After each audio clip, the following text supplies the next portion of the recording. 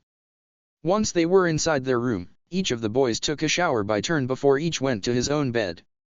"Phew, I am so glad to finally rest," Cao broke the silence that lingered in the room with a voice that conveyed how exhausted he was. "Me too, it was indeed a tiring task to arrive at Kyoto," Arthur replied while getting into his bed, his voice the same as Cao's, one full of exhaustion that he tried to conceal due to his mannerism. Issei looked at his fellow teammates and laughed. He has known them for quite some time now, and he was starting to slowly open up to them, but there was still one thing that bothered him about them. "I was wondering, guys. Why did you join the Chaos Brigade?" Issei asked his partners in curiosity, which was answered by utter silence for a few long minutes before Arthur decided to break the silence that lingered in the room, seeing no point to hide his past from the man who he started to consider as a friend. Sigh. "When I was a kid I grew up in a house of nobility. My father cared deeply about the honor and the strength of our house, so when I was a child he started to train me with swords in hope that I will become a great fighter for our house when I grow up," Arthur started to say with an emotionless voice. Because of his position, he was a strict and emotionless person who did not show love to either me or Ellie F who was born, and as a child, there was nothing I strived for more than my parents' love and support, which sadly never came since I was forced to become something I didn't want to. I was forced to become a ruthless protector for our house who will not hesitate to kill anyone as long as it benefits our house, Arthur said, shocking Issei and Cao, who was also hearing Arthur's past for the first time. "When I reached the age of 16 I was an entirely different man. I found the love that I strived to have with a girl I met as a part of my father's diplomatic affairs with the neighboring kingdom. In time we became deeply in love with each other, and I looked forward to spending the rest of my life with her like our fathers wanted, but one day I met Elaine, who was a maid in our house. At first, I was not very fond of her, but as I got to know her more on the occasions we met, my love for my betrothed girl started to fade while my feelings for Elaine started to grow immensely with each time we talked," Arthur said before glancing to his two teammates who now stared at him with wide eyes as they listened carefully for his past. "One day I and my betrothed walked in my family's gardens and I decided that I'll tell her that I don't want to marry her because of my fading feelings towards her as well as my growing feelings for Elaine, in hope that she'll understand. At first, it seemed that she understood my feelings and even supported and encouraged me to pursue Elaine, but look can be deceiving because after our talk in the gardens she apparently went to my father and told him of my feelings for Elaine and my decision to not marry her, which made him enraged. A day afterward he summoned me so he could talk some sense into me. He tried to talk to me for hours, telling me that my marriage to the girl of the neighboring kingdom was essential for the survival of our kingdom, but I still refused, which infuriated him even more, and when he saw that he couldn't change my mind by words he resorted to actions. He threatened to execute Elaine if I were to pursue my love to her and not marry my betrothed. I was shocked by his threat and realized at the same moment that as long as I stay there I will forever be forced to do as my father bid me, so I decided to leave the kingdom so Elaine would not get killed, and so I did, but not before I managed to steal two of my kingdom's most precious swords, the Excalibur ruler and the Calibrum. After that I met with Vali and joined the Chaos Brigade as a part of her team," Arthur said after finishing to tell his past, still with his stoic face, while Issei and Cao's faces varied from intrigued, shocked, surprised, and one that showed sheer respect for Arthur and his bravery. After Arthur had finished his story, the silence that encased the room before returned once again and stayed for few minutes or eternity as the occupants of the room thought, before finally it was broken by Cao, who decided that after hearing Arthur tells them about his past then he should tell them about his too. "Well, I guess that my reason for joining the Chaos Brigade came from the fact that I desired to be stronger. You see, my ancestor, Sun Wukong, took care of me ever since I can remember. I never knew my parents, but I was never saddened by that because Sun Wukong was like a father to me, so as time went by I started to think less about my parents. As I grew older I began to train so I could inherit his position as the next Sun Wukong, so I asked him to help me, which he happily agreed to, but while we trained I always noticed how dissatisfied he was with my skills. He never would have voiced that out loud, but I knew that he thought that I was weak, so I did my best so I could improve, but no matter how much I tried I still saw the look on his face that showed me what he really thought. I knew that I would inherit his position when he dies, but I wanted to bring respect to it instead of dishonoring it, so one night I ran away while he slept, leaving him a note and hoping that he will understand my reasoning, which I doubt he did, so I don't look forward to meeting him while I am alive because he will probably kick my ass," Cao said in a grave voice before snickering towards the end, trying to lighten up the heavy mood that flooded the room. Once Cao was done with telling his story, he waited for his friend's reaction. While he did trust them completely, he was still scared that they would judge him for his decision to leave because of his strength, but it never came. In judgment's place came sympathy and understanding from his friends, making him release a breath he did not know he was holding, while a smile adorned his face, showing the sincere happiness he felt at the moment. After they had got over the two stories, they waited for Issei to tell his reason for joining the Cow's Brigade. They knew Issei from before he joined, and they saw how determined he was to protect his peerage, who they could see he loved deeply, so they could only speculate on why the brunette joined their ranks all of a sudden. Understanding his friend's intrusiveness from the way they gazed at him, their eyes showing the immense desire to know while their mouths refused to let those thoughts be heard, Issei let out a sigh before he recounted the one memory that he wishes to forever lock in the depths of his mind. He was still not over that day, and it still pained him while he tried his very best to recover, but as hard as it was, he was slowly getting there, and he couldn't say that right now wasn't a good help to his recovery, since it helped him strengthen the bond with his teammates. So with the encouragement he was getting from Drake in his subconscious, along with the looks his friends gave him, he went ahead and told them his story. Once Issei was finished telling his story, he was fidgeting with his fingers nervously while he held his gaze downward towards the floor. Silence once again fell upon the room, which increased the brunette's anxiety, wishing that someone would already break the silence. After some time he managed to get enough courage to look up into his teammate's face, ready to deal with the looks of disapproval and mockery that he would receive. But after he looked at them, he frowned because those looks never came. Instead, there were looks of sympathy, pity, and anger that made him tense up slightly, since he didn't know if he was the source of the angered look or his story, but his perplexity was answered shortly after that by Cao. "Tisk, I always knew that those devils worth jack shit," he said after gritting his teeth. Arthur chose not to add anything else and instead just nodded in agreement to Cao's statement before he looked at Issei and frowned after seeing the worried look he had. "Do not fret, Issei, we fully understand what you've been through, and we are sorry that you had to experience this, but it will not happen again while we are with you," he reassured, hoping that his words of reassurance would be enough to distinguish the fear in the brunette's heart. Issei looked at Arthur straight in the eyes, looking for any indication that would tell him that the blonde in front of him was lying, but he didn't find any, which made him grin in response. "Thanks, guys, I really appreciate that," Issei said before he and the rest decided that they should already go to sleep since it was late. The next day. It was early morning when everyone woke up, the sun was just rising, and the sound of birds chirping could be heard from outside. Once everyone woke up, they all went ahead and took a shower by turn before they quickly got ready for the day. "Good morning everyone," Valerie greeted Issei, Ellie F, Arthur, and Jean, who were already outside while Kuraka and Cao were still inside getting ready. They all returned Val's greeting while grinning just as the doors to their rooms opened and revealed Cao and Kuraka were coming out from their respective rooms. Both were looking like they would collapse to the floor to continue their sleep any second. "Now that we are all here, let's go grab something to eat before we start searching for Yasaka," Vala said before taking off to the dining room with everyone in tow. After they had been all done eating, they thanked the inn owner and went outside to start their search for the yokai leader. "Now, where do you think Yasaka could be?" Vali asked her team, struggling to come up with where she could be at the moment. "Maybe she went to grab a meal at a nearby restaurant." Cao asked right before his stomach growled, showing his need for more food and making everyone look at him with smirks on their faces. Especially Kuraka, who couldn't let an opportunity like this to go to waste. "Was bananas not enough for you, poor monkey?" Kuraka teased Cao, who now had a vein pop on his forehead before his stomach once again growled, making him blush as he tried to conceal the noises to no avail and making everyone giggle in response. Issei, who watched the interaction of his teammates from the side, started thinking about where they could find Yasaka. He didn't know, but that name sounded really familiar to him, which confused him since he didn't remember ever coming across her, but after spending a long time trying to make sense of the feeling of familiarity he felt when he heard Yasaka's name, he finally remembered, making him frown, which didn't go unnoticed by his team, who was now looking at him with concern. "Is something the matter, Issei?" Vali asked, to which Issei just shook his head before he proceeded to continue to think about what his next course of actions should be. Would he tell them where Yasaka is so they could capture her, or would he lie and try to prevent her from being captured?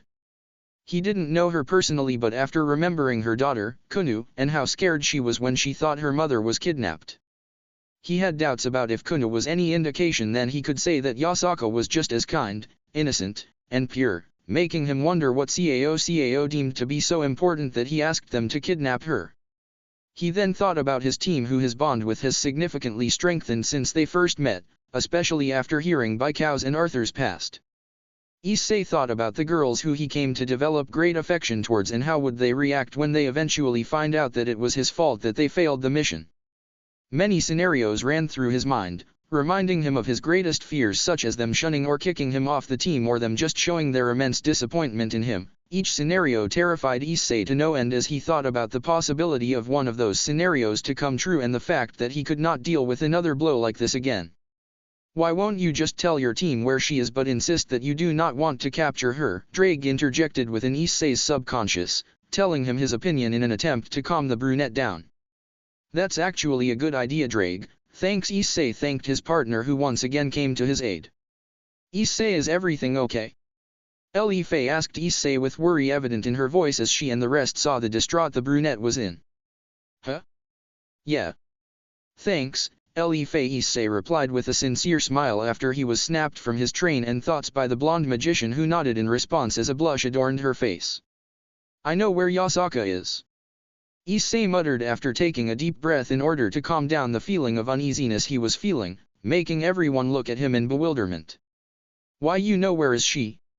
Vali, who was the first one to get over her bewilderment, asked Issei with her eyes widen. None of them had any clue as to where Yasaka could be, and they thought that Issei was no difference, so they were very surprised to hear that he knew exactly where she was. Yes, but there's something I want to ask you before, Issei said as he started to sweat while the feeling of apprehension filled him. Go ahead, Issei. You can ask us anything you'd like, Vali said in a soft voice after she felt the distress Issei was in, once again reading him just like an open book, which comes to show the bond she had with the brunette even if he was unaware of it, which she doubted. Issei looked at Vali and instantly calmed down after hearing what she said. Can we not capture her? Issei asked, shocking his team, who went completely silent in response to his request. What do you mean, not capture her? Cao would kill us if we fail this mission, Vali asked in shock before shivering towards the end after remembering what Cao might do to them if they failed this mission, especially after seeing how he stressed the importance of this mission. I know, but I can't allow her to be captured. She has done nothing wrong, and her daughter does not deserve to see how we take her mother right in front of her, Issei said with a newfound determination, which made Vali to recoil in response as she internally smiled upon seeing the familiar determination that made her fall for Issei. I see. Don't get me wrong, I really think this is a bad idea, but I will not do anything that will cause pain to any of our teammates. Just keep in mind the precautions of that, Vali said, making Issei to fully understand the severity of his change of heart before they proceeded. Issei instantly nodded vigorously. His resolve was not wavering for a second, which made Vali flash him a small smile in return. Okay then, Vali said before she was interrupted by Jean, who did not look pleased by their decision. I will not tolerate your decision to betray the hero faction, and therefore I shall not take part in this mission anymore, Jean replied in a harsh tone, showing her anger for her teammates. I assumed you would say that, Jean, but we are not betraying the hero faction. We are ready to face any punishment that Cao would serve us, Vali rebutted, which seemed to catch the girl off guard before she quickly calmed down. Either way, what you are about to do is against our cause, and I shall not take part in actions that harm us, Jean said before walking away from the team, who did not seem to mind her taking off as they did not try to change her mind nor to bring her back. After Jean's departure, Issei's team asked him for Yasaka's whereabouts and told them that they should go and warn her of the possibility of Cao sending another team to capture her, which they deemed to be very likely to happen. While they were walking, Issei suddenly froze in horror as he felt an all too familiar aura that he wished he would never have to feel again moving towards Yasaka's shrine. Vali, who noticed Issei's abrupt stop and his face that showed sheer horror, frowned before she too felt a familiar aura, making her realize the source of the brunette's horror. Before Vali could say anything to Issei, they heard gasps not too far away from them, making her and her team look at the source. Ise.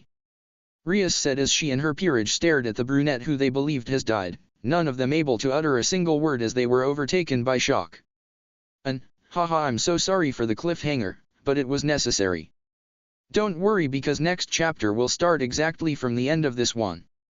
I hope that you liked my version of Baikao and Arthur's past stories. Don't forget to favorite, follow, and review. Somber Reunion. Hey guys, and girls, and welcome to the 10th chapter of Switching Sides. Now this is the fight that you've been waiting for, and I hope that you like it. Smiley face. I did my best and built this fight in a way that would look logical as well, interesting and fun for you to read, which I hope it is. Some of you already from my other ands that I suck at writing fights, but I hope that this time I managed to actually write a good fight. Smiley face. I want to thank everyone who favorited, followed, and reviewed. I also want to remind that I appreciate any sort of review, either good or bad, it doesn't matter as long as it's civilized and not just full of flaming and hate. I also want to ask you guys that even if you dislike the review, please don't go and PM peoples about it, because it's their own right to express their honest opinion on the story. Now I want you guys to check the ending ends as well, because there will be something very important there, so please check it out and leave your opinion on the matter in the reviews. Smiley face. For those of you who are fans of fairy tale, then check out my new fairy tale story called Dragon Masters of Fairy Tale. Now, without further ado, here is the next chapter. Enjoy. Talking. Thoughts. Actions. Yawning and sighing. Flashback and time skips. Talking through the sacred gear. Talking in the host mind. Sacred gear actions and modes. When Issei turned around, he tensed up as his blood started to run cold. There they were, his ex-peerage who he shared so much with. The girls who once mesmerized him and held such a prominent place in his heart, the guys who he considered to be good friends, but no longer they were those things. Now they were all people who took part in finally breaking the brunette's heart completely. Issei wanted to be mad at them, to lash out at them, but the feelings of sorrow and anguish overtook the rage in his heart that was boiling with each passing second. He averted his gaze to the ground, not being able to look at the faces of the people who caused him all this pain while struggling to keep the unshed tears at bay, making him start shaking slightly. Vali and the rest of the team looked at their pained teammate in pity and sympathy, as they knew very well the amount of pain that the people who stood in front of them caused him. Ise. Why are you with them? They are a part of the Cow's Brigade, Rias said in a hollow voice as she and the rest of her peerage kept looking at Issei and his team with wide eyes. Issei flinched upon hearing the question but chose not to answer the redhead's question, keeping his focused stare on the source of all his pain as his mind was overcome with the feelings of anguish. Why did she reincarnate me? She should have left me to die instead of causing me more pain, Issei asked himself in sadness as he thought about the fateful night when he was given a second chance by Rias after his death by the hands of his first girlfriend, no longer seeing it as a good thing. Instead, he saw it as nothing more than a curse meant to cause him nothing but pain. Partner, stop this! Drake roared in fury within his partner's subconscious after hearing the brunette's thoughts, making Issei winch from the power behind his partner's roar. Drake for his part was seething right now. At first, the dragon loved the Gregori peerage as he thought that they would be good for Issei, and he was confident that they would be able to mend his heart and vanquish his fears after Rainare, but he was gravely mistaken, as those who were supposed to be the glue for his heart ended up being nothing but a hammer that broke the remaining pieces into nothing but mere shards. The dragon, of course, was not really surprised, as he already knew the vicious nature of the devils due to some of his past possessors being devils themselves or associating with them, but that didn't mean that Issei deserved it. Unlike the previous wielders of the boosted gear, Issei was considered to be the best wielder to date by Drake, and he cared for the brunette a lot despite the torment he was being put through thanks to his wielder's perversion, which to his luck was no more. Fearing that his partner's despair would worsen even to a point of no return, Drake wished to prevent it, so he chose to do something that he wasn't sure he would be proud of. He released all his rage and killing intent into his partner, so the latter as an attempt to snap him out of his despair and make him fueled by the anger he was supposed to feel towards the Gregori peerage. Issei was still deep in his state of depression when all of the sudden he felt like his soul was consumed with intense rage and killing intent that were aimed at none other than Rias' peerage, who looked at him with their jaws dropped in response to the emotion spike that occurred within him. Issei gasped in shock at the sudden change before he noticed that his boosted gear appeared on his hand while he was still in his stupor, but before he could react to it he was enveloped in a golden light. Welsh Dragon Balance Breaker.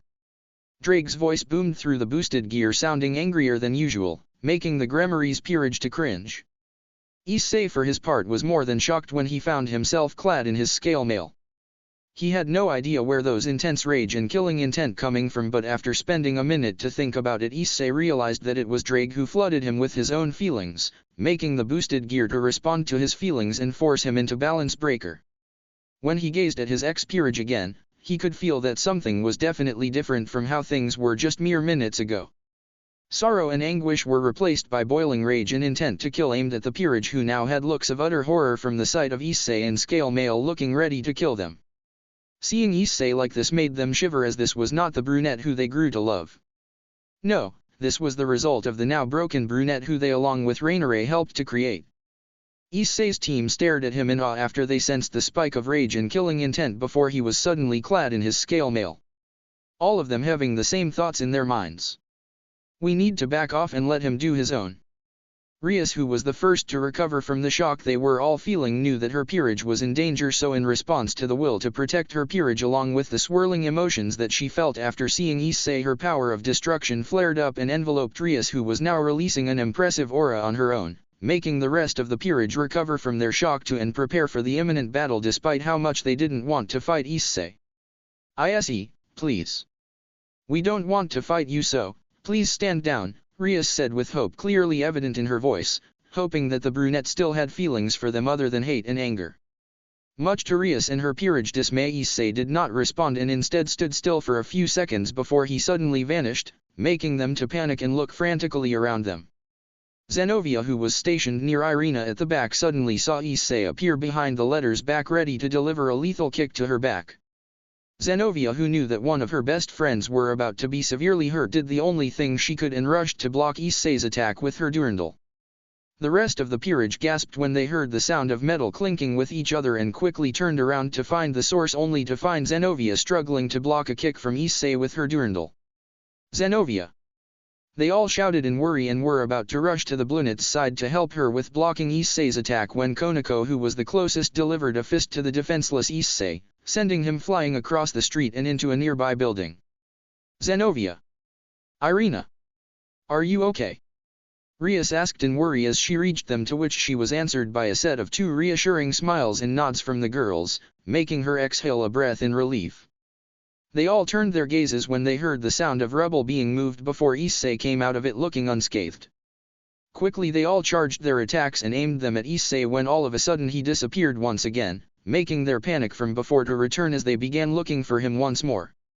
They couldn't find him no matter how much they looked, and they were about to stop looking and just wait for any sign of him when they heard something that sounded like energy being charged.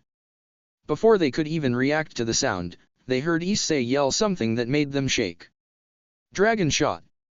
He yelled as he directed the attack onto Konako, who took it heads on as she was unable to deflect it, rendering the rook unconscious and severely wounded. Konako!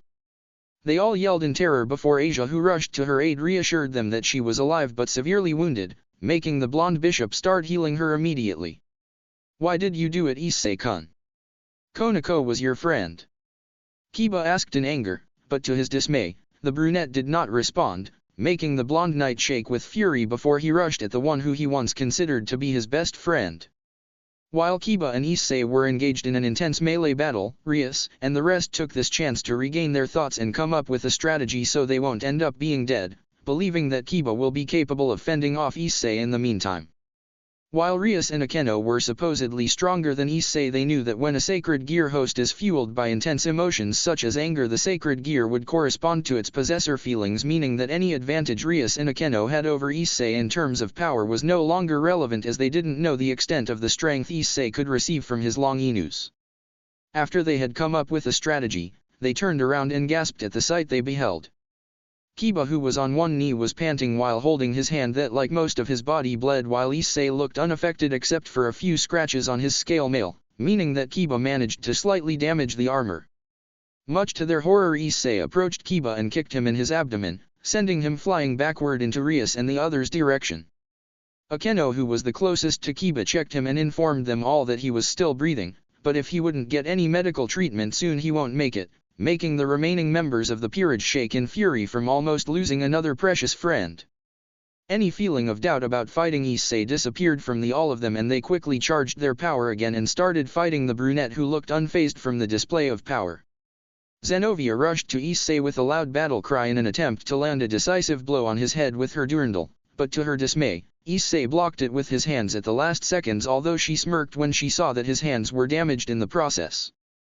Her happiness did not live long when suddenly she felt like her stomach was torn open and was forced to exhale all her air, making her snap her gaze down only to see Issei's knee striking her stomach with an intense force that sent her flying to a nearby tree. Much to Issei's surprise, Zenovia stood back up, although barely, and rushed in his direction with a fierce battle cry once again, but to her dismay, Issei managed to grab her face and slam her into the ground, generating a crater in the process. The remaining members of the Gregori group, who consisted of Rias, Akeno, Irina, and Asia, paled from the losses of their friends. They started to shake once again, only this time it was from fear of not being able to escape this fight alive. With each loss, they received Rias' power of destruction increased in strength, although she wasn't sure her powers would even be useful against Issei, but at this point, she had no choice but to believe that it did. Asia, how are everyone? Rias asked her bishop, who looked like she was about to collapse from the strain of healing the downed members of the peerage. They are fine for now, Rias Wansama, Asia said in exhaustion. I see. Thank you, Asia, Rias replied with a grateful smile aimed at her bishop and one of closest friends, who without her the downed members of the peerage would have been no more. Rias glared at Issei half-heartedly when she averted her gaze from Asia to him. How could you, Issei? Those were your friends who you almost killed. I thought you cared for us. Rias said with tears now cascading down her cheeks. Even after what he did, Rias couldn't find it in herself to hate Issei, because deep inside she hoped that the brunette would forgive them, despite how little that hope was. Right now, despite her unwillingness to fight Issei, she had to make sure her peerage and dear friends would live to see another day, and she wasn't going to give up even when the person who she was fighting held a special place in her heart. Rias widened her eyes when she saw Issei prepare yet another powerful attack aimed at her direction that, unlike the last attack, was much more powerful. Seeing no other way, she charged her power of destruction and shot a powerful beam at Issei. At the same time, he released his own attack. Dragon shot! He shouted with so much anguish and fury that made Rias slightly quiver, while sadness filled her, knowing that she and the rest were the cause of those feelings. When both attacks collided with each other, a bright light enveloped the entire area, Vala's team and the remaining members of the Gregori group to get blinded. Fear was filling them for their friend's fate as each attack battled for superiority. When the light has faded, Issei and Rias were both panting as they were both starting to be overtaken by magic exhaustion, none uttering a single word to each other as they slowly recovered from their fatigue. Much to Rias' luck, the battle for superiority ended up in a tie at the last second, and she managed to escape physically unscathed but also substantially exhausted from the effort to fend off the attack that would have surely killed her. Rias! Akeno shouted in worry as she rushed to help her best friend and king before she will collapse from exhaustion. Much to their dismay, Issei managed to recover from his magical deprivement thanks to his boosted gear that kept boosting his powers, being ready to continue fighting in no time, much to their horror. Akeno, who saw Issei preparing to fight again, quickly flew away while supporting Rias and landed near Asia, hoping that the bishop could help Rias to recover quickly. After Akeno had asked Asia to help Rias with her exhaustion, she flew back to the remaining debris of the place where Issei and Rias' attacks fought for superiority. No longer seeing a point in trying to reach the brunette with talking, Akeno instead reluctantly decided to attack Issei with as much power she could muster. Clad in her priestess uniforms, Akeno started preparing to attack Issei. She knew that attacking with all her powers focused on a single attack would be fruitless after what happened to Rias, so instead, she decided that she'll try and exhaust Issei once again so she could strike him when he isn't able to defend himself, so he'll go unconscious, which would give them enough time to retreat. Issei, still in his scale mail that was cracked in several places, has already started showing signs of physical fatigue, but despite his fatigue, he refused to give up, and so he quickly charged up and began to battle Akeno.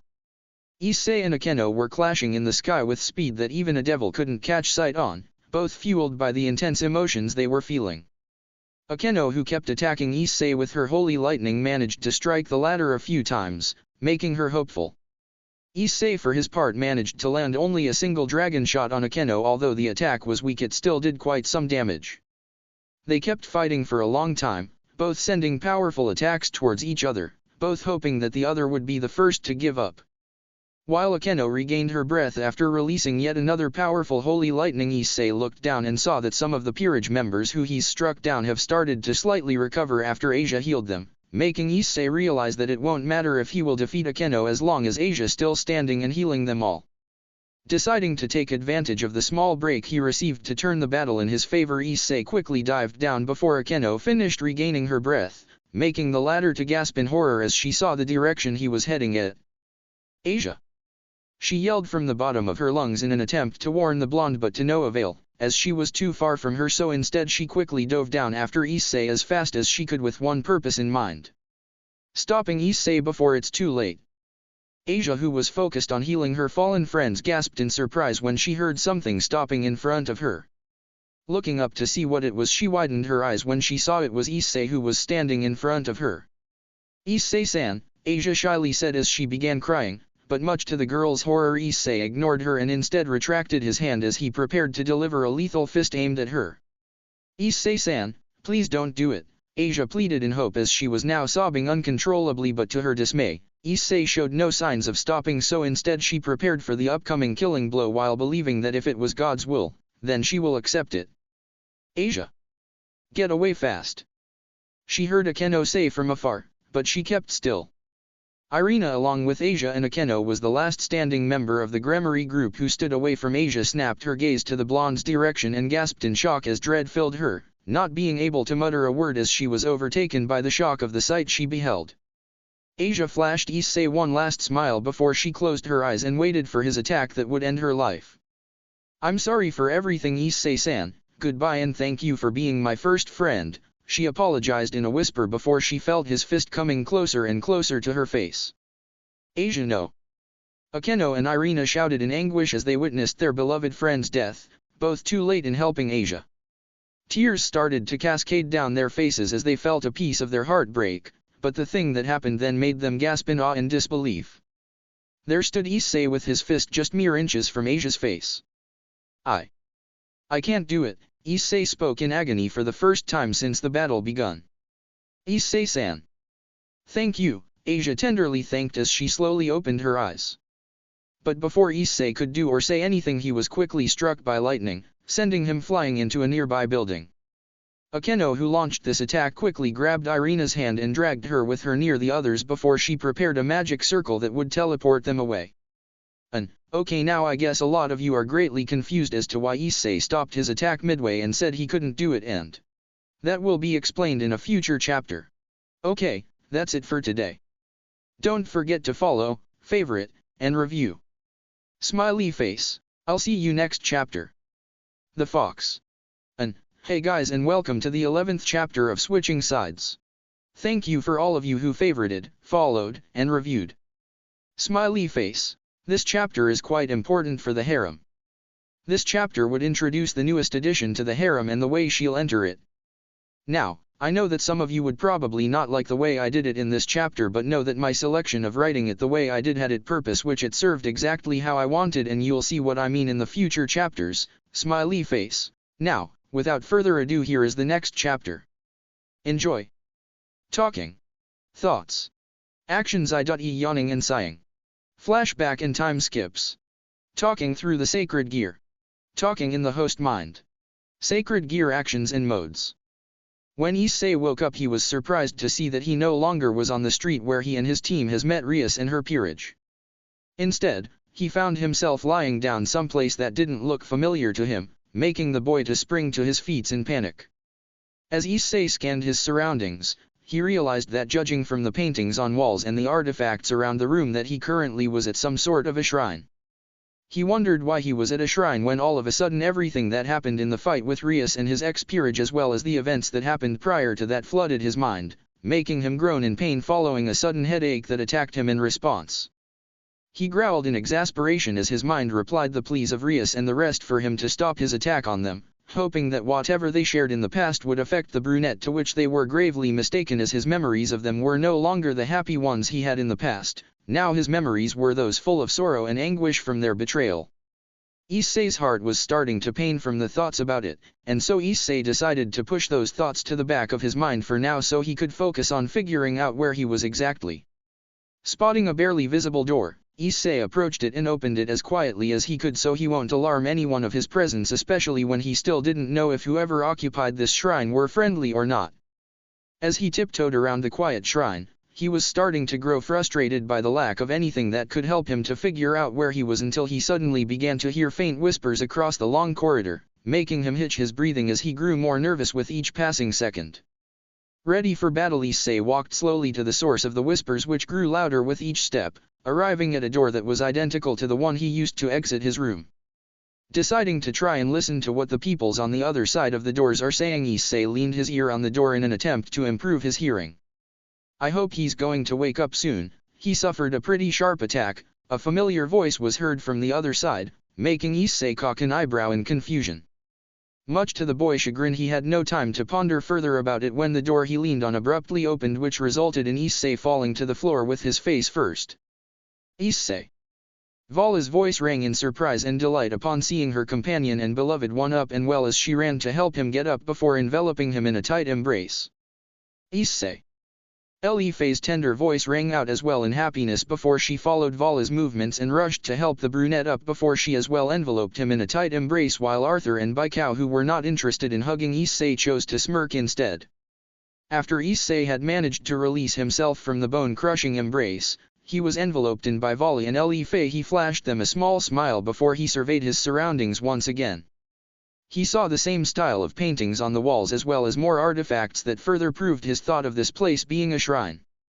His eyes then darted to Arthur and Baikao, who he saw were smirking at him, which he returned before once again averted his gaze only to widen his eyes when it landed on a rather familiar little girl who was accompanied by another girl who was basically the adult version of this girl, making him to gasp in astonishment from the beauty of the girl. The girl was a voluptuous young woman with blonde hair and matching eyes, with an attire of a shrine maiden that hugged her figure perfectly. It's a pleasure to meet you, Sekiru-sama. My name is Yasaka, and I assume that you're already familiar with my daughter, Kunu. The blonde beauty that was now known as Yasaka said with a gentle smile on her face in a soft voice. Issei was still entranced by the beauty of the girl in front of him, which was evident to everyone due to him continuing to stare at Yasaka lecherously. Yasaka, who blushed in response, tried to hide it by covering her cheeks with her hands before she tried addressing Issei, who she thought was quite handsome once again. Sekiru-sama. Yasaka asked as she tried to play it off like she didn't catch him staring so he wouldn't panic, although this was proving to be hard as her blush intensified with each passing second that Issei stared at her. The rest of the girls caught Issei staring and pouted in response, while Vali and surprisingly Ellie F as well glared daggers at Issei for daring to look at another woman like that. After several long minutes, Issei finally snapped out of his daze and shook his head in confusion, as well as wiping a trickle of blood that appeared from his nose before he addressed the blonde beauty in front of him. Much to his luck, Issei was still able to hear what the blonde beauty in front of him said, so much to his luck he already knew her name, relieving him that he avoided a rather awkward interaction. It is a pleasure to meet you as well, Yasaka. My name's Issei. Kunu told me a lot about you, the brunette finally replied, flashing the girl a grin which was returned by the latter. Thank you, Issei-sama. Please just call me Issei, Issei insisted, to which he was answered with a nod from Yasaka before he was directed by the latter to sit by the table. When Issei sat down, Yasaka quickly went ahead and poured tea into his glass before she went ahead and sat near her daughter. You must be wondering why we are here, Yasaka, Issei said after taking a sip from his tea. Indeed, Issei, I was quite surprised when young Vali and the rest of your team appeared at my doorstep with you unconscious in their hands, Yasaka replied in a tone that made sure to convey to Issei and his team that she was not met from their abrupt appearance at her doorstep, which they greatly appreciated, as was evident in the grateful smiles they flashed her. Sorry about that, Issei sheepishly replied while rubbing the back of his head. Well, if don't mind me asking, Issei, then why is it that you were unconscious when your team arrived? Yasaka inquired in curiosity, staring intently at Issei as she patiently waited for him to answer. Issei visibly tensed up after hearing the yokai's leader question as sweat started to pour off his body as well, making Yasaka to frown as she saw his response to her question. "It is alright if you don't want to talk about it, Issei," she reassured the brunette in a tender voice, exclaiming that he wasn't forced to divulge this information with her if it was too much for him. Issei visibly relaxed before he shook his head and offered Yasaka a grateful smile for her worry. "It's okay, Yasaka, I'll tell you what happened." And so, Issei began telling Yasaka and her daughter everything that transpired ever since his last visit to their shrine. What Rias and the others did and how it pushed him into running away, how he met Vali and Cao who offered him a chance to start anew in the hero faction, and how he met his team which he grew to care for over time. The brunette then grimaced, greatly changing the atmosphere of the talk to a more grim one when he started to tell Yasaka and Kunu about the mission they got from Cao and his unknown intentions in the case that the mission was a success. Yasaka and Kunu freaked out as Issei expected, but upon realizing that the team in front of them had not attempted to capture them yet, nor have they showed any intention to, the yokai mother and daughter has both visibly relaxed as sigh of relief escaped their mouths, but their relief did not live for long as Issei told them about the potential in Cao sending another team, most likely a stronger and less compassionate one, to capture her in the very near future. Yasaka and Kunu were never more grateful when they heard the reasoning behind Issei's decision of refusing to complete the mission. Kunu were overjoyed as it meant that her mother was out of harm's way, while Yasaka had mixed feelings about it. She felt happiness and comfort about staying at her daughter's side, fear, worry, and uncertainty about what the future may hold them, but when her thoughts drifted to the brunette who refused to capture them despite knowing the risks for this decision, started to feel many emotions swirling inside of her. She respected Issei for the noble choice he has made and the unselfishness he showed in choosing the favor of peoples who were pretty much pure strangers to him. She felt happiness that people like him still existed, but all the more the feeling that was noticeably much larger than the others was the undying and growing affection that she started to feel for the brunette, a affection that she knew would never waver as long as she lives, for she knew that each breath she took, each moment she spent with her daughter was made possible because of Issei's decision. So what should I and my daughter do? It's not like you, and your team would always be there for us when the need arises, Yasaka asked in desperation as she saw no solution for the problem she and her daughter faced right now. When Yasaka asked that, Issei frowned. The tone she used made his heart to ache as he no longer heard Yasaka, the yokai leader. No, this tone showed that right now she was nothing more than a mother whose main concern is her and her daughter's well-being.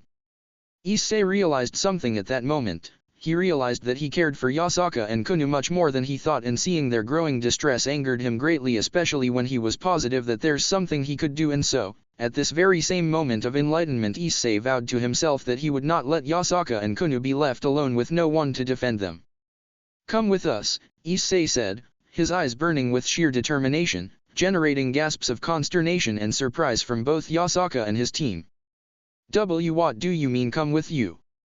Yasaka gulped in nervousness before she hesitantly asked, while eyeing Issei warily in an attempt to figure out if the brunette had a sudden change of heart. "I am not going to leave you and Kunu alone, not when the two of you are in danger, so come with me and my team. I'll talk to Cao and let him know that if he wants to live then he wouldn't dare lay a finger on you," Issei said fluently without stuttering for a second, making Yasaka to relax as she smiled her biggest smile ever before she started to fear and worry for the brunette, whose her affection to has immensely grown with each passing second, knowing that his resolve would have great consequences for him and his team. "Why?" Yasaka asked in a small voice as she cast her gaze to the floor in shame. Tears were starting to cascade down her face and onto the wooden floor. "Why what? Why are you willing to risk your life for someone worthless as me?" Yasaka asked, humble and curious as she wept her tears.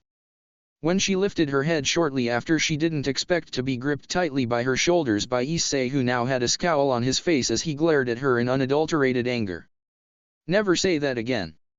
Your life is not worthless, nor will it ever be. You have many peoples who care and love you like Kunu, the yokais, and now my team and I, so don't think for even a second that your life is worthless," Issei said while resuming his angry glare at Yasaka, who now looked at him with wide eyes and mouth agape. Sheer admiration. That was the feeling Yasaka was currently feeling after hearing what Issei said to her. With her eyes wide and her mouth agape, she gawked at the brunette who kept surprising her and giving her many reasons to love him, along with many other things with each word that came out of his mouth. "Yes, Yasaka was now more than sure that what she felt about Issei was unadulterated love.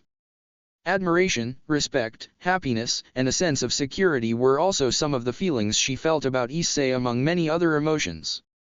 For her, Issei was a person with a heart that couldn't be rivaled in his purity, his determination that would never waver even in the toughest situations. His happiness is like a ray of sunlight among the darkness of this world. Never in her entire life has she come across someone who was even slightly similar to Issei, and she was more than grateful for receiving the chance to meet the boy who captured her in every possible way, even though she met him just a few hours ago. Yasaka knew that as long as she had Issei by her side, she and her daughter would be safe no matter who's standing in front of them. One thing for sure, Yasaka couldn't wait to get to know Issei much better and to hopefully be a constant in his life along with her daughter. Hoping that they both will spend the rest of their lives with their guardian, who ironically was a dragon and an ex-devil and not an angel. And Yasaka knew, she knew that leaving with her daughter to go with Issei is the best choice not only for the both of them but for the yokais she led as well, because those who will be put in grave danger when the enemy comes knocking on the door would be the yokais, and as a dedicated leader she couldn't allow her own peoples to get in danger because of her. So when Yasaka snapped back to reality by being shaken slightly by Issei, she found herself doing something that she never thought she would. At least not yet. She kissed him. Issei looked at the awestruck Yasaka for several minutes before he decided to shake her to make sure she was okay. He didn't know why, but Yasaka was different. He couldn't explain it other than feeling a great deal of affection for the girl who he met several hours ago, along the sheer determination to defend her and her daughter no matter what. He never thought that everything that happened to him he would find it in his breaking heart to care about a person like this. Sure, there was his team, but they gained his trust and caring over time, unlike Yasaka, which for some reason quickly secured herself and her daughter a large spot in the broken mess he called a heart. But he knew better. He knew that he needed time to trust Yasaka despite the affection he felt for her fully. At first, Rias was similar to Yasaka. The redhead held a big piece of his slightly broken heart at that time, but he knew what happened next, and so, he couldn't afford himself the luxurious of trusting Yasaka right off the bat, with or without the great affection he felt for the yokai fox. He wondered how Yasaka felt about him. She must think I'm the weirdest person she met, Issei thought to himself in amusement, not realizing how far his thoughts were from reality. But reality came crushing on the boy when Yasaka suddenly assaulted his lips with so much vigor and passion that actually surprised him. His eyes widened from the shock he had felt from Yasaka's sudden assault on his lips before he felt the feelings that she tried to convey to him through this kiss flooding him. He felt it all.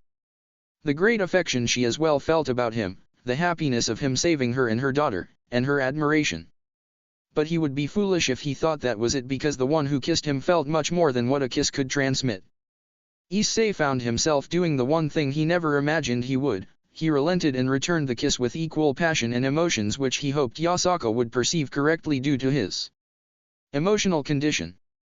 And Yasaka did, which made her lean on Issei more, but much to her dismay they were both interrupted shortly after by an enraged Vali and Ellie F, who got over their initial shock of seeing Issei and Yasaka kiss, both girls releasing a fair amount of killer intent aimed at the fox yokai, who shivered slightly in response. When she and Issei parted, words were not needed for them to show each other how they felt. Meeting each other's eyes was the only thing they required for the both of them to know that they'll have to talk alone afterward when the chance appears. Issei looked at Vali and Ellie F and gulped nervously from the glares they gave both him and Yasaka, which he tried his hardest to ignore, but to no avail, as he kept feeling like their looks pierced him. "Why, you should all stay the night here and rest before we'll all leave tomorrow," Yasaka nervously said as she did her very best not to look at the two girls' eyes before she quickly stood up and told everyone to go to their rooms. As everyone left, Issei, who was the last one to leave, was about to exit the door into the big hall when he felt a hand on his shoulder, making him stop and look at Yasaka, whose hand belonged to her. "Thank you," Yasaka said in sincerity and gratefulness before she and Issei left the room and into the hall that would help lead them each to their respective rooms, where they would spend a nightless sleep, each figuring out their emotions for one another. I hope you liked the chapter, and as I said above, the way I let Yasaka in the harem had a purpose, so before you criticize that it was too fast or rushed, I suggest you'll wait for the future chapters when the purpose for it would be clear. Smiley face. Now, don't forget to follow, favorite, and review. I'll see you next chapter. Smiley face. Rising conflicts. Hey guys, and welcome to the 12th chapter of Switching Sides. Thank you to everyone who took their time to favorite, follow, and review.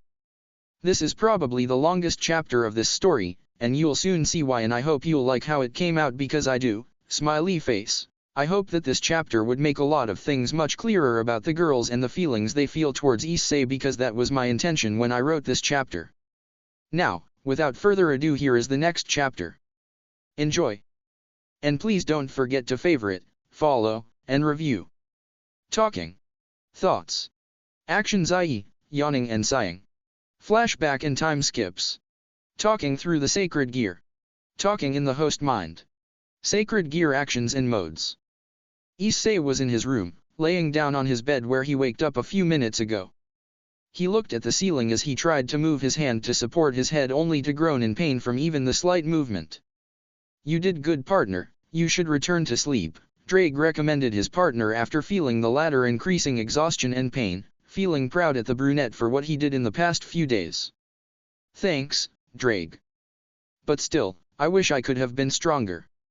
If it weren't for that, then I would have died for sure. Issei addressed his partner back in slight happiness from the dragon's praises for what he achieved before his thoughts changed to what has happened earlier, making him to frown as he slumped his shoulders in shame and defeat. I know, partner, and in time you will, but for now just be careful. You should get some more sleep now, partner, so you could heal quicker. Okay, Drake. Thanks again. Issei had yawned before he closed his eyes while he hoped that if he returned back to sleep, the pain would subside. Loud snoring could be heard shortly after by anyone who passed by his room.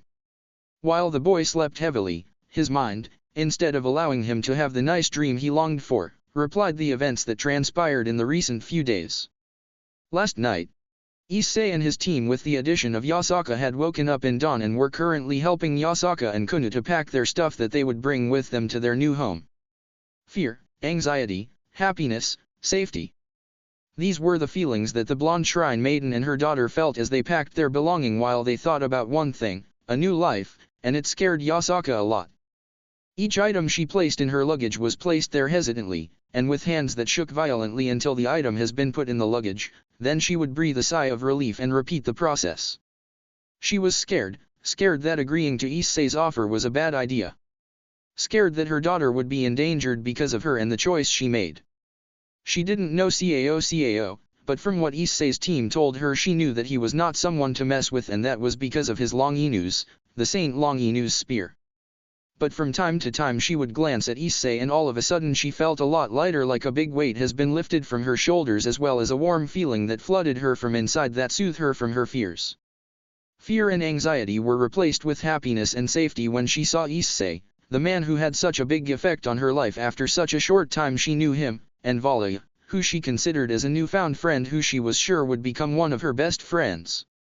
She was happy to be with Issei and the rest, and she felt safe when she thought about the legendary dragon of domination, and the dragon of supremacy who she knew would protect her and her daughter when danger arises, and for that she was grateful. Alright, we're finally finished. Issei ecstatically yelled as he put his clenched fist near his head triumphantly. It seems like we are, Yasaka replied with a small smile aimed at the boy whose antics she found amusing, happy from finishing with her and Kunu's packing. Let's go then. Issei said in excitement as everyone just nodded and slowly vacated the room, everyone except Yasaka, who stayed behind with her head down and her gaze aimed at her now closed luggage. Are you okay? Issei softly asked as he placed his hand on her shoulder in an attempt to comfort the girl from whatever has troubled her mind.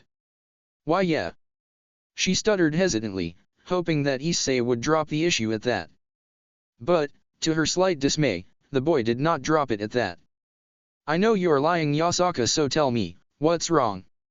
Issei said in a commanding voice that showed the blonde that no was not something he wanted to hear from her. Was it the right choice? Yasaka vaguely asked Issei, who cocked an eyebrow in perplexion. What is? Did my choice of coming with you was the right thing to do? What if Kuna would be in danger? What would happen if Cao won't allow us to stay with you?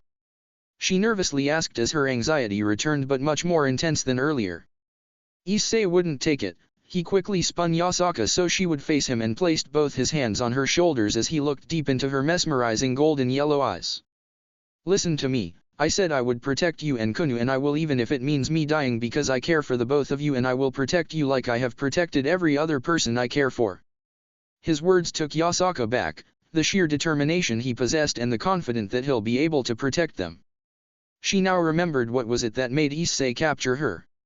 When she packed, her thoughts were so clouded with her dread and anxiousness that she forgot, but now she fully remembers why. Thank you, Issei, she said with a sincere smile before she captured his lips in an intense but short kiss. Once they parted, a thread of saliva could be seen connecting their mouths.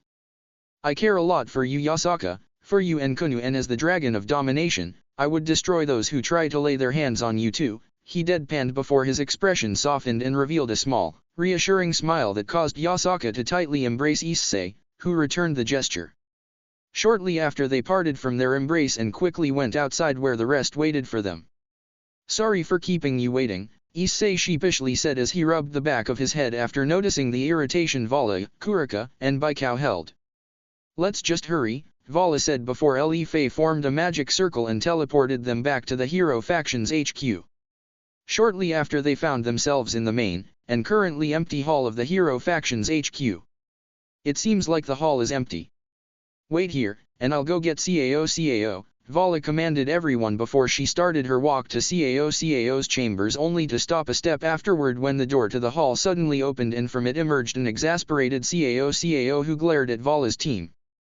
I see you came back, although not with the results I hoped you'll achieve. Jean told me what happened, but it seems like you brought the fox with you, so I'll let this one slide, Cao said in an emotionless tone as he gazed at Issei's team, mostly on Yasaka, who nervously played with her fingers as she avoided his piercing and intimidating gaze. As Cao was about to reach Yasaka and take her from Issei and his team, he was surprised when Issei stepped in between him and the blonde, but his surprise faded, and anger replaced it when he figured the meaning of Issei's action a few seconds afterward, glaring at the brunette in response. What is the meaning of this, Issei? He asked with an elevated voice that meant to intimidate Issei and make him step down, along with his hard glare that was aimed at the brunette. I am not going to let you take her, Cao. I brought them so they could live under my and my team's watch instead of staying at Kyoto and be threatened by the next team you'll send to kidnap her, Issei said, elevating his voice as well while glaring daggers at the raven-haired guy. And what makes you think you'll be able to stop me? He asked in mockery while rolling his eyes. Welsh Dragon Balance Breaker Drake voice roared through the halls of the hero faction, shocking everyone who were present with the exception of Cao, who smirked. Balance Breaker, eh? Are you sure you want to go down that way, Issei? Cao asked in an emotionless tone as his hand drifted to his spear, making everyone aware of his intentions. I'm sure. The next thing everyone witnessed was Cao's spear making its way to Issei's abdomen, only to eventually pierce nothing but air. Running already? Cao taunted while snickering, only to stop when a fist interlocked with his face, sending him crashing into a nearby wall.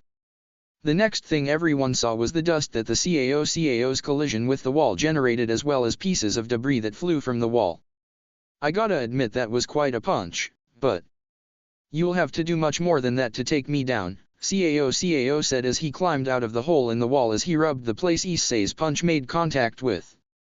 I didn't expect it, Issei said while smirking under his helmet before he dashed at Cao again with one goal in his mind, to protect Yasaka and Kunu from being taken.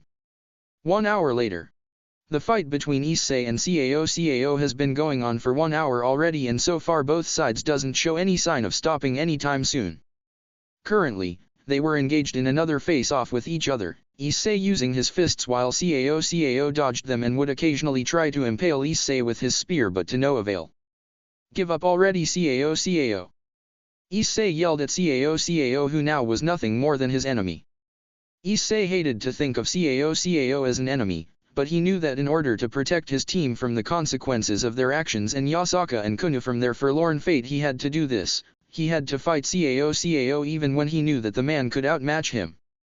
Something Cao has yet to do, and Issei was confused from that because he was aware that it was possible, so why haven't he done it yet? He knew that Cao was very serious when it came to the goals of the hero faction, so why didn't he took him down? He was defending the person Cao deemed to be vital for their organization's plans. He found this all very odd, but that didn't mean that he'll give up the fight with so much at stake.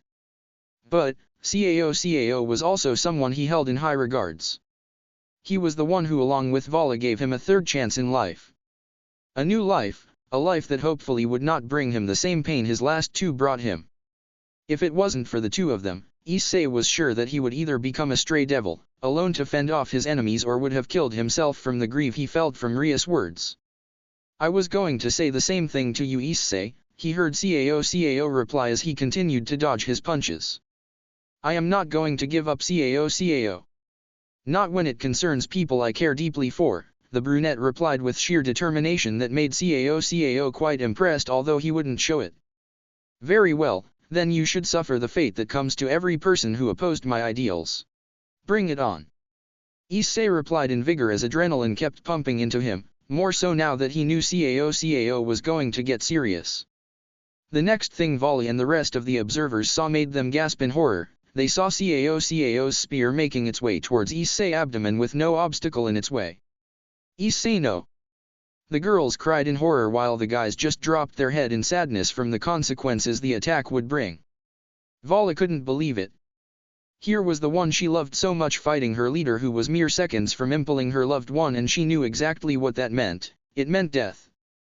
Many emotions were swirling inside her as she helplessly watched the horrid scene unfold: anger, sorrow, anguish were the most dominant feelings, along with the feeling of helplessness that made her loathe herself at the moment for letting it happen. But the one feeling that rivaled her helplessness was the feeling of regret for missing any chance she had to do the thing she wanted the most, to confess her feelings to Issei. When she thought about the chances she had to confess to Issei, chances that would never occur again after the spear will make contact with Issei, she felt broken. She felt like a part of her was slowly starting to fade from her. She forced herself to look at the horrid scene so she could remind herself of her failure to prevent it from happening. She watched with tears, but then, she gasped from the thing that happened next. Yasaka felt dread, horror, anguish, and sorrow when she watched the scene in front of her. She might have known Issei for only a day or so, but the impact the brunette made on her life was more than anyone else but her daughter had made. She found this fact to be weird at first, but as the hours went by it became less and less weird for her as she realized exactly why the impact he made in her life was that severe. His determination, his unwavering will, his confidence, his urge to protect his loved ones no matter the cost. Those were few of the many things that made her be captured by the brunette and made her want to spend the rest of her life with him alongside her newfound friends. "Issei. You promised me," she thought in agony as the promise Issei made her last night flashed in her mind. She didn't feel betrayed from the promise breaking, she felt sad because she knew that Issei failed his promise and lost his life because he protected her and Kunu, and the feeling of guilt that realization made she would carry for the rest of her life. She felt like she missed a great chance to have a man whose heart will be big enough to love her, Kunu, Vali, and the rest who she knew carried similar feelings to Issei which she didn't mind. She felt like she missed someone who would be someone Kunu could call father to, and that broke her heart because if there was one thing her daughter deserved the most was to grow up with someone she could call him father. She watched the scene in front of her as the thoughts of what could have been flashed through her mind, but she gasped in utter shock from the thing that happened next. Ellie F watched the one she cherished being mere moments away from being impaled by a spear to his abdomen, tears cascading down her cheeks in a steady flow. For her, Issei was a lot of things: a role model, someone she could rely on no matter the situation, a friend, and with time, she hoped he would be something more than that. Her mind took her back to the fateful promise Issei made her when they met at this very hall for the first time as a team, a promise he swore never to break. The promise to protect her no matter what, even at the cost of his life. Her flow of tears only intensified when she thought about the first time she met him back in Kyoto. How he comforted her without even knowing who she was, how he boosted her delicate confidence with his sincere compliments, and how kindly he treated her even though he could have just stared at her crying form and instead continue to walk with his friends and continue his life. For Ellie F, she was like a blooming flower when Issei was the water she needed in order to survive, the water that would strengthen her and help her grow, water that without it, she would most likely cease to exist. That much impact the brunette had on her life, and it baffled her. Never in her life she expected something like that to happen.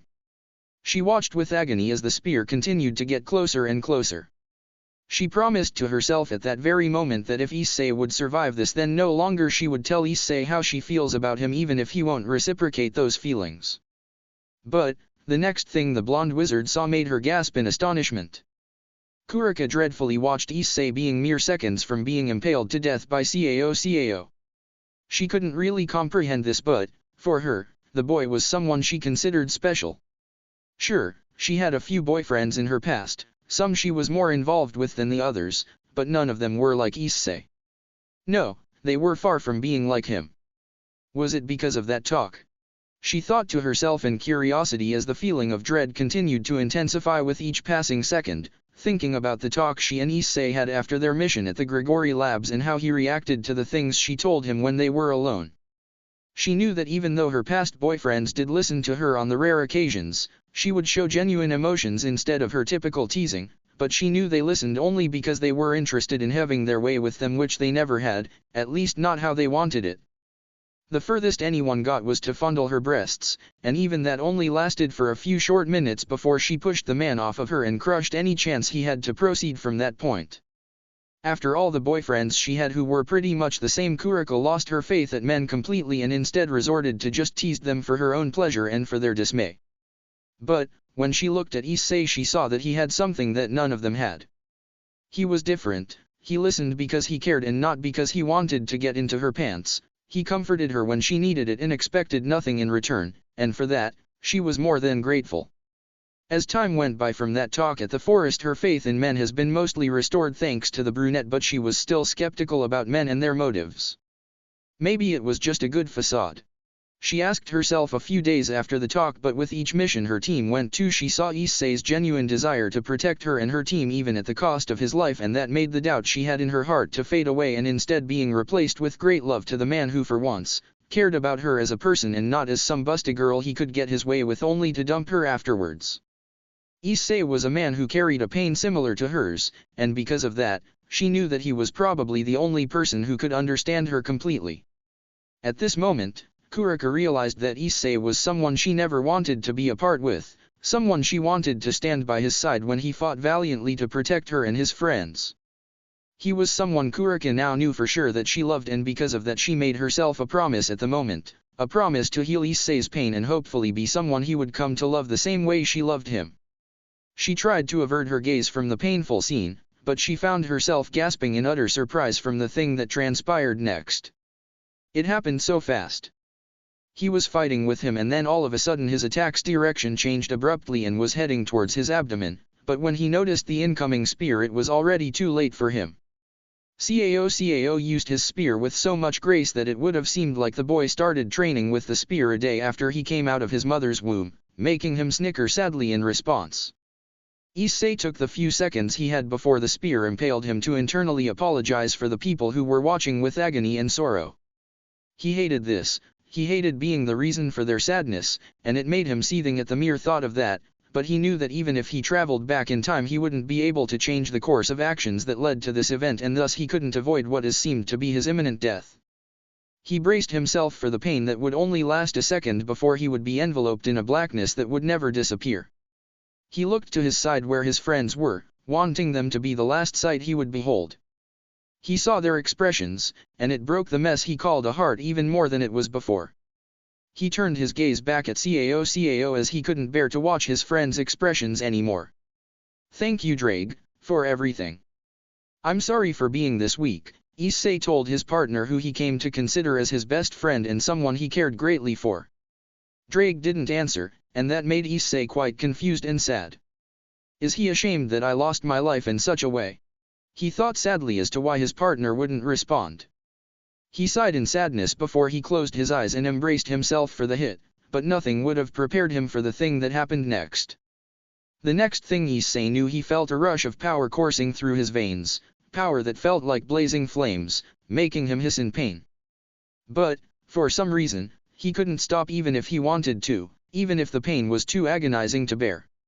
Welsh Dragon Crimson Sorrow Drake voice roared vigorously in the hall, surprising everyone who were present before their eyes widened from what they saw next. They saw Issei, who had his scale mail jewels glowing, holding Cao's spear whose tip already touched his armor with his left hand while his right hand charged what they think was probably one of the most powerful dragon shots they witnessed. Dragon shot. Issei, whose voice was now a mix between his and Drake's, roared as he released his attack on Cao, who couldn't dodge it, sending him crashing into a nearby wall at an unbelievable speed.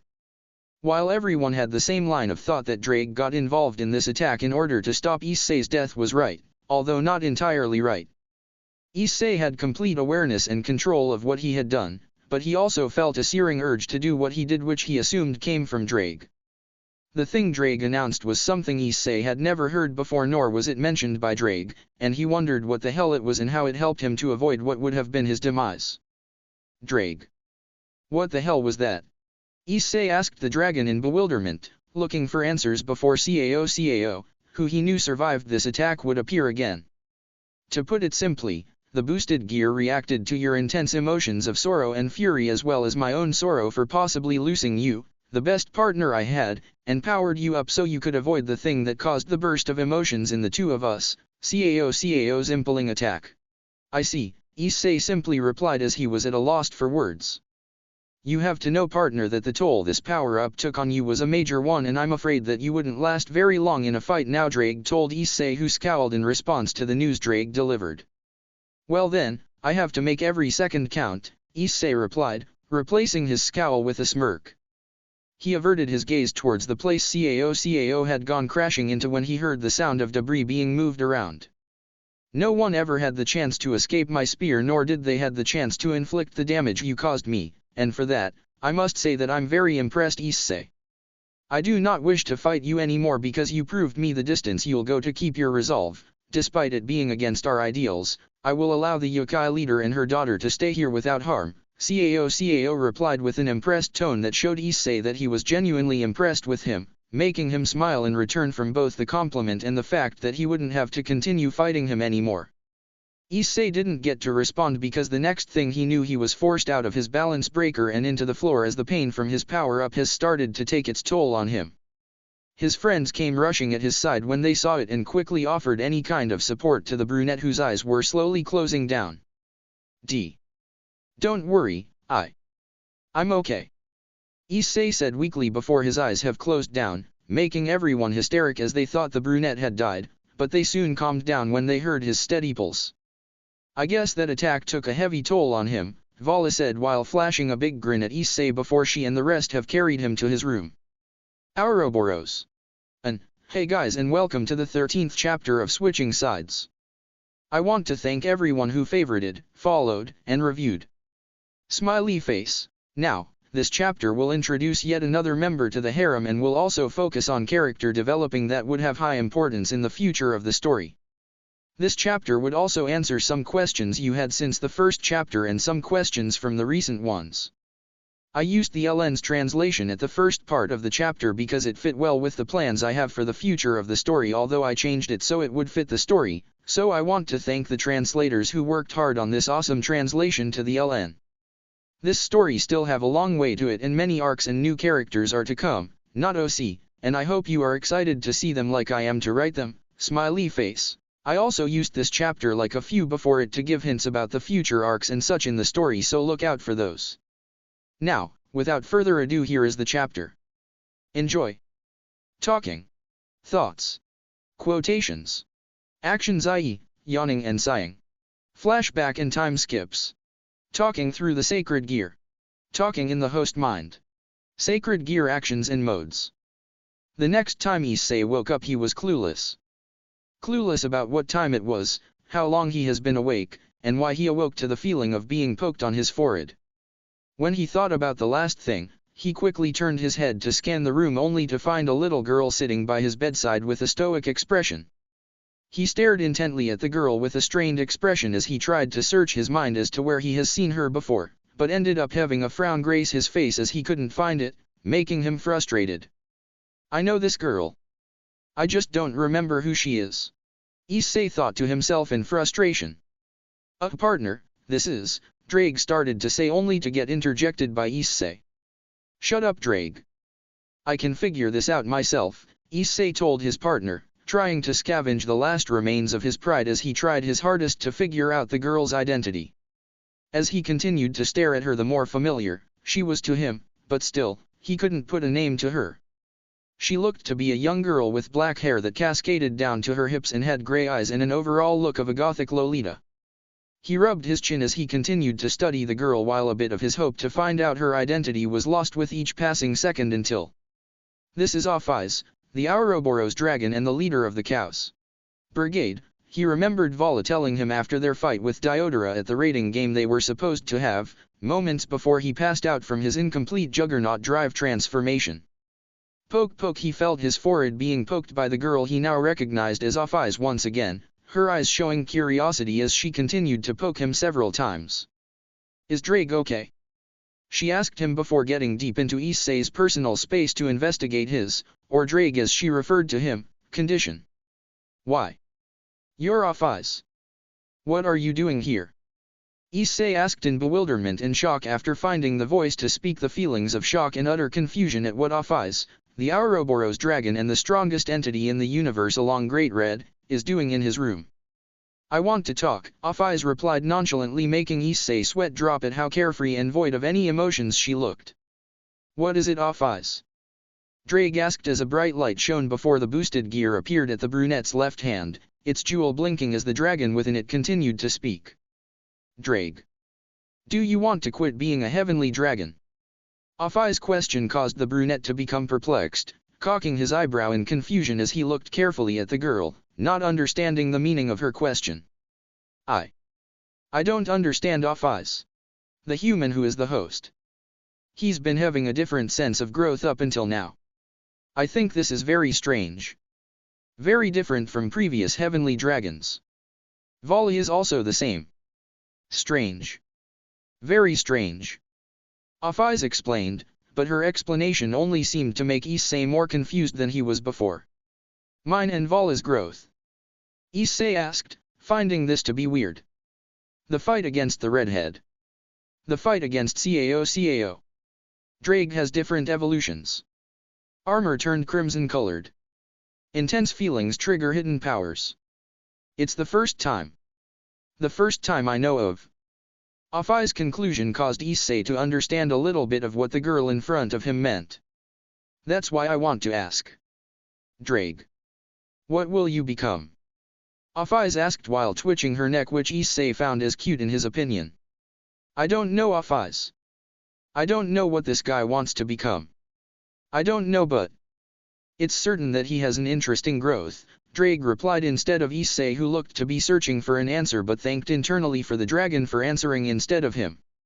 Two heavenly dragons mixed, I, as the infinite, and Great Red as the dream into the chant. Drake, why did you think of becoming the king of domination? It must be the result of seeking strength. Because of that, I was eliminated. I couldn't become strong beside increasing the power of domination. I never thought that my red color could turn to crimson, Drake answered Ophis' question with honesty. I don't understand, domination. Those from Cao's brigade seek domination. I don't understand. Great Red isn't domination. I also am not domination. There is no way for a being that has been strong from the beginning would be able to understand the reasons for domination. You who was born from the nothingness of infinite and Great Red who was born from illusions from dream must have been from a different dimension. Ophis. You appeared in this world getting out from the dimensional gap. What have you attained from this world, and why did you think of returning to your homeland? Drake told Ophis. I also want to question you. Drake. Why do you try to become a different being? Will you discard domination? What is ahead after that? She asked, although her voice wouldn't show any hint of curiosity in it. While Drake and Ophis were conversing, Issei found himself completely dumbfounded about their conversation, not understanding a thing the two dragons were saying, but the next question Ophis asked caught both Issei and Drake by surprise. Drake, will you become the Shisher Yudai? Can you surpass a heavenly dragon by groping tits? Drake, will you become a dragon that represents tits? Issei found himself snickering hard from this question while Drake inhaled some air before he spoke. Ugh, even Ophis ends up saying that. You. Ha. Drake cried in anguish, making Issei worry that Drake was about to break down from the mental damage he received. Drake, relax. Remember the promise I made you. Issei told his partner as he tried to calm him down, hoping the dragon would remember the promise he made to restore his title as the Dragon of Domination. Ah. Yeah, sorry. Thanks, partner. I want to look. Drake. I want to look at this possessor even more. Ophis said while staring at Issei, who nervously gulped in response. Well, you could spend more time with him so you could learn more about him, Drake advised Ophis, who nodded in response, accepting Drake's proposition. Very well. I shall spend more time with your possessor. But, I'm not done, there's more I want to talk about, the Ouroboros dragon said, now turning serious. Unlike Vali, you do not possess two power sources, not anymore, but it seemed like your potential to develop a new evolution for your long Enus is very high. I want to help you, so I'll give you my blessing, but it will not be enough for the new evolution, and my snakes wouldn't suffice since this evolution requires more power than they can ever provide. For now, know that achieving this powerful evolution is very close to being possible, but you'll have to be patient until you can achieve it, Ophis told Issei, who looked at her with his mouth agape. What do you mean? He asked but received no answer. Instead, Ophis used her blessing on Issei and told him one more thing before she would leave the room. The bond you two share grows strong with each passing day, I can sense it. Soon, the two of you shall become one, and for the first time the world shall witness powers like never before, Ophis said before she jumped from her chair and left the room without looking back at Issei, who stretched his hand as he tried to stop her from leaving before she answered the questions that plagued his mind, questions that only multiplied in number after the vague statement Ophis made. Issei stayed in his bed, gazing at his left hand that hosted the boosted gear while he was deep in thought. It has been 15 minutes since Ophis has left his room, and since then Issei continued to stare at the red gauntlet while his mind was elsewhere, trying to make sense of the things the dragon said. I don't understand. What the hell did she mean? Issei voiced the question that burned in his mind with a whisper full of perplexion. I don't understand it all too, partner, but Ophis was right about one thing, you do seem to have incredible growth in your power and your utilization of the boosted gear.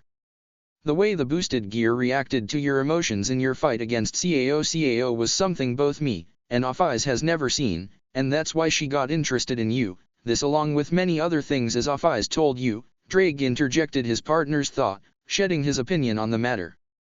I guess so. But what about the thing she told me right before she left? I don't know the meaning behind what she told you before, nor do I know who was the another person Ophis talked about. Perhaps she referred to the bond we share after she learned of what happened in the fight with Cao. For now, I'm afraid the only thing we can do is guess, the Welsh dragon told his partner as he as well was dumbfounded after the talk with Ophis, just like his partner. Issei just nodded at his partner's words and resumed to stare at the red gauntlet while his mind tried to make sense of the many things that plagued it. 2 days later.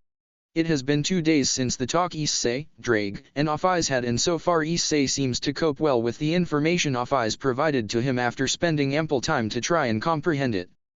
It wasn't every day that a being like Ophis came to talk to you, and Issei knew that, so he knew that whatever she told him, vague or not, had great importance, and he didn't try to neglect that fact even one bit.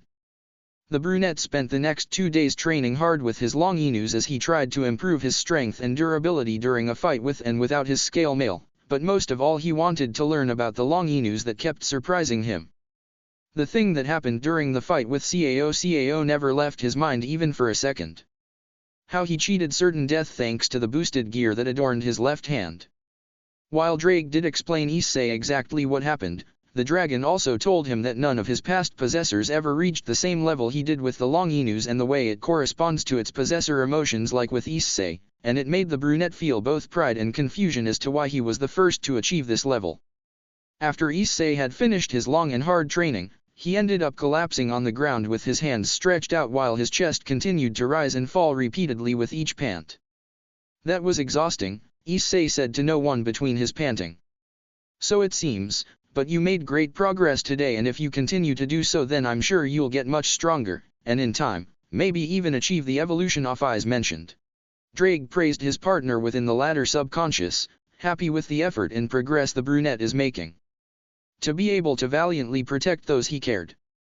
That was the main purpose behind Issei's tremendous effort behind his training, and Drake considered it to be a noble thought. He knew that's just how Issei acted naturally, always willing to risk his life for those he cared.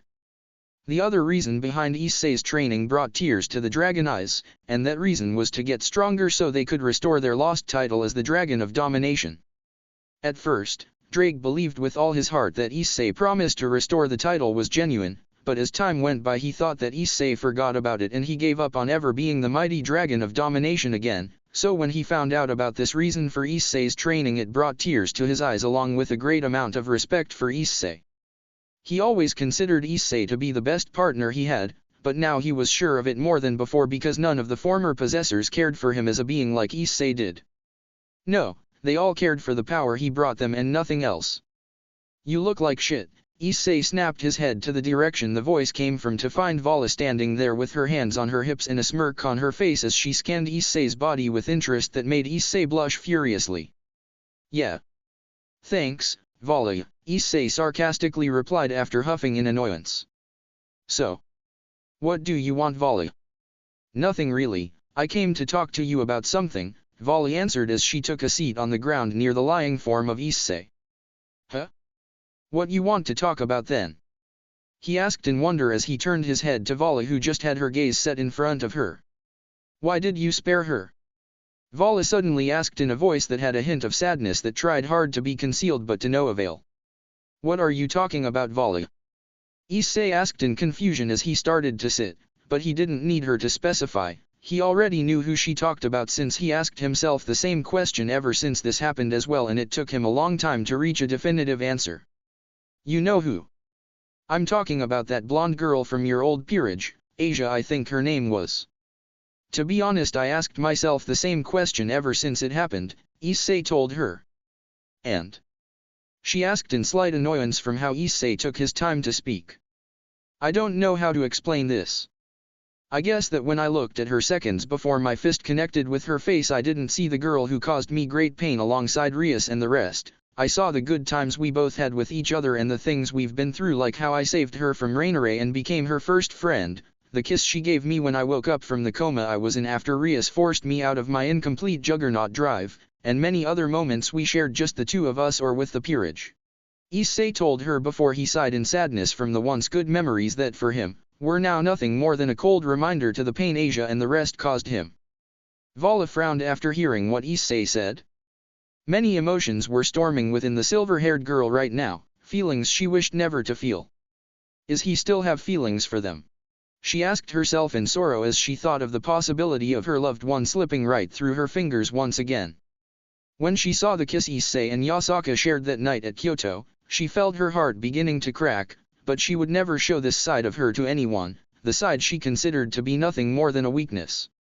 But Vali glued the cracks together when she plagued her mind with positive thoughts, that her chance with Issei didn't waver nor decreased after that kiss. She knew Issei once had a big enough heart to love more than one person in it, that he'll treat them equally and would never love the other more than the rest because that's just how he is, or at least was before Rias and the rest crushed the big heart that beat vigorously in his chest, filled with love and compassion towards the girls in his old peerage, love that was replaced with great amount of pain, and because of that Vali wasn't sure anymore that Issei would be able to actually love more than one person, but that didn't mean she couldn't continue to think and hope for it. She knew that the next thing she was about to do was probably the most awkward thing she has ever done, but she knew she had to do it. She had to do it so she could be at peace, she had to do it, so the hurtful doubt and negative thoughts that continued to linger will be replaced with certainly. Do you still love them? She weakly asked Issei in a hesitant tone. Issei scowled at the question Vali asked him. He closed his eyes and started to think about his feelings towards the girls in his peerage, something that made Vali slightly worried. After several minutes Issei finally broke the silence that lingered after Vali's question. To answer your question, no, I don't love them, but sadly it's more complicated than that. Despite the pain the Rias and the girls caused me, pain that haunts me to this day, the fond memories we shared together continues to exist in my mind, and because of those memories, I guess I have a very small spot for them in my heart. After all, Rias was the one that saved me after Raineray killed me, but does that mean I'll forgive them for what they've done to me?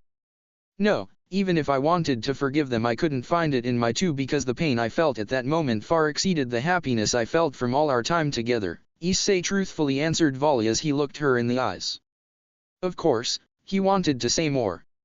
He wanted to say how she, Yasaka, Kuraka, and Ellie F started to slowly fill the empty void that Rias and the others left, how they made him to slowly start thinking that he can love once again without fearing for betrayal, but he decided against it since he still had doubts that were made by both his old peerage and Rainiere.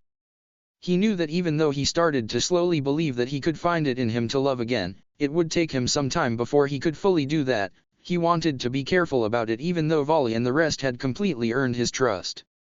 He wanted to tell them what he felt towards them, the great affection he had towards all of them, an affection that he slowly started to consider as pure love, but he couldn't, not now at least, and he didn't know when he would be able to. Vali looked at Issei, a smile now adorning her face. She was filled with relief and joy when Issei told her he would never love the girls in his peerage again nor he'll forgive them. She thought to herself that now when the doubts had been cleared and were replaced she had to do something, she had to act so Issei would know of her feelings towards him, but she didn't want to say it out loud, so she did the only thing that came to her mind that hopefully will show Issei that she had feelings for him. She crawled to Issei and gave him a kiss on the lips, a kiss that she hoped would give the brunette a small peek at the feelings she felt towards him every single day. The brunette widened his eyes in response to the point where they threatened to burst out of their socket after what Vali did. Many thoughts flooded his mind as he comprehended the feelings he felt from that kiss but decided to push them for later in favor of deepening the kiss with Vali. The warmness her pink, full lips provided was something he never felt before. Their tenderness, the passion, the vigor. Those were things he felt before but never to the extent he was feeling right now, which greatly surprised him. Since when? Vali. He asked himself before his line of thoughts was snapped when the warmth on his lips disappeared. When he opened his eyes, he saw that Vali was no longer beside him and was now halfway towards the door. His eyes continued to follow Vali while his mind tried to make sense of what transpired just now. He had sighed before he fell on his back once again, his eyes closed as his mind worked extra. This is going to be a long night. Issei thought to himself as he realized that sleep wouldn't be something he will get today, not after what happened. He stayed on the ground of the training field for a long time before he got up and went to his room where he would continue his train of thoughts. And, don't forget to follow, favorite, and review the Grail. And, hey guys and welcome to the 14th chapter of Switching Sides. Sorry for the long time it has taken me to publish this chapter. I had an unpleasant struggle to write this chapter due to the way I wanted things to go. Now, I am sure that a lot of you will probably not be happy with how the chapter went, but be assured that I'll explain everything in the ending, and so be sure to read these before reviewing so you could have the whole picture. Also, keep in mind that a certain character here will be OOC but not by much, and it will not have a big impact on the story other than explaining some things that are important to the story's plot. I am also happy to announce that I am currently working on a Bleach story. There's still quite some time before I'll publish it, but I can already say a few details on it, but I won't spoil anything before I have everything planned out exactly like I want it to. Now, without further ado, here is the next chapter. Enjoy. Talking. Thoughts. Quotations. Actions, i.e., yawning and sighing. Flashback and time skips. Talking through the sacred gear. Talking in the host mind. Sacred gear actions and modes. A week has passed since Issei and Drake had their talk with Ophis, the Ouroboros dragon, and the brunette's talk with Vali later that same day. Right now the brunette was training like he has trained for every day for the past week. He would wake up when the sun was just showing its first signs of appearance on the horizon. He would then get dressed and grab some food at the HQ's cafeteria before heading to the training grounds where he would start his training. Of course, Issei was not alone during this training.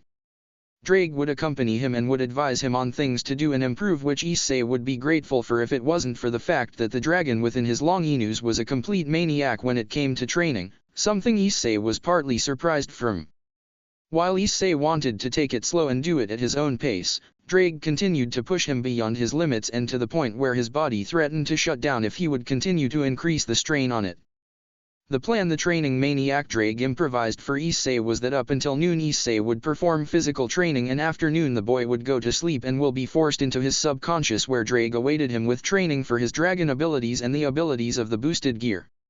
For hours Drake would chase his host in his subconscious while launching attacks on him, both physical and magical alike as the brunette continued to dodge cowardly, but that changed when in one of his training sessions while evading yet another incoming attack a thought ran through his mind. How will I be able to protect them if I continue to stay weak? The brunette thought while flashbacks of his fight with Rias and his old peerage surfaced to his mind. How he got taken out in a moment of weakness that originated from the uneasiness of his heart. Another one of these flashbacks that ran through his mind was something that happened more recently, his fight with Cao. For days the young emperor was deep in thought about how he was seconds from death's door and for the simple fact that if it weren't for his bond with Drake that triggered that life-saving ability in the last second. How he would have been nothing but a remnant of the past, engraved in the minds of his friends and comrades. Upon thinking about this Issei ceased his flee from the mighty, red dragon that pursued him, turned around and for the first time since his training began 2 days prior he summoned his long anews and started to attack Drake back, which, as the days went would turn into a full-on fight between the two that would prove to be helpful for the brunette's training. But this was the least of the troubles the brunette had to deal with during this week.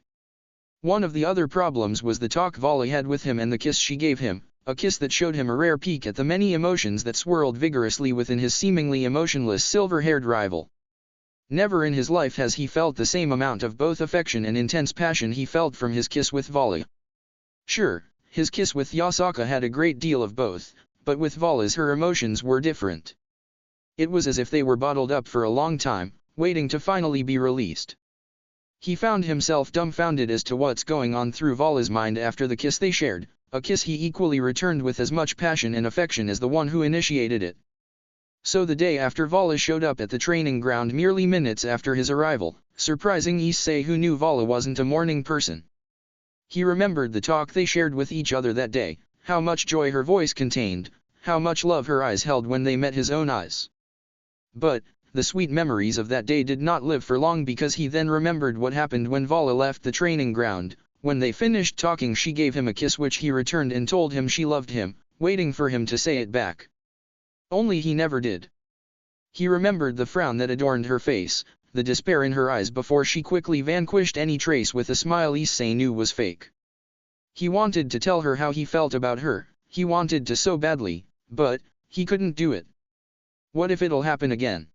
This was the question he kept asking himself as images of Rias and his old peerage as well as Raineray kept popping up in his mind, but not the happy moments. No, the images that kept popping were images of the times he wished to erase from his mind. Partner, we should start with the magical training now. Drake's voice snapped Issei's train of thoughts and managed to distract him from the thoughts that plagued his mind before he sighed in exasperation and dived into his subconscious where his partner awaited him. Phew, that was a close one, Issei said between panting as he managed to dodge one of Drake's attacks barely. You should focus more or else you'll be hit, Drake warned his partner while inhaling a large amount of air before exhaling it as a stream of fire. I know, but there's a lot on my mind right now, Issei told the dragon as he jumped away from the attack's reach. Oh? It doesn't concern a certain silver-haired girl, right?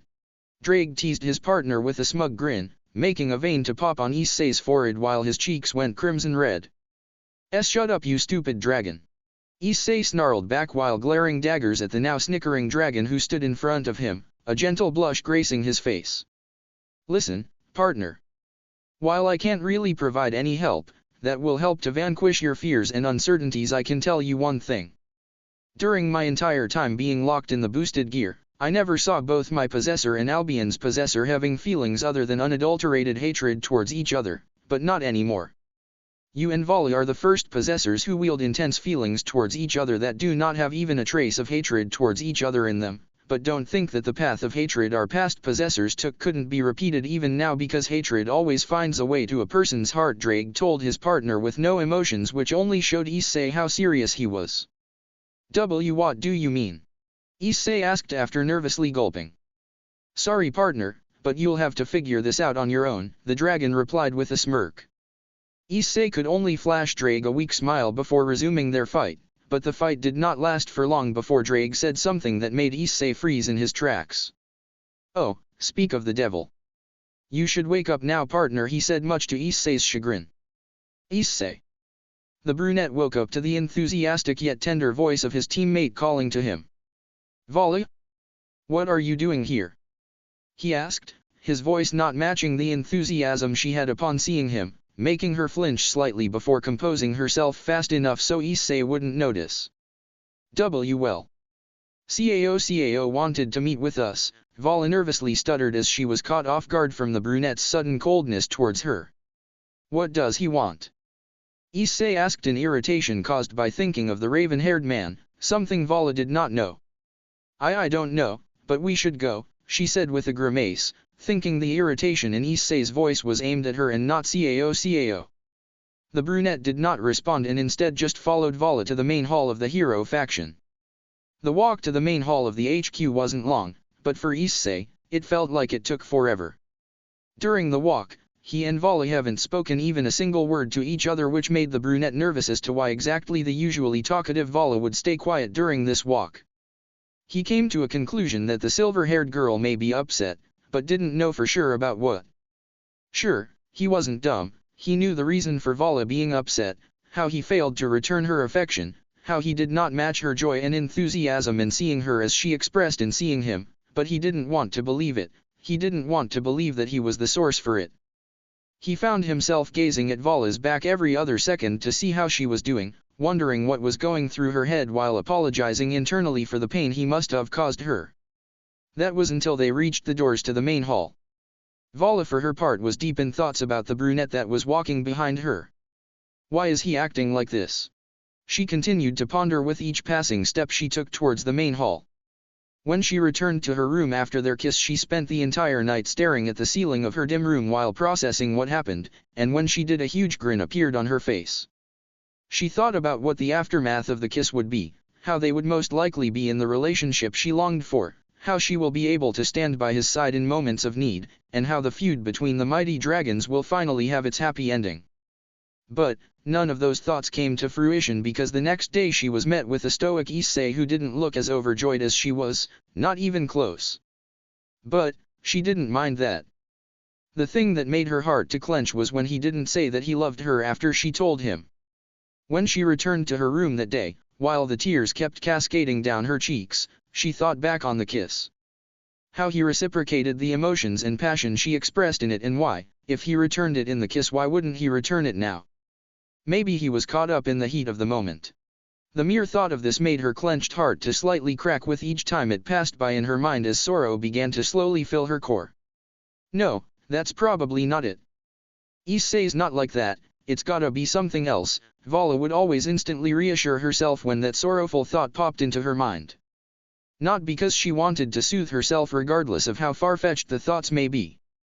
No, she reassured herself because she knew for sure that it's not how Issei is. After all, he is her arch-rival who she knew for quite a long time now. When she saw the door to the main hall, she came to a decision that, as hurtful as it might be, it was necessary.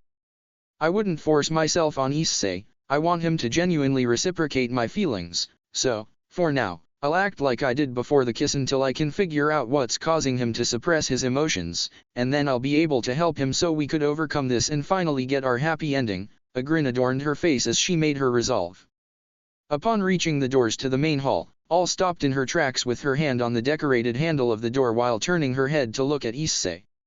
I don't know why are you acting like this towards me, Issei, but I swear I'll find out why and I'll help you deal with it so we can both finally be happy, that's a promise. She said with an extreme determination which caused her fellow emperor to look at her with wide eyes as a frown adorned his face when he was reminded of his cold behavior before switching to a grin when he heard Vali's promise. Thank you, Vali, his whispered gratitude to the silver-haired in front of him failed to reach her ears, or so he thought.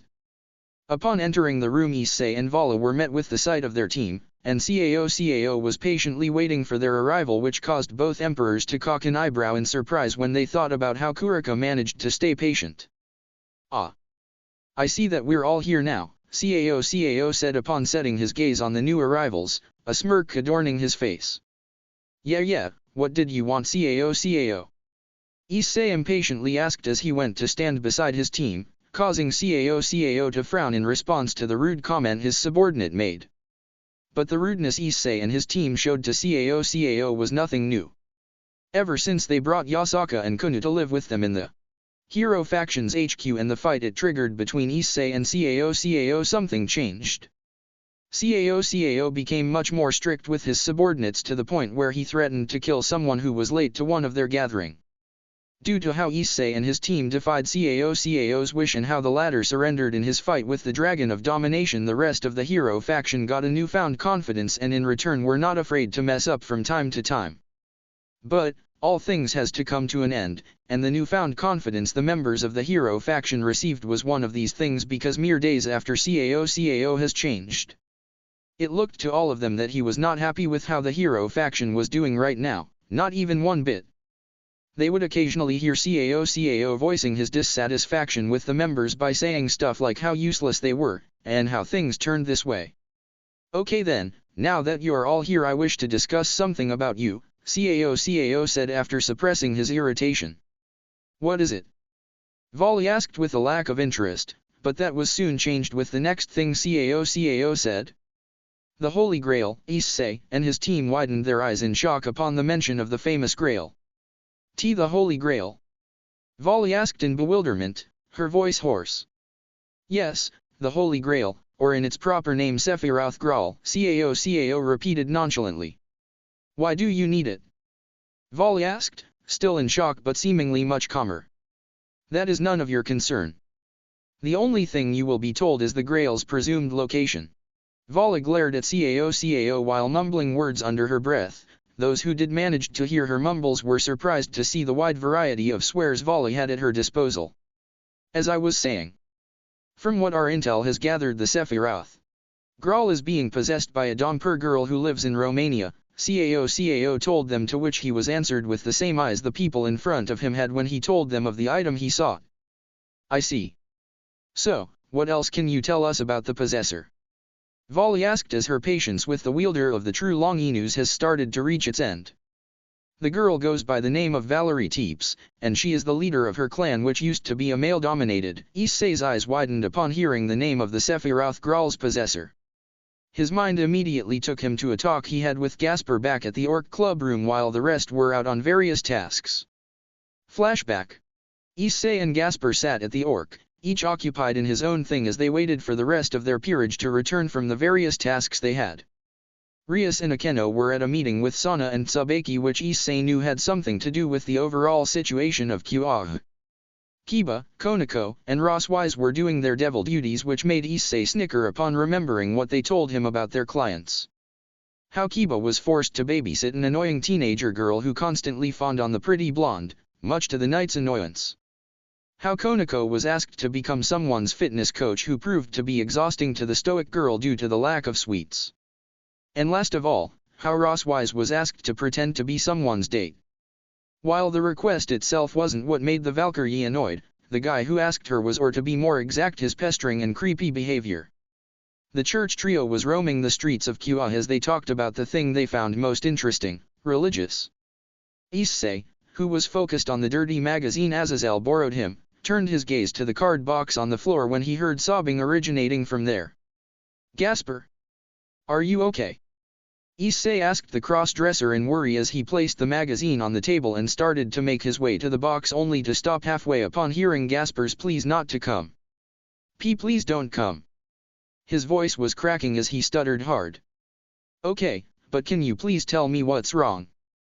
Issei asked tenderly while returning to his seat. It's today, Gasper said between his sobs, making Issei to frown.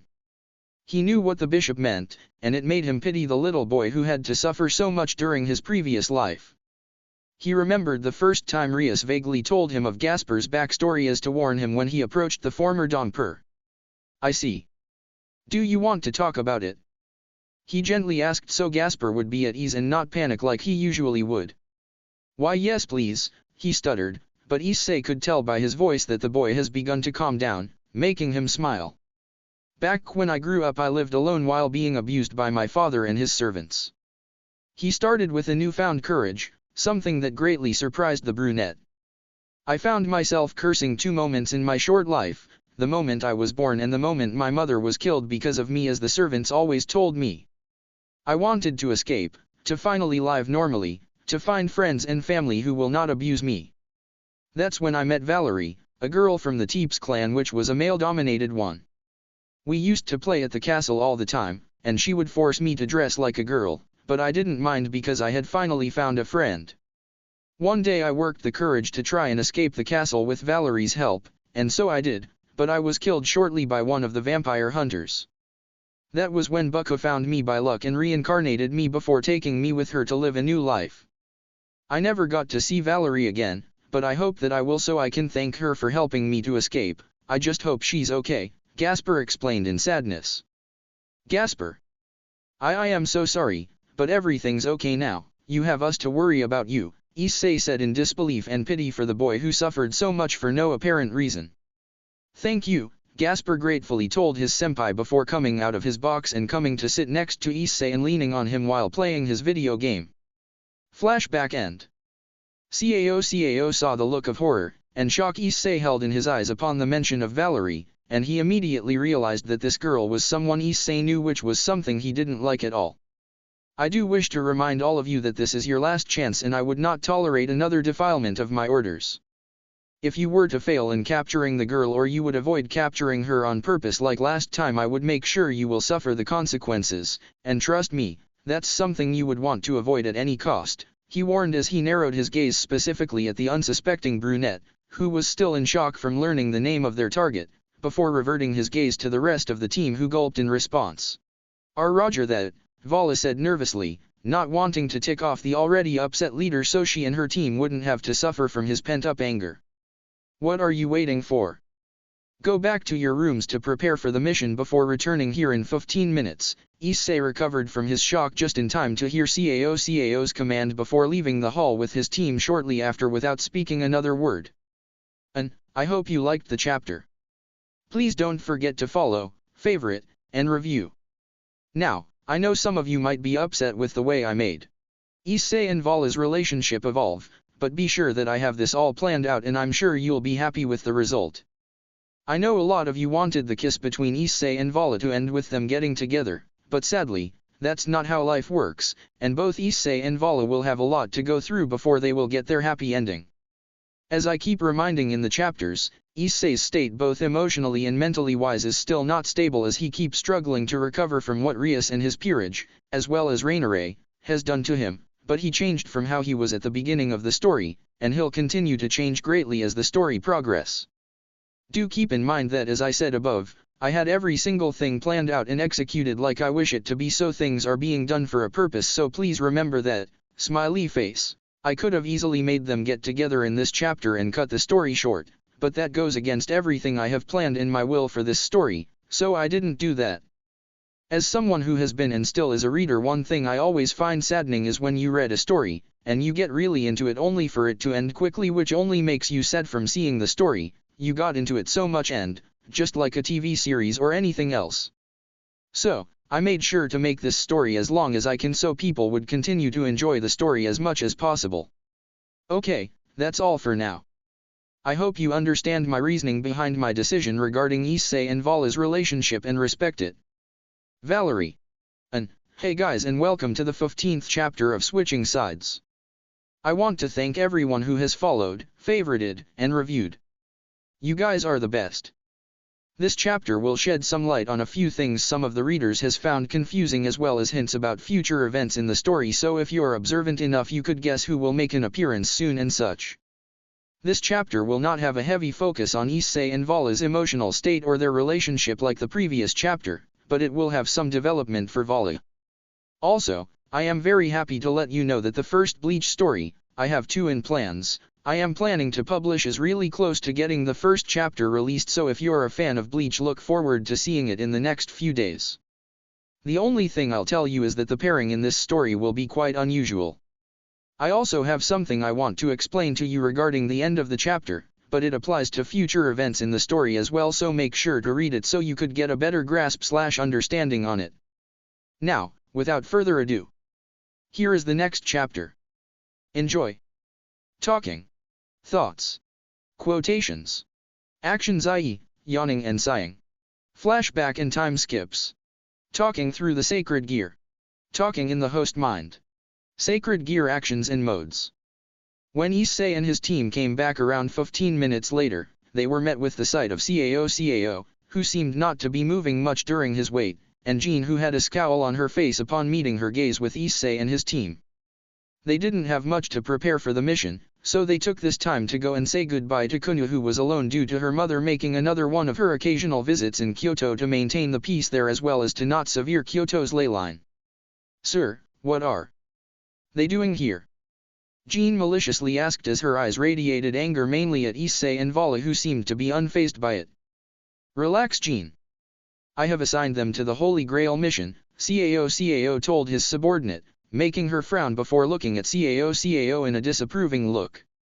"With all due respect, sir, I think these personals are very unfitting for a mission which importance is very high," Jean told Cao her opinion in hopes that the raven-haired leader will hear her advice. But it seems that luck wasn't on her side because, unlike she expected, instead of agreeing with her, Cao has tightened the grip he had on his spear while he glared at Jean. "Jean, do you know what is the difference between you and me?" His tone made Jean flinch due to the suppressed anger that managed to slip through and made itself known in his voice. "And no, sir. Would you please tell me?" Jean nervously gulped before she struggled to voice her answer. "Well, as far as I recall, I am the leader of the hero faction, thus I make the decisions here. I don't need a member like you to doubt my decisions." His explanation caused Jean to pale as she understood the mistake she did. "I'm very sorry, sir. Please find it to forgive me." She brought a barrage of apologies in fear of getting a piece of her leader's infamous wrath, not caring about humiliating herself in the process. She wasn't the only one. Ever since Cao's change in demeanor after the Yasaka incident, it seemed like the rest of the hero faction was going on eggshells when they were around their leader. They couldn't tell what would set him off, and at this time they were too afraid to find out, or else it will be the last thing they'll manage to do before being impaled by his spear. But walking on eggshells around him didn't mean that people haven't made mistakes around him, because they did. Before they knew it, the frightened members of the hero faction have found themselves splurting out apologies with no fear of getting their respect diminished. No, in these moments their fear was focused on something much bigger. It was focused on their lives. And much to their luck, it seemed to work, because midway towards their fit of apologies, Cao would always react the same. He'll scoff and say that he do not wish to kill a weakling before going off to whoever knows where. Jean never believed in this method her fellow members used, mostly because she never had a chance to upset her dear Cao. But when she found herself being the one who angered him, then she saw no reason for not trying this method out, and this decision probably provided her with the chance to live another day. But while Jean was struck with immense fright and Cao was possessed by pure anger, Issei and his team were the opposite. They had a tough time to contain their laughter at the scene that unfolded before them. Even the stoic Arthur had a very hard time to cover the snickers that escaped him, and their laugh only intensified when they saw the glare Jean had sent their way. "Enough!"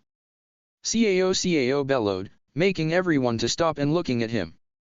"I believe I made my point, so Issei and Vali, please take your time and go to retrieve the Grail as I asked," he commanded the team, who nodded before bolting out of the room to avoid spending more time than necessary with their leader, who they weren't fond of.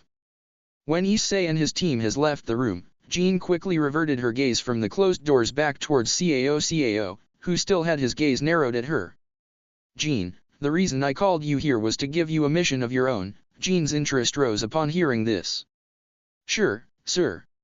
What is the mission?" she asked with unhidden excitement, hoping that the mission was good. "Your mission is to follow Issei and his team without them noticing you. Make sure they are not to repeat the same mistake they did with the fox yokai." "Why, yes, sir." She spent no time thinking about it and quickly voiced her approval vigorously. "I wasn't finished. In the case that Issei and his team does repeat the same mistake, you are to retrieve the Grail by yourself by any means necessary. Am I clear?" Jean only nodded before leaving the room so she could go and get ready for the mission when she got Cao's dismissal. It didn't take long for Issei and his team to reach Romania, and since it was early noon they didn't see the point in renting a room in a local inn. So, after arriving at Romania, they quickly started their trek towards the location where the Teeps clan should reside in. The walk to the Teep's residence wasn't long, to which they were grateful for, but the road was. It was such a mess, intersections were everywhere and foliage constantly blocking their path. Even the ground has been sodden, and it only brought for more frustration for the team. But, after nearly 20 minutes of suffering, they had finally arrived at the residence place of the Teep's clan and widened their eyes when they saw it.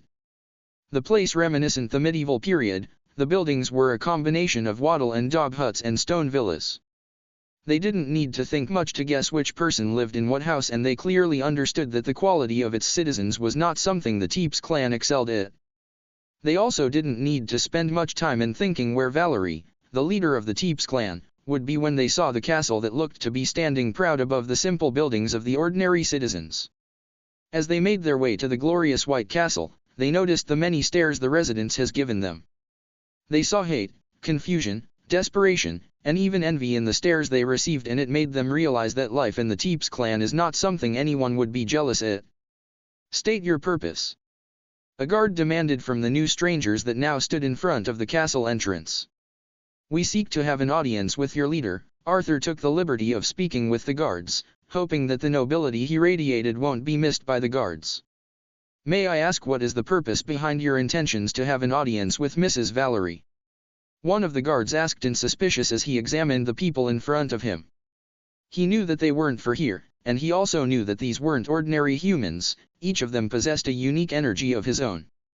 The combinations of different auras made it difficult for the guards to determine from which faction they came from and the intentions they had. We seek to talk to her about the valuable information we have, information that only she is allowed to see, Arthur said with a voice void of any emotions. The guards thought about it for a few seconds, and upon coming to a decision they nodded at the new arrivals and permitted them access to the castle, causing Issei and his team to be quite surprised from the lax security the castle had. I can't believe we actually made it through, Bai Cao said as he snickered at the dumb guards who let them pass so easily. Yeah, I actually can't believe it myself, to be honest, Vali replied with more disbelief than mockery. It seems that her room is right ahead, Arthur said while fixing his glasses after spotting what seemed to be the room of their target. Okay, let's try to do this as quietly as we can, Issei told his team, who equally nodded in agreement. Knock knock. Come in. Issei and his team flinched upon hearing the voice from the other side of the door. It was so hollow, like the person on the other side was nothing more than an empty shell with human skin on it. It made them fear what they'll find on the other side of the door. They knew that this is the room of Valerie Teeps, the possessor of the Holy Grail and the object of their mission. But when they heard this voice they weren't sure if they were standing at the door to the right room. No one could sound so emotionless. Even those who's been broken beyond repair have some hint of anguish, despair, or even desperation in their voice. But this voice had none, like the owner of it has been stripped of any known emotion. They opened the door slowly, using this time to prepare themselves for the sight they'll behold upon fully opening it. When they completely opened the door, they all gasped in astonishment. A beautiful blonde girl with crimson eyes sat on her bed. She looked to be a tad older than the brunette emperor. Her look solidified her title as a Domper. It had elements from both human and vampire alike, which only proved to contribute to her beauty. So how can a girl like her sound so hollow? It just didn't make sense to Issei and his team. MMRS Valerie. Issei's whispered tenderly as not to startle the blonde. Why yes? Who are you? She asked, her voice retaining its hollowness. Nothing, not even a hint of alarm from seeing strangers, no curiosity for their intentions. Nothing, just the same empty voice they heard moments before. Well, my name is Vali, this is Issei, Arthur, Ellie F, and Kuraka. We came to talk to you, Vali introduced them as she pointed at each of her comrades respectively. Nice to meet you. So, what is it that you want to talk to me about? Well, we came to know of your long news, and we wanted to ask if you can tell us about it, Vali asked, hoping that the girl won't get suspicious of their intentions. Ah, I see. Well, I don't mind telling you about it, but why do you want to know? Valerie's question caught the team off guard, making them nervous as they tried to think of what to answer. Well, I guess I can't lie to you, Vali said, seeing no other option than just telling the poor girl about their intentions. Seeing how emotionless the teep's leader was made Vala pity her. And she couldn't explain it, but seeing her like that made her want to protect the girl like a mother protected her child from all the cruelty the world possess. But not only pity brought for this weird feeling within Vala. She wanted to make sure that she'll be able to protect the girl from any harm. She wanted to be there for her because she knew how it was like to survive through all the malice in the world by yourself. She experienced it first-handed during her childhood, but she'll never tell it to anyone from her team. She didn't need pity, especially from the one she loved. We are a part of an organization called the Hero Faction. Our mission was to capture you because of your long anews. But we're not going to do this. Vala spoke with disdain of the very idea of capturing Valerie, her team shocked from what their comrade has said. Vala. I understand what you think, we all are, but we can't allow ourselves to mess up again, Issei told Vala in bewilderment. I know Issei, but I just can't bring myself to bring any harm to her, Vala replied with determination. Sigh. I hope you know what you're doing because the consequences for that will be severe, Issei told Vala as he relented his efforts to convince the girl against her decision. He knew Vala well enough to know that once she decides something, she won't waver even for a second. I see, was the only reaction Valerie has given to Vala's words. Why are you so emotionless, Valerie? A girl's your age should be full of life, but you look like you've been broken, Vala asked Valerie in brute honesty, not bothering to be polite. My long anews. I overused it, and it made me like this. Valerie's brief explanation caused the entire team to gasp in shock. Why your long anews caused this? I didn't know a long anews could bring to such a severe effect on its possessor, Vala said in astonishment as she gazed at the blonde Domper in sorrow before rushing at her to envelop her in a tight embrace. Is there any way to reverse the effect? Vala asked while maintaining her embrace of Valerie. Yes. So tell us and we'll do everything we can to help you. Vala told Valerie as she ended the embrace and looked intently into the crimson eyes of Valerie while maintaining a tight grasp on her shoulder with a voice that showed both the blonde Domper and her team that there wasn't any place for arguments. Okay, Valerie reply caused Vala to widen her eyes, but not because of the answer, but from what appeared to be faint happiness that the girl radiated. The leader of the Teeps clan then told Vala and her team how for her to recover from the effects of the Sephiroth Grail she needed to have the original Holy Grail. But even then, she couldn't exactly tell them if the recovery will be complete or not, but every sort of recovery, make it half or whole, was good progress for the girl.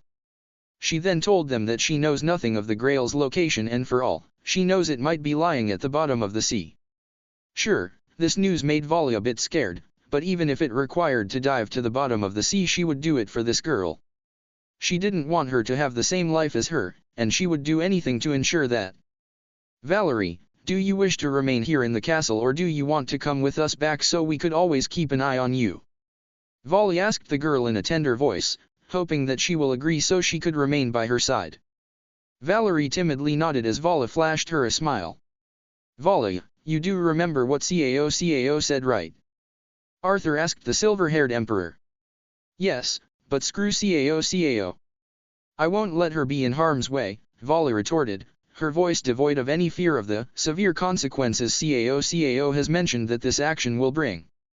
I'm afraid that I cannot allow this to happen, Vala. A new presence made itself known in the room, making Issei and the rest to gasp. Jean. What are you doing here? Issei demanded to know while he and the rest assumed their battle stances. Cao has issued me a mission to follow you in case you'll attempt to do the same thing you did with that yokai girl. I guess he was right in giving me this mission because it appears that you cannot be trusted at all. Jean bellowed in contempt toward her fellow members while she glared at them. I'm here to accomplish what you failed to do. I am going to capture this girl and bring her to Cao. Jean said as she readied her rapier before lunging at Vala shortly after. Fighting against a sword was Vala's weakness. She had no sword of herself, and even her long anews couldn't help to protect her due to its form. So when Jean lunged at her she didn't know what to do. She had no time to activate her scale mail, nor could she use any magic to block it in time, and her fists were useless.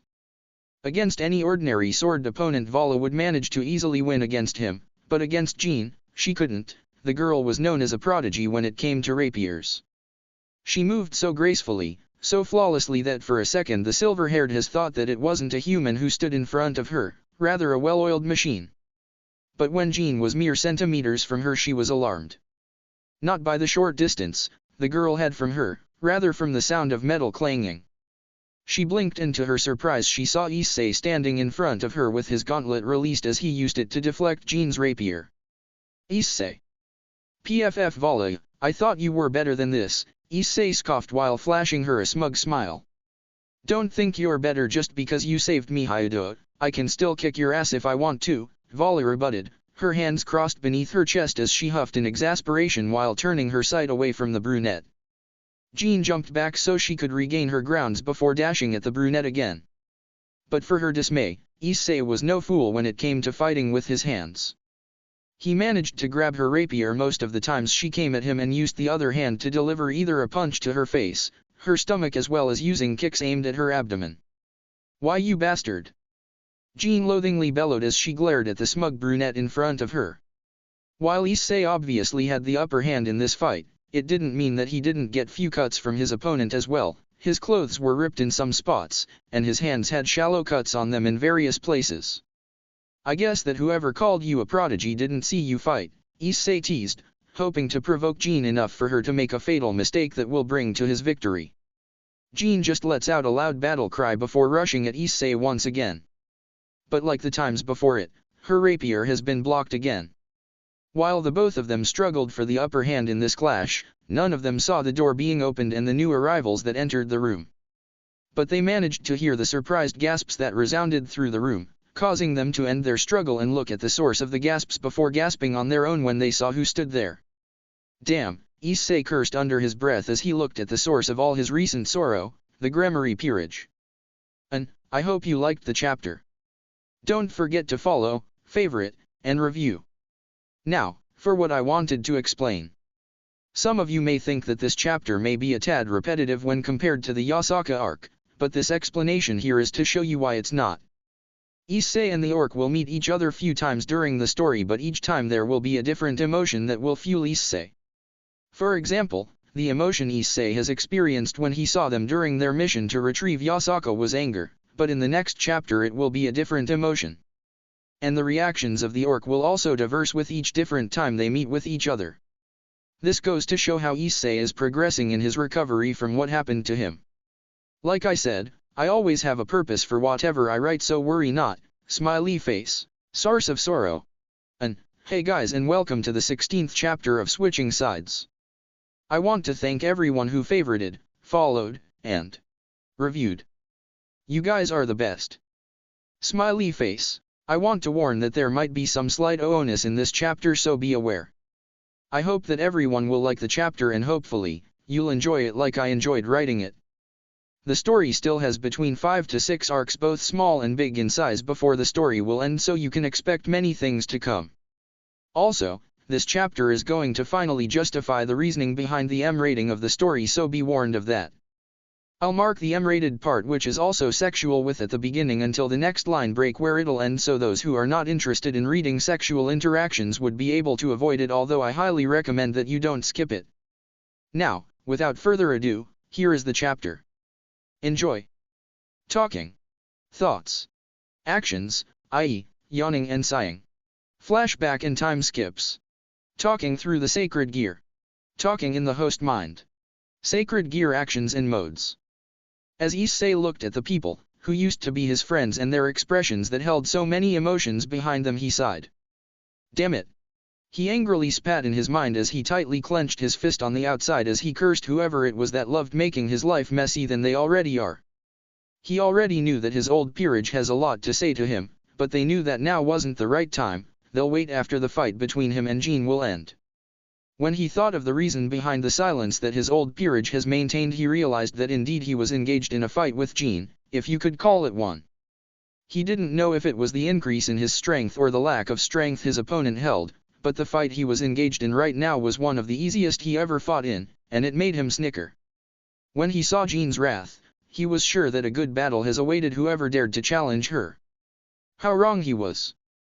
The so-called prodigy of the hero faction had yet to live up to her title, and Issei was sure that it would continue to stay so as the fight continues. Her movements were ungraceful, her speed was rapidly decreasing, and her attempts at dodging were sloppy. But to her defense, she did manage to land a couple of hits on him when he was careless. As he dodged yet another attack from Jean, he allowed himself to have a quick glance at his team to see their reactions, and the brunette emperor wasn't disappointed with what he saw. They were all smirking, some even bit their lips as they strived to contain their laugh at the fight that ensued. They knew of their teammates' strength well enough, but they didn't get to see the full strength of Jean, and now that they had a chance to see the merciless, enraged Jean who was sure to go all out, they were deeply dissatisfied. "What happened, Jean? Your feelings got the best of you?" Issei smugly taunted as he flashed her a smirk. "Screw you, Issei." Jean spat with a voice full of malice as her grip on her rapier has been tightened before she rushed in his direction with a fierce battle cry again. "This is getting ridiculous," Issei thought to himself as he held his now bleeding left arm. After Jean had come speeding at him, she managed to get a nasty slash on his left hand after deceiving him. She rushed at him with her rapier aimed straight for his abdomen, but when he elevated his left arm to shield himself from the incoming slash with his gauntlet, she skidded left and slashed him across his arm, and causing him to hiss in pain as he instantly clutched his arm. "That was a good one, Jean, but I need to end this now." He gave her the credit she had deserved before his voice turned to one of pure determination. "You're right, I am going to end this myself, so I can go after the rest of you traitorous bunch. Especially that bitch Vali." She roared back in spite as she glared daggers at Issei before giving the same glare to his team, especially Vali, who winced from both the remark and the glare. If any of his teammates could have seen Issei's face after Jean's comment, they could have sworn that his eyes had momentarily flickered emerald green before reverting to their original brown color. All the while his fists clenched so tightly until they looked to be as white as snow, while trickles of red could be seen peeking from where his nails had dug into. When he heard Jean's words, he tensed up while his swirling anger had finally found the target it longed for. Issei could be called a self-centered, arrogant, and ignorant, but when it concerned his friends he was none of that. He was kind, and his resolution to defend them was unwavering. But his resolve to protect his friends was beyond just physical harm. So when he heard Jean had threatened his comrades, who he cherished for the things they've done for him, and the things she said about Vali, it made his blood boil. Vali wasn't just an ordinary friend for him like Baikao and Arthur were, she was beyond that, and his protectiveness of her stretched far further, and it would be a cold day in hell when he lets Jean stay unharmed after this. The silence that lingered at the room after Jean had finished speaking was still present. Everyone waited with bated breath for Issei to make some sort of reaction, but they frowned when they saw him glued to his place with his mouth shut and his fists clenched tightly. Meanwhile, Jean has continued to adorn a triumphant expression on her face as she as well waited for the brunette to do something. But when something did happen, none of them had expected for it to come in the form of a crushing aura. It was so intense, so full of emotions. For the first time in their lives, all of the occupants of the room finally understood what true domination felt like. Most of them collapsed to their knees when they felt the domination in his aura, but all of them involuntarily flinched when they felt the hatred that was also present in his aura.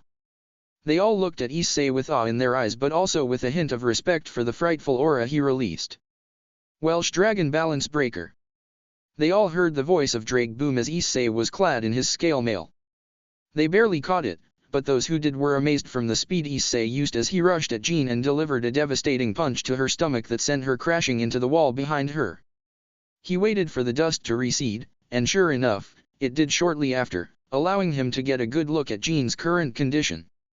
She was harshly battered, and her clothes were ripped to the point that her breasts were on full display. Her hair was messy while the majority of it had caught the dust and made a gray layer to appear. Blood was steadily flowing from her back onto the floor while she was in a barely crouched position, gripping tightly the hand that held her rapier. "It's over, Jean. You should know when to give up," Issei told her with a voice void of any emotions that made his team and old peerage to scowl from the unfamiliarity of it. But Issei couldn't deny the fact that her breasts looked magnificent.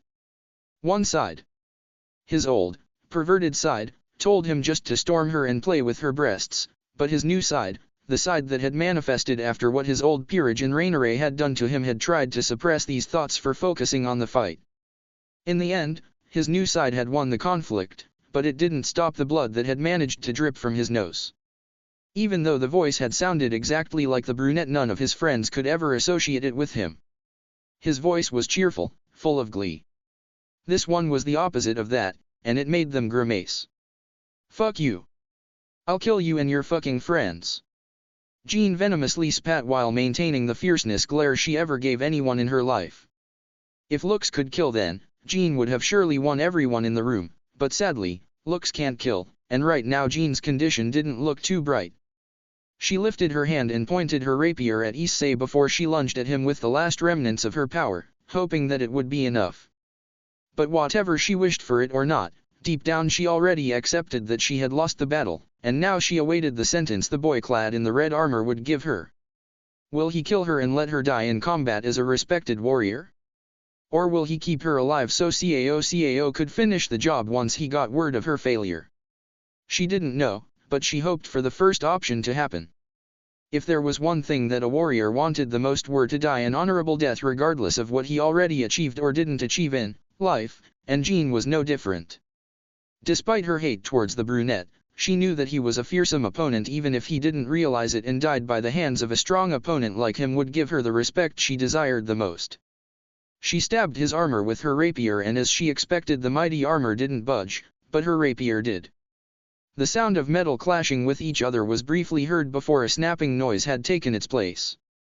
They all looked for whatever it was that broke, and they widened their eyes when they saw what appeared to be a fragment of Jean's rapier flying through the air before landing back on the floor with a small thud. Jean looked at her rapier with wide eyes and then at the body of her opponent before she sank to her knees with a look of utter defeat and hopelessness. I lost. Her whisper went unnoticed by everyone except for Issei, who stood close enough to hear it. He looked down at the defeated form of Jean, and he started to feel pity for the girl, and it confused him to no end. He was seething at her for what she said, and he wanted to kill her, but now he just felt sorry for the girl.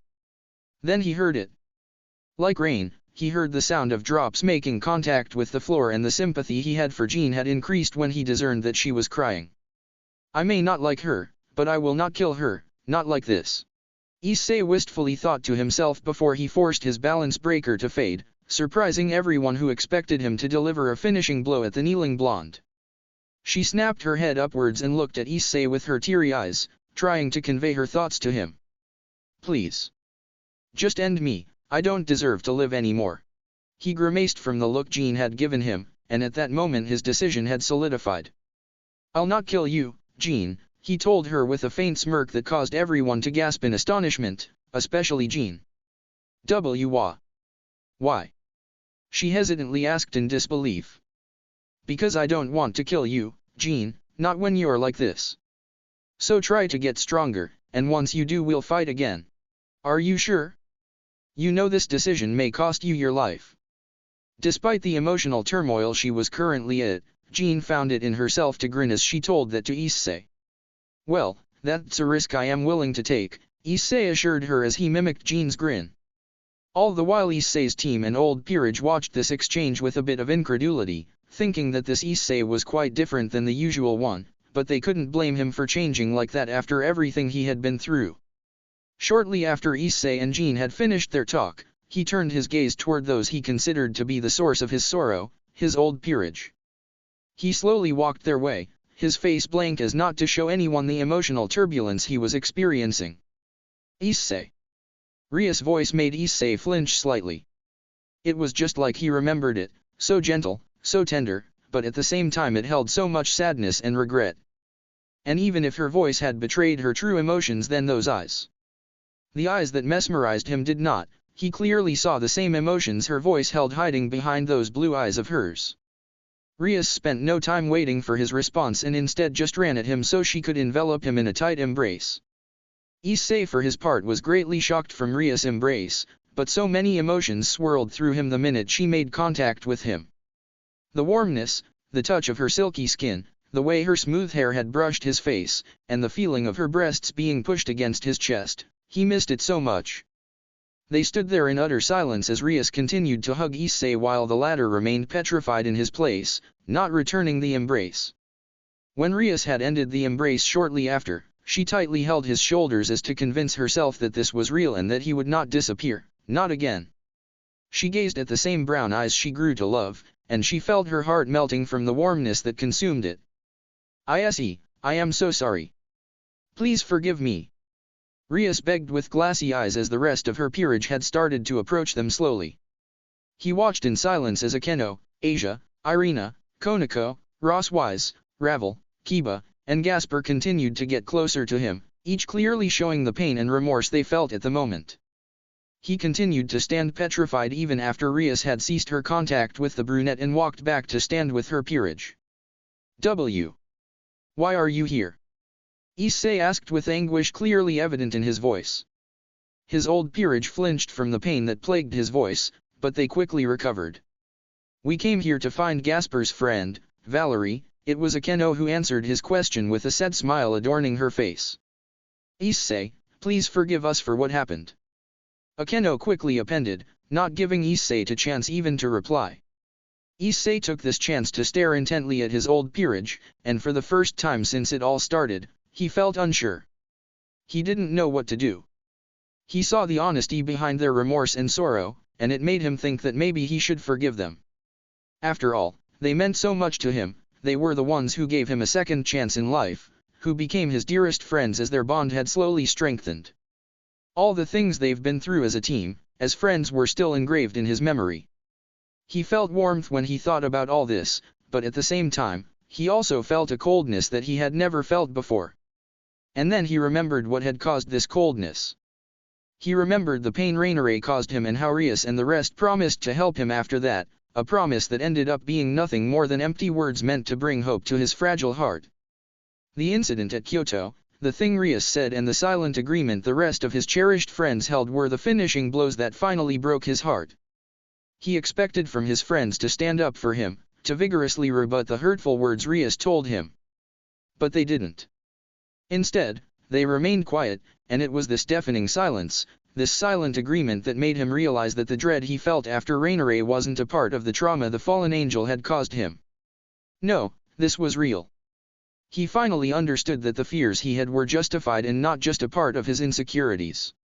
Issei averted his gaze from his old peerage onto his team, and he saw the worry and fear they all felt. Worry about their teammate and friend, and fear of losing him for his old peerage.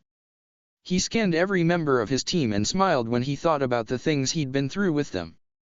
The time he, Cao, and Arthur had told each other about their pasts, and the effects it had on their bond. Ellie F, the girl he always swore to keep her happy and never to let her experience the same sorrow he felt, a girl with so much kindness and innocence. Kuraka, the most selfless, caring person he had met. The person who sacrificed everything for her little sister, the girl who endured the hate of so many people, especially the hate of her sister. And then there was Vali. The one who had been his rival ever since he met her. He still remembered how enraged he was when she threatened to kill his parents and friends, how obsessed she was with obtaining strength and to fight with strong enemies. But the Vali he met after he joined the hero faction was entirely different. She was sensitive, she greatly valued her friends, she was sweet and kind. But at the same time, she succeeded to retain the same qualities that made Issei fall for her, her determination to always become the best, her fierceness, her strength, and her beauty. He gazed at them, and he finally understood where his place was. I can't, Issei answered Akeno emotionlessly, making his old peerage to gasp before the rest had started to sob. Why? Please, Issei. Akeno pleaded, hoping that he'll rethink his decision. I loved all of you, and I would have happily given my life to protect you back then, but after what happened back at the hotel room.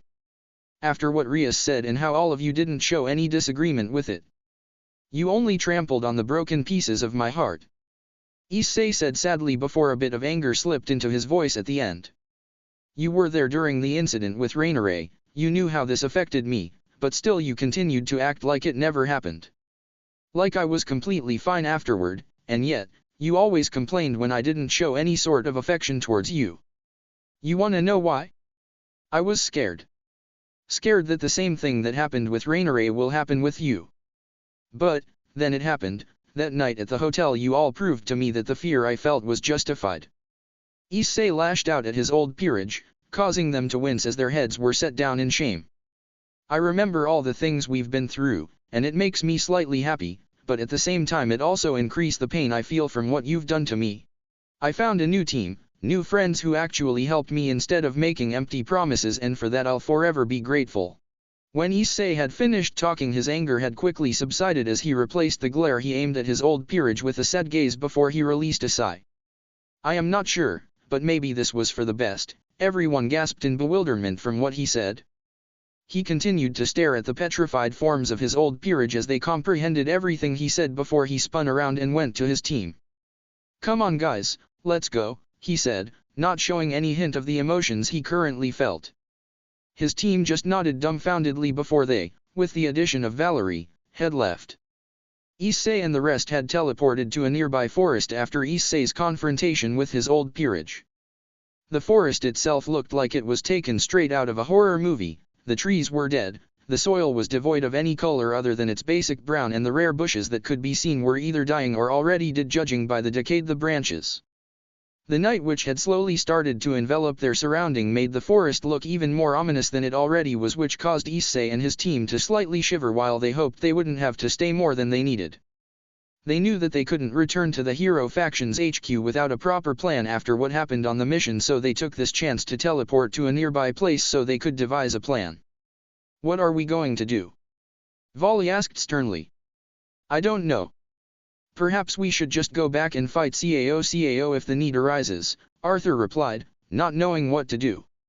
"And risk being killed?" "No thanks," Vali retorted. "Well, I'm afraid we have no other choice, Vali. It's not like we can hide from Cao forever. It won't take him long to realize what happened and to organize a search party to come after us." "I know. Arg. I don't know what to do.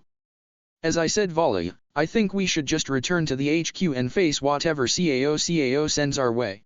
I guess you're right, but we should spend the night here before going back." While Vali and the rest had tried to devise a plan, Issei and Kuraka walked to a nearby riverbank, far from the rest of their team. They sat next to each other, each deep in his own thoughts about what had transpired earlier. Issei thought about the confrontation with his team and if it was right to say what he did. He didn't regret it because what he said were his genuine emotions, but maybe he should have said it in a different way. He wasn't sure, but he was glad that it was finally over. Seeing his old peerage brought back a wave of emotions that he wanted to lock up forever, and now, when they left, he had to fight these feelings again so he could lock them up again. But he knew that they won't stay locked up for long because he was aware that right now there were a few people who fought valiantly for the key. People he cherished greatly. He was brought back from his thoughts when he heard Kuraka silently sobbing. "Are you okay, Kuraka?" Issei asked with a melodious voice as he placed his hand on the Neko Xiao's shoulder in a soothing manner. Kuraka didn't say much in return to Issei's question, but the one word that she did say was enough for him to understand exactly what was wrong. "Chiron," she managed to say between her sobs. Issei wasn't dumb. He saw the glare Konako had directed at her sister when she saw her, and he knew that the two Neko Xiaos also exchanged some words, but he didn't know what exactly was said. He only knew that whatever it was caused Kuraka to get sad. "I'm sorry, Kuraka, I know it was tough for you to see your sister again," Issei had kindly said as he drew circles on Kuraka's back in a soothing manner. "She told me that she hates me. She said that she doesn't see me as her sister anymore, nor will I ever be," Kuraka managed to say after Issei had succeeded to calm her down a bit.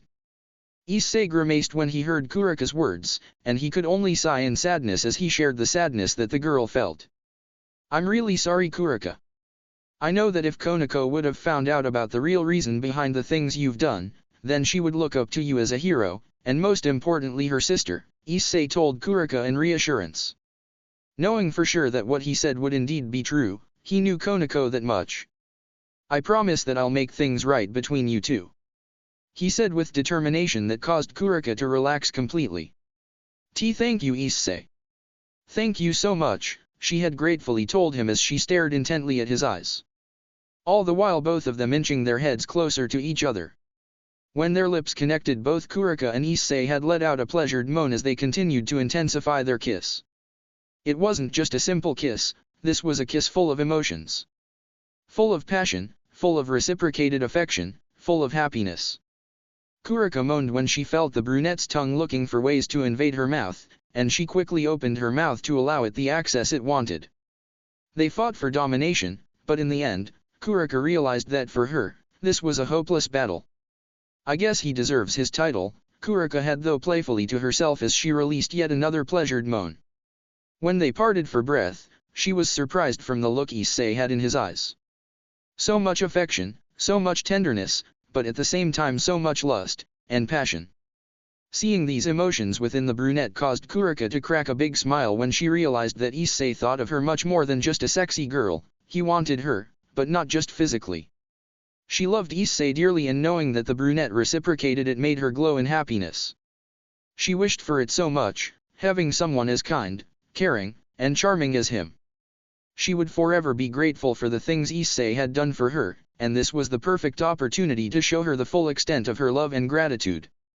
She widened her eyes when she felt his hands grasp her kimono as he tried to pull it down so he could catch the sight of her heavenly assets. The Nico Xiao smirked when she realized his intentions and quickly helped him remove her kimono. She was jubilant when she saw his eyes widen in astonishment when he caught sight of her breasts bouncing as her body had been fully revealed for the brunette. Kuraka yet in pleasure when she felt his hand tightly fondled her breast while the other one guided her head so he could resume their kiss. Ah, Issei. She whimpered in pleasure as she felt a sensation she never felt before consume her. It took her a while to recover from the sensation she felt, but the bliss she was in continued to stay. She looked at Issei and noticed that she now laid on top of him while he laid on his back against the grass that surrounded the riverbank, her breasts pressed against his chest as his hands enveloped her and continued to pull her even closer.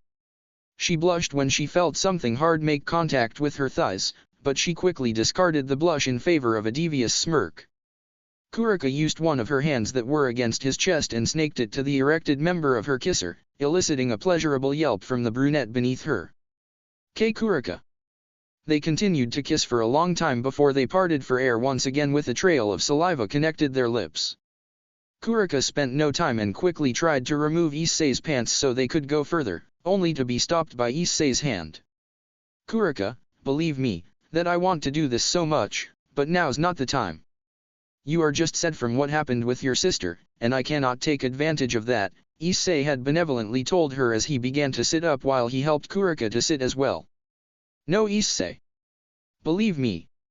I really want this, I love you so much, so please. Kuraka pleaded as tears threatened to fall from her eyes after hearing Issei's rejection. Are you sure that this is what you truly want? Issei hesitantly asked, but Kuraka didn't miss the faint traces of hope that his voice held. I'm sure, Issei. I've never done it before, and there isn't anything else that I want than doing it with you now, she whispered to him with a sultry voice, hoping that it would be enough to make the brunette succumb to his emotions instead of listening to his brain. The brunette had returned her smile before he once again pressed his lips against Kuraka's. They were both in bliss as they continued to kiss for many minutes until Kuraka had suddenly stopped the kiss, causing Issei to pout. But he didn't have a chance to voice his protest due to the sudden feeling of his pants being tightly pulled off. Here, let me help you, he told her with a smile as he proceeded to help the Nico Xiao to remove them more quickly. Once Issei's clothes were completely removed, Kuraka couldn't help but widen her eyes in astonishment as she bit her lips to stifle the gasp that threatened to surface. His body was hefty, his chest was chiseled, and his hands and thighs were much more defined now when his clothes didn't block them, but what got Kuraka to gape was the massive pillar that stood proudly from between his legs. Nya Issei, you really are mighty, she told him with the most seductive voice she could muster, hoping to make his already massive member even harder, and sure enough she succeeded. She cocked an eyebrow in curiosity as she saw trickles of a transparent liquid emanating from the tip of his manhood. It didn't take long for her animal instincts to take over as she dropped to her knees and leaned down to reach her objective. She grasped Issei's manhood tightly as she inched her mouth closer. Oh, my. Kuraka. Issei moaned when he felt his manhood being enveloped in Kuraka's warm mouth. She continued to bob her head as she took Issei's member deeper with each time, causing his moans to intensify. She stopped when she heard Issei begin to stammer what she assumed to be a warning. Kuraka. I am going to. Not yet, Issei, the good part is still ahead of us, Nya, she winked at him as she removed her mouth from his manhood so he wouldn't ejaculate too soon. Issei slightly snickered as he waited for his impending release to fade before he fiercely lowered her to the lush grass. Well, now's your turn, he playfully told her before he tightly pressed his lips to her as his hand started to trace her curvaceous figure. He began playing with her ears, hoping that it would be as sensitive as he thought, and he smirked in triumph when he heard Kuraka purr in absolute pleasure, but the brunette was still far from stopping. The brunette stopped playing with her ears and instead snaked his hand down to her breasts and traced the soft mound of flesh until he reached his destination. Issei! Kuraka cried when Issei pinched her nipple, hoping that the amazing sensation that it brought would never stop.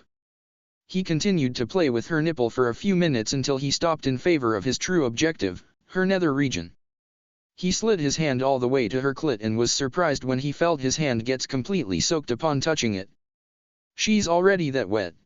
He asked himself as he felt a tinge of pride in his chest, knowing that he was the cause of that. He wasn't afraid anymore to admit to himself that he loved Kuraka and wanted nothing more than to make her happy as they showered each other with love. The Nico Xiao might not know it, but the effect she had on Issei's recovery was tremendous. How she opened herself up for him, how she expressed her love, how she confided him with her biggest secrets and fears, and most importantly how she desired to share one of the dearest moments a person have in his life with him out of everyone. But Issei wanted more, he wanted to push her even further, to pleasure her even more, and he had just the perfect idea how to do it. He started to rub her clit for a few seconds before he slowly inserted his fingers inside Kuraka, hoping to taunt her already wet clit even more. Issei was no expert. After all, this was his and Kuraka's first time, but he could tell that she was dying with anticipation, her body just told him that. The ever-growing wetness from her lower region, the growing lust that her kisses radiated, and her rigid movement. But if those didn't suffice, then the heavenly moans she continued to release were a huge help for him to reach his realization. She wanted him so much. And he wanted her, but he would hold on just a bit more. He was curious about something, and he wasn't one to let curiosity hold him back. So, when he ceased to play with her clit, he removed his hand and instead grabbed one of her tails. He was surprised when he felt Kuraka releasing what he considered to be the most intense moan since they started. He continued to play with her tail until he felt her convulse while she attempted to arch her back from beneath him, all the while biting her lips to stifle a scream of pleasure. Wow! Issei! That was amazing! She told him between her wheezes. She cocked an eyebrow in perplexion when she saw that the only reaction Issei had given was a faint smile while he continued to stay petrified in his place. Issei for his part was absolutely marveled by Kuraka's beauty, her lips swollen, her nipples were red, her cheeks flushed, her hair was messy, and her tail moved vigorously in elation. Issei? She asked him but found herself eliciting a surprised nya when she felt Issei rush at her and pulling her to him as he descended with his back on the grass as he resumed the assault on her swollen lips. They continued to kiss while everything around them seemed to disappear and the time appears to move in unknown speed. When Kuraka had broken the kiss, she and Issei wasn't sure if it lasted a few short seconds as their minds had told them or long minutes as they both felt. Regardless of the time that passed, once they parted, it took them several seconds before they succeeded in regaining the breath they lost in their kiss. Kuraka, who was lying on Issei's chiseled chest with her head beneath his chin, looked up at Issei with dreamy eyes. He caught her gaze and flashed her a tender smile before he started to slowly stroke her hair. She looked at him, and her heart fluttered in response. He was the man she loved the most, the source of her happiness and the one she would never let to escape her tight grasp, not after her sister. She started to stir before she managed to stand up on her knees. Kuraka? Issei inquired in curiosity, not knowing why she broke their last position. The Nico Xiao hadn't responded and instead placed her hands on his shoulders for support as she traveled all the way down to his erected member. She raised herself slightly, her womanhood positioned just above Issei's erected member. She felt Issei grabbing her rear and squeezing it as he kept her steady. Take your time, Kuraka, do it when you're ready, Issei spoke slowly, reaching forward and taking one of her nipples in his mouth, making her elicit a small moan. She nodded, her breath jittery. She reached down with one of her hands, grabbed him and positioned it to her entrance. The biggest thing that Kuraka had put inside her was her slim fingers, and seeing Issei's massive manhood about to penetrate her made her breath to hitch in both excitement and nervousness as she wondered about how something as big as that would fit into her. She bit her lips as she prepared herself for what's to come and in a swift motion impaled herself on Issei's member. Ah! She cried out as she felt her insides expand and move to fit his girth inside her. A quick jolt of pain was shooting through her. She heard Issei mimic her cry, surprised from the sudden pleasure that shook his core. She felt her womanhood slightly ache from the penetration, and clutched at Issei and buried her face into the side of his hair, her eyes shining with tears. She felt a warm hand wrap around her, a soothing hand against the back of her head. "It's okay, Kuraka, it'll soon go away," his voice came out as a whisper. She took a deep breath and nodded, thankful for his reassurance but at the same time turned out from the tone of his voice. After she managed to recover and the pain had become nothing more than a dull ache, she lifted herself, feeling every inch of his shaft rubbing against her inner walls which sent a new, powerful wave of pleasure through her. She felt full, but not just because of Issei's member filling her. No, she felt full, content that the relationship she had with the person she loved the most had evolved to a stage more intimate than they could ever have. She never thought that she would have been the first to share this much intimacy with the brunette, but knowing that she had made her finally feel at peace. As the wave of pleasure that overtook her had faded, she spent no time pondering and instead wanted to recreate the amazing pleasure that made her whole being shake. She slowly lifted herself up, feeling his thick member rubbing against her inner walls which sent her through a whole new wave of pleasure. But that wasn't enough, she wanted more, so without hesitation she slowly lowered herself back at Issei. The sound of flesh slamming with each other could be faintly heard as her rear slammed into his thighs. She relished the quivering she felt from the pleasure that shot through her, and she relished Issei more than she thought was possible for being the one who gave her this mind-blowing sensation. Slowly, she continued to bring herself up and down at a slow pace as she became accustomed to the feeling of having Issei's member penetrating her. Issei gripped her tightly, he squeezed her rear, fondled her breasts and played with her nipples while Kuraka continued to bounce up and down his member as she began to slowly increase her pace. Feeling the incredible warmth and wetness of Kuraka's inside, as well as the sound of their flesh slamming into each other, had made him insane with desire. Desire to just grab Kuraka and increase the pace even more, but he knew that he couldn't do it, and he fought with every fiber of his being, knowing that Kuraka had to get used to it and do it on her own terms. He was driven by desire, but he wasn't a bastard who'll only think of himself. Kuraka for her part was enjoying the feeling of being the one who controlled, the one who dominated, and she wouldn't give this up so soon.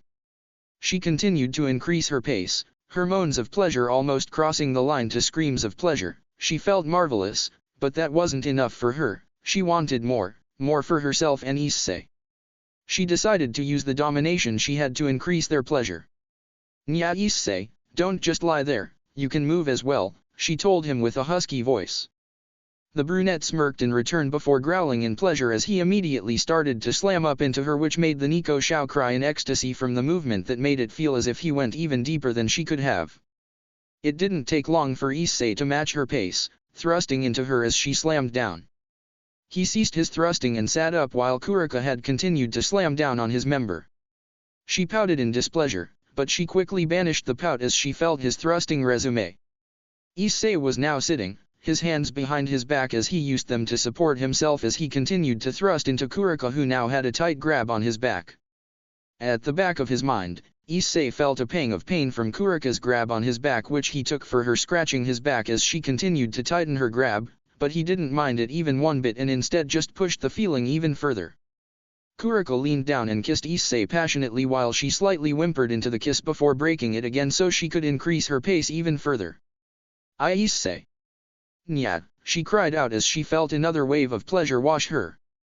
Hearing his name being called made Issei caused him to thrust hard into her and made Kuraka to nya.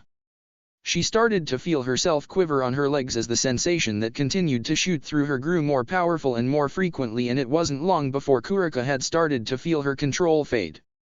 She clutched hard on his back and head as she tried to speak.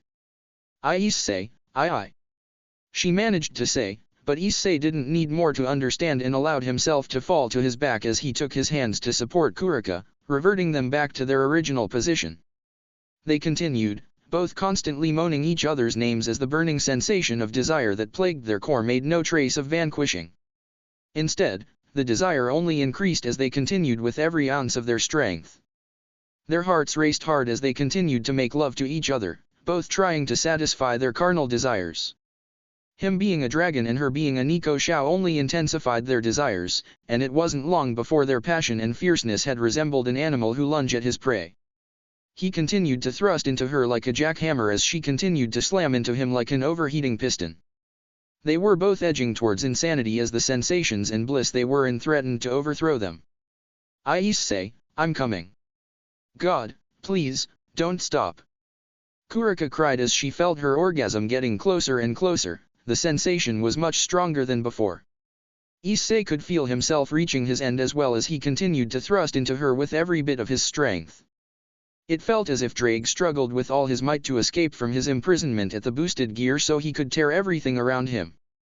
With the last remnants of his strength, he thrust into her as hard as he could, and it was this final thrust that brought for Kuraka's orgasm. She shot her eyes open and rolled her head back as she cried out his name and arched her back as she pressed herself into him even further. Nay, her mind had gone blank, and her vision had become blurry as it was flooded by a blast of colors, her throat aching as she screamed in pleasure from the bottom of her soul. Kuraka. I am going to. He struggled to say as he fought against his own orgasm, feeling her inner walls tightening around his member as her muscles contracted wildly. It's okay, Issei. You can come inside, she reassured him after seeing the glint of fear that his eyes had when he struggled to warn her from his impending orgasm. She knew well of the consequences for Issei coming inside her, but she didn't care for it even one bit. In fact, she even wanted it. It was her dream to have strong children so her species could be restored to its former glory, and there wasn't anyone else she would prefer, even in 1,000 years, than Issei to be the father of her children. Kuraka. He cried out her name as she felt his manhood twitch inside her as it shot its hot white fluid and filled her womanhood. They were in a bliss that could be defined as heavenly for the couple, but Kuraka still had something in mind. She wanted to be the one who provided the finishing chord of their lovemaking. With her last of the strength gathered, she gave one final, powerful slam into Issei, causing her body to twitch and convulse and blackness to invade her vision while she struggled to breathe as yet another chain of orgasms washed over her. She fell into his chiseled chest while his manhood was still inside her, his hands tightly enveloping her as the both of them struggled hard to regain their breath. I've never. She stammered slowly. Felt anything like this before, Issei completed her sentence as he shot her a weak smirk. They continued to stay like that for what seemed like hours until Kuraka had regained her breath and got off Issei's manhood so she could cuddle him, her breasts pressed tightly on his arm as her head rested on his heaving chest. I love you so much, Issei. I love you too, Kuraka, he whispered back before he kissed her forehead. He didn't regret anything that happened because it led to him starting a relationship with Kuraka as well as forming a bond with Valerie, Yasaka, and the rest of his team. At first, he wouldn't dare to make a move on something like this, but after the confrontation with his old peerage earlier this day and the fact that it was Kuraka who made a move on him, instead of him trying to be the one who made the first move, he realized that he had nothing to fear. He allowed himself to embrace his love to Kuraka instead of being afraid of it. Their feelings were mutual as well as their will to have a relationship with each other, and now that he managed to help Kuraka to get over her past just like he helped Akeno, how he helped her to recover from the sorrow her sister had caused her. He knew that her emotions were nothing but completely genuine and not driven by anything else. There were simply no obstacles that stood in their way for happiness as a couple. He knew that if he ever wanted to recover, then he has to do it together with those that love him, and by closing himself away from them like he did would only harm his recovery. But he knew that Kuraka wasn't the only one that wanted to stand by his side as she showered him with love. He was aware that Valerie, and probably Ellie F wanted the same.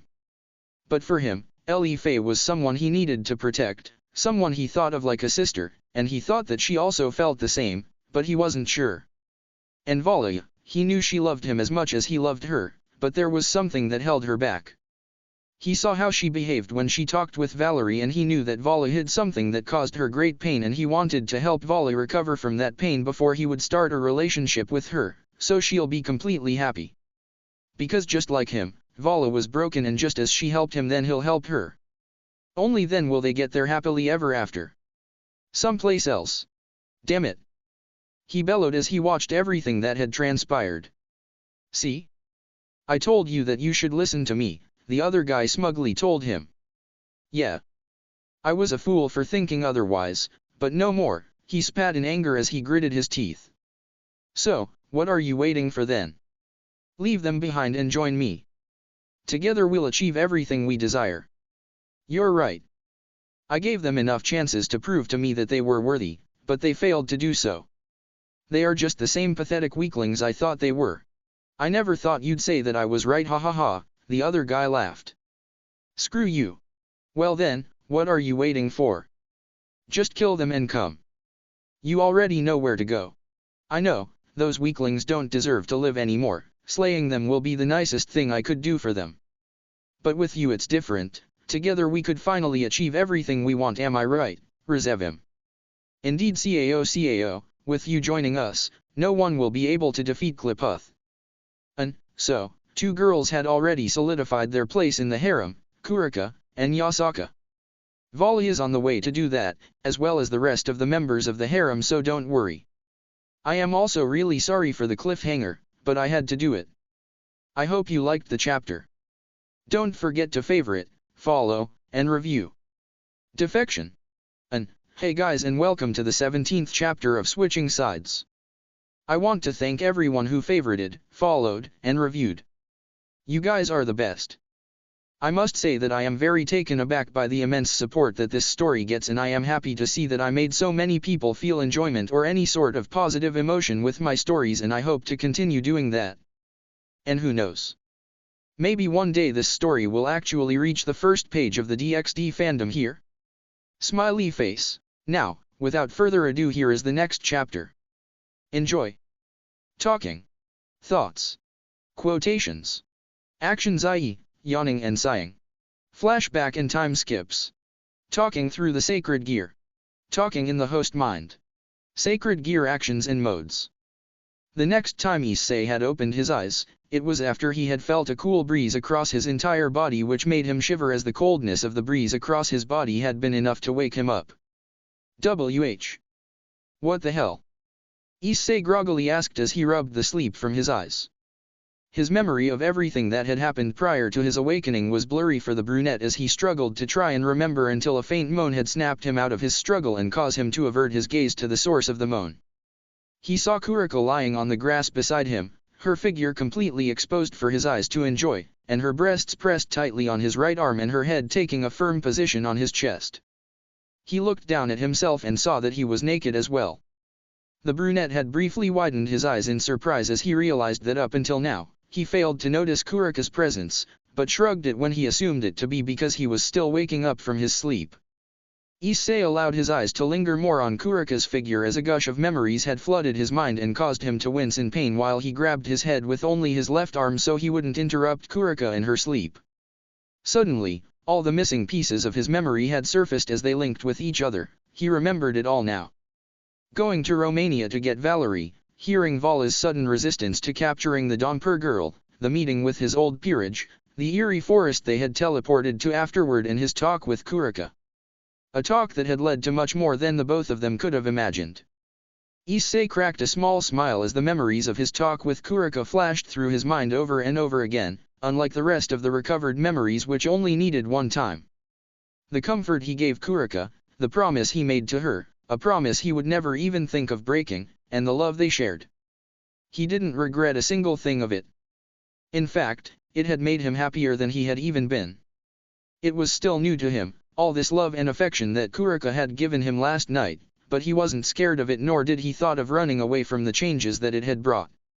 No, he welcomed it with open arms and a big grin adorning his face. After Rainare, after Rias, and the rest, after all the pain and sorrow he had been through, it looked like the universe had finally found it in itself to smile at Issei, and he would return this smile with no hesitations. He wanted a relationship for so long, and when he had Rainare as his girlfriend, even if it was short-lived, he was the happiest man alive. But ever since Rainare, he had suffered a terrible scar that had robbed him of the chance to feel the same happiness he felt when Rainare was his girlfriend. For months he begged for the feeling to return. His heart longed for it more than anything. At first, his mind had allowed his heart to believe that Rias was the one who could grant him that feeling again as he slowly fell in love with the red-haired heiress, and as time went by he started to be more sure about Rias being the one until she and the rest of the girls had broken his heart. But with Kuraka it was different. He didn't need to be a genius so he could know that the feelings Kuraka has for him were as real as they could be, and he could clearly see it without her telling him. The unconditional love that her eyes hold when they gaze at him, the excitement and happiness that her voice holds, the nervous stiffness that overtakes her body when she's with him, her aura full of affection and untold emotions. And for the first time since Rias and the rest, Issei could say with full confidence that he felt the same about the Nico Xiao girl. He unconditionally loved her with all his heart, and she was now his girlfriend. The draconic boy was filled with excitement when he thought about what the future would hold for them, while a tiny shimmer of hope thought that the future would only hold more happiness and love for their relationship. Perhaps at the same day and hour next year Issei could be married with Kuraka or have kids running around, but he wouldn't let the joy of these thoughts to overwhelm him because he knows how delicate fate is, how it could change in a matter of seconds. But with all this joy he felt about his life with Kuraka as his girlfriend, there was also the troubling thoughts about what will he do with Valerie, Yasaka, and Ellie F. His heart was still not sure about the feeling it harbored for Yasaka and Ellie F, but the one thing it was sure of was that whatever feelings he had for the girls, it was more than friendship. For Valerie, his heart had already realized that the feeling he had for the silver-haired girl was nothing but love, a love that rivaled Kuraka's. Before last night, Issei's love for Valerie was the strongest feeling he had about any of the girls in his team. But after last night, after what he shared with Kuraka both emotionally and physically, he was doubtful if the love he held for Valerie at the moment would surpass the love he held for Kuraka. But he knew one thing, he knew that Valerie hides something from them, something that caused her great pain, and unless she defeated that source of pain that haunt her, then she would hold herself back forever, and because of that they wouldn't be able to have a relationship together. Issei would help Valerie overcome her pain, but for him to do that he had to know what exactly it was, or else he was just useless, and the mere thought of that had made his hand shake violently. "Nya, good morning." Issei snapped his gaze back at Kuraka's face upon hearing her talk, a tender smile adorning his face while he gazed at the form of his lover. "Good morning," he replied, his voice soft and full of affection, which caused Kuraka to form a big, happy smile upon hearing the feelings it conveyed. "Nya, I guess we fell asleep after last night. I hope the rest aren't so worried about us," Kuraka sheepishly said as her smile had changed to a more awkward one as she thought about how their teammates were probably worried sick about her and Issei. "Yeah, I hope so too. We should head back," Issei replied before lightly snickering as his mind conjured images of a very anxious, very pissed Valerie and Cao. Kuraka released her tight grip on Issei's arm before she stood up and went to search for the clothes she dumped somewhere when she and Issei had stripped last night, all the while seductively swaying her rear as to arouse the brunette, who didn't miss the gesture. "Where the hell are they?" Valerie asked, her voice strained as she struggled to contain her ire and irritation while she paced back and forth. More than 8 hours had passed since Valerie and the rest had last seen Issei and Kuraka. When they reached the forest, the sun was already setting, and after they had finished getting ready to sleep, they didn't think much of Issei and Kuraka's absence due to it not being too long since they've last seen them. And so, they went to sleep with a head devoid of any worries for their two teammates. But now, when they saw that there was still no sign for Issei and Kuraka after a whole night, apprehension has started to show itself. "Geez, Valerie, you should relax, or is it that you miss your lover?" Cao teased, his voice playful as he flashed a wide grin at Valerie. Shut up. It's just that they have been gone for a long time now," Valerie stuttered, her cheeks flushed from Cao's teasing. "Speak of the devil." Cao interjected as he spotted two familiar people entering the clearing they were at. As soon as Valerie heard Cao, she wasted no time and quickly spun around to face their missing teammates, her face adorning a mix of great concern and irritation. But that look had faded short moments afterward from what she spotted. Issei and Kuraka were slowly walking towards them, their embarrassment clearly showing on their face, but that wasn't the thing that troubled Valerie. It was their interlocked hands, the way Kuraka's head has been softly leaning on Issei's shoulder, and the emotions that flashed in their eyes when they briefly met each other's gaze. As they got closer, Valerie had started to take notice of more details that had only made her heart to clench more. Their clothes were ragged, their hair was messy, and the smell they generated was one that Valerie immediately recognized. It was the smell of sex. Her heart couldn't stand the pressure that had been slowly placed on it as her mind had slowly started to make sense of Issei and Kuraka's condition, and it was the realization that during their time away they had sex and had most likely entered a loving relationship with each other that her heart had broken. Vali. She heard Issei calling her name with a voice full of worry that had gotten her confused as to why exactly was he worried. Vali snapped out of her shock, and as she slowly regained her senses, she noticed the wetness on her cheeks and the light trembling that had taken over her body. I am sorry," she replied, her voice cracking as she fought against the steady flow of tears that had escaped her eyes. She couldn't stay like that, she couldn't face Issei and Kuraka when her feelings were as clear as the sky. "Don't worry about me, I'm fine," she attempted to reassure them, a big smile adorning her face. A smile that both Issei and Kuraka knew was fake. "Vali." Issei weakly muttered, his voice full of sadness as he saw the tough facade that his close teammate had tried to put.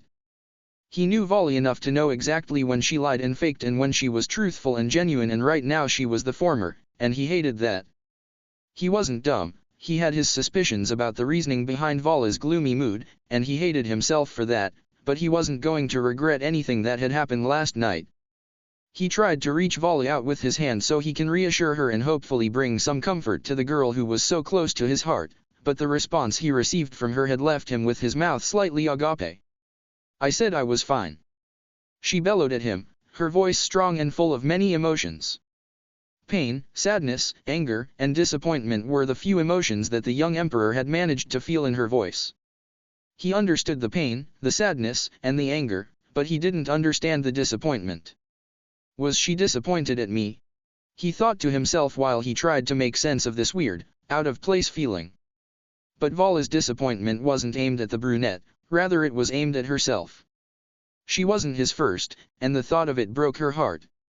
For a long time, Vali had thought that the feelings Issei and her felt for each other transcended the feelings that the other girls felt for Issei, and likewise. She was so confident that she would be Issei's savior, that she'll be the first one to see the depths of his soul and learn everything about him as they became one both physically and emotionally. But she wasn't. Instead, her dream had been shattered, and in its place was the image of Kuraka and Issei when they emerged from the forest. "Now that we're all here, we should probably head back and deal with the consequences of our actions," Arthur had suddenly interjected as he and Ellie F had joined them with Valerie in tow.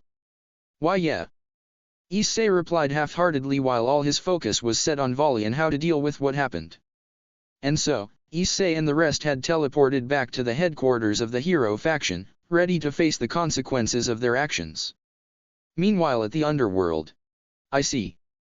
I guess Issei really doesn't want to come back," Sirzechs said, his voice not showing even a fraction of the emotions he felt. During his long time as one of the 4 Devil Kings, Sirzechs had developed the ability to maintain a very calm demeanor despite his feelings, and it was situations like this that he was thankful for this ability. Sure, this ability had been achieved after the countless times he had to face many tragedies and hardships, but every time, he had emerged as a stronger, better leader for his people. But being able to hide his emotions didn't mean that he didn't feel something. In fact, he was quite upset from Issei's defection from his sister's peerage and into the same terrorist group that terrorized the 3 factions. He cared for Issei greatly to the point where he considered him as his little brother and was actually willing to allow the brunette emperor to marry his beloved Rias, and this wasn't something minor. Everyone who knew Sirzechs knew of his deep interest in his little sister and the great concern he had for her, so allowing a specific someone to marry his sister meant much more than it looked like. Anger and remorse have made themselves apparent as Sirzechs heard how Issei had mercilessly fought against his sister and her peerage and the words he had told them back in Romania, words that clearly showed that he had no intention to come back to their side. "What should we do, brother?" Rias asked, desperation for an answer that would bring Issei back clearly evident in her tone. "I don't know, Rias. Let me discuss with Azazel and Michael, and we'll try to see what our options are," he told her, maintaining his calm demeanor although he slightly flinched from the desperation in Rias' tone. He could see it on her and the rest of her peerage, they looked awful. The girls looked like they haven't slept for days, their hair was disheveled, tear stains clearly visible on their cheeks and their eyes slightly red, and the aura they emanated was one of pure remorse and anguish. Rias just nodded and with her peerage in tow has left the room. "I have to say that your sister's words are very troublesome," Michael said with a frown shortly after Rias and her peerage had left the room. "I agree, what should we do about it?" though? If what your sister told us is true, then Issei might have a fair chance to defeat us, Azazel asked, his demeanor showing the seriousness in his question. You're right. I think that for now, we should find out more about the current power balance within the hero faction so we could know the full extent of what we're dealing with before we send our people to fight what could very well be a hopeless battle, Sirzechs replied, his expression solemn. Wise decision, Sirzechs. From what our intel suggests, the people we should be concerned about the most are the White and Red Dragon Emperors and the rest of their team. The girl your sister has seen fighting Issei in Romania, Cao, and Ophis, this are the people we know about. There might be more people who's been kept hidden for the purpose of being used as wild cards in the case we decide to launch an all-out assault on them, Michael said, his expression matching Sirzechs's. Very well then, we should learn more about the powers of the people we already know about as well as preparing our forces for the chances of encountering other powerful people. Once we're done with this, we should devise a plan and gather all our forces to tell them about our decision and their role in it, Sirzechs summed up as relief from reaching a plan of action washed over him. Phew, glad that's over, Azazel said before he snatched the bottle of scotch that stood on Sirzechs' table and poured him and the others a glass. Cheers. They toasted while the solemn thoughts that troubled their minds had been pushed aside for a little while. With Issei and the rest. As Issei and the rest of his team emerged out of the magic circle into the hero faction's HQ, they immediately felt that something was not right. Do you guys feel that too? Issei asked as he swallowed the lump in his throat as an uncanny feeling has flooded him.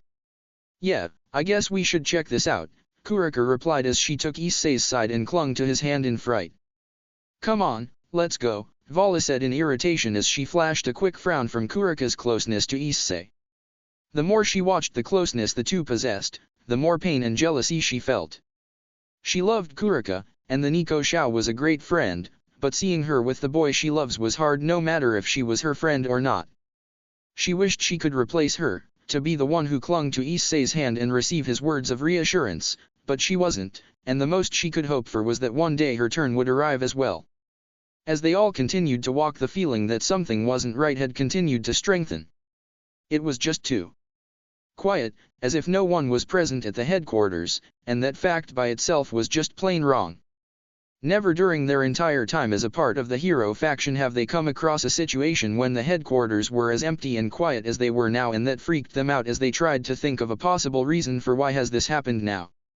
Upon reaching the doors to the main hall, they made a brief stop, looked at each other for confirmation and opened the doors only to find the hall void of any person. They slowly walked in, and as soon as they made the first step they quickly snapped their gaze to the floor upon feeling like they have stepped on something wet. Gasp! They gasped in horror when they realized that the wet thing they have stepped on was blood, and a lot of it. They quickly scanned the area around the pool of blood and gasped in fright once again when they saw the bodies of none other than their fellow members lying around lifelessly. They're all dead. Issei whispered in complete shock as he struggled to comprehend the scene in front of him. Kuraka dug her head deeper into Issei as tears started to wet his clothes. Ellie F had followed the Nico Xiao and clung into Issei like her life depended on it, as she was barely able to deal with this horrid scene. What the hell happened? Bai Cao asked in disbelief, voicing the question that ran through everyone's mind. I don't know, Vali replied as she continued to focus on the corpses of her comrades. Rage started to well up. Who the hell did this? Kuraka asked, again voicing another question that ran through everyone's mind. I don't know, but whoever it was wouldn't live for long, Issei said as the color of his eyes flickered from brown to emerald. Partner, you should calm down, there's no sense getting angry now, you should try to find out about who did this instead, Drake told his partner in hope to calm him down before his anger would consume him. You're right. Thanks, Drake. Issei told his partner as he started to slowly calm down while the initial shock and anger had slowly subsided. Until a horrifying thought had entered the brunette's mind, a thought that made him freeze in fright before his eyes had turned completely emerald as if he was just about to enter Juggernaut Drive once again. Issei! His team cried out in horror, hoping that the brunette will calm down before he would wreak unnecessary havoc. He rushed from the main hall without sparing his teammates another look, as only one thought had been on his mind. Where the hell are Yasaka and Kunu? He quietly asked himself as he rushed towards their room in hopes that the two yokai were fine. With each step he took, dread and hope had fought for dominance as the uncertainty Issei felt only continued to increase as he got closer to the room. He cared for Yasaka and Kunu a lot, and if harm had come their way and they ended up the same as the ones at the main hall, there wouldn't be a single being who could survive his wrath. After what happened with Kuraka and the effects it had on him both emotionally and mentally, the brunette had started to slowly understand the place that each girl in his life had in his heart. And Yasaka's place was in the same one as Kuraka. She was someone he loved and wanted to have a relationship with her just like he had with Kuraka. He realized that he felt that way ever since their encounter at Kyoto, but only now he had fully realized it. Kunu, despite not knowing her very well, has slowly started to take an unclear place in his heart, although a different one than Kuraka and Yasaka. He broke the door open as soon as he reached it and was surprised when he heard a gasp resounding through the room as well as what appeared to sound like sobbing. Issei.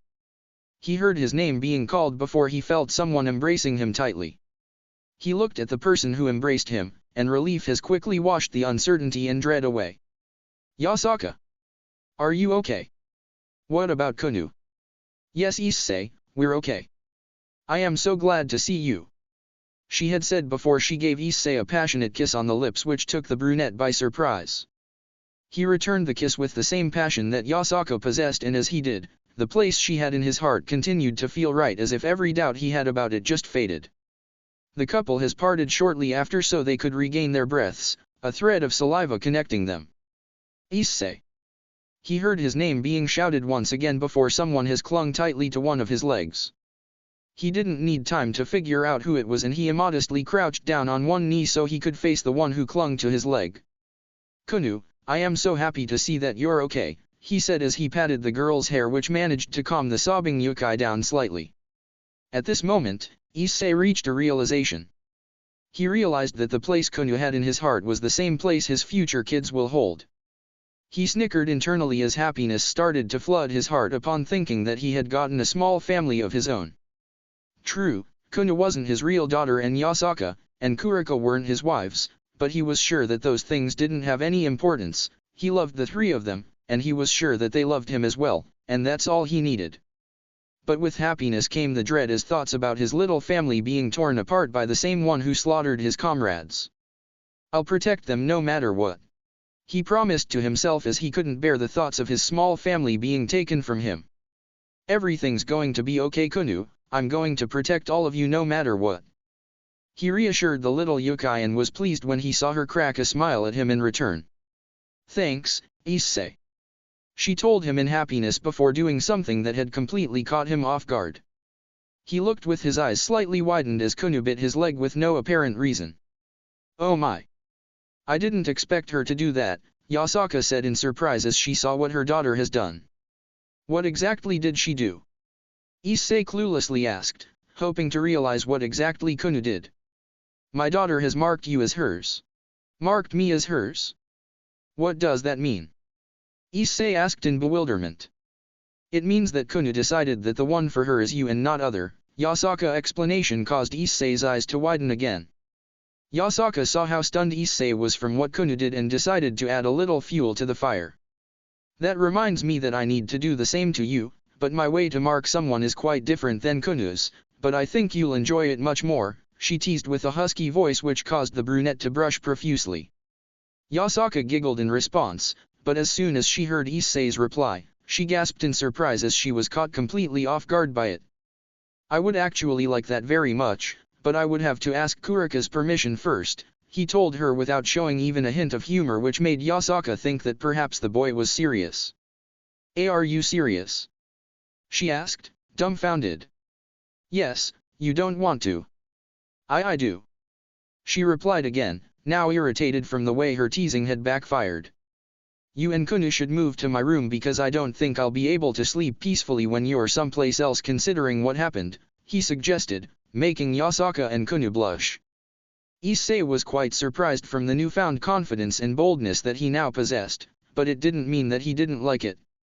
He realized that now when he had Kuraka with him, he wasn't scared of getting hurt anymore because now he had someone who would help him overcome the pain, a supporting pillar and partner who would ease the pain with no conditions. Are you sure that this is a good idea? What about Kuraka? Yasaka hesitantly asked. Yeah, and I'm sure Kuraka will be fine with that, Issei said with a small smile. I'm going to let her know, so you should pack up and move to my room. My room only has one king-sized bed, but I could bring Kunu a separate bed if she wants, Issei told them before he left the room, with Yasaka and Kunu looking at him in shock and disbelief from what just happened. Are you sure that you don't mind? He asked for the third time. Yes, I'm sure, she told him in reassurance as she rolled her eyes at her boyfriend's antics. She loved him so much, he was everything she had desired in a man. The Nico Xiao wasn't surprised when he told her about his feelings for Yasaka, and she showed her support in the idea of sharing him with another as long as she'll get her time with him.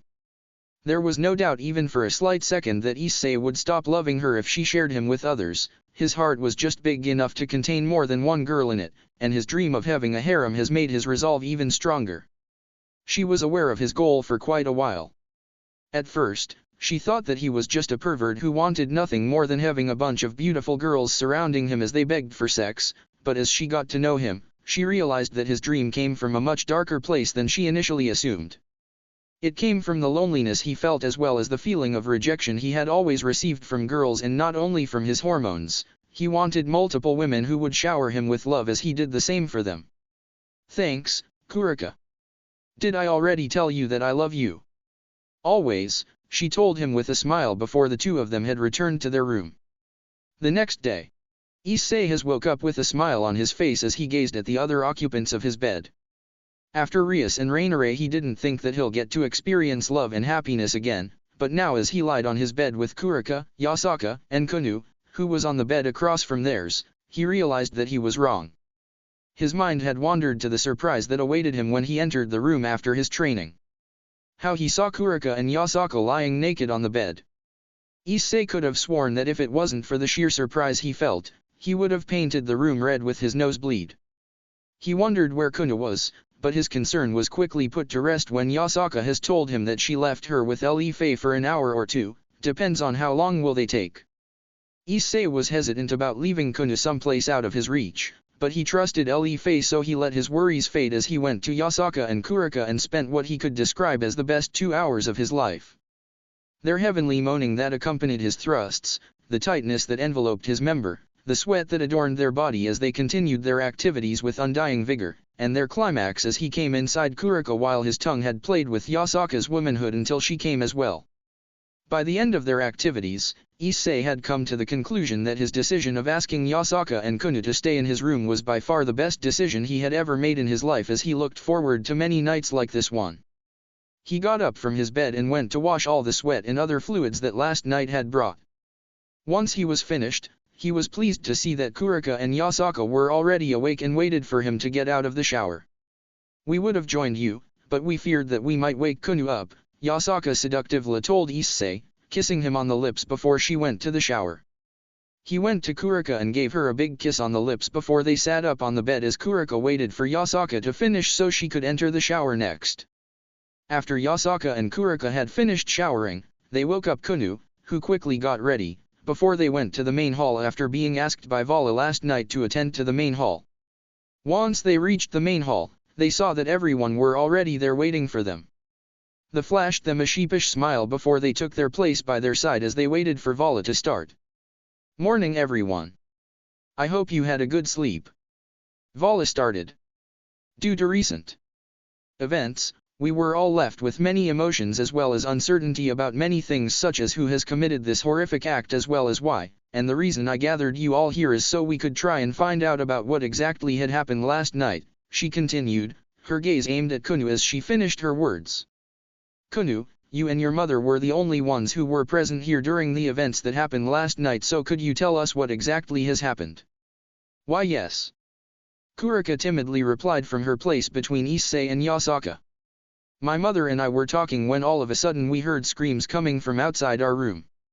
We were worried, so we went to the main hall to see what this was all about, but when we entered, we saw Cao killing everyone in his sight without showing any mercy towards them. We gasped and tried to run, but our legs wouldn't budge. Once he noticed us, he slowly walked towards us. By the time he was a few steps away from us, my mother has regained herself and lunged at Cao and briefly fought him so he wouldn't be able to reach me. Both of them didn't suffer any injury, and a short while after the fight had started Cao had stopped it and said that someone was waiting for him and that he'll come for us later. By the time Konyu had finished telling the story, everyone but Yasaka looked at her in astonishment while Issei and Vali just shook violently while unadulterated rage started to well up inside them. I can't believe Cao did this, Bai Cao said in incredulity. That bastard. He'll pay for what he's done. Issei said in spite, barely able to contain his rage. They all continued to stay like that, each to his own thought as they tried to deal with the news about the culprit behind the slaughter of their comrades. They were all snapped out of their daze when a loud sound of what appeared to be a wall crashing had resounded through the hall before the room had been filled with debris and dust. By the time the dust had cleared, Issei and the rest were in their battle stance, ready to attack whoever it was that stormed their headquarters, but were surprised when they saw who it was. They saw a beautiful girl who looked to be in the same age as Yasaka. She had a long beautiful pale blue hair, the color of her eyes the same as the one of her hair, her breasts rivaled Kuraka's in its size, her clothes were made out of a navy blue blouse and blue denim pants that hugged her figure tightly. Issei and the rest had noticed that since the girl had crashed into the main hall, the atmosphere has clearly changed into a colder one. Who are you? Issei asked in irritation as he pointed at the girl with his left hand that was clad with the boosted gear. You dare to point that finger on me, you vile dragon? She asked, her eyes turning darker as she noticed the gauntlet on Issei's hand and the aura he emanated.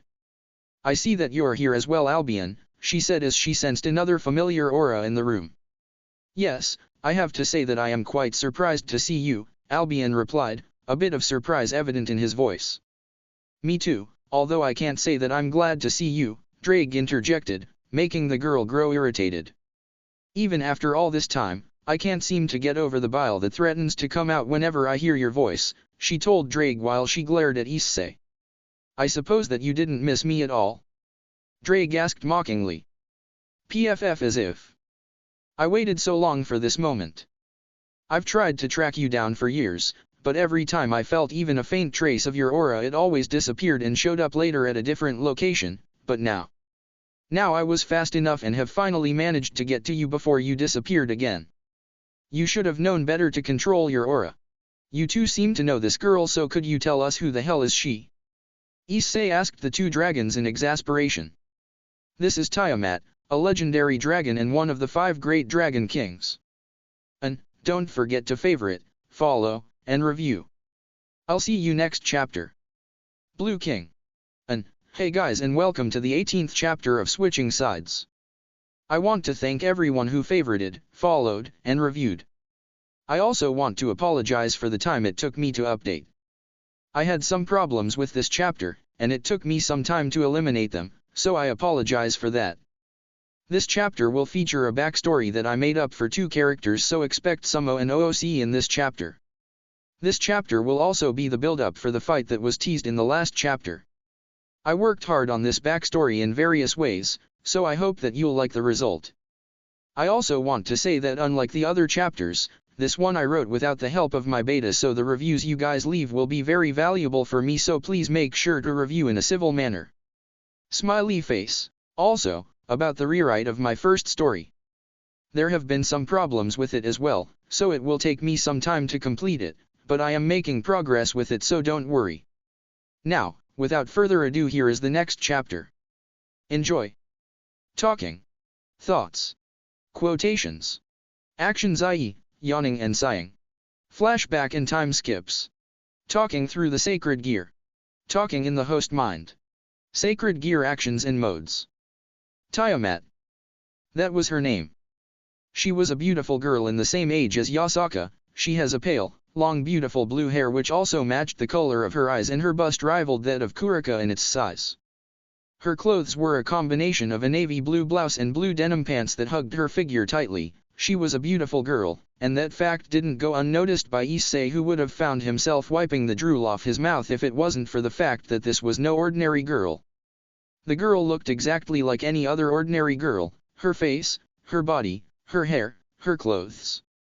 Everything just matched up, but inside of that body, who only pretended to be human, hid one of the most powerful dragons in existence. Tiamat had many names during the course of history. Some called her the Blue Death while some called her Blue Chaos. It didn't matter how the people who knew her liked to call her, because one thing was for certain regardless of what name they used more often, and that thing was that Tiamat was not to be messed with unless you had a death wish. Upon hearing Drake and Albion speak her name, something rang up in Issei's mind as if the name he just heard sounded vaguely familiar to him, but he couldn't remember where exactly did he hear it until it finally dawned on him. This was the same girl that Tanin had told him about during their training back in the underworld.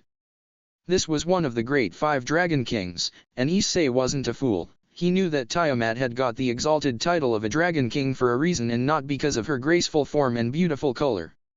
And that same woman, that same Dragon King, for some reason had someone she hated more than anything in the world, to the point that she searched for him for many years, and just for Issei's poor luck that same being was the dragon who inhabited his long anews. "You should relax, boy, I can smell your fear all the way from here. You shouldn't worry, your death will be very quick," Tiamat told Issei, her voice filled with mockery and disdain and her face graced with a sick grin aimed specifically at Issei, who slightly shivered in response. "Why do you hate Drake so much? What could he possibly has done?" Issei asked with a voice slightly shaken as he continued to maintain his stare on Tiamat as if he was afraid that she could disappear for a second and kill him. "Why I hate him, you ask? That's a good question, and the story behind it is quite long, but I'm afraid you won't have the time to listen to it since you'll soon be dead," the brunette replied before she started to tread towards Issei slowly. With each step she took she became closer and closer to the brunette, and as she did Issei could slowly see more of the emotions that hid behind her eyes, the emotions that her mouth has yet to release to the world. So much spite, so much bitterness, and so much regret. Her eyes didn't hold any innocence or alacrity behind them, as the faint traces Issei could have seen had suggested. It was as if the owner of those eyes died a long time ago, and in her place was a being full of unadulterated rancor. "Tell me. I want to know. Maybe some things could be reversed," Issei asked with a small voice for only Tiamat to hear. "Reversed? Ha ha ha, you are a naive boy. The things that Drake had done to me were many years ago, and the things I experienced because of that made me the dragon I am today." Tiamat briefly widened her eyes at Issei's remark before she narrowed her gaze at him and laughed bitterly at his words. "Maybe you're right, but the least you can do for me is tell me before you try to kill me for something I don't even know," Issei replied with a voice that showed Tiamat and the rest of the occupants of the room that this was something he wasn't going to give up on. "Very well, I suppose I see no harm in delaying your death in a couple of minutes," Tiamat said with a shrug of her shoulders as she halted her movements towards Issei. "Partner, I don't think it's a good idea," Drake anxiously told Issei. He already knew the meaningless of his words. He knew Issei too good to know what the brunette will say in return. "Shut up, Drake. I want to know how you messed up," Issei replied in irritation, just like Drake had anticipated. "Hey boy, are you listening? Or I should just finish you off right now instead?" Tiamat asked in annoyance upon seeing the distraught look on Issei's face. Sorry. I'm listening," Issei retorted, with a slight hue of crimson on his cheeks upon being caught in a daze. "You see, many years ago I wasn't one of the 5 great dragon kings like I am today. Back then a big war had occurred, a war between the former 5 dragon kings and the rest of the dragons who were against their ideal that peace should be made between the supernaturals and the dragons. This war had lasted for many years, and many lives of both fighters and innocent dragons were lost during its course, but in the end, we, the resistance who stood against the Dragon King's ideals, had emerged victorious. It was during this war that I had first met Drake, a dragon who was among the few rare dragons that stayed completely out of the war. Well, until that incident." Tiamat started while everyone in the room, including both dragons who already knew the story, listened intently. Flashback. It was a day like any other. The sun shone brightly in its full glory upon the land, signaling that the summer was far from being over. Birds were tweeting all across the forests that went on for miles until the eyes of an average human who stood on one of the mountains couldn't see the edge of it. Their tweets, those melodious tweets of them, were like music to the ears of many of the beings which occupied the forest. It made them serene. But not everyone considered it as music to their ears, as an overly pissed blue dragon worried to show. "God, I hate those birds. They always wake me up from my slumber," she bellowed, her tone signaling to whoever was nearby that this wasn't someone they should mess with. Seeing that there was no way for her to return to her sleep unless the birds would be disposed of one way or another, the dragon smirked deviously when an idea to achieve just that had popped into her mind. Roar. Her roar was one of fierceness and anger, one that shook the ground and the trees around her and even made the animals in the proximity to shiver in fright before they opened in a vigorous dash to escape from the source of that terrifying roar. And so, she cracked a triumphant smile upon achieving her goal before her eyes closed once again in preparation for the slumber that awaited her. Later that day. Tiamat, wake up. She heard a voice call to her as she was slowly being pulled out of her slumber. Huh? What are you doing here? She asked as she woke up and gazed at the dragon who stood in front of her in surprise and perplexion. He was one of the dragons that stood with the rebels in the war against the Dragon Kings. She vividly remembered seeing him in one of the meetings they had about their next course of action, but for some reason, his name had escaped her mind. I got an order to tell you to return to the front lines by midnight for preparations for our next assault on the Dragon King's army, the messenger dragon told Tiamat, his tone indifferent as he told her the message for which he was sent to give. I see. I shall fly there within the next hour. Thank you, she thanked the messenger after she rubbed the last remnants of sleep away from her eyes. The messenger only nodded in return before he took off with a flap of his wings. It wasn't long after her talk with the messenger that Tiamat saw no point in staying and took off towards the forces that awaited her. By the time she left, the sun she had gone to sleep with was instead replaced by the moon that greeted her with its full form. She flew north towards the forces, but much to her dismay and horror she didn't manage to travel much as she was abruptly met with 5 dragons from the Dragon King's army that seemed to be waiting for her.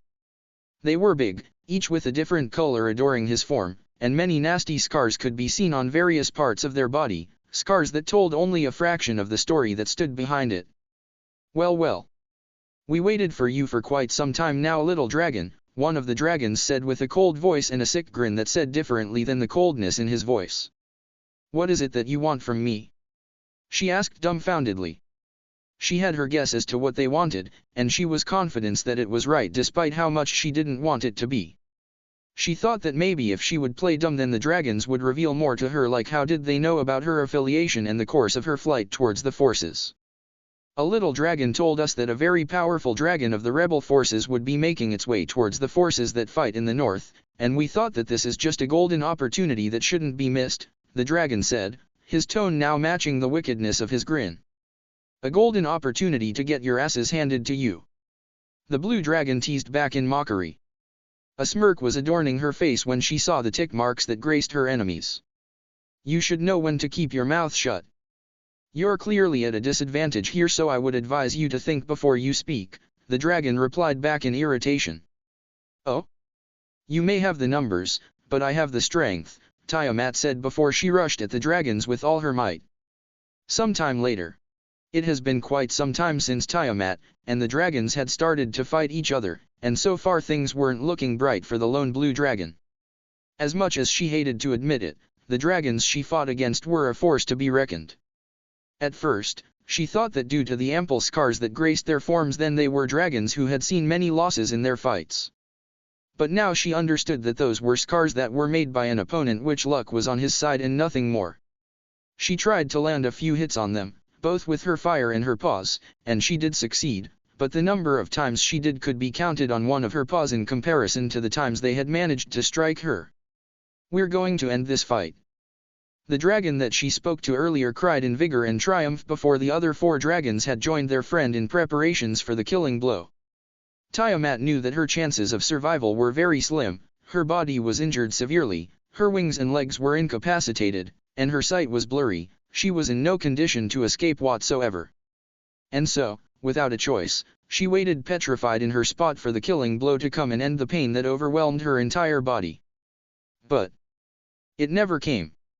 Instead, something quite peculiar had happened, something that left Tiamat with her mouth agape and her eyes wide in shock. She saw how an enormous torrent of fire had suddenly appeared and engulfed the 5 dragons.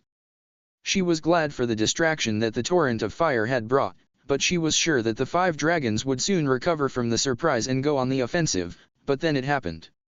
In place of the 5 dragons, ash came dropping down onto the ground before the torrent of fire had stopped, only to reveal that the dragons were not there anymore. They were dead. Tiamat asked, her voice weak as she continued to lose blood, her vision slowly blackening. Yes, there isn't a single being in existence that can withstand my mighty flames, a voice had told her before she felt the ground tremble a bit as the owner of the voice had landed in front of her. His form was crimson-colored, his eyes emerald, and his form told Tiamat that this was a Western dragon. Thank you for saving me. But I fear that it's too late for me. Can you tell me your name before I pass so I could remember my savior's name when I reach the afterworld?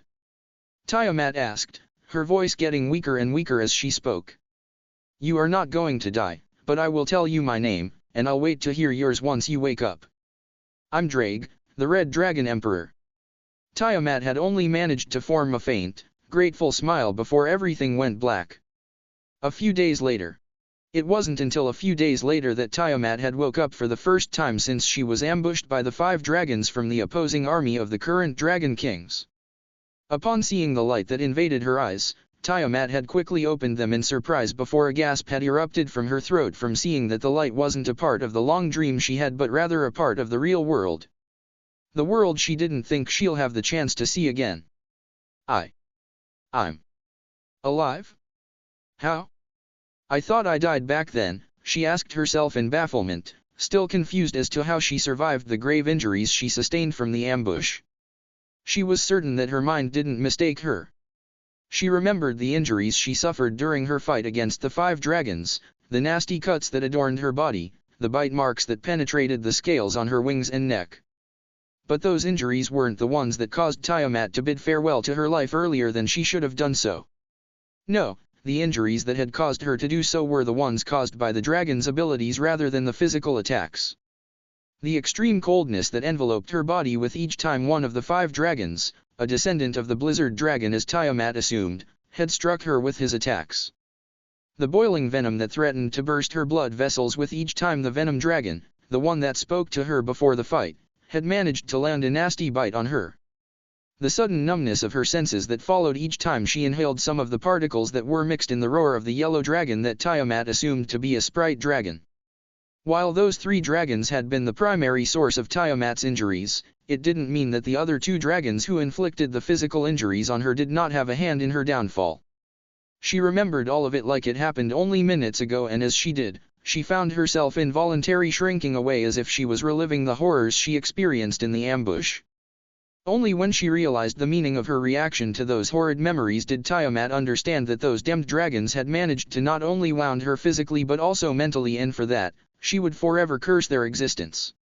Her mind had realized the effects that those memories had caused it, and in exchange had switched the horrid memories in the memories that followed them. I wonder how that dragon is. He said his name was Drake, right? I wish I could have thanked him for saving my life, Tiamat said in frustration for not being able to thank that mysterious dragon who saved her life. That dragon.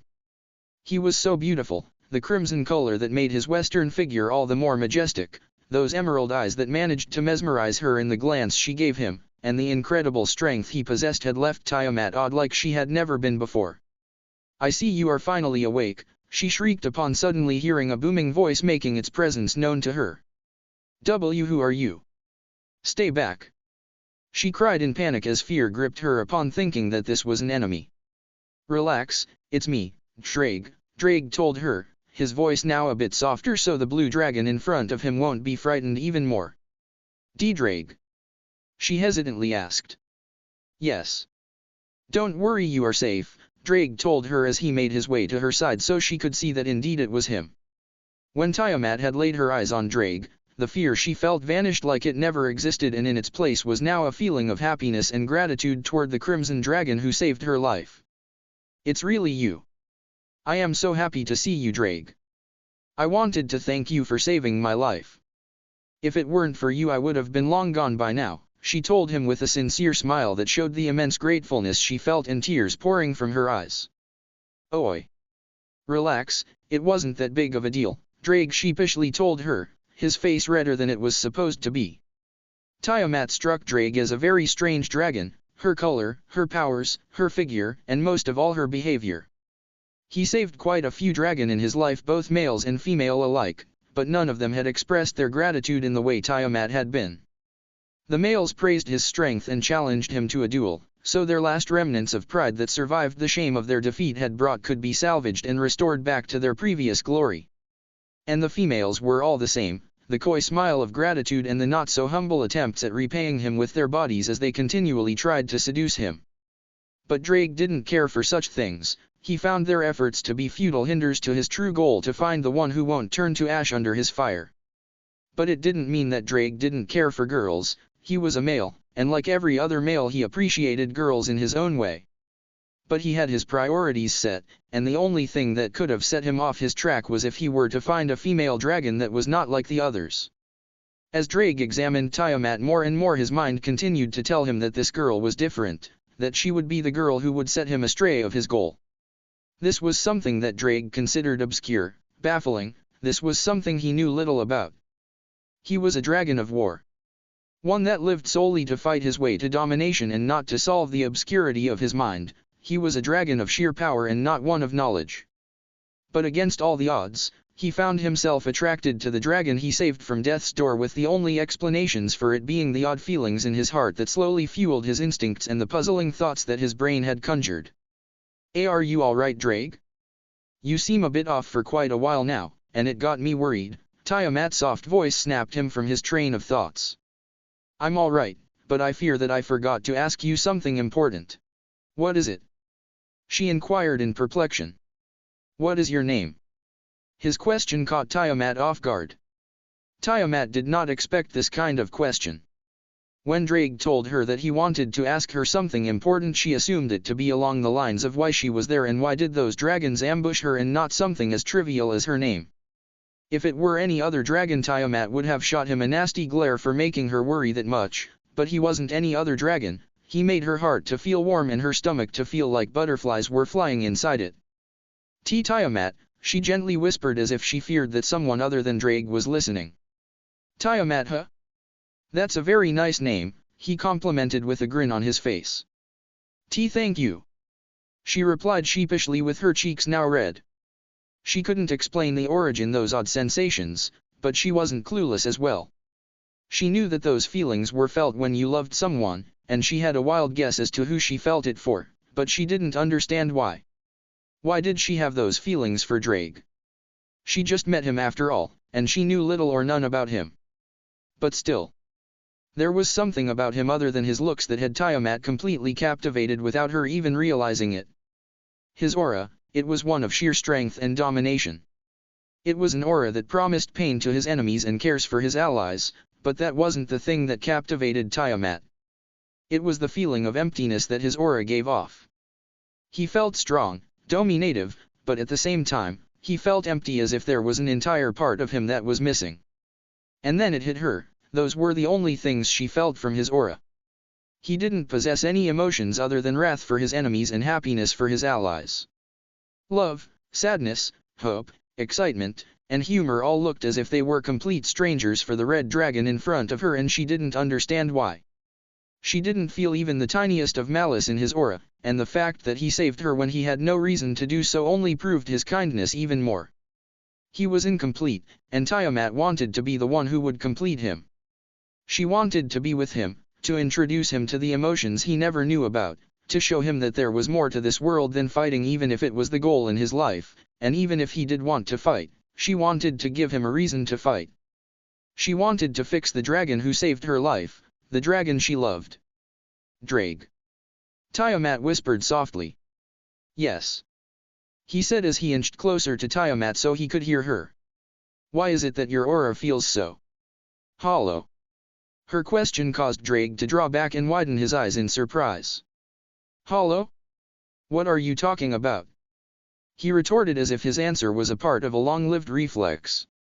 Your aura. No matter how much I try, I can only sense strength and domination from it and nothing else, as if a part of you is missing, she confessed. Drake widened his eyes even more upon hearing Tiamat's confession. His mind was right, this girl was nothing like any other girl. She could do what none other could, she could sense the hollowness of his soul. You can feel it, huh? I never met someone who could sense this in my aura, he nervously admitted. He didn't like being exposed like this, to be read entirely by someone. He didn't like having this weakness of his known, but for some reason, when it was Tiamat he didn't care if she saw his weakness or not. Yes, and I want to know what caused this emptiness in you, she sincerely told him, her tone showing her yearn to learn more about this mysterious dragon. All right. I'll tell you, and with that Drake started to tell Tiamat everything about him. He told her of his harsh life as a young dragon where he learned the cruelty of life and the superiority strength had in compared to emotions like love. He told her of his goal to find the dragon that will not turn to ash under his flame, a goal that gave meaning to his empty life. And then he told her of the weird feelings that had been triggered inside him since he met her with hopes that she would be able to help him with them, but little did he know that what he just told Tiamat would bring him something he wished for many years. His confession left Tiamat surprised and overjoyed. When she heard about his strident past, she felt sympathy for him due to her past not being that different from his, and when she heard him say that his life felt empty, she felt pity. When he told her about the gravity of his goal, she felt happy that he found something to cling into so he would be distracted from the emptiness of his soul, but when she heard him confess to her about his weird emotions she found herself overjoyed beyond relief and also amused. He was telling her that he loved her with every part of his being and he didn't even realize that. But with the happiness that this confession had brought also came sadness when she realized that Drake didn't understand the meaning of his confession because love was a stranger for him. Drake, I don't know if you realize this, but what you just described is love, she told him, as she narrowed her gaze at him and waited eagerly for his reaction. Love? So those weird feelings mean that I love you? He asked in confusion. Yes Drake, and it's fine because I feel the same as you, she told him with a timid smile and a crimson hue adorning her face. Upon hearing Tiamat's reciprocating his emotions, despite still not understanding them entirely, Drake felt as if the space in his soul was now a house to the emotions he never experienced in his life. He felt whole for the first time in his life. That day was the day both Tiamat and Drake had received their biggest gift in life, the unconditional love of one another. They stayed together for a long time, enveloped in each other's love as Drake continued to learn more about the emotions he never knew of. They continued to live their life as an ordinary couple. Tiamat had quit her life as a warrior and had stayed with Drake in the clearing where she first woke up, the clearing where everything had started. But the place that saw the beginning of the love between the two dragons had also seen the end of it. A few months later. It had been a few months since that fateful day at the clearing, and so far things couldn't be better for the two of them. They were closer than ever, and words like arguments or disagreements sounded like nothing but things you hear in fiction. They lived in perfect harmony with each other. But on a fateful day while Tiamat had been out hunting for dinner as she would usually do, Drake stayed in the clearing where he took a nap. This was a usual thing for the couple. While one of them were out hunting their dinner, the other one would use that time to take a nap, and this day wasn't any different. Yet, while Drake was stuck deep in the depths of his subconscious, he failed to notice the odd noises that came closer and closer with each second. Only when the noises sounded like they came from right beside him did the red dragon finally woke up from his slumber. What the hell is that noise? Drake drowsily asked as he slowly started to recover from his sleep. At first, he didn't think much of the noise and had assumed that it was probably Tiamat or a nearby animal. When he received no answer from Tiamat and his nose had failed to detect any smell of nearby animals other than the dragon scent that he and Tiamat gave off, he started to get suspicious. I should take a look to make sure it's nothing, he thought to himself, hoping to get this over as soon as possible so he could return to his sleep. As he looked around the clearing in search of the thing that arose his suspicious, Drake had found nothing, which caused him to release an exasperated sigh. I guess I was disturbed in my sleep for nothing, he said to himself, upset that his precious sleep was interrupted by nothing but one of the tricks that his mind had played on him. I wouldn't call that nothing, boy. He heard a voice that sounded like that of a female speak as if she was right beside him, whispering in his ear. He tried to turn around to see the identity of the owner of this voice, but he was too late as his head was met with a painful strike before everything went black for the red dragon. A few minutes later, Tiamat made her way back to the clearing where her loved awaited her and the animal she held in her mouth. Even though it's been a few months by now, she still couldn't believe how her life had turned to the best as they had. She still failed to comprehend the fact that she found the love of her life. She knew that if someone would have asked her a few months back where she would see herself in the near future, Tiamat never would imagine that she would be spending her life with her lover as an ordinary couple. The best she could probably guess at that time was her living through the war. Things were going very well between the two dragons, but for Tiamat, it felt like things were stuck at their place, and despite liking the place they currently stood at in their relationship, she wanted more. And so, during her hunt, she decided that once she came back, she would ask Drake the question that had been plaguing her mind for a while now. The question of having baby dragons.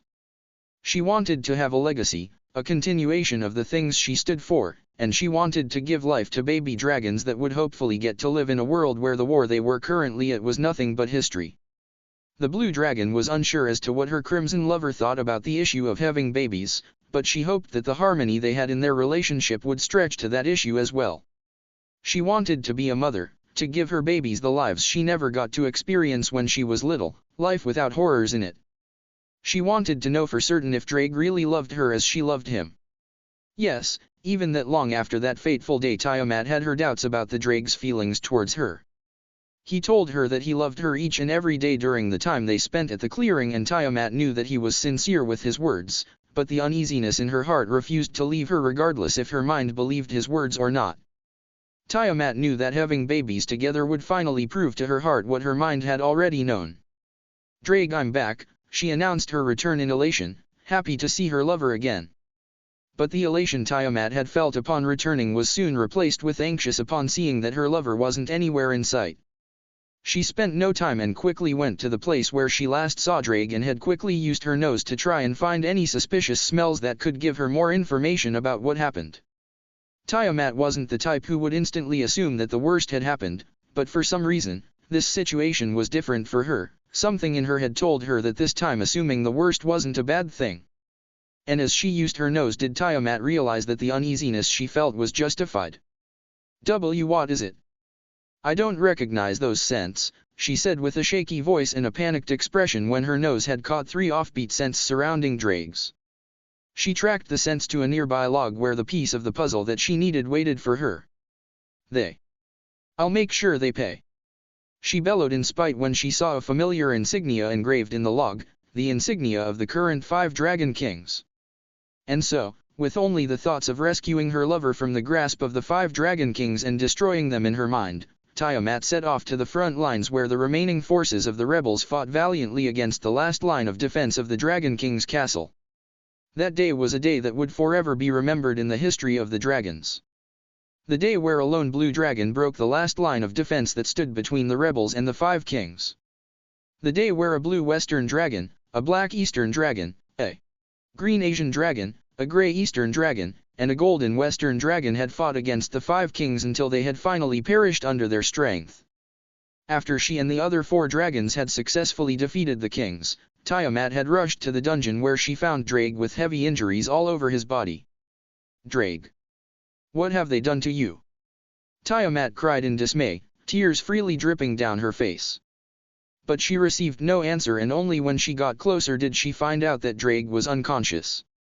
And ever since she and the rest had defeated the previous kings, things began to get odd for the blue dragon.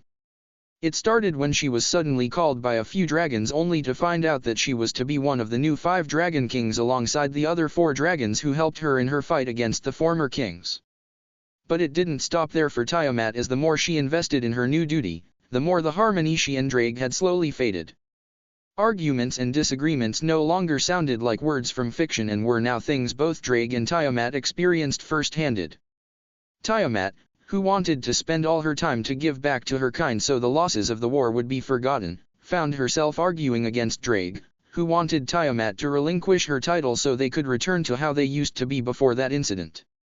She wanted to give, to restore, and to create, while Drake wanted nothing more than the one he loved instead of this new Tiamat that placed him in the bottom of her priorities.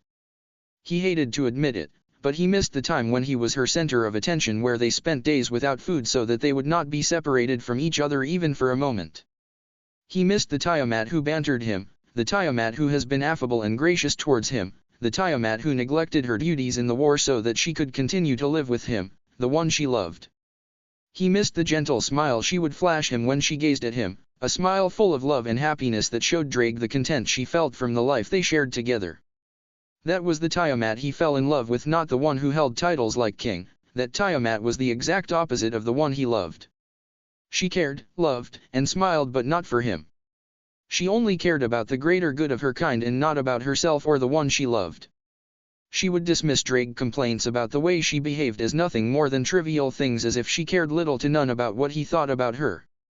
He found himself gazing at Tiamat during the brief time she actually spent in his company, while his heart clenched and his mind told him that the dragon beside him was not the one he came to love. She was a stranger to him, an entirely different person.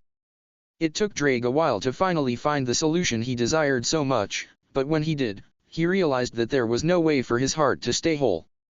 And so, with nothing in his mind but the solution he found and the possible outcomes it would have, Drake went to get as much sleep as he could in preparation for the next day. The next day. So far this day has been nothing but ordinary for the new Blue Dragon King. Her day started as it would usually start. She got up and quickly got ready before she left the room where Drake continued to sleep soundly. The rest of her day she spent dealing with dragons who came to ask stuff from the new kings, and when the dragons had ceased to come she spent the remaining of her day with her fellow kings as they engaged in conversations about their past while they merrily drank. But unlike any other day, this one ended up entirely different in a way that left Tiamat with nothing but the remnants of her broken heart.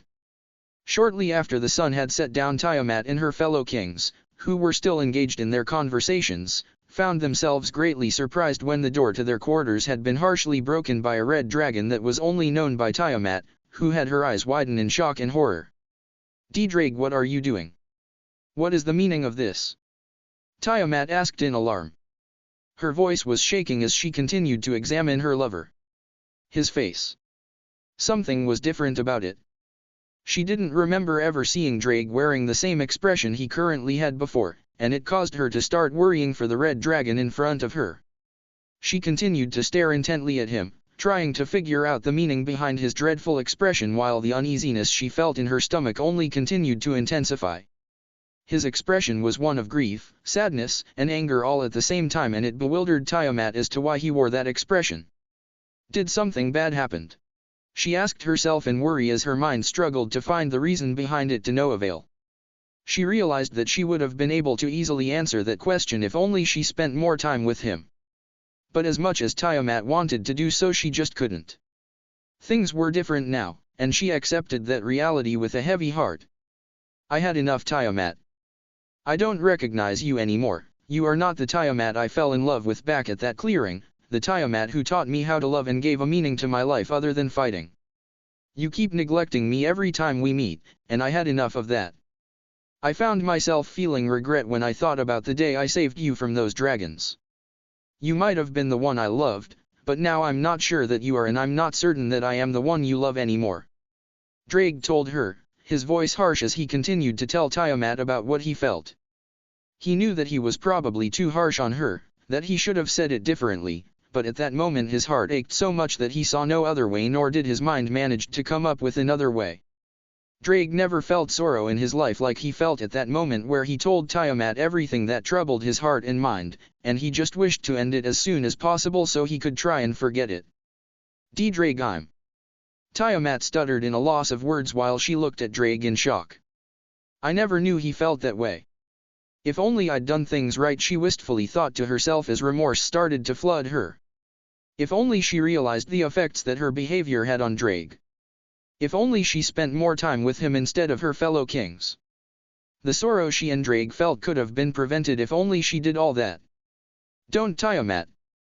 I only want to ask you the same question I used to ask you countless of times before. Would you relinquish your title and come back with me to the clearing we first met in so we could return things to how they used to be back then, or do you wish to remain here as one of the Dragon Kings? Drake asked her with a heavy voice. I'm so sorry, Drake. I love you so much, but you know that I can't leave. Tiamat replied in sorrow as tears freely cascaded down her cheeks. She hated it. She hated telling Drake that she couldn't go back to the clearing with him, but she hoped that he would understand the duty she had as one of the kings and the reasoning behind her decision to stay. I see. I never wished for it to end that way, but I see no other choice now that I've heard your final answer. I'm sorry, Tiamat, but you left me no choice other than leaving. I can't stay here knowing that I'll only be neglected by you and would be considered as nothing but a burden for you, Drake told Tiamat in sorrow with his head down so the blue dragon wouldn't be able to read his expression. No. Don't leave, Drake, please. I promise I'll make things right. Tiamat cried in anguish upon hearing Drake's decision to leave. I'm sorry, Tiamat, but there is no possible way for things to be right between us as long as you maintain your title of king. No. I don't accept that. I won't let you leave, Drake. I'll make you stay here so I could make things right between you and me just like it used to be, Tiamat told Drake, her voice now having a sick tint to it. One that made Drake slightly worried about Tiamat's mentality. I'm sorry, Tiamat, but it can't be helped. No. I am not letting you go away. She roared before she suddenly lunged at Drake. Tiamat? What are you doing? Stop this right now. Drake cried out in shock as he struggled to protect himself against Tiamat's sudden attack. No. I can't, Drake. I won't let you leave knowing that I did nothing to prevent that from happening. Fight me, and if I win you will stay here with me so we could both try and make things right again, she replied, her voice filled with anguish while her tears continued to drop from her eyes at a steady pace. She couldn't accept that. Both her heart and mind had failed to comprehend the words Drake had spoken to her. How could she? He was the one she loved more than anything, and she treated him like poorly to the point he decided to leave, and she wanted to make things right again, she wanted to get rid of the guilt she felt. I understand. You leave me no choice but to fight you back, Tiamat. Drake somberly told her before he pushed her back as he prepared an attack of his own. And so, the decisive battle between the two dragons had started, a battle that terrorized the entire dragon race for more than a week, a battle that left the earth scarred beyond recognition. They fought valiantly against each other while both had a different resolve that fueled their power reserves. There wasn't a single place on Earth that was left untouched from the vicious fight the two dragons had, and there was no dragon that was left with nothing but fright when he saw the two dragons approaching their location.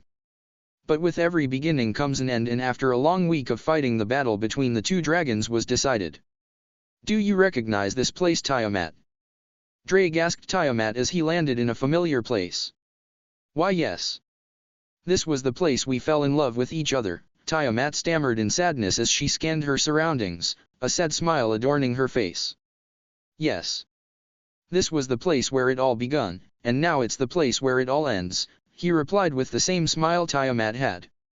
I'm sorry, Drake, for everything. Please, reconsider your decision and come back with me, she pleaded with tears in her eyes. I know, Tiamat. But I'm afraid I cannot do that, he said while he noticed that Tiamat had started to close her eyes slowly. Goodbye, Tiamat, my biggest gift. My biggest curse, he bid her farewell one last time before he left with a flap of his wings. And so, after Drake had emerged victorious from the fight against Tiamat, he bid her farewell before she lost consciousness from her injuries and left without looking back. Flashback end. Now you understand why I loathe him. He left me alone for me to deal with the remorse and anguish I felt from my actions. He never gave me a second chance, a chance that I know that I would have taken full advantage of so I could make things right between him and me. He was my source of happiness and my source of sorrow. Tiamat finished her story with tears in her eyes as she told Issei the things she desperately wanted to forget. What happened after you woke up? Issei asked, shock evident all across his features. By the time Tiamat had finished telling Issei her story, the brunette had found himself at a complete loss for words. He never imagined that Drake used to be like Tiamat described him to be, and it shocked him greatly when he heard that, but he also felt sorry for the dragon whose heart was mended only to be broken again. It reminded him of himself. How Rias and the rest had mended his broken heart only to break it again. After I woke up I returned to the palace where I kept myself locked in my room for weeks. Eventually, I came out, and when I did things were different. I no longer cared about my people, and my need to give back to them had faded when there was no one by my side to support me. As time went by, the other kings and me cared less and less about our title, and we ended up doing the same thing that caused the war to start in the first place. We made peace with the supernaturals. I promised myself that I would find Drake and make things right again, but that promise had twisted itself in the most vicious of ways. Instead of making things right for both of us, I wanted to get rid of the feelings that burdened my heart desperately, and the only solution that came to my mind was to get rid of the one who caused them. Desperate need to fix our relationship had turned to merciless hatred toward the one I now considered as the source of my sorrow, Tiamat somberly told Issei. I don't know what to say, Tiamat, Issei managed to say as he struggled hard to find the right words for what Tiamat had told him. So don't say anything, boy, because right now, with Drake in front of me, I find myself conflicted. My unwavering resolve to get rid of the source of my sorrow is now being mixed with my old desire to make things right between you and me, especially now when I think of the history we had together, Tiamat confessed. Her long-lived resolve to put an end to the source of her sorrow was now fighting against her old desire to return things to how they used to be back at that clearing so many years ago. Even though you are my enemy, I can't stand seeing you like that, so fight me, Tiamat. If I win, then use this chance to make things right between Drake and you, and if you win, then know that the source of your sorrow had been finally eliminated, Issei told her as he looked Tiamat straight in the eyes so she could see the seriousness of his words. Issei, don't do this. What if you die? We won't let you leave us. The girls cried out to Issei in dismay upon hearing what he told to Tiamat. Don't worry, I'm never going to leave you, he told them with a grin adorning his face. Why are you doing this, boy? You have no reason to help me like that. I was about to kill you just a few minutes ago, Tiamat asked Issei in bewilderment.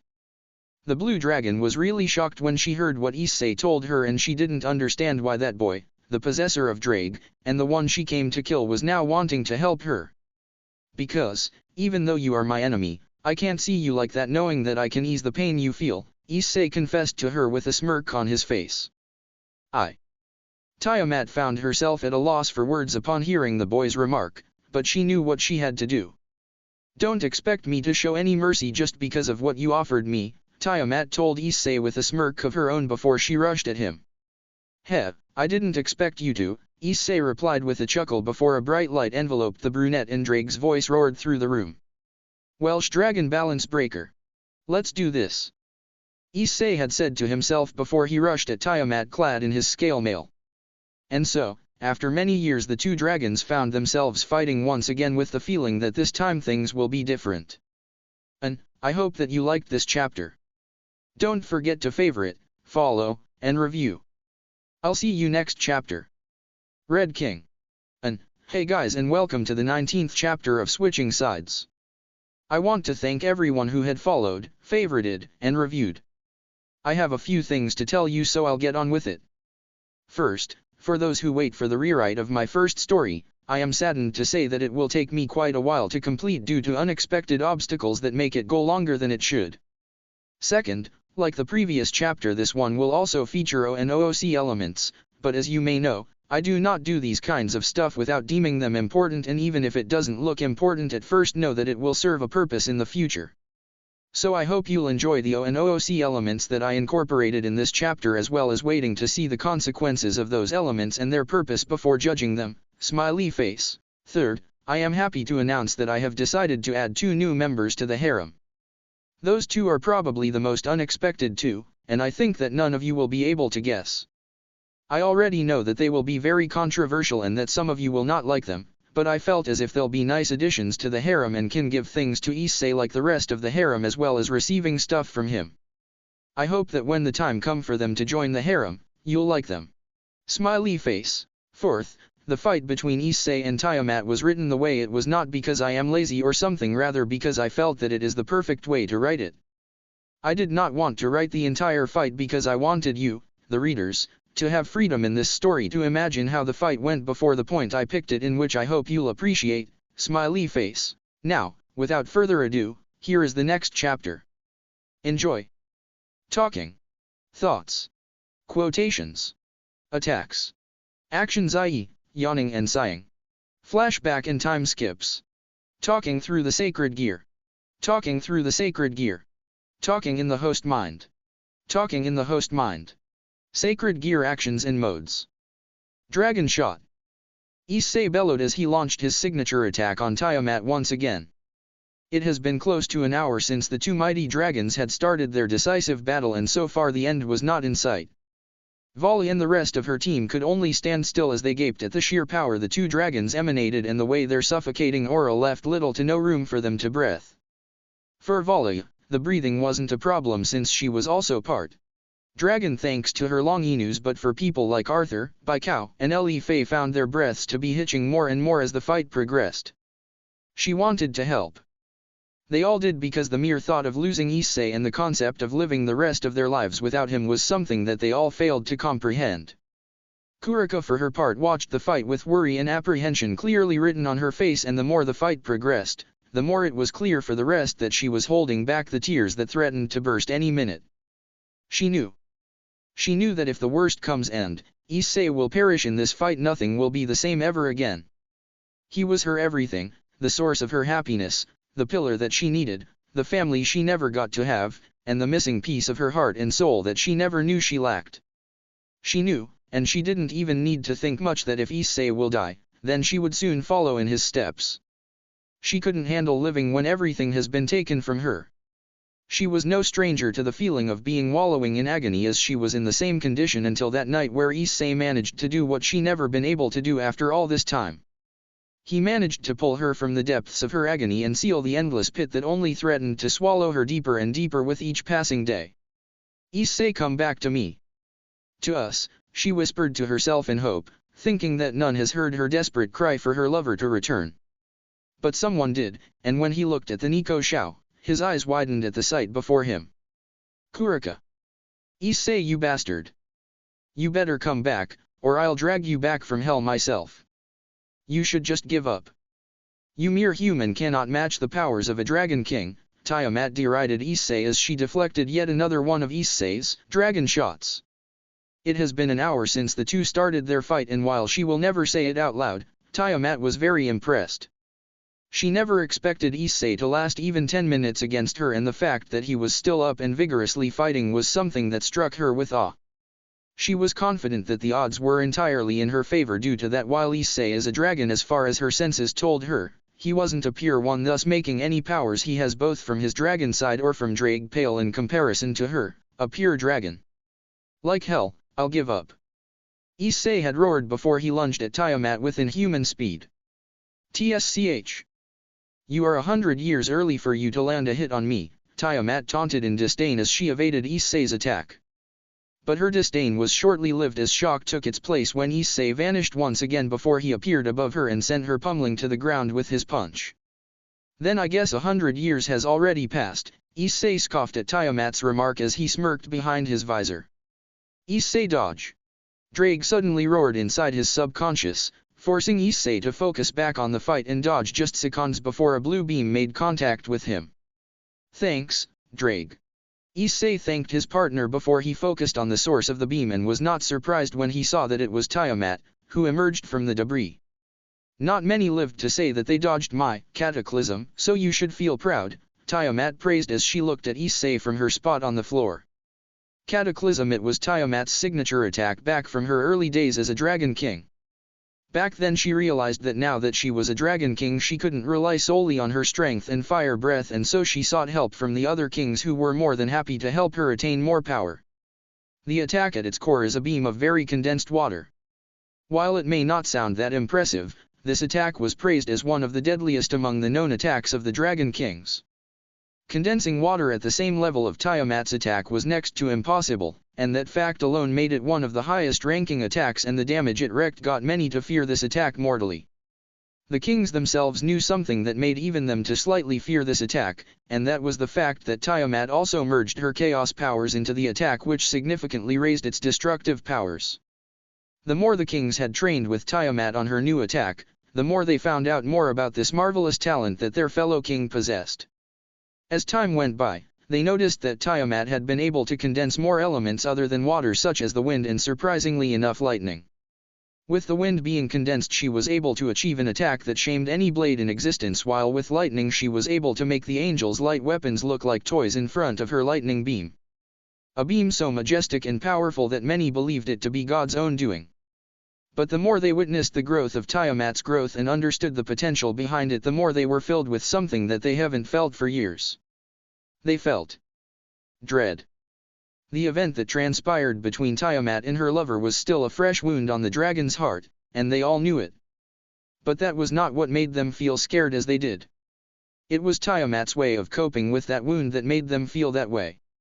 With each passing day as Tiamat got stronger with her powers, she also got more sullen and morose.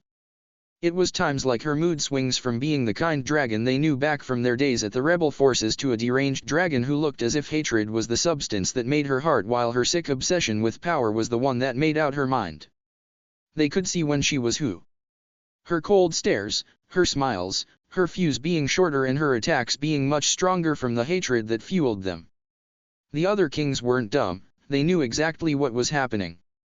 There were only two outcomes for that dreadful situation. Would Tiamat manage to win against her ever-growing hatred and emerge out of this ordeal as a powerful king, or will she be drowned in the sorrow and anger of her heart and will turn into the most dreadful avenger that this land had ever known? In the end, Tiamat had managed to win against her hatred by a miracle they didn't know who to thank for, and it was then that Tiamat had achieved her real strength now that she was finally complete. "Well, I am not many," Issei smugly said as he returned Tiamat's piercing gaze with one of his own. It looked to him as if the girl sought answers from his eyes despite their previous talk. Even though his eyes were covered by the visor of his scale mail, he felt as if the cover was nothing for Tiamat. It was as if she was in a turmoil and the only thing that could calm the storm within her would be the answer she would find in his eyes. It was said that the eyes are the window to your soul, and despite not really understanding that saying, Issei could not help but feel the need to maintain his gaze so Tiamat could get a peek through the window and into the answer to her turmoil. After what seemed like hours, which in fact was only a minute, Tiamat smirked at Issei before she flashed out of existence. Issei frantically looked around for her, but he could find no trace of her. It was as if she disappeared from the earth.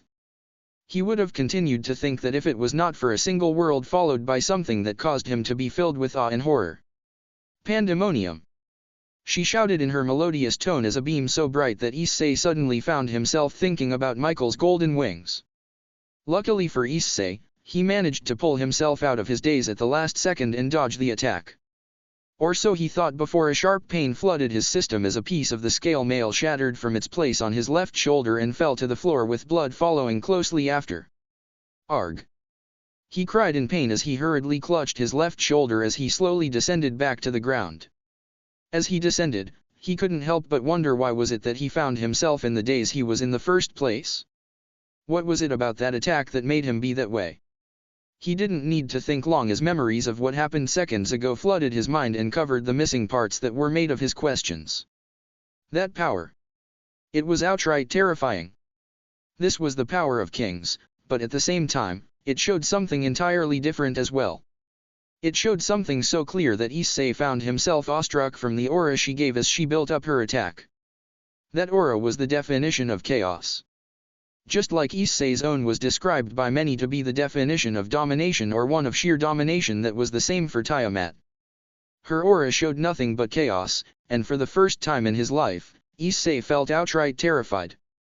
Sure, he has been scared of things before, but to have an aura that matched yours in its purpose and transcended it in its power was something that made Issei shudder.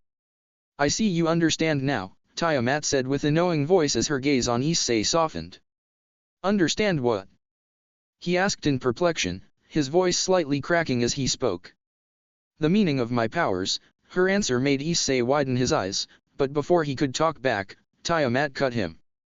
"You see, each dragon has a particular meaning for his powers. Yours is domination while mine is chaos. The purpose of your power is to dominate while mine is to wreak chaos. While we have a clear purpose for our powers, some don't.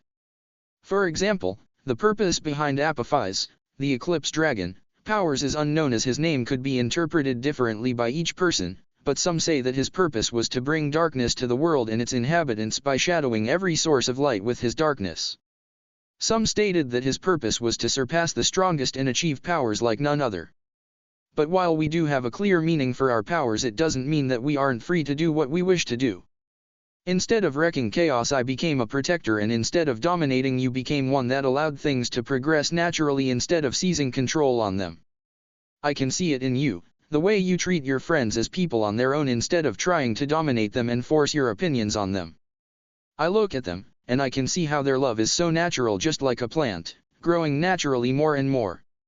But while we do not have to act upon the meaning of our powers, we cannot escape it. No matter how much you'll try to run from it, your aura will be one of sheer domination while mine will be of chaos. Issei found himself unable to speak as he digested the information Tiamat had dropped on him. To have such a clear purpose in his life since the day he was born was something that stunned Issei greatly. His biggest purpose was to become a harem king, but that dream faded the day Rias, and the rest broke his heart, and in its place, the purpose of protecting those he loved has surfaced. He remembered the promise he made to Drake that day, the promise to retake his rightful title as the Dragon of Domination after it was taken from him for his new title as the Breast Dragon Emperor. The sorrow that it caused Drake was something Issei had never encountered before, and at first, he shrugged it off as the dragon being overdramatic, but he soon realized that it wasn't the case.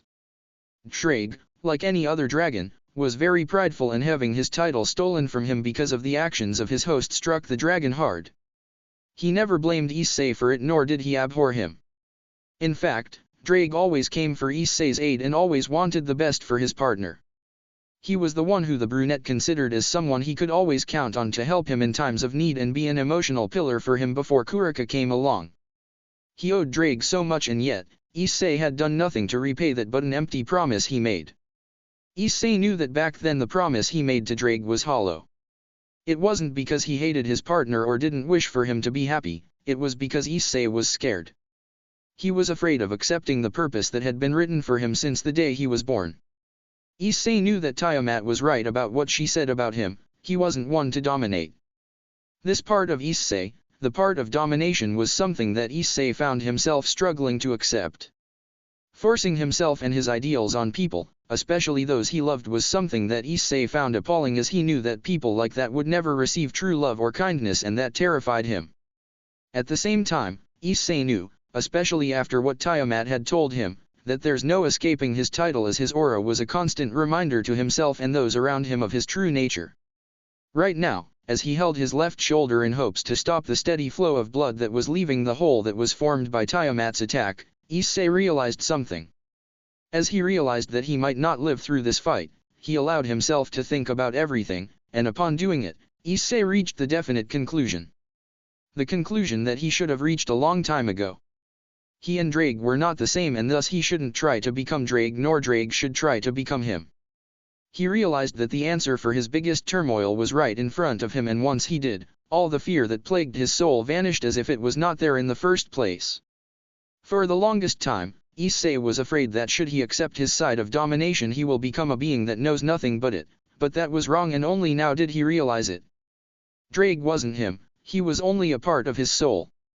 And by fully embracing Drake and the part of his soul that he presented instead of repulsing it because of what it stood for, Issei knew that he would finally become whole. His purpose of protecting those he loved would not collide with Drake's purpose of domination. In fact, his purpose only strengthened Drake's own, as he knew that he would do anything in his power to protect those he loved by dominating those who seek to harm him and his loved ones. By accepting the domination part of his soul, Issei would finally admit to himself that where there's light, there's always darkness. The brunette will finally accept the fact that if he wants to fully protect those he cares for, he would have to do things that could keep him awake at nights and scar his mind. He would have to embrace this side that knows nothing but domination, and instead of allowing it to consume him, he would use it to make sure that everyone knew who is the Red Dragon of Domination. He would make his enemies think 1,000 times before they even try to cross his path in order to harm him or those that are close to him. He looked to his side back at his team, and he smiled behind his mask as he gazed at the reasons behind his purpose. Kuraka, the one who gave him unconditional love and a pillar that he could always rely on even in the toughest of moments. Someone who would always be there to mend his heart should it be broken again. The girl who took his virginity and gave him her own, the girl who gave him a reason to fight valiantly even if he was inches from death. Her playful and teasing personality that could turn into a serious one at a matter of seconds, her absolute trust that allowed Issei to be the first one that Kuraka revealed her weaknesses to Issei and consider him as a part of the family she never had, was what made Issei fall so hard for her. Yasaka, the one who cared about her daughter above anything else even at the cost of forfeiting her own life. The girl that is so daring yet humble at the same time, the girl who gave Issei a place where he actually belongs, the one who gave him the family he always desired to have. The trust she gave him with the lives of both her and her daughter was something that he greatly appreciated. He felt as if he was a part of a small family, with Yasaka being his wife and Kunu being his child, and that thought warmed his heart. It gave him another purpose of keeping on fighting beside Kuraka, and it was those things that made him fall for the yokai. Ellie F, the one who was so pure that it seemed as if she was an angel in disguise. A girl so pure that Issei found himself awed whenever he looked at her. A girl that gave him yet another purpose in his life, the purpose to protect her purity and to make sure she would never experience the things he did. Arthur and Baikao, those who became his friends in the time he needed it the most. Those who gave him their complete trust and support by sharing their past with him. And then there was Valerie, the one who would endanger her own life for those of her comrades. The one who doesn't know the word no. As her determination is unwavering even against the toughest of obstacles. The one who knew Issei before everyone else as they fought against each other as rivals, as Issei's feelings for the silver-haired continued to grow as time passed. The one who has a connection with him like none other, and the one who give Issei something to strive for, be it the yearning to become stronger than her, his rival, or to uncover the hidden side of her. Those things had brought for Issei to fall hard for her, but despite his feelings, Issei knew that he couldn't be with Vali, as the truth she hides beneath the surface is the final barrier between them, and he would do anything to tear it down. I can't die. I won't die no matter what. Not when there are people who trust me and love me. Issei thought to himself in valor as he slowly regained his breath. Just give up, boy. You fought well, but in the end, it wasn't enough to defeat a dragon king like me, Tiamat wistfully said as she gazed at the struggling form of Issei. The more the fight prolonged, the more Tiamat felt close to the brunette in front of her. At first, when she crashed into the headquarters of the hero faction, there was nothing on her mind but the revenge she wanted to exact on Drake. Her mind was heavily clouded with the dire need for vengeance for the sorrow the red dragon had caused her that it refused to see any alternative. But upon meeting the strange brunette, she was currently fighting something unimaginable happened to the Blue King. His words, the words of a young boy who has yet to see the world and gain the wisdom of the elders, managed to do what no one else did. He managed to vanquish the cloud of vengeance that surrounded her mind. With his simple words, words that conveyed so much sincerity and careless, he managed to extract the fuel that had kept Tiamat running for years and replace the stained and destructive fuel of vengeance that pumped through her veins into one pure, like the day she and Drake fell in love with each other, yet entirely different.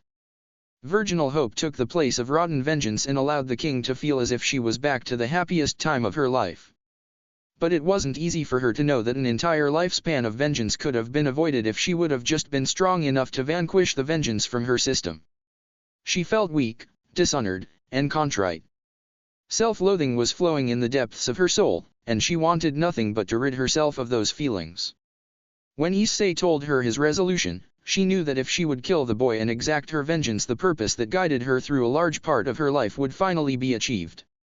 She knew that in its wake, the feeling of weakness, dishonor, and contrite would be shadowed by the sense of wholeness and happiness for the achievement of her purpose. But as she gazed at the dying form of Issei, who clung desperately onto his life, refusing to let it go no matter what, she came to a realization that she did not wish for this boy to die. Why should he die? He did nothing to her but host the source of her sorrow, and even that was done without his saying. He did nothing but salvage her from the depths of the darkness that flooded her being. He replaced undying vengeance with a bright hope that he had no intention to break.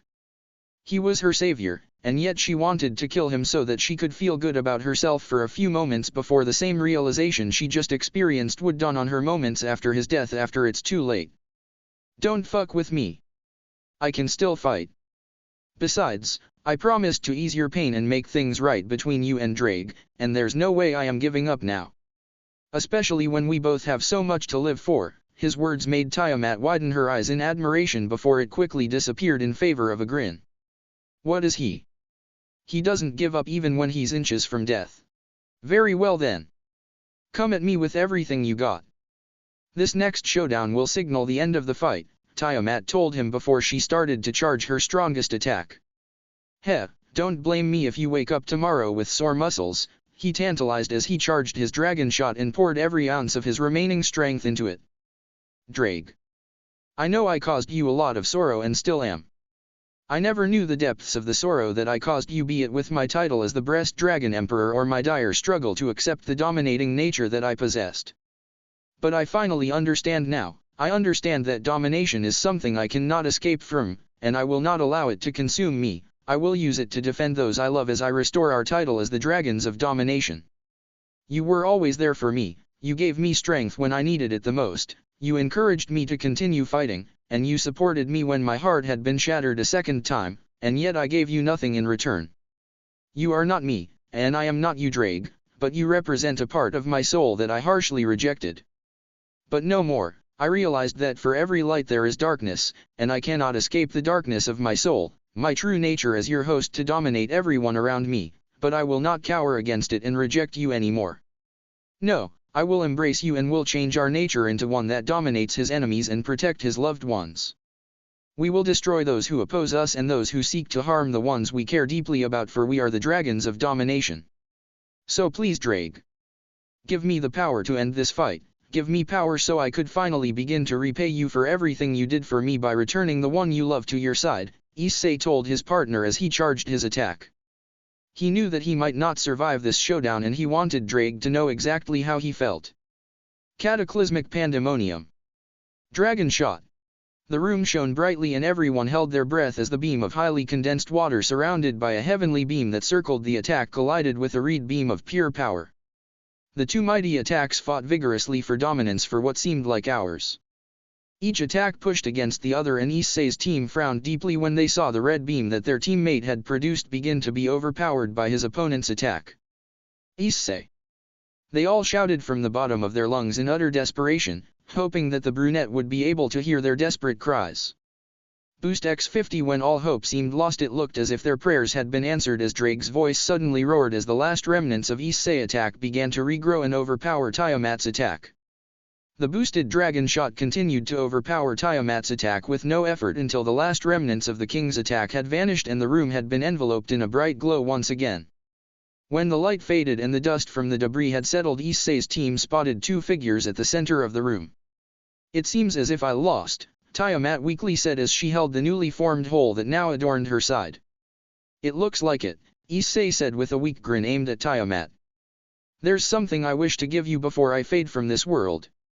I want to give you my powers, the powers of a Dragon King and the embodiment of chaos. Why? Why would you give me your powers? Issei asked in bewilderment as he looked at Tiamat with his mouth slightly agape.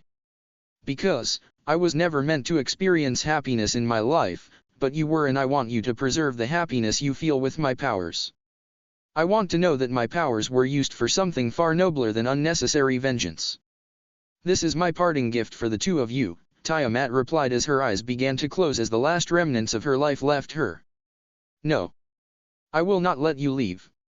I promised the two of you that I will allow you to be together again, and I am not going to break that promise, Issei desperately said as he struggled to find a way to keep his promise. Do not fret, child, I was never meant to experience happiness. I am a being of chaos, and my death shall serve as karma for the things that my vengeance had caused. May the world hail the new Red Dragon King of Domination. Tears sprung to Issei's eyes as Tiamat's finally closed hers. He felt crushed, and hopeless that he failed to keep the promise he made to the two dragons who deserved to live happily with each other after everything they've been through. It's alright, Issei, it's not your fault. I thank you for trying, but it's just not meant to be, Drake told his partner in anguish. No. Issei replied to Drake as he shook with each sob he released. But as the brunette sobbed for the loss of Tiamat and the sorrow he felt at failing the two dragons, something suddenly dawned on him, and in what seemed like pure instinct he hastily placed his left arm on Tiamat's head as he feared that if he would take too long something bad will happen. He complied to whatever it was within him and closed his eyes and focused hard on finding the last of Tiamat's life force, and upon finding it he smirked as he realized that there was still hope. Partner? What are you doing? Drake asked in perplexion. Just wait and watch, you impatient dragon. Silence enveloped the room as everyone waited to see just what the brunette was planning when all of a sudden a glow of pale blue erupted in the room from one of the jewels of the boosted gear. Dragon Booster Third Liberation. Upon hearing this and seeing the new appearance of Issei's long anews, everyone had their jaws dropped to the floor. The gauntlet looked to be the same but instead was now reaching up to Issei's shoulder where a new jewel was now resting. 5 more spikes were also added to the new part of the gauntlet, but the thing that surprised them all was the color changes. Issei's fingers were no longer red and instead were now pale blue. The jewel on Issei's hand remained the same, but the jewel that had been added back from his second liberation was now colored pale blue, while the newly formed jewel seemed to remain the same for unclear reasons. The fires within the jewels seemed to remain the same, but instead of a dim fire, there was now a pale blue fire that surrounded the original one across all jewels. Issei. What the hell happened? Why is the boosted gear looks like this? Bai Cao, who was the first one to recover from the shock, asked Issei in wonderment as he and the rest continued to gawk at the new form of the boosted gear. It's hard to explain, but I kept my promise, Issei said with a smirk as he stared at his gauntlet.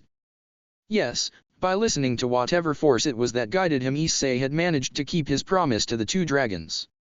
He managed to locate the last of Tiamat's life force, and by doing it he was able to absorb her soul into the boosted gear before it faded alongside the last of her life force, thus saving the Dragon King from death. No longer was he Issei Hyudo, the Red Dragon Emperor. No, now he was something more.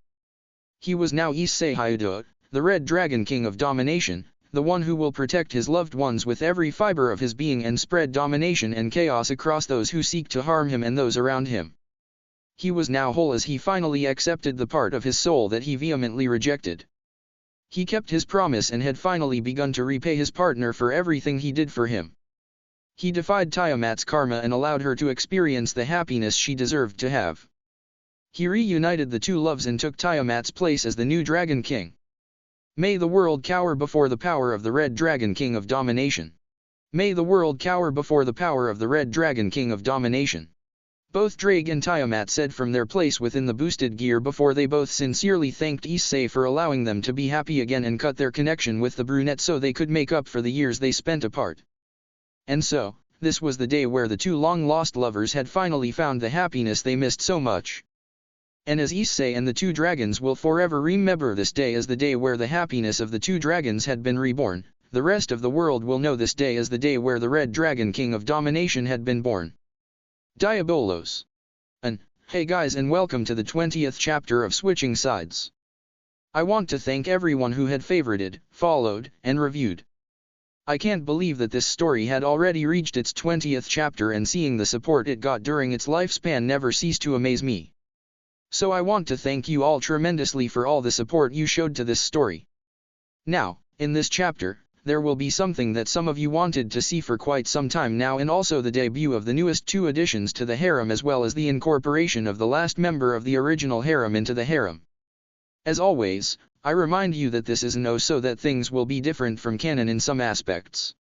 I also want to remind you that there will be OOC moments which I attempt to minimize unless they are necessary for the plot of the story. Now, without further ado, here is the chapter. Enjoy. Talking. Thoughts. Quotations. Attacks. Actions, i.e., yawning and sighing. Flashback and time skips. Talking through the sacred gear. Talking through the sacred gear. Talking in the host mind. Talking in the host mind. Sacred gear actions and modes. Where the hell am I? Issei tiredly asked as he woke up and started to rub his head. He looked around and frowned when he did not recognize any of his surroundings except for the walls, which were the same as the hero faction HQ, which made him realize that he was somewhere within the HQ. Finally, you're awake. If I would have known you are that sleepy, I never would have agreed to enter the boosted gear. A feminine voice within his subconscious had startled Issei. Wadash. Who the hell are you? He asked in confusion as he struggled to remember why there was now a feminine voice in his subconscious. I swear, man, are so dumb. Don't you remember our fight? How you managed to win against me, Tiamat, and extract my soul into the boosted gear so I could be with Drake? The voice now known as Tiamat inquired in exasperation. Oh right, Tiamat, how are you? How am I? You bastard has been sleeping for a week now. If it wasn't for Drake being a gentleman and a good company, God knows what I would have done to you. She threatened, which caused Issei to sweat bullets. I am sorry. Please don't kill me. He pleaded, only to become enraged when Tiamat had started to laugh. Ha ha ha, you should have heard yourself, the mighty Issei Hyudo, the Red Dragon Emperor, and the new Dragon King. Begging for his life like a girl. Stupid dragon, I knew I should have let you die instead of helping you. He grumbled only to gulp when he heard Tiamat's voice booming within his subconscious once again. What was that, boy? I probably misheard you, she asked sweetly, but Issei was no fool. He knew the meaning behind Tiamat's tone, and he was both grateful and horrified that she was now inside the boosted gear, as she couldn't kill him as she wanted to. But at the same time, he was terrified as he didn't know what exactly could she do now that she was a part of his soul. But before Issei could reply to the furious Tiamat, a new voice resounded through the room. Finally, you're awake, Drake. The girl whose voice belonged to her had emerged out of the shadow of the chamber he was in. She was just how he remembered her, yet there was a difference that he couldn't accurately pinpoint. She still had the appearance of a cute young girl with long black hair down to her hips, and grey eyes, and the typical gothic Lolita that she always wore was also unchanged. Yet, there was a change that didn't take Issei more than 5 seconds to spot. Why your boobs. They're bigger. Issei exclaimed in awe as he pointed his shaking finger at Ophis' new assets. Instead of her flat chest, Ophis now boobs that Issei found to be similar to Zenovia's in terms of size. You mean these? Since our last encounter, I wondered what there was about tits that triggered such response from you, so I thought I'll test it. Interesting indeed, Ophis replied as she inspected her naked boobs. I really do not understand what is so special about them. They're heavy and always wiggle whenever I move, and my back ache ever since I transformed my breasts. Surely such a thing will be a disadvantage in a fight. What are you talking about? Those mounds of flesh are the greatest gift God had ever given us. Issei rebutted while he used his hand to block the nosebleed he had thanks to Ophis examining her boobs. Partner, remember your promise. I will not let you fall to that dark side again. You're stronger than this. Drake told Issei, his voice cracking as if he was about to cry. Look what you've done to Drake, you pervert. I'll get you back for the pain you caused to my love. Do not worry, Drake, I'm here now. You won't have to go through this alone anymore, Tiamat growled at Issei before her voice turned tender as she soothed Drake. Issei had sweat dropped in return before he returned his focus to Ophis. I don't mean to be rude or anything, but why am I here, Ophis? Issei asked in wonder as he did his best to maintain his gaze on her eyes. I wanted to talk about your latest growth, Ophis deadpanned, her demeanor now completely serious. You have been asleep for 5 days already. After your fight with the Blue King, you immediately passed out from the exhaustion and injuries that added to the great strain that was put on your body after absorbing her. What you did was something I never saw with any of the past possessors.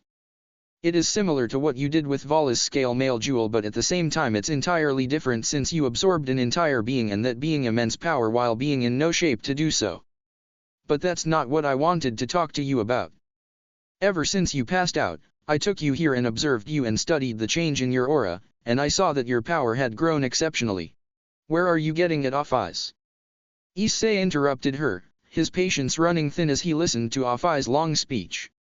You now possess 2 power sources like Vali, and as I told you in our last meeting, your potential to develop an evolution to your long anews was very high, and after your fight with the Blue King that potential was finally realized. Your powers combined with the entirety of the Blue King's power and my snakes will give you a very powerful evolution. Perhaps even more powerful than Vala's. Issei's mouth was agape as Ophis talked. When he absorbed Tiamat, he did not think about her powers or the effects it'll have on him. The only thing he wanted at the time was to repay Drake and allow him to reunite with his lover. He knew that perhaps he would gain a small portion of her powers as evident by his new third liberation, but he didn't expect to have possession of her full power and for it to allow him to create the new powerful evolution Ophis mentioned in their last meeting. Although your new evolution had been unlocked, you will need to train like Vali in order to have your body get used to the strain it'll put on it so that you won't die after a few seconds. That, and also, so you'll be able to maintain it as long as you wish like your scale male, Ophis added. I see. That's a lot to take, but I think I got it. Thank you, Ophis. Issei thanked Ophis, his voice dripping with gratitude toward the Ouroboros dragon. She might not realize it, but Ophis had done plenty for Issei in the time they knew each other. She gave him more knowledge about his long anews and in a way helped to strengthen his relationship with Drake. She gave him powers and used her blessing on him. And she also helped Issei to get to know the world more. True, Issei and Ophis had not spent much time after their last meeting, but in that meeting, Issei had found himself attempting to find meaning in stuff that would be considered nothing but plain. That was what Ophis gave him. She was a dragon born from nothingness and Issei wanted to be the one who'll show her everything about the world beyond the void. He didn't know why, but whenever he thought about her and how he'll show her the world, he felt as if his life were suddenly restarted. Experiencing the world all over again, from the most basic of stuff onto the most complex ones, getting excited over stuff that others will just take for granted, and experiencing emotions for the first time. That was how he felt when he thought about it. True, he wasn't the one who would feel those stuff, but there was something about Ophis and seeing her reactions that made him feel as if he was the one who was in her shoes. Ophis had given Issei the feeling of a fresh start in life, even if it wasn't truly the case. She gave him the option to put aside everything that troubled his mind and heart and focus on experiencing the world again as if he was a new person entirely, and she caused him to appreciate things that others, including him, would take for granted, and for that, he'll forever be grateful for Ophis. I am curious as to how you'll name your new evolution. Drake always was the one with more creativity. The Diabolos Dragon King. That's the name of my new evolution, Issei exclaimed in exuberance as he pointed at himself, a smirk plastered on his face. I see you didn't disappoint once again, Drake. Well then. You should go and train for your new evolution. I'm sure Drake will tell you the trigger command for it, so you should try and enter your evolution for a few seconds every few hours so your body could get a taste of your new powers and adjust accordingly, Ophis advised before she turned and walked into the shadows again. Wait, Ophis. Issei called out to the girl, who stopped walking and turned halfway to Issei so she could gaze at him. Yes. Why won't you come back with me? I really want to get to know you. Besides, in our last talk, you said you'd spend more time with me so you could get to know more about me, and I'm still waiting for that, Issei said with a gentle smile and a slight blush. I see. Very well, I shall come with you, Ophis said in her usual emotionless voice as she turned back and started to walk towards Issei. Humans are indeed very weird. The minute Issei had stepped back into his room, he was immediately tackled to the ground by 3 people. Issei. We were so worried, you jerk. Where the hell did you disappear to? A voice which Issei instantly recognized as Yasaka screeched in anger. Yeah, we all feared that you'd kick the bucket early in your fight, and after you put our worries to rest you suddenly disappear? Not cool, Issei. And here I wanted to reward you for your hard effort in the fight, but I guess you didn't want it, Kuraka teased, her tone sultry, which caused everyone but Ophis, who did not know what she meant, to go crimson. Kuraka. They all cried in embarrassment while Kuraka laughed at their reaction. Haha, that was priceless. I was joking, yeah, no. But I was serious about that reward, nya, she whispered the last part to Issei, whose blush intensified. What, Issei, I'm so glad you came back. And you also brought a friend with you. Who is she? Kunu asked childishly upon spotting Ophis after she untangled herself from Issei. Kunu's remark caused the 2 girls to untangle themselves from Issei as well and stare at Ophis. Who's this Issei? You got sick of us, so you found yourself someone else? Yasaka asked in exasperation, a scowl on her face. Kuraka just continued to stare at Ophis in what seemed like a mix between recognition and confusion. Who's this Issei? She looks oddly familiar, but there's something about her that makes me unsure, Kuraka quizzingly asked as she struggled to come up with an answer. This is Ophis, the Ouroboros dragon, Issei said as he gestured to Ophis, who remained unfazed by the attention she suddenly received. Nya? Are you sure this is Ophis? Last time I checked, Ophis was a loli, and now all of a sudden her bust grew to the size of a teen girl. Kuraka asked in skepticism as she circled Ophis so she could get a better look at her. Yeah, that's Ophis, Kuraka, Issei sighed as he continued to observe as Kuraka seemed to hear his words yet continue to inspect Ophis. This is Ophis. Why is she with you, Issei? Is Gothic the new Nico for you? Kuraka tease caused Issei's blush to return in full force, especially after hearing Yasaka and Kunu's giggling. Shut up. Issei retorted. Ha ha ha, messing with you makes my day every time, Issei. So really now, why is she with ya? Kuraka asked, dropping all playfulness. Apparently I passed out after the fight with Tiamat, and when I woke up, I was in a room with Ophis. She explained to me about things related to the boosted gear and the effects of me absorbing Tiamat's soul and power into the boosted gear. When I was about to leave, I remembered something we both agreed on in our last meeting and reminded her of it, which resulted in her coming with me. Is she here to stay or is just a visit then? Yasaka spoke again for the first time since the scolding she gave Issei. She's here to stay. I promised I'll show her the world and everything about it, including what it's like to love. Kuraka's jaw dropped upon hearing Issei's determined promise. Issei, you do realize that Ophis is a being born from nothingness, and thus teaching her stuff like love will be next to impossible. Heck, she doesn't even know the difference between genders, considering how she used to be an old man, Kuraka told Issei, which caused Yasaka and Kunu to widen their eyes at this new information about what seemed like an innocent young girl. Partner, she is right, you know. Ophis is a being born from nothingness and is a being of infinite power. Teaching her concepts like love will be impossible, but if anyone could accomplish that, it'll be you, considering how you made the impossible possible on more than one occasion during our time together. Drake's statement brought a smile to Issei's face, knowing how highly his friend thought of him.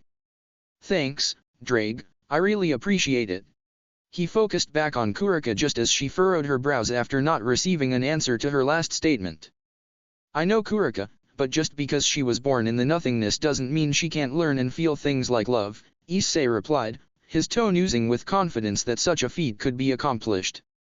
I'll believe you, Issei, but only because it's you we are talking about. Thanks, Kuraka, Issei replied with a thankful smile aimed at the Nico Xiao, who smiled in return. Well, Kunu, why won't you go and show Ophis your powers as a yokai? I'm sure she'll love to see it, Yasaka suggested with a blush, surprising everyone in the room but Ophis, who seemed indifferent as usual. You sure? Don't you think someone like her will be bored with seeing my powers? Kunu dubiously asked as she narrowed her eyes at her mother, suspicious of hidden motives behind her mother's suggestion. Yes, I am sure, Kunu. Besides, don't sell yourself short, you are really strong, Yasaka nervously replied, hoping to wave this off before her daughter catches her true motives. If you say so, Mom. Come on, let's go, Ophis. Kunu said in enthusiasm as she gestured to Ophis to come with her. It wasn't that she did not want to spend time with Ophis, rather she was suspicious of the reason why her mother pushed her to do so and why this caused her to blush. She was going to ask Ophis to come with her anyway so they could play if it weren't for her mother's suggestion. What was that all about? Issei asked as he stared at the retreating forms of Kunu and Yasaka, only to be met with complete silence by the other two occupants of the room. He turned around to face them only for blood to burst out of his nose when he saw the heavenly sight of Kuraka and Yasaka hugging each other naked on his bed. That is our reward for winning the fight, both said with a lustful voice as they winked at Issei suggestively. I swear if this is the reward I'll get after each fight I'll win, then I'll get into ones much more often, Issei thought to himself before he stripped and jumped into the bed where the three of them would have an hour full of nothing but love, pleasure, and moans. After Issei and the girls had finished their encounter, Issei laid there while the girls slept before a thought flashed in his mind. Vali. He frowned when he saw her in his thoughts. Her silver hair, her light blue eyes, her body, her smile. There wasn't a single feature of the silver-haired girl that his mind seemed to miss, but that wasn't the reason behind Issei's frown. No, the reason for that is when he remembered that day in the clearing where he and Kuraka had lost their virginity. The tears that flowed freely from her eyes, the sadness and pain that emanated from her, and the disappointment that to this day remained unclear to him. He hated being the one who caused Vala to cry, more so when it was related to a heartbreak which he knew his fair share of. Issei wasn't dumb. He knew that Vala felt something for him, considering how she kissed him that day when he trained with Drake after his first talk with Ophis. Issei realized that in a way, what he did to Vala was similar to what Rias and the rest did to him, and this was something that made his self-loathing to increase tenfolds. I need to talk to her. I need her to know why we can't be together right now. With that thought in mind, Issei untangled himself from the girls, careful not to wake them up, and left the room in search for his silver-haired rival. It didn't take Issei more than 15 minutes to finally find her in the training grounds where she destroyed yet another practice dummy. Vali, Issei called out to her, knowing that if he would just sneak up on her, his fate will be that of the practice dummy she just destroyed. Issei. Vali replied in surprise, startled by his sudden appearance. Vali, can we talk for a minute? He asked, his voice showing her that whatever it was then it was serious. Yes, what is it? I feel that I owe you some explanations, he told her after he finished walking towards her. Okay. She replied in confusion as a feeling of uneasiness suddenly plagued her. I wanted to tell you why I chose to accept Kuraka and Yasaka and not you. Vali frowned upon hearing this and sorrow had flickered through her eyes before she managed to conceal it. She was about to tell Issei that it was not her business when Issei started to talk again. It's not that I don't feel anything for you, Vali. In fact, you were the first one I started to have feelings for after I joined the hero faction and started my new life, and the feelings I have for you are unlike those I have for the rest. Of course, I also love Kuraka and Yasaka, otherwise I wouldn't be with them, but my feelings to you are unique because our destiny is connected. You are the White Dragon Emperor, and I am the Red Dragon Emperor. We are rivals, and because of that we have a history together, and we share things that no one else will ever understand, which makes me feel really close to you despite you being my rival, Issei told Vali, his voice tender as he spoke. Then why? If you feel that way, then why don't you want to be with me? You know that I love you, and I felt that way for a long time now, and I'll never betray you as that Gregori bitch did. You even accepted Kuraka and Yasaka, which means that you healed from the pain she inflicted on you, so what is stopping you from accepting me? What is stopping us from finally having our happy ending? She asked, her voice anguished before she broken down and started to sob uncontrollably. I know all that, Vali, and I did heal enough from what Rias and the rest had done to me thanks to all of you, but that isn't what's stopping me from finally accepting your feelings and being with you, he replied. His voice strained as he tried to hide the pain he felt from seeing Vali like that and knowing that he was the cause of it. Then what is it? She practically screamed at him. I can't be with you, Vali, until I help you heal just like you helped me. His reply caught Vali completely off guard, which caused her to widen her eyes in shock. But once again, before she could reply, Issei had beat her to it. I know that you hide something from us, Vali. We all saw how different you were when we met with Valerie back in Romania. I don't know what it is, but I know that it pains you greatly. He had said before Vali interrupted him. What are you saying? She asked, her voice sounding as if she was horrified.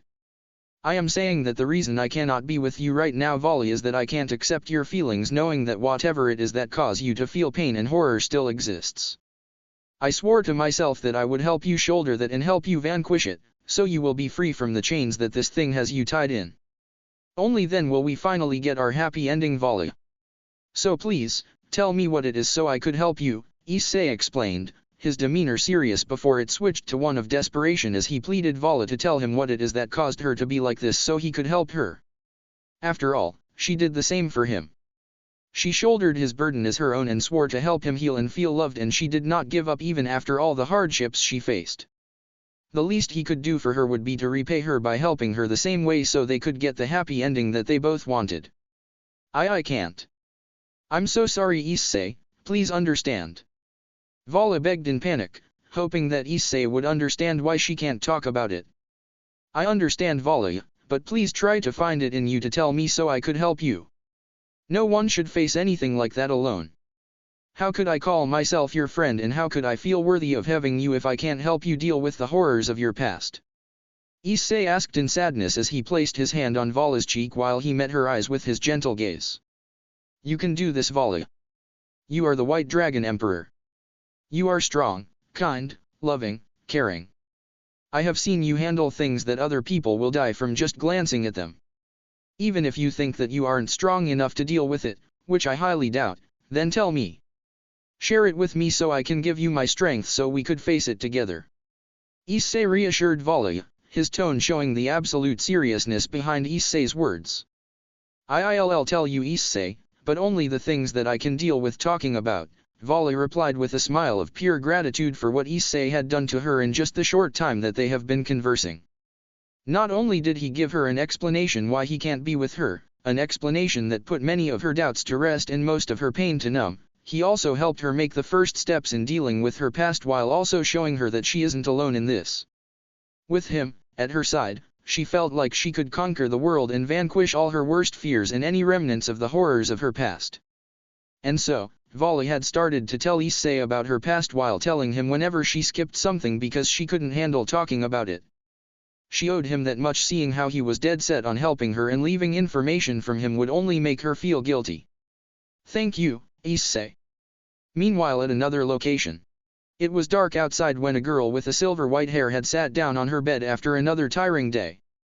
Issei. Her thoughts went back to the brunette who captured her heart. Her thoughts took her to their last meeting where their relationship was still nothing but professional. She couldn't afford to have a different kind of relationship with him even if she wanted to, as such thing was forbidden and would lead to her being fired from her job. But then, when her friends returned from their trip to Kyoto without the brunette, something suddenly snapped in her. What she considered as friendly feelings were suddenly realized as something far from that. She realized the truth behind her emotions and the reason why he was the subject of her thought most of the day when he and the rest were gone to Kyoto.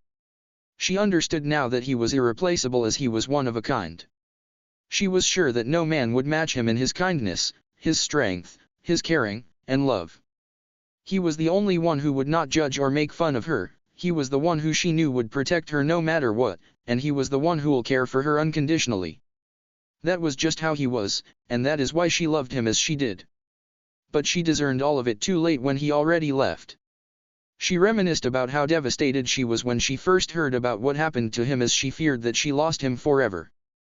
But when she learned that he's alive, she felt relieved, although not for long, as worry took its place when she heard how different he was. She knew why. They also told her what happened prior to him leaving, and that is why she acted so cold towards everyone for such a long time. He was broken, and she wanted nothing more than fixing him. Eventually, this desire of her changed when she learned of how he seemed to be better, and instead she wanted just to show him how much she loved him. She wanted to finally know how it felt to be loved and cared by someone. She wanted to know how it felt not being alone. But for achieving all of that, she had to find where Issei was so she could reunite with him and show him how much she loves him by staying by his side, even if means going against her friends. I'll never have a boyfriend, she thought in bitterness. Not until I'll find Issei. Her mood seemed to brighten when she thought of the one she loved being her boyfriend. At the same time, in another location, a brunette girl walked in the dim, wide halls of what seemed like a mansion. She gazed at the sky outside from one of the many windows that were present in the hall and saw the gloomy sky in their full glory. The brunette continued to stare intently at the sky that reflected on her purple eyes while her thoughts drifted elsewhere. Issei Hayuda. You sure are a fascinating young boy. Whenever I think about you, my body feels hot, and my heart flutters when I recall the things my daughter and her peerage had told me about you. Such kindness, such bravery, all in a shell of a handsome young boy with powers that can spell the end even for God himself if only he were alive. If only I could live a free life that is full of love and happiness. Instead, I have an unhappy life while in a loveless marriage with a husband that abuses me and only treats me as a tool and a symbol when he doesn't put the facade of a loving husband like he always does in public. The only comfort in my life that brings a tiny fraction of happiness to my heart are my kids who I love dearly. A tear rolled down her cheeks as thoughts about her unhappy life and loveless marriage passed through her mind. But no more. For years I wanted to run so I could get a fresh start, but I never had the courage. Sometimes it was my own inability to go through with that, and sometimes it was the worry about my kids. But now, they are older and able to defend themselves against any injustice that comes their way, so the chains that bound me are finally free, and the courage to go through with that is now gushing vigorously in me. I will not make the same mistakes my daughter had done. I will not get jealous when I see him with his other women, I will not let negative thoughts haunt me, and I will not doubt the love we will feel for each other. Yet, I am not naive. I know that he will not love me the second I appear in front of him, but I shall do everything in my strength to make it, so his heart will find a place for me. I'll shower him with adoration and show him the admiration I have for him. She wiped the stray tear that slipped past her walls and smiled before she retreated from the window and continued her walk toward her soon-to-be old room. So please, wait for me, Issei Hayuda. Wait for me because I want to spend the rest of my long life with you. For I see no other man that will ever come to be even a fraction of you. For I see no man that I will ever come to admire and love as I do you. Evil Dragons. Hey guys and welcome to the 20th chapter of Switching Sides. I want to thank everyone who had favorited, followed, and reviewed. This chapter will focus not only on Issei and his training but also on many other characters in the story that some has waited to see again, as well as new characters that will play a part in this story later on. Also, the newest 2 harem members will be revealed in this chapter as well.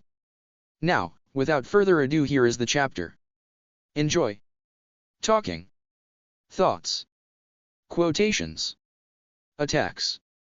Actions, i.e., yawning and sighing. Flashback and time skips. Talking through the sacred gear. Talking through the sacred gear. Talking in the host mind. Talking in the host mind. Sacred gear actions and modes. 4 weeks have passed since the brunette dragon emperor had talked with Ophis, the Ouroboros dragon, about his potential to acquire a new evolution to his sacred gear. At first, Issei had found himself completely dumbfounded as to where exactly should he begin in order for him to achieve his new evolution. Fortunately, or unfortunately, the brunette had both Tiamat and Drake volunteering to help him. He appreciated their help greatly, but it wasn't rare when he cursed their existence and regretted allowing them to be involved in his training when they proved to be very callous in their training regime for him. During the day the 2 dragons commanded Issei to train vigorously with the promise of an eternity of misery should he take an unnecessary break or slack off in his training. Those threats were the primary cause of Issei's dread and confusion, as he knew the dragons would make through with their threats but at the same time found himself very confused. He and Drake were partners for quite some time now, and never in this time did he remember Drake making such threats, and the fact that he did so now caused him to be dumbfounded. With each time Issei's mind wandered towards this problem during his training, the more he realized that the change of behavior in his partner suddenly happened after Tiamat had been absorbed into the boosted gear. Stupid corrupting dragon. He swore bitterly with each new threat that the 2 dragons threw at him, knowing that the 2 cannot hear his thoughts unless he allowed them to. That was also a part that Issei took pride on, as during his training he had found a way to take the control Drake and Tiamat had of their connection to him for himself, which allowed him to block them off from speaking with him and reading his thoughts whenever he willed it. And when the training during the day ended and night had come, his body would get the rest it deserved from the rough treatment it went through. But his mind did not get the same luxury, as the minute his eyes closed they would open again a second afterward, only to be greeted with the sight of the towering forms of the 2 dragons that inhabit his sacred gear and soul. Unlike the training during the day where Issei would mainly focus on his body physique as to increase the strain that his body can work under so it could maintain his new transformation for a long period.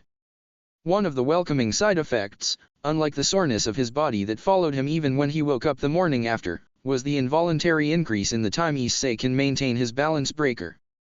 This was a welcomed change for Issei, who did not know about the training's effects on his already existing powers, as now the time he can maintain his scale mail exceeded an impressive time of 3 days. Drake and Tiamat had also reminded him about the transformation he went through the night he ejected his evil pieces and turned into a fully pledged dragon. They reminded him of the existence of his hardened skin and enhanced senses, which caused him to face fault as he looked back at all the times he could have used those things in his advantages but did not, as it completely slipped out of his mind. But before his excitement could get the better of him, the 2 dragons had reminded him of the downsides of his transformation, with the prime example being his increased vulnerability to any dragon-slaying weapons. Although it seemed like luck was on Issei's side, as the most powerful of dragon-slaying weapons, the Ascalon blade, was in his possession, so that was one less thing that troubled the brunette's mind. Another issue that weighed on Issei's mind also concerned something that Drake and Tiamat had explained to him regarding his transformation. Apparently, due to his transformation into a dragon by Drake, Issei was supposed to receive some of Drake's traits alongside his affinity, but for some reason up until this point, he received none whatsoever. From what Drake told him, he should have received his fire affinity that would enable him to use the same infamous fire that was said to give Drake the ability to decimate everything in its path, including gods. Both Issei and Drake spent hours trying to figure out the reason behind Issei's inability to use his affinity like he was supposed to, but they never reached a definite conclusion. At least until Tiamat had awakened from her sleep. I swear you 2 are the epitome of men's stupidity. If you would have looked further like you should have done, you would realize that Issei does have your affinity, Drake, but due to the power behind your flames, the boosted gear had locked his affinity until he can reach a stage where the flames won't overwhelm him. My best guess is that with your newest evolution you will also gain access to Drake's affinity. Tiamat informed them in irritation. The two just stayed silent, unable to retort as Tiamat had managed to solve the same problem that weighed on their mind for hours in a matter of few seconds. With that problem settled, Issei had resumed his training with newfound vigor as he found yet another reason for him to push towards achieving his newest evolution. When Issei finished his training 4 weeks after his talk with Ophis, he wanted nothing more than to return to his room and sleep for days as to compensate for the time he spent training with Drake and Tiamat when he should have slept peacefully instead. After 2 days of sleeping, Issei woke up and almost fainted from the sight before him as he saw both Kuraka and Yasaka lying naked on the bed on each side of his as both his hands were stuck between their breasts while their heads rested on his shoulders. Issei wasn't the same pervert he was anymore as his libido had decreased ever since it first got satisfied when he lost his virginity to Kuraka. But after 4 weeks of nothing but intense training where he didn't even see the girls at all for the duration of it as he was forced to sleep at the training grounds by Tiamat and Drake. The only girl he did see during his training was Ophis as the girl became attached to him and spent most of her time with him. By the end of the training, Issei could proudly say that he felt as if he and Ophis were good friends. But that wasn't the same thing as Kuraka and Yasaka, so when he woke up in the way he did that day with the 2 girls on each side of him was something that overwhelmed Issei a bit, although he managed to recover quickly. Releasing a relieved sigh when the girls did not wake up because of him, he settled to just looked at the 2 as they continued to sleep peacefully. The longer he took their sight, the more his heart swelled knowing that the 2 loved him unconditionally while he loved them the same in return. He felt content to just stay like that for the rest of his life. His mind felt clearer, and his heart lighter like they never were as thoughts of the future that await them coursed through his mind. A large cabin in a remote location surrounded by nothing but forests for the eye to see where none could interfere with their lives. A place where they could train their children peacefully and not worry about their safety. A place isolated from all the corruption of the world around them, so their kids will get the childhood they deserve and walk their own path without being forcefully strayed by outside influences. Those were the things Issei yearned for his future to be, surrounded by those he loves the most with the fruits of their love carelessly running around their house as their soft laughter resounds through the house. Sadly, all things come to an end, and Issei's dream was the same as it came to a sudden halt when he felt something stir. Looking at where he felt the stir coming from, he saw Kuraka beginning to wake up, her eyes blinking as they adjusted to the light in the room. Issei deviously smiled as he realized that Kuraka has yet to notice him. Deciding to begin his payback for all the teasing he endured from her, Issei squeezed her rear, causing her to yelp in surprise as her eyes frantically searched around before they landed on the smirking face of Issei. She crossed her hands and pouted as she realized what exactly happened. "Don't get too excited, Nya, that was just a lucky shot. I wouldn't dream of it. Be wary though, as this is just the beginning of my payback for all your teasing," he taunted. She smirked and leaned forward to whisper in his ear in a sultry tone. "Nya? And how will you punish your naughty little kitten?" Issei blushed, but he refused to lose against Kuraka. "I thought of a few ways to punish you and they all end with you screaming." Now it was Kuraka's turn to slightly blush. Kuraka opened her mouth to reply when she suddenly closed it back and held it with her hands as if to hold something back. Seeing Kuraka's unusual behavior, Issei became worried. "Kuraka, is something wrong?" The Nico Shao did not answer him, not even nodding before she bolted out of bed into the toilet where vomiting could be heard clearly. Issei wasted no time being stuck in his shock and quickly followed Kuraka into the toilet and held her hair as she continued to vomit.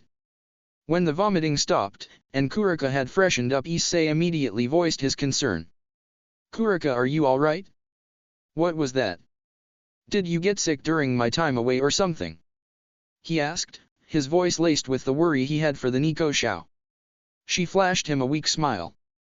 "I'm fine, don't worry about it. It's been going on for a few days now, but it'll pass soon. If you're not sick, then what is it that causes you to vomit?" His question made Kuraka freeze in panic as her mind began to search for an answer frantically. What should she tell him? She already told him that she is fine, so she can't say that she is sick. Refuting her own words will only make Issei suspicious, and she did not want him to push the subject further. She was not ready for that yet. Should she tell him the truth? No, she can't tell him the truth. If she did, then who knows how he will react? It has been her dream for as long as she remembers, and having it come true with the man she loved more than anything made her often doubt the reality behind it. But even if she doubted it, she knew that it was as real as it could get, and she was ecstatic about it as anyone in her position will be. But then she thought of Issei, and her elation had substantially subsided as doubt and worry began to rise. Will he accept them? Will he be as happy as she is? Or will he get upset at her and push her away? She knew Issei would never do something like that, but her mind couldn't help but taunt her with those possibilities as it conjured every possible scenario in great detail. Whenever she thought of a plan to tell him about it when he came back from his training, she always found herself getting cold feet, but each time she comforted herself with the fact that she had more time to steel herself before he came back. But now, here he was, back from his training, looking at her worryingly after he witnessed her vomiting. The time she told herself she had suddenly ended, and now she faced the thing she dreaded the most, and it was still early for her.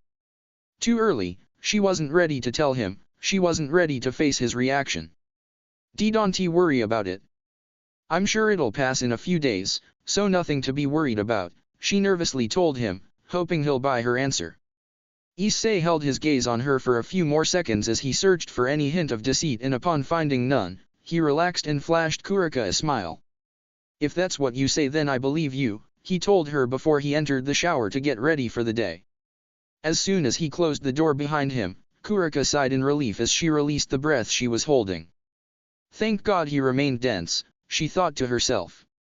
You know you'll have to tell him eventually, don't you? A new voice spoke, which caused Kuraka to snap her head towards its direction to see a smiling Yasaka looking at her. Why, you know?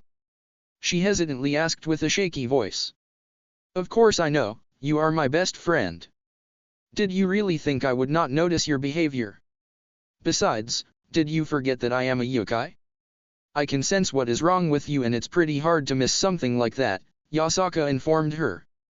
Kuraka widened her eyes but quickly relaxed as she saw no harm in her best friend knowing of her predicament. I am glad that it's you who figured it out and not anyone else, she flashed the yokai Kuwabai a smile.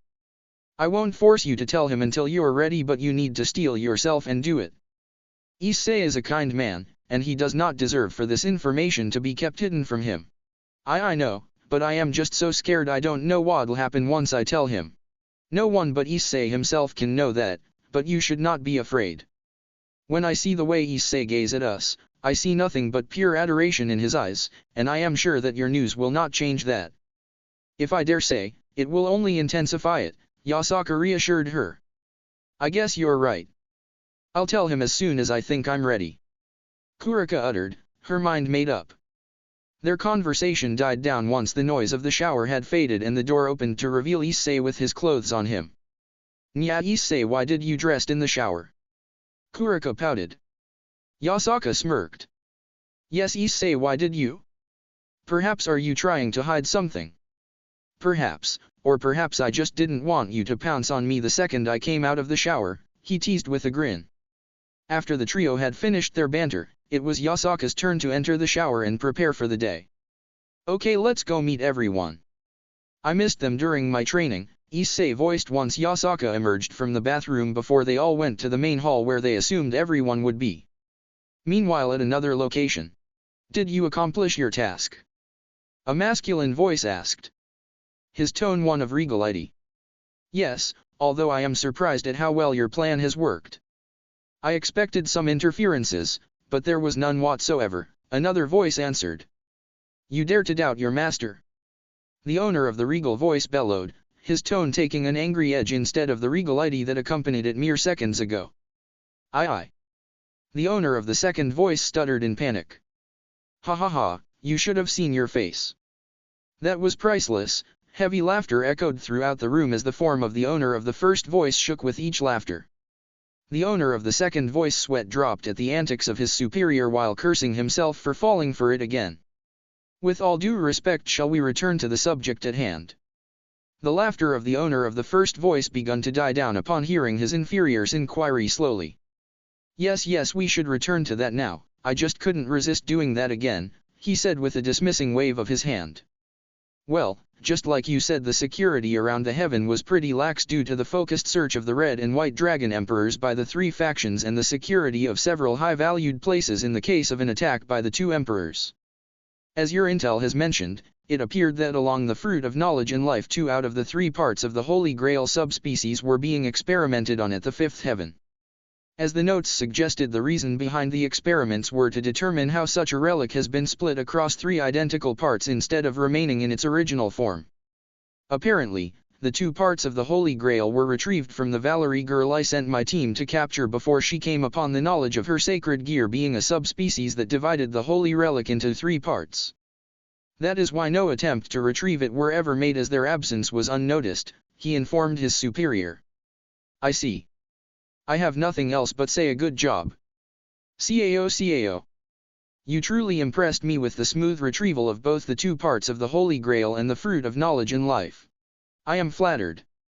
Rezevim, but don't forget that even though you are my superior, it is only because I cannot defeat someone at your caliber.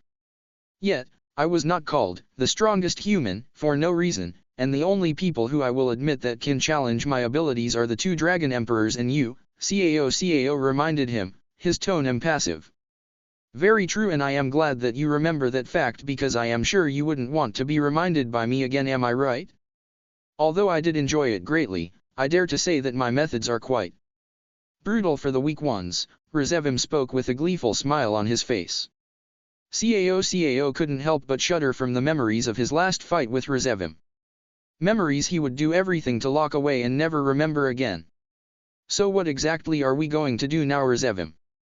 We are still missing 1 part of the Holy Grail, the Heavenly Emperor reminded his colleague. That is correct, but I have already found a way to rid us of this obstacle. You see, it is possible to compensate for the lack of the 3rd part of the Grail by replacing it with something of an equal or even greater amount of holy power.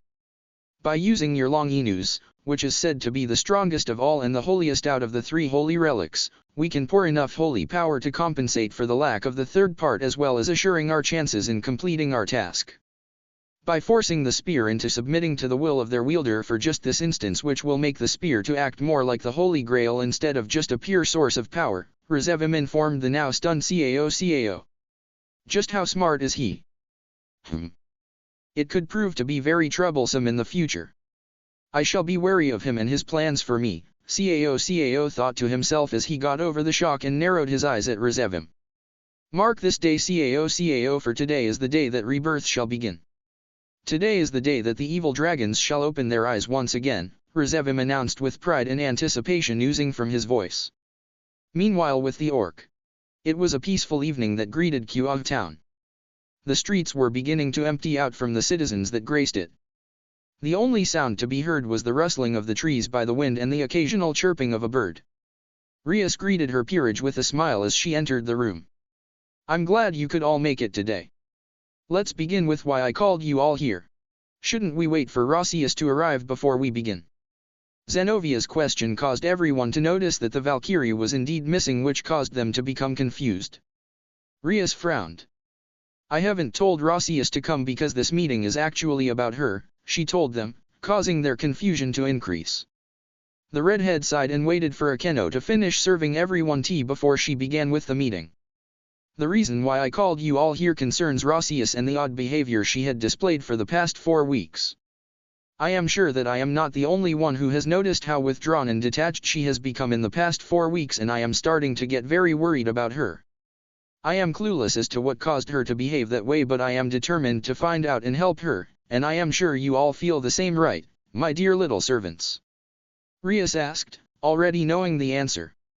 When everyone vigorously nodded in agreement, she allowed a gentle smile to grace her features before she continued. I'm sure it won't be easy, but we shall do everything in our power to make sure Rias will snap out of it and return to how she used to be. For now, we should focus on getting her out of her room more often and make her socialize. We should also try and get her to talk more, especially on her feelings, so we could begin to know what might be the problem, she finished and watched as her peerage wore expressions full of determination to help their friend. Perhaps it is something related to her home? Perhaps something happened to her brother or Lord Odin? Kiba asked in contemplation. I'm afraid it's not the case, Kiba. I already talked with Lord Odin, and he assured me that everything is fine with him and Rias's brother, so whatever it is that caused her to become like this has nothing to do with her house, Rias informed him. For now we should all return home and think about it and try to come up with the reason for Rias's behavior as well as think of the part each of us will play in helping her, the Crimson King told them before they all nodded and left the room. If only you were here, Issei. I am sure you could have already fixed whatever it is that caused Rias to be like this. That's just how you are, Rias dejectedly thought as she left the room. Meanwhile in the underworld. Is there a reason why you are here, father? Sirzechs Lucifer asked his father as he looked up from his paperwork. It wasn't like he was unhappy to see his father, but for him to come here unannounced was something that never happened unless he had a reason before coming to his office, and he already knew that the reason wouldn't be something he looked forward to. His father just gave him a look before he sighed. It's about your mother. She has been acting very strange for 4 weeks now, and I do not know what brought for this sudden change in her behavior. Sirzechs frowned as he listened to his father. As much as he was happy to decline it, the redhead demon lord wasn't in the dark about the true nature of his parents' marriage as they thought he was. He supposed no one but him, and Grafia really knew about that, and he was determined to spare his sister this knowledge as much as he could. For his dear little sister to know that the marriage of their parents is nothing but a facade made to cover the fact that their marriage is loveless and unhappy would crush her. He guessed that his parents wanted to spare Rias and him from knowing how their parents didn't really hold any love for each other, so they wouldn't get the wrong idea about marriage. But Sirzechs always was more observant than most people, and he already deduced the truth a few years ago after witnessing many occasions that pointed him towards that conclusion. I see. What do you intend to do about that? He coolly asked his father. For now, nothing. I shall continue to observe your mother and hope that she would compose herself, or I shall be forced to act, his father told him, his tone cold as he spoke of his wife. It was things like that which made Sirzechs reach the conclusion he had about his parents' marriage. The coldness in their voice when they spoke to each other, the way his mother never showed affection to his father in public as she continued to refer to him by his title as the Lord of the Gregori house with or without people around. The way his mother would always frown after she finished talking with his father, and the way her smiles were always fake with the exception of it when she was around him and Rias. But Sirzechs knew that as much as he wanted things between his parents to change, it just wasn't possible as the very foundations of their marriage caused this to happen. In order to ensure the continuation of pure-blooded devils among the 72 pillars, his grandfathers from both sides agreed to wed their children to each other. They didn't even give them time to get to know each other and come to love one another naturally. They just gathered them and dropped the bomb on them one day before they left them to their own devices with the knowledge that they, 2 strangers, had to marry. He wasn't supposed to know that.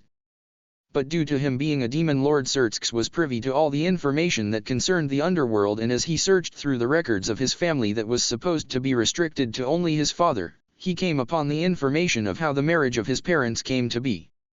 Sirzechs was very unhappy upon finding this information, and he wanted to storm off and confront his parents, but after he had composed himself, he realized that as unhappy as he was about it, the decision his grandfathers made at the time was the best one. Being a demon lord forced Sirzechs to look at it from the perspective of one instead of the perspective of being their child, and he realized that what they did was to the best of his kind. Besides, his father would be livid if he knew that he looked through those records and, despite being who he was, no child wanted to face the wrath of their parents. So, after telling Grafia and consulting her on what to do, Sirzechs decided to keep silent about it, much to his chagrin, and hope that perhaps someday his parents will make efforts to remedy the mistakes of the past and start fresh so their marriage could become one of love and happiness. Meanwhile at the heaven. Are you certain about it? Michael asked the lesser angel who gave him the message he currently finished reading. Yes, Lord Michael. It seems that whoever did it had full knowledge of the state of security around here and the fact that you weren't present. I see. Thank you for delivering this message. You may go now. Michael dismissed the lesser angel with a smile before the latter bowed and left the room. I am curious to hear your opinions on this matter, my friends, Michael addressed the other occupants of the room. We should wait until we gather more clues so we could determine who did this and go after him, Raphael suggested calmly. Why waste time on such trivial matters? It probably was the Red Dragon Emperor and his little band of misfits. I told you we shouldn't have trusted him back then, Michael, and now you see I was right, Uriel rebutted in indignation. Forgiveness is the key to everything, my lord. Despite his title, the Red Dragon Emperor is a human, and such he is capable of making mistakes. It is the question of if we should look past those mistakes and allow him a chance to explain himself and receive forgiveness or not. I do not think that he had stolen the relics. In fact, I am certain that a larger force is at play here, but if he had stolen it, I would allow him to explain his actions and grant him forgiveness and lead him towards the right path, as it is our job. Gabriel spoke in her melodious voice. Thank you, everyone. For now, we should gather more clues like Raphael had suggested, and in the case that it is indeed Issei who had committed this crime, we should provide him the chance to explain his actions, and should we deem the answer worthy of granting him forgiveness. I have met Issei during the first meeting between the three factions in the two of Kyoto, and what I saw there was a child who wished to do everything to protect those who are close to him. His nature might be slightly wicked due to his lecherous behavior, but at his core, he is nothing but pure. But due to what happened to him recently, I dare say that now Issei is nothing but a man who lost everything, and it is our job to restore him to how he used to be and aim him to the right path, as Gabriel also said. I shall go to the underworld and require a meeting of the three factions again to discuss the latest developments and inform them of our decision. Michael informed his fellow seraphs of his decision. The three seraphs nodded in acceptance before they got up from their chairs and moved to leave the room. Meanwhile, Michael had stayed behind to think of everything that happened. Issei. I do not know if it is indeed you who had done this, but I hope not, for those actions would only lead to war and destruction if my assumptions on why you stole those relics is correct. Cliputh. Hey guys, and welcome to the 20th chapter of Switching Sides. I want to thank everyone who favorited, followed, and reviewed. I want to apologize for the time it took me to update, but I was pretty busy, and unfortunately I will continue to be busy, so updates will not be so quick. Rest assured, I will not abandon this FIC, but be aware that it might take me a few months to update, but the slow updates do not mean that the story is dead. Now, as always, I want to remind you to keep your reviews civilized, and also that this story is an O and some characters are OOC. In this chapter especially there will be an O variation of a canon power-up that you'll see later in the chapter. I used some parts of the LN here but changed it to fit the story. Regardless, I want to exclaim that I do not own High School DxD nor the fantastic fan translation made by the talented people in Bakatsuki that I used in this chapter. Also, for all of you who are fans of Naruto and Harry Potter, I am happy to announce that I am working on fics for these fandoms, so if you are a fan then look out for them in the upcoming future. Now, without further ado, here is the chapter. Enjoy. Talking. Thoughts. Quotations. Attacks. Actions, i.e., yawning and sighing. Flashback and time skips. Slash, talking through the sacred gear. Slash, talking in the host mind. Slash. Sacred gear actions and modes. Sacred gear evolution trigger, i.e., Juggernaut drive chant. The sound of footsteps echoed around the dimly lit, spacious halls as Rezevim Lucifer walked towards his destination. His thoughts occupied by the things that will be discussed in the meeting he is heading to. He stopped as he faced a set of imposing double doors that were decorated in a grandiose manner. It's time, he spoke to himself before he pushed the two doors open and entered the room, where he saw two figures who seemed to be engrossed in their conversation that they did not notice the opening of the doors. The two figures abruptly stopped their heated discussion as they heard the sound of his shoes patting the marble floor. Ah, good. It seems you have finally arrived, Rezevim, one of the figures noted as he turned to face the son of the morning star. Rezevim scowled at the figure before he spoke. Save me your attempts at mannerism, Hades, and let us discuss our plans. Hades replied, his voice void of the earlier cheerfulness it held. Very well. Rezevim, Cao, let us discuss the progress of our plans. He looked at the two occupants of the room before lowering his gaze on the table that stood in the middle of the room. Rezevim cleared his throat before he addressed his colleagues. My friends, I am pleased to inform you that our plans recently took a great step toward our goal. As of last night, the legendary evil dragons has been revived using the two pieces of the Holy Grail we had managed to retrieve and the spear of Saint Longinus that is in Cao's possession. However, our accomplishments do not lay solely on the two Longinuses, but also with a group of vampires from the Teeps clan that realized the error of their pure-blooded principles and sought to gain the power to fight. We gave them that power, but with a little twist. we turned them into the evil dragons we sought to revive thanks to my experiments.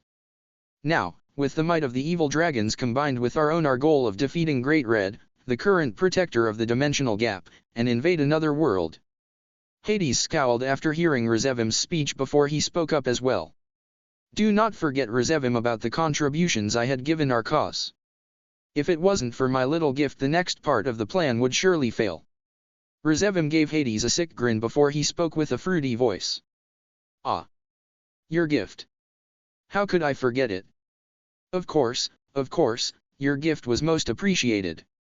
His eyes narrowed, and his voice turned cold as he continued, but do not forget your place, Hades, or I will be forced to remind me, and I can assure you that God of the dead or not, you would regret your actions after I'm done with you. You can ask Cao if you find it hard to believe my words. He looked at the now squirming Cao. The skeleton god recoiled slightly from the threat before he threatened dangerously. You may be commanding me now, but the moment you will perish I will make sure your afterlife will be even worse than the hell that the old tales describe. The son of Lucifer only laughed merrily in return, showing Hades that his threat did not work on him. After Rezevim's laughter died down, the room descended into an awkward silence that was broken by Cao. So, what is our next step? He questioned his colleagues. Rezevim smirked before he explained. That, my dear colleague, will be something that I am sure will give you great satisfaction. After all, it involves your old faction. You see, we are going to eliminate any possible threat there and capture little Ophis. It amazes me that she seemed never to notice the powers you slowly stole from her, or perhaps she did but chose to ignore it. Regardless, the next part of our plans relies on her. We are going to use one of our pals, Shulba Beelzebub, to kidnap Ophis, which will allow us to move once again a step closer to our ultimate goal. Cao looked at Rezevim in confusion and asked. Why? Do we need to capture Ophis? Wasn't the power I provided enough to complete whatever it is we need it for? That is a secret, Cao, but I will tell you that we will be using Ophis to create something grand, which is why the option of failure does not exist in this mission, Rezevim informed the true Long Enew's wielder. I have already spoken to Shulba prior to this meeting and told him of our plan. As you can guess, he happily agreed, only if for his cruelty that made its signs when I told him about neutralizing any threats. He is already ready and is currently on standby as he waits for the designated time we set for the mission, which is a few hours from now. Let us part ways now, my colleagues, until the next time we shall gather here together when the mission is done, Rezevim told everyone before he turned around and proceeded to walk out of the room with the other two silently following. Tomorrow Quillpoth will rise from hiding and will strike the world like never before, the son of Lucifer thought as he pushed the set of double doors open, a sick grin on his face. Issei groaned tiredly as the brilliant rays of the sun invaded his room and interrupted his much-needed sleep.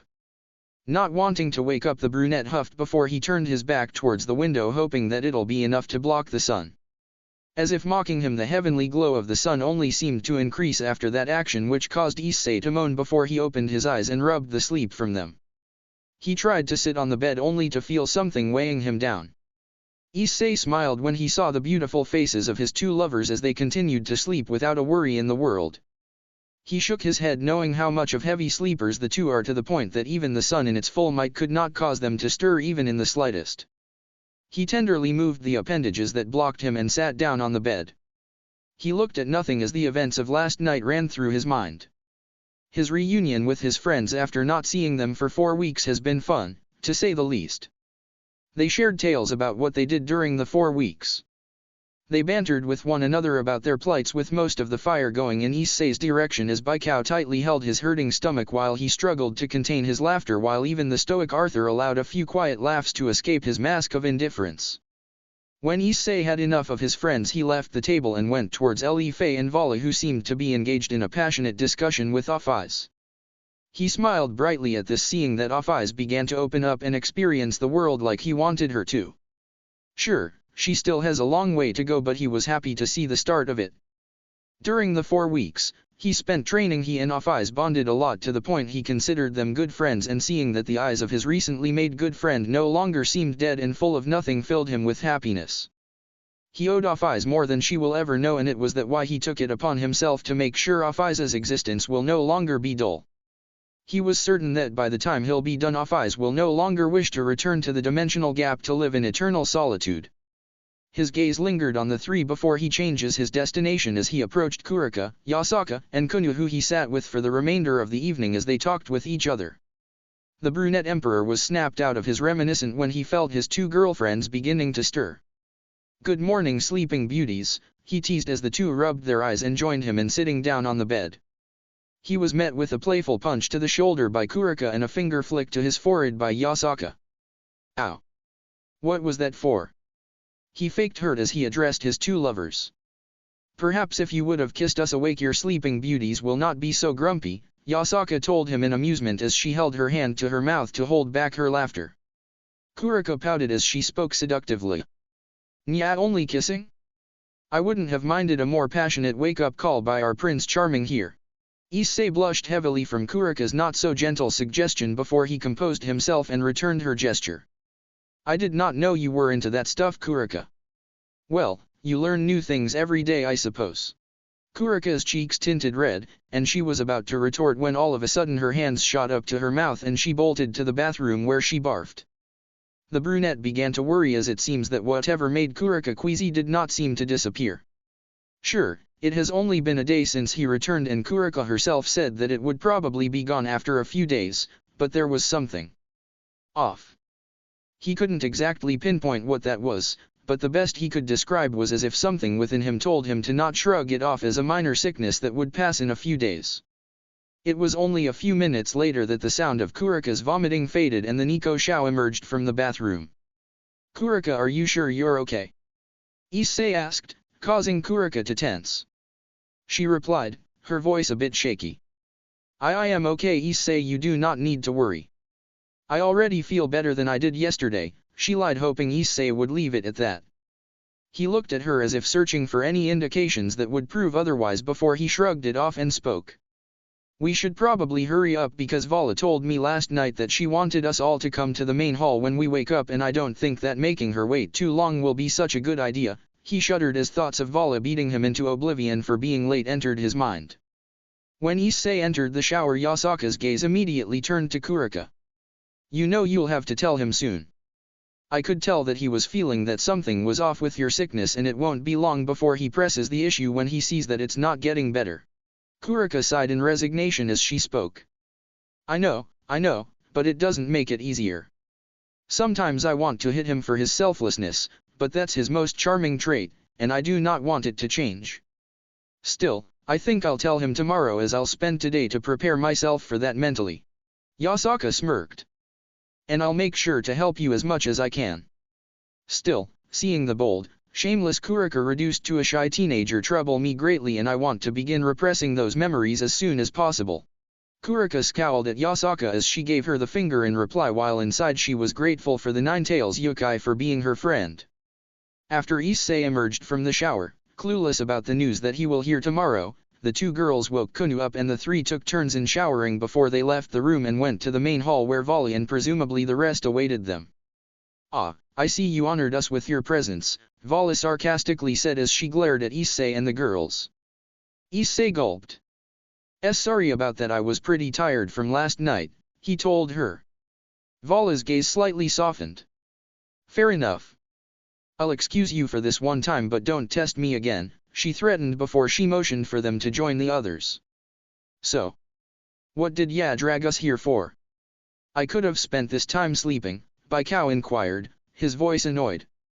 Vali coughed. "You always sleep, you lazy monkey," she remarked, much to Bai Cao's ire and the others' amusement. "Anyway, what I wanted to talk to you all about is our next course of actions. As you all know, our fellow members of the hero faction were slaughtered by none other than Cao. Currently, we have no knowledge about Cao's current location or allegiance, as someone like Cao is bound to find another group. I know that you all feel the need to make him pay, and I do too, but we need to be smart about it. Cao is a powerful man, and with the right allies, he could spell death for all of us here. I already planned the best course of action for us to take, but I wanted to hear your opinions before I decided," Vali told everyone. Much to the surprise of everyone, it was Ophis who spoke first. "They abused my gifts and did not help me with my goal. We should destroy them. Her usually unemotional voice was coated with a hint of anger. I think we should kick his ass, Bai Cao added grinning. Perhaps we shall attempt to talk to him first? To understand his motives better before we decide what to do. Yasaka timidly asked. How about we dash? Issei began before he was suddenly cut off as a loud noise erupted in the room. The noise was familiar for Issei. It was the same noise when a hole is created in a dimension. Issei snapped his gaze upward towards the ceiling and his eyes widened when he saw a hole in the sky through the broken ceiling. The one who intruded by making a hole in the dimension is a man with light armor and cape. Issei narrowed his eyes as he saw him, knowing exactly who the intruder was. It has been a while, Red Dragon Emperor, Vali. The man spoke with uncontained hatred as he landed in the middle of the room and glared at both Dragon Emperors. Arthur redirected his gaze towards the intruder. Shilba. Beelzebub. The leader of the old Mu faction. Issei frowned when he heard Arthur speak of the man identity. This was the man who he saw during the incident with Diodora. But how was he still alive? The last Issei remembered of this man was killing him when he went into Juggernaut Drive. What are you doing here, Shilba? Vali asked. No, hello? You wound me, Vali. But to answer your question, I'm here to retrieve something, he replied with a smirk before he suddenly vanished, causing everyone to frantically look around. Ah! A feminine cry resounded through the room, causing everyone to snap their gaze toward it only to see Vali defending herself from Shilba. What's wrong? Vali. What happened to your proud demonic powers? Your power of the White Dragon Emperor? What happened to it? Fuhahahaha. You are just a mixed breed with a human, so there was no way for you to win against me, who is the real Mu. He taunted as he continued his onslaught. I don't want to hear it from you who names himself a Mu while borrowing the powers of others, Vali retorted despite her struggle. Fuhahahahahaha. It only matters if you win in the end. Now, I'll take the thing I wanted. Shilba pointed his hand towards Ophis. A spiral demonic power appeared, and it wrapped Ophis up like a rope. Shilba grinned. Just like the information I received said. The current Ophis has an unstable power, and even my current self can capture her. This is a gift to the cooperative partner of this eye, the real Mu. I will have her give me a snake again since my powers are down. I will be taking her now. Like hell, I will let you. Issei bellowed as he assumed his balance breaker form and stormed Shilba with a speed like never before. A curse. This is a curse. I shall become the poison who will devour the underworld. Those devils who declined me. I have no business with such an underworld. I don't care about them anymore. I don't care about the authority and possession of the underworld anymore. Fuhahahaha. This Shilba Beelzebub shall use his last bit of power to destroy the underworld together with the monsters. He said while laughing madly. This was no longer the descendant of an old Mu. This was no longer the man Issei fought while in Juggernaut Drive. This was a complete madman. His eyes no longer normal but instead filled with madness. Vali. We need to take Ophis back. Issei shouted at his wounded friend. You're right, she said as she struggled to regain her breath. The two dived after Shilba just as the brilliant light enveloped him and Ophis, taking the four of them to the dimensional gap. When they all appeared, Shilba was watching the two unplanned additions with a scowl plastered on his face as he held Ophis. I can understand Vali coming after me despite her injuries, but for a failure of a heavenly dragon such as yourself to come after me. How much do dragons have to look down on me? What is your reason for coming after me?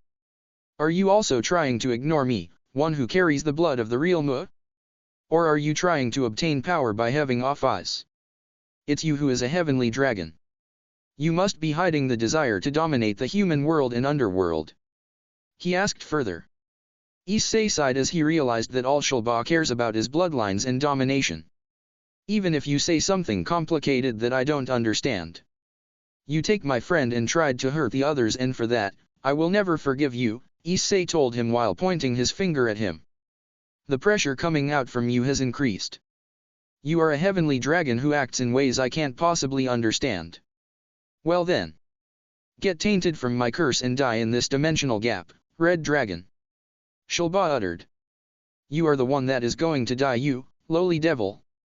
Issei venomously replied as he continued to increase his powers. It's time to show my trump card. Issei thought as he remembered the fruits of his 4-week training. I, the one to awaken, am the Red Dragon Emperor who holds up the truth of the king up high. Let's go Hayadu Issei. Yeah, that is right. We are the Red Dragon Emperor who protects the future of those we care about. It is the time to walk the crimson road of regal righteousness. The voices of the past possessors of the boosted gear spoke. Holding the infinite hope and indestructible dream and walking the road of royal righteousness. I will become the Emperor of the Crimson Dragon and the King of the Blue Dragon. And I will lead you to the path of the heavenly kingdom glowing with the true crimson and brilliant blue lights. Cardinal of the Heavenly Dragon King. The voices of Drake and Tiamat roared. Shulba pointed his hands at Issei and a warp was created in bugs. No, not bugs but bees.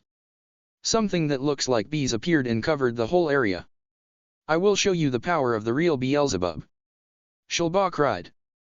Shulba then controlled the army of bees in creating many circles, and he then started to randomly shoot out enormous masses of aura from them.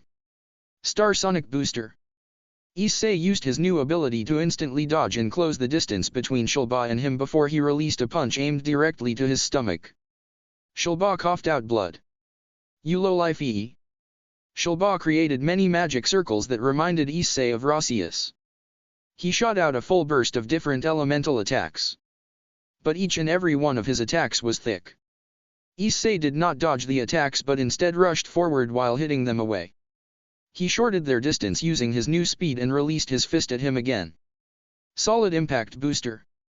A gigantic fist hit Shulba in the face which caused blood to come out from all over his face. Seeing the extent of the damage Issei dealt Shulba, Vali spoke with a bored voice. Is this it? Veins appeared on Shulba's face. What? You said you were a Mu, so I thought you had power like that of Sirzechs and Vali. I battled both of them so I can understand the power of the Mu Lucifer. But I don't feel any strong pressure from you like I did from them. Issei interrupted, not caring that the Beelzebub descendant was pissed. Shulba laughed loudly. You sure say a lot. A mere rotten dragon. A former human who is the same as garbage, to make a fool of this real Mu. Issei ignored Shulba's pathetic taunts and said. Shulba. You may have great talent and demonic powers. You were born with things greater than me. That's right. I am a devil that was chosen. A Mu. The real Mu. But it's no good. Your attacks are nothing compared to others I've fought. You won't be able to defeat me with attacks like that. If you shoot your demonic powers, I hit them away. If I punch you then your body curves. I shoot down your creepy bees with my dragon shot as well. I am at an advantage here Shulba, dot. Issei uttered while Vali laughed. You shitty heavenly dragon. How about this then? While sprinkling blood, Shulba created a magic circle within his hand. What appeared from there were 2 arrows. It flew at the 2 dragon emperors at high velocity and hit Issei in his right arm and Vali in her shoulder and pierced their armors. They tried to pull out the arrows when a wave of intense pain hit the both of them. Through Issei's arm and Vali's shoulder. Intense pain spread throughout their bodies. At the same time, it felt like their powers were leaving them. Their hands began to shake uncontrollably. What is this? Issei whispered through the pain. Shulba laughed at the scene in front of him. Fuhahahaha. It's painful, right? It's hard to endure, right? Of course. The tip of that arrow is covered with the blood of Samael. I received it from Hades. If you have high demonic powers like Vali then you could have endured it a bit. But for someone like you who seems to have no talent in demonic powers, then you will die, Shulba gleefully replied. I see. Samael's blood. This is the poison and curse of the Dragon Eater. Wait, you allied with Hades. It was Vali who spoke. This was the first time Issei was on the receiving end of a Dragon Slayer damage. His body was cold, and in pain, shaking. It even reached your partner. It's so strong that I lost my consciousness for a time. Tiamat is still unconscious, Drake spoke in Issei's mind. The brunette widened his eyes in response. It even reached Drake and Tiamat who were just souls. Meanwhile with Vali things were the same as Albion roared in anguish as well, shocking Vali as she knew that he was just a soul. A tear escaped her eye. Is it the end? After everything we went through? I would have happily embraced my death if only I would have gotten to experience the happy ending I wanted to have with Issei and the other girls. While the two emperors suffered through the pain that was even more unbearable than the pain that a holy sword can inflict on a devil, Shilba smirked wickedly as he took the suffering of the two with great joy before he attempted to escape with Ophis. Unfortunately, his attempt at escape was noticed by Vali, who despite the pain managed to close her distance to Shilba and deliver a punch to his face that threw him back before she used her Lucifer powers to get rid of Shilba. Shilba's howls resounded through the dimensional gap as he was enveloped in the crimson aura of Vali's powers. He's gone, Vali said as she gasped for air. She turned around to look at the man who captured her heart only for it to break when she saw his condition. It was clear to her that at best Issei only had a few more minutes to live and she wasn't far behind him. Due to her unique heritage, she was able to endure Samael's curse longer, but it did not mean that she was immune to it. No, it only meant that her death was delayed. She used the last of her strength to approach Issei and enveloping him in a tight hug. Vali, he struggled to say as the helmet of his balance breaker shattered and he violently coughed up blood. I know that we said we'll wait until the time is right, until we'll both be completely healed, but please, for the short time we have left, let us act as if that time has come, Vali pleaded as she sobbed uncontrollably. Issei gave her a watery smile before he wiped off the blood from his mouth. If we're going to die, then let's at least do it with a smile on our face, he told her. Their eyes met, and at that moment everything they felt for each other was clear as the morning sky. I love you, Vali. Now and forever. I love you, Issei. Now and forever. They took each other in a kiss that was full of passion and love as all their emotions, even those they struggled to suppress or vanquish, poured into the kiss.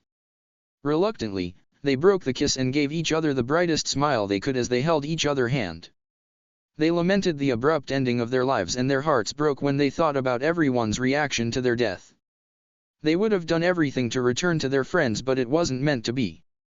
They accepted their death nonetheless, as in their last act they saved a part of their ever-growing family from a gruesome fate while they eliminated a threat that could have haunted their family even after their death. They looked around the dimensional gap. The place where Ophis used to reside before Great Red interrupted her solitude. This was a place that even beings who lived hundreds of years could never hope to see the entirety of it. They silently thanked the true Red Dragon Emperor, knowing that it was his interruption that allowed them to meet Ophis. Drawing their last breaths, they averted their gaze towards each other for the last time and gave each other one last smile before they knew no more. And don't forget to favorite, follow, and review. United. And hey guys, and welcome to the 23rd chapter of Switching Sides. I want to thank everyone who favorited, followed, and reviewed. I also want to apologize for the time it took me to update the story, and I will make my utmost to make sure the next update won't take as long as this one was. I am also happy to say that the story is nearing its end and that only a few more arcs remain. I also think that now is the time to officially announce the entirety of the harem in this story. The members of Issei's harem are Yasaka, Kuraka, Ophis, Vali, Ellie F, Rias, and Valerie Gregori. On another subject, those of you who are fans of Harry Potter would perhaps be interested to know that I recently published a new Harry Potter story.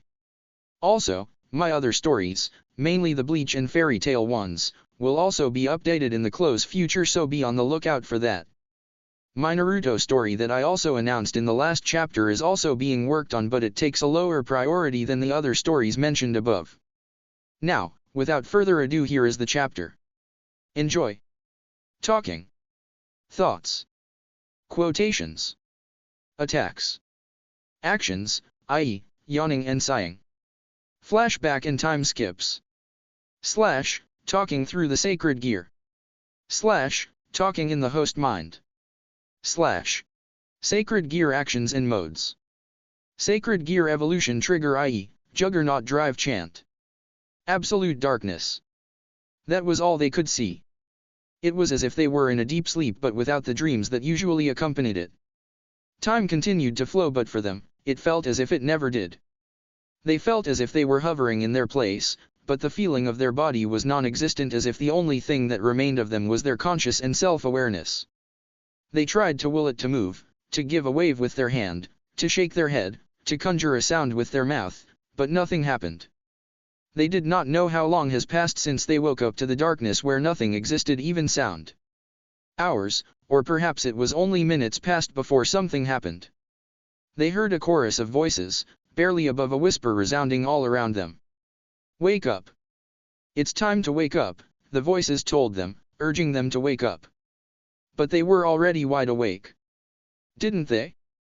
They had little to no time to ponder this, as all of a sudden, a brilliant light vanquished the darkness and blinded them. Upon fluttering their eyes open yet again, they were greeted not by darkness but by a void that consisted of a mix of iridescent colors. They knew this place. After all, how could they forget it? It was the dimensional gap. The place where Ophis was born, the place where Great Red lives, and most importantly the place that marked their untimely death. Bewildered, the two looked through the dimensional gap in vigor before they gasped in surprise as they realized that they could once again feel their body. A brief look downward gave them the answer they were seeking when they witnessed that the body they felt was their balance breaker scale male. What is going on? They asked themselves in utter confusion. You're awake, the two yelped in surprise upon hearing an answer to their question. Turning around, they saw that it was none other than Ophis who spoke, but upon seeing who was behind her their jaws dropped in awe. Drake, Albion, Tiamat. They were all there behind Ophis, free from their container and flying around like the majestic dragons they are. A question popped into their mind when they saw that all the dragons were present. If they were all here, then where was Great Red? After all, this is his home. They asked themselves. As if reading their minds, it was Drake who answered, stopping mid-flight to hover before them. The Great One is here as well. Didn't you notice that you are standing on something solid rather than floating around in the dimensional gap? He asked, his voice laced with amusement. Looking down towards the ground, they saw that Drake was right. They were standing on something solid, and that something was Great Red. What is going on? How are we alive? The last thing I remember is us dying from Samael curse. It was Issei that asked them the question that burned in his and Vala's mind since they first woke up. Issei widened his eyes as his answer came, for it came not from the dragons before him but from the one he was standing on.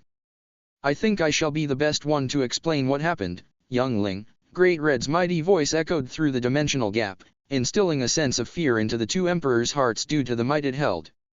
When you and Albion's host perished from Samael curse, both your dragons managed to draw your souls into your sacred gears before your bodies were destroyed, giving you a temporary new body in the shape of your scale male. Great Red began before he was abruptly cut off by Issei. What? You mean to tell me that this is my new body? But I have no feeling in my hand and down there. How could I ever hope to experience the amazing feeling of a girl's boobs again? Or worst, how would I ever get to experience the joys of sex if I have nothing down there? He cried out, causing Valerie and the two heavenly dragons to sweat drop. With a laugh, Great Red replied. If you would have paid more attention to my words, you would have realized I said that the armor is only a temporary body and not a permanent solution. No, while you two were still unconscious, Ophis and I did something entirely unprecedented. I, the strongest existence, gave her a piece of my flesh, and after using her powers on it, Ophis, the Infinity Dragon, had conjured new bodies for you. You are our children, born from our flesh and powers. Your appearance will remain the same as it was prior to your rebirth, but there is something we have to tell you, something you have to hear. Great Red quieted down while Drake, Valerie, Tiamat landed near Ophis to face the two emperors. It was Albion who spoke, his voice hard, which showed just how serious the words he was about to say were. When your bodies were destroyed, something unusual happened during the short time before we contained your bodies in the sacred gears. Your souls. They joined together.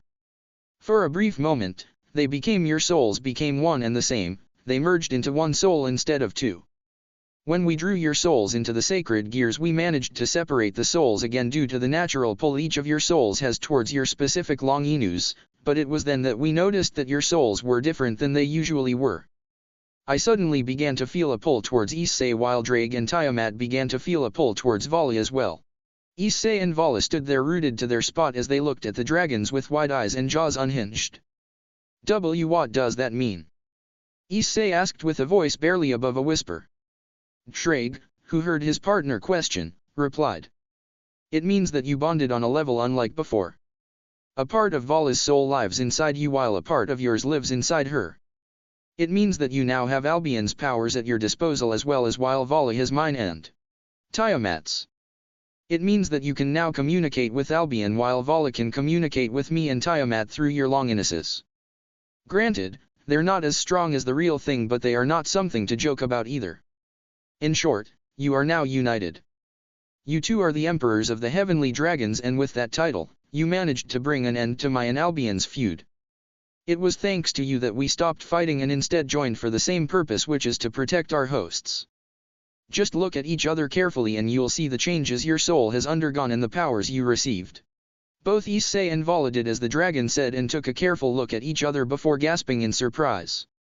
Issei's scale mail looked almost the same with the large exception of a few things, with the biggest of them all being the new pair of Divine Divide's wings that were the same as the original with the exception of their frame, which was colored red instead of white.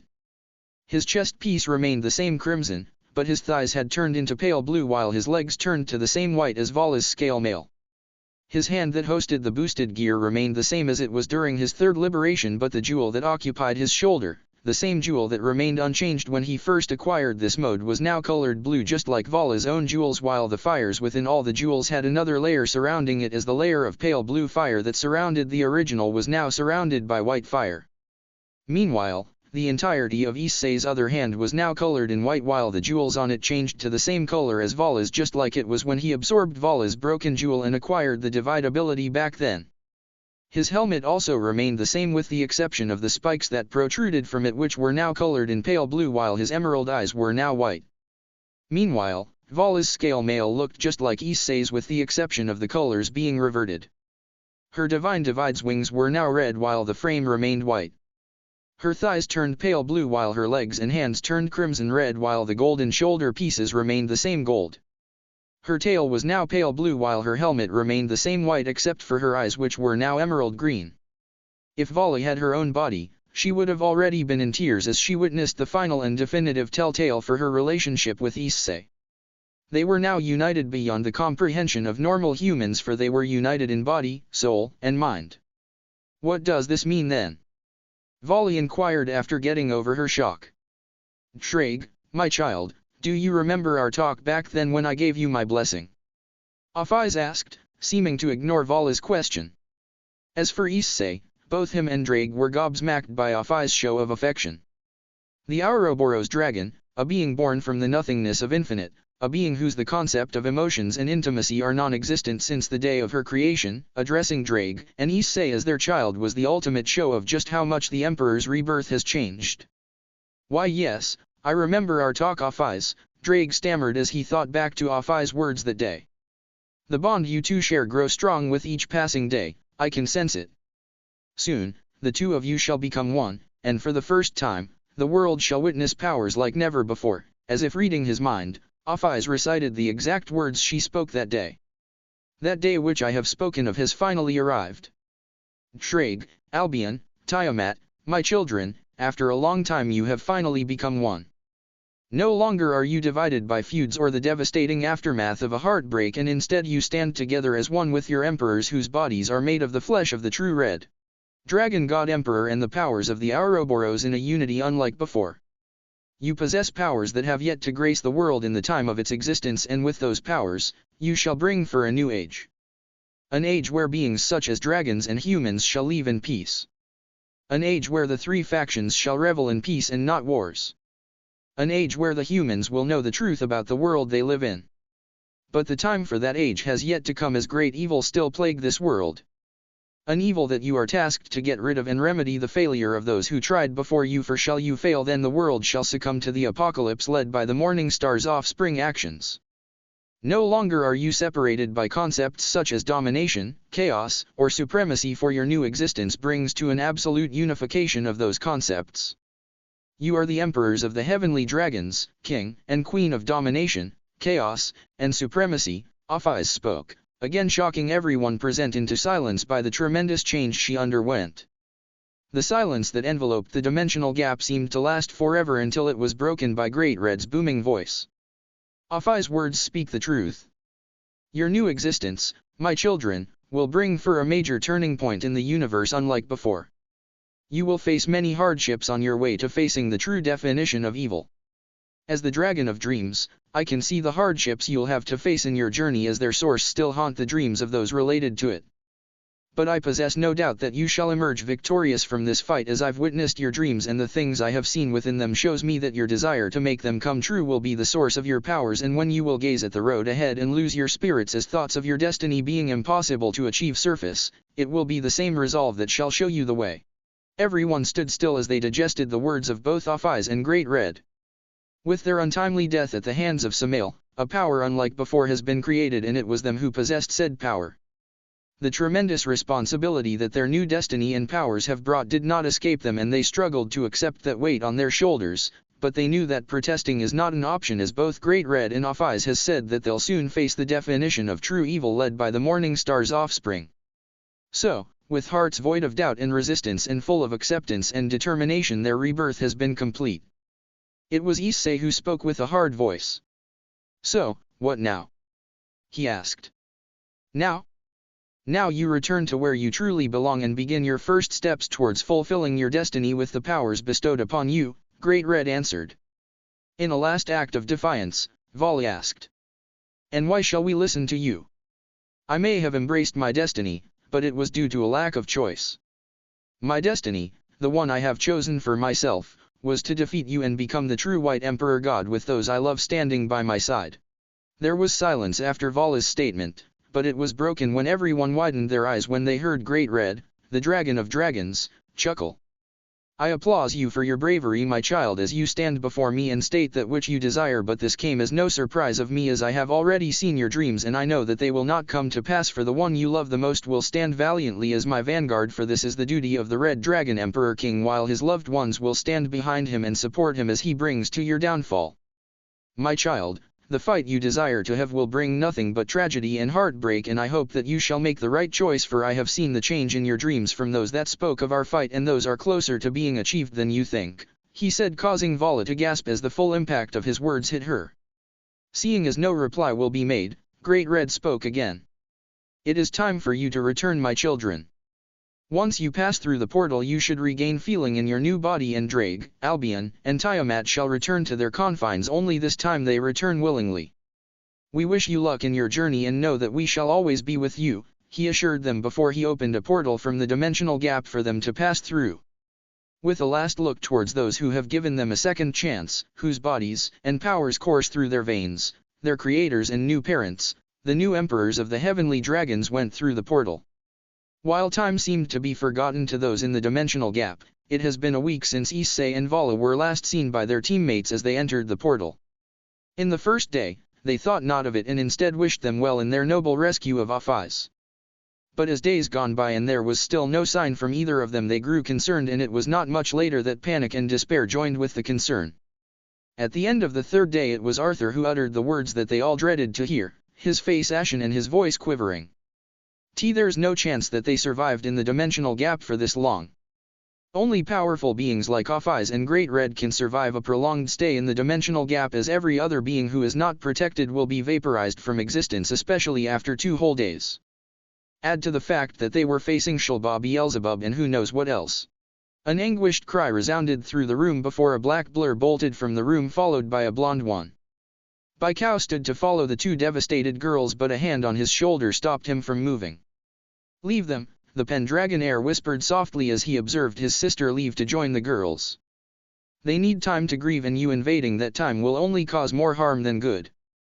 Let us grieve in our own way and let them grieve in theirs. With that, he motioned for Bai Cao to follow him as the duo left to drown their sorrow in alcohol as they exchanged tales of the brunette who managed to change their lives in such a short time. Why? Why does it always have to be him? Kuraka bawled as she entered the safe confines of her room. Because it's always the good ones.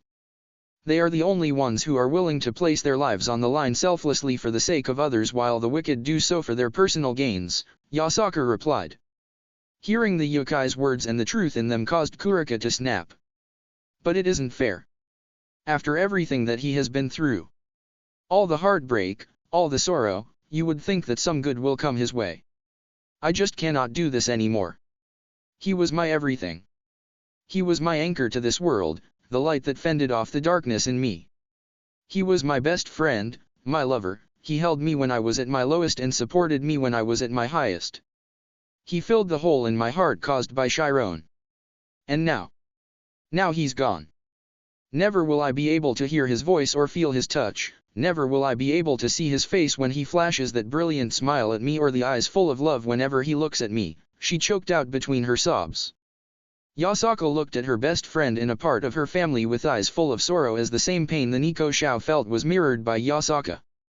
She wrapped Kuraka in a tight embrace before she whispered comfortingly in her ear. You are wrong, you know. You still have us to help you get through this and we will not allow you to give up for you have so much to live for. Know that Issei will not be gone from this world as his very legacy grows inside you. I can feel it, the powers your child holds are truly remarkable and in time he will surpass his father. I know the pain is overwhelming Kuraka and giving up seems so much easier but it's not. Think of your unborn child and the family you still have around you and do your very best to move forward. How can you say this? Kuraka snarled. How can you tell me to try and move forward when his death is so fresh? I think of the way Issei died, not aware that his child grew inside me, and it fills me with self-loathing as I think that if only I told him then perhaps something would have been different. I am not telling you to move on for it is not something that is possible. We can never move on from Issei's death. What I meant is that you should not allow the grief to take you down and instead continue to live. Raise your son to be great as his father was. Honor his memory by telling his child about him. Issei wouldn't have wanted you to sink into despair for him. No, he would have wanted you to continue living just like wishes for the rest of us. Kuraka's sobs only grew as she listened to Yasaka. Finally, after managing to relax a little, Kuraka spoke. At least Issei died with someone who loves him by his side. I may have never expressed it, but you and Vali are my best friends. It pained me when I saw the love she held for Issei and how he couldn't reciprocate it, but I never said anything because it wasn't my place. I just hope that in their last moments they managed to make things right and allow themselves the happiness they deserve. Yasaka flashed Kuraka a watery smile as quiet settled down in the room. It wasn't long after that a devastated Ellie F entered the room followed by an equally broken Kunu. No words were said, and no gestures were made as the two girls joined the embrace of Issei's lovers and together they grieved for their loss. It was 2 days later, 5 days after Issei and Vali entered the dimensional gap, that they all met in the main hall. The same line of thoughts passed through their minds as they gazed at the pathetic state they were in and how Issei would not wish them to be that way. You all know why we're here, right? Baikao asked, his voice harsh. Seeing their collective nod, it was Arthur who took off where Baikao left. There is no doubt in my mind that Cao and his new friends had a hand in Issei's death. It's clear that there are much bigger forces here at play than what we initially thought, and we shall do our utmost to discover everything we can, so we could avenge Issei's death, he spoke with eyes blazing with determination. That's nice and all, but how are we going to find that bastard? Kuraka growled. Arthur chuckled. That's easy. They'll attack the underworld in the next couple of days, he said much to everyone's bewilderment. How exactly do you know that, huh? Kuraka asked accusingly as she jabbed a finger at Arthur's chest. Unfazed by the accusation, he spoke. I know this because that's what they'll do. Cao always wanted to prove that humans were transcended to the supernaturals as evident by his creation of the hero faction. So, think. If Cao was indeed behind Issei and Vali's death, then what will he do? He will take that as a sign that his agenda was true and will attempt to enforce it even further by attacking a place like the underworld after he announces his recent achievements as the definitive proof as a slight against the supernaturals. That makes complete sense actually, Yasaka spoke as she and the rest just stared at Arthur with wide eyes. So, what should we do? I think we should prepare ourselves, so we could kick ass, Baikao proclaimed with uncontained glee. Yeah, as much as I resent it I agree with the monkey, Kuraka taunted. Hey! Baikao huffed indignantly. Ignoring the banter, Arthur voiced his support of Baikou's idea and told the rest that they'll meet again in the main hall in the following day to go over the possible plans to execute the plan, and for the meantime, they should train. Another 2 days filled with endless training and planning passed before Arthur's theory proved to be completely true, as in the middle of the day signs of the underworld being attacked made their way to them. "It's time, Cao, and his friends have begun their attack," Arthur spoke to everyone as they gathered in the main hall. During their time planning, it was decided that Kuna would accompany them to the battlefield, but she will have to remain hidden from sight and close by to any of them. At first, they wanted to leave Kuraka behind to guard Kuna due to her pregnancy, but after the Nekoshao's vehement resistance they decided against it. On the other hand, Yasaka went ballistic when she found out that her daughter will have no choice but to come with them, and it took at least 100 promises by her daughter to remain hidden at all time before she regained her cool. As everyone got ready for the fight ahead of them, the same thought went through their minds. They'll fight as valiantly as Issei and Vali did, and they will make them proud as they get their vengeance on those who were behind their untimely death. And with a final battle cry, they went to the underworld. Chaos. That's the best way to describe the way the underworld looked upon their arrival there. There were forces of each of the 3 factions fighting as a united front against the horrors that Cao and his accomplices unleashed. There were dragons flying around the underworld, setting fire to the various buildings and forests that once stood proudly in their full glory. Then, there were the abominations. It looked as if it was a fruit of someone's nightmare coming to life. Some of them stood on 2 feet while some stood on all 4, which made their appearance to heavily resemble that of a chimera. But the similarity to the chimera was not the worst thing about those abominations. No, it was the fact that they were also mixed with parts of different creatures. Then, there was the Jabberwocky, as the united forces of the factions named called them, who were the biggest monsters there, while the other 12 monsters who were different than the Jabberwocky were named Bandersnatch by the forces. It looked as if the fighting was already being going for quite a while, as the damage was far too great for it to just have recently started. The capital city of the Devil Side, Lilith, was already in half ruins while most of the forces protected it as the civilians evacuated. Clearly, they are thinking with their minds, Arthur noted, his gaze impassive as he scanned his surroundings. Upon the curious looks he received by his comment, he sighed before he launched into an explanation.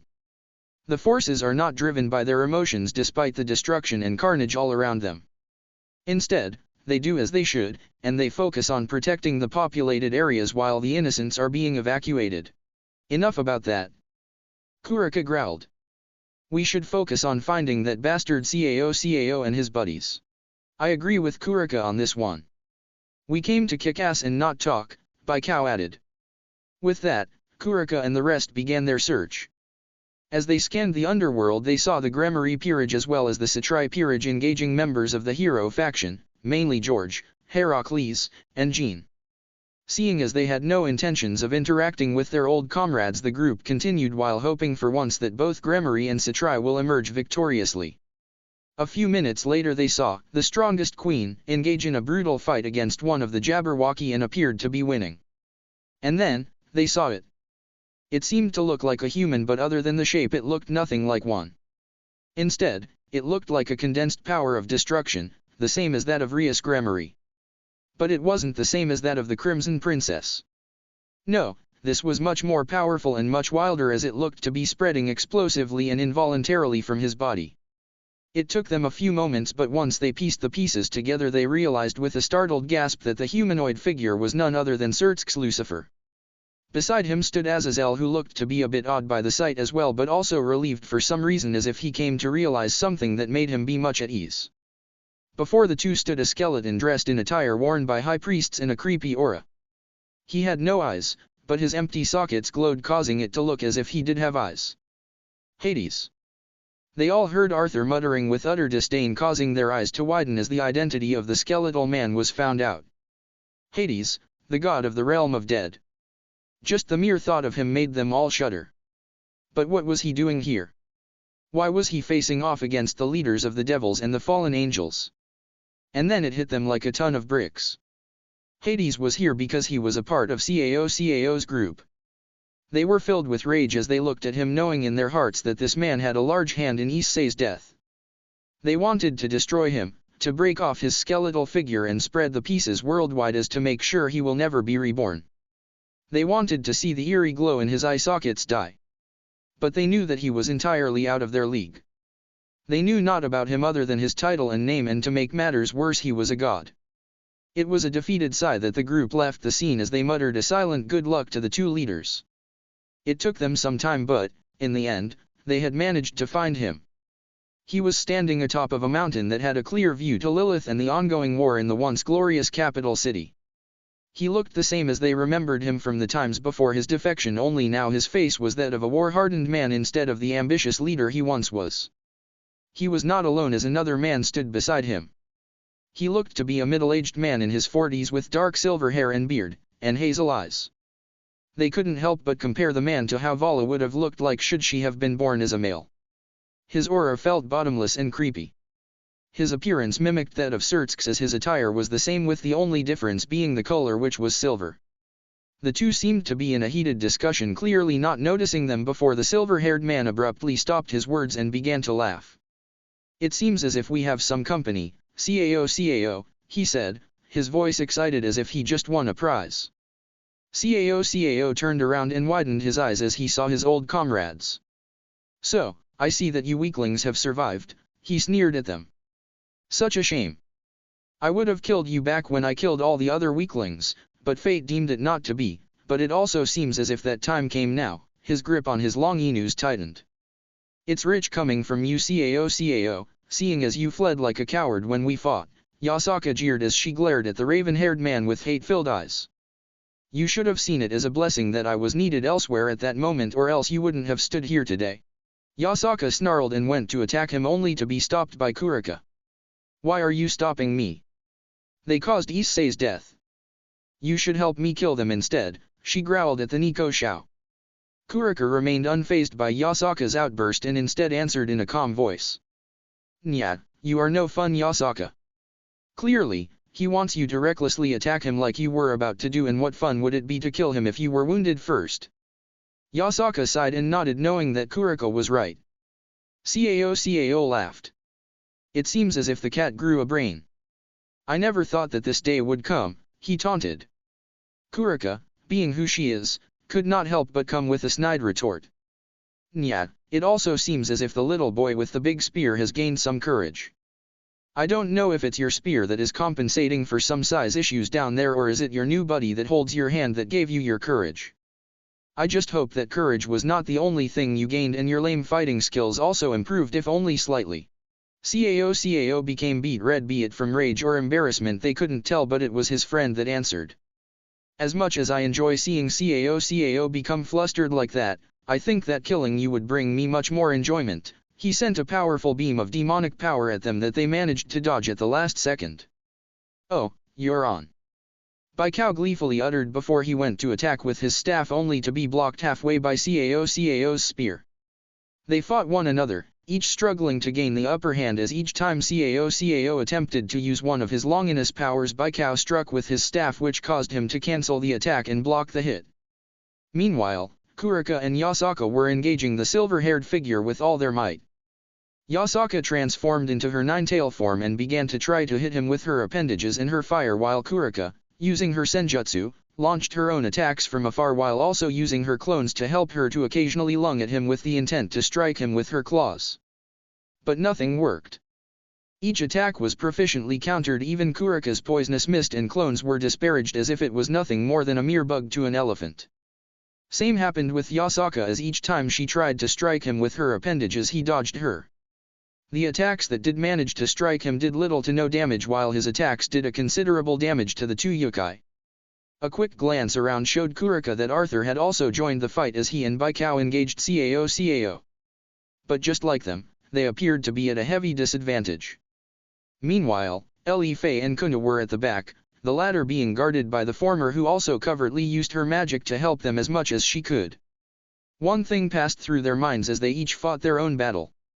Things were not looking up for them. It was quite a long time afterwards that the fighting has finally ceased between the two forces. Kuraka and the others were all immobilized due to the heavy injuries they suffered from the battle.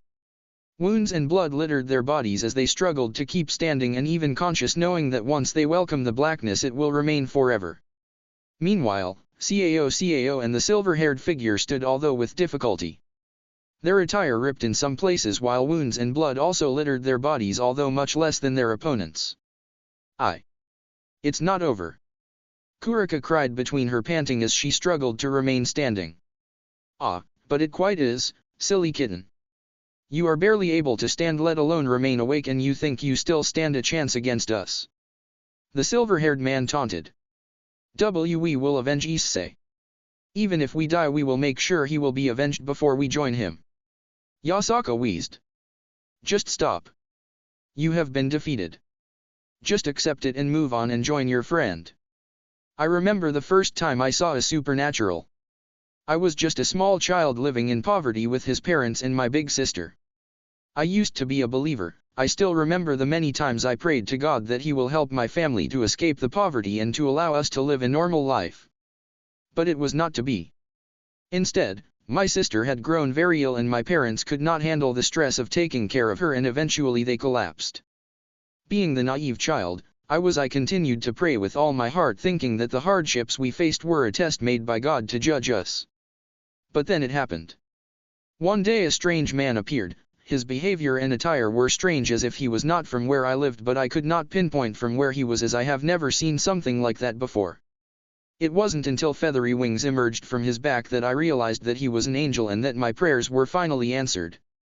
I still remember the look he gave me. It was one of sinister glee, as if he was a little child that just got a candy from his parents before going to bully his siblings. I remember how his smile never went off his face even when he massacred my parents, as if they were nothing but lowly animals. Even when his wings turned gray he continued as if he was in a trance. I remember hoping that this monster will go away and leave my parents alone, and my prayer seemed to be answered as another man came and killed the monster who slaughtered my parents. Apparently, it was not enough for the man, who I later discovered was a stray devil, as after he finished the fallen angel he set his sight on my sister and I. My sister was the first to go, as the sight of a pathetically weak human disgusted him. Just when the stray devil made his way toward me at an agonizingly slow pace, I prayed one last time. I prayed for a way to be useful and make sure that the same tragedy that struck my family will never happen again. I wished for a way to make those who sinned against me to repay. It was when I made this final prayer that a brilliant light flooded the room, vaporizing the stray devil and the dead body of the fallen angel, as the true long anews appeared in my hand for the first time. This is why I hate the supernaturals so much, for they are nothing but monsters. When I laid my hand on the true long anews and learned more and more about it, I came to the conclusion that even God was disappointed in the way his offspring turned out, and he bestowed the task of their extermination on me, knowing that I was worthy enough to complete this task and that I will never waver in my path, nor will I ever spare any means to achieve it. Seeing you lying defeated at my feet fills me with the same glee that fallen angel had when he killed my parents, for my goal is proven to be right. It is not the duty of men and women to bow to the supernaturals, but it is the duty of the supernatural to bow to us, for we are the true children of God. He deemed us worthy while you shamed him with your corruption and wickedness. But he knew that us humans cannot hold a candle to you, so he gifted us with tools of his own creation. He gifted us, the humans, with the longiness.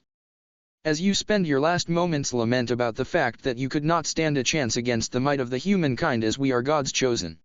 He spat at them and turned around to leave with the silver-haired man. Issei. Vali. We failed you. We could not avenge you. Now we will join you. All of us, even your unborn child, will join you and Vali in the afterlife. I just hope that you will find it in your hearts to forgive us, Kuraka thought as the blackness continued to consume her vision. I love you, Issei. Now and forever. Kuraka uttered her last words before she allowed the darkness to consume her. I love you, Kuraka. Now and forever, Kuraka heard a familiar voice replied, causing her to overcome the darkness and snap her eyes open before screaming in utter shock at the sight before her. There he stood, the same man she fell in love with. The man whose child grew in her womb. The same man who is everything for her in life. He stood, all might and powerful, while Vali stood behind him keeping vanguard. He was the same as he remembered, but at the same time, he looked entirely different. Both he and Vali were clad in their scale mails, but they were not the same as she remembered. Instead of being crimson, Issei's scale mail was now a combination of crimson, white, and pale blue, while Vala was the same.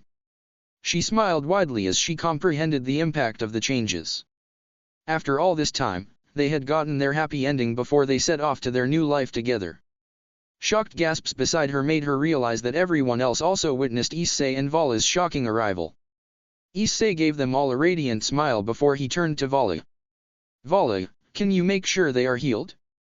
I have some pests to exterminate," he said, his voice harsh as he spoke. Vala tore her gaze from the silver-haired man and nodded at Issei before making her way to her friends to heal them. "Remind me to break Shilba when I next see him," the silver-haired man asked Cao. "Shilba is dead," Issei replied. "I see. That's a shame, but I guess it's better you did it rather than me," he shrugged. "Enough!" Issei bellowed. "You have hurt my friends and brought them to the brink of death, and for that, I will never forgive you. I used to see you as a friend, Cao, but now I realize that you are nothing more than a traitorous coward." Cao did not reply and instead continued to look at Issei impassively. "And you?" Issei turned his attention to the silver-haired man as Valerie, who finished healing everyone, came to stand beside him. "I know who you are. All the pain and suffering you have caused are unforgivable. I want to make you pay for your actions, but that's not the reason why I burn with unrestrained rage when I gaze at you.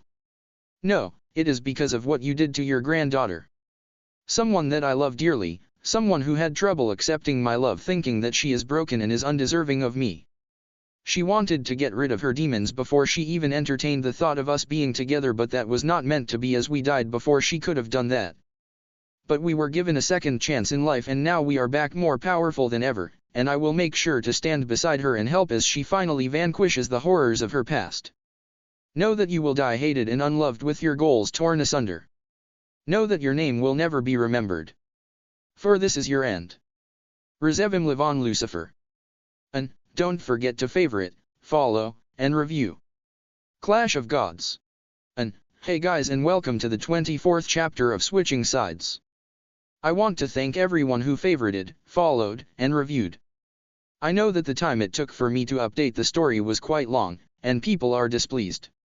I will not write some excuse or ask for you to forgive me, but rather tell you that this story, no matter how much time it takes for me to update, will not be abandoned. Now, as the end for the story is fast approaching and its smell is already in the air, I am happy to announce that this story will receive a sequel whose length is yet undetermined, but will most likely be somewhere between short to medium length. Now, without further ado, here is the next chapter. Enjoy. Talking. Thoughts. Quotations. Attacks. Actions, i.e., yawning and sighing. Flashback and time skips. / talking through the sacred gear. / talking in the host mind. / sacred gear actions and modes. Sacred gear evolution trigger, i.e., juggernaut drive chant. An unsettling silence had enveloped the area as Issei finished his speech. The brunette emperor was sure that if Kuraka and the rest wouldn't have been unconscious, then he would have heard gasps coming from them at the revelation of the identity of the silver-haired man. Rezevim grinned manically before he began to cackle insanely. "Ah. I see that the element of mystery I valiantly tried to keep together had finally come crashing down. I do find myself occasionally wondering how the three factions had not figured it out a long time ago. It is not like me living was a closely guarded secret and no one bothered to check on little ol' me, because they had all assumed that due to my age, I was nothing more than a recluse, delusional man with visions of false grandeur." Despite the seriousness of the situation, Issei couldn't help but snort. "So far you don't do a pretty good job at proving them wrong on their assumptions, you know," he drawled sarcastically. Rezevim looked nonplussed about Issei's remark, as if Issei was nothing more than a bug whose place was beneath his feet. "But that is where you are wrong." While everyone looked at Cao, the wielder of the fabled true long anews, as the evil mastermind behind everything, it was me who orchestrated everything. I was the one who convinced Cao to see the incompetence of his beloved faction and convinced him to join me while tying up any possible loose ends. He did marvelously on that count, although I am saddened to say that he did miss quite a few valuable people while doing his job. However, he has been properly punished for that, you may say, hearing the end of Rzevim's speech caused Cao to shudder, which made Rzevim gleeful. Issei. Vala whispered somberly as she gazed at the shaking form of her loved one. You bastard. You were the one who caused all those people to die. They've done nothing to you. Issei growled menacingly as he glared daggers at Rzevim. You have so much more to learn, boy, began Rzevim. As a leader with grand plans, you cannot afford to look at nothing but the big picture. Sure, that day could have ended without unnecessary spillage of blood, but with great risk to my plans. You see? I was faced with a choice that most people will run away from, and I chose to place my plans at the top of my priorities and eliminate all the potential threats instead of the choice that many would have expected someone in this situation to make. You are no leader. You are a bastard whose only care is the welfare of his insane plan. Issei cried out. I am afraid that your innocence blinds you to the truth of the world. You lack the thousands of years I have under my belt, and because of that, you continue to spout childish nonsense out of that thing you call a mouth. Being a leader is much more than just commanding people and getting praises for your achievements. Confidence will be nothing but a mask you put on as you stand before your men, and once you take off that mask in the safe confines of your quarters, it will be the never-ending doubt that will greet you. It will accompany you with each decision you make and will only grow as you make more and more life-defining choices. At the tip of your tongue rest the words that can either save or destroy the lives of many people, and you'll never know which of the two it'll be until you see it with your eyes, Rzevim said. Do not try to place the blame on the task of being a leader. You forgot that I know you only too well, grandfather, and I know just what kind of person you are. Compassion is something that a bastard like you could never possess in his blackened heart. You take glee in the pain of your people. The only thing that stands before your eyes is the goal you strive to reach. The cost to reach your goal will never be more than a bothersome and meaningless thought. The countless of innocent lives lost without knowing that the man they adored and swore to follow, the man they died for, cared nothing for their lives, and neither did he care for their deaths. You try to make it look as if all leaders are as bad as you, but you couldn't be more wrong, Vala spat with eyes full of pure hatred. Rzevim chuckled. This is where you are wrong, dear granddaughter of mine. All leaders have a dark side to them, but the difference between them is the depths they go to hide it from the world. Azazel, the first fallen, wanted only to break free of the limitations that his kind had. He wanted to love, to lust, and be selfish once in his life, and because of this, he fell from grace with many who thought and wanted the same, following him, thus leading to them being cast by their Lord. The God of the Bible, the Creator, the definition of divinity and purity. He cast his own son and servants to eternal hell with no second thought to falter him in his step even in the slightest. He led to the total annihilation of many who he, and he alone, deemed to be unredeemable. He saw no option to peace, but saw only a world where he dominated everyone. Men, fallen angels, devils, all of them were a part of those who suffered unnecessarily from his wrath. When the God of the Bible died after placing thousands of forbidden seals on the only being that could rival Great Red in Ophis in terms of power, he went to fight in the Great War with little to no strength left in him, and thus he was killed. Rzevim gazed meaningfully at his granddaughter as if he half expected her to vehemently rebuke his words. However, Vali had remained quiet, and thus Rzevim continues his speech. Do you not find it odd that peace between the three factions was achieved only after God's demise? Factions who fought for so many years with no hint of peace in the horizon? Many things could be said about the God of the Bible, but he wasn't as infallible as people thought he was. Every being in existence makes mistakes, and he was no different. Meanwhile, Issei gnashed his teeth as he leveled a poisonous glare at Rzevim.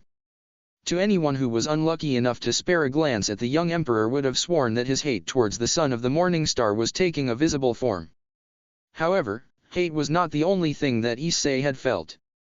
Although well hidden to outside view, there was a large amount of doubt that flooded Issei. Was Rzevim right? The brunette asked himself as he struggled to settle the turmoil that his thoughts had become. Memories of his days at the Orc flashed through his mind. Memories that were accompanied by emotions that Issei had thought he got over long ago. With the words of Rzevim being fresh in his mind, Issei's outlook on some events that occurred during his time with the Orc had begun to drastically change.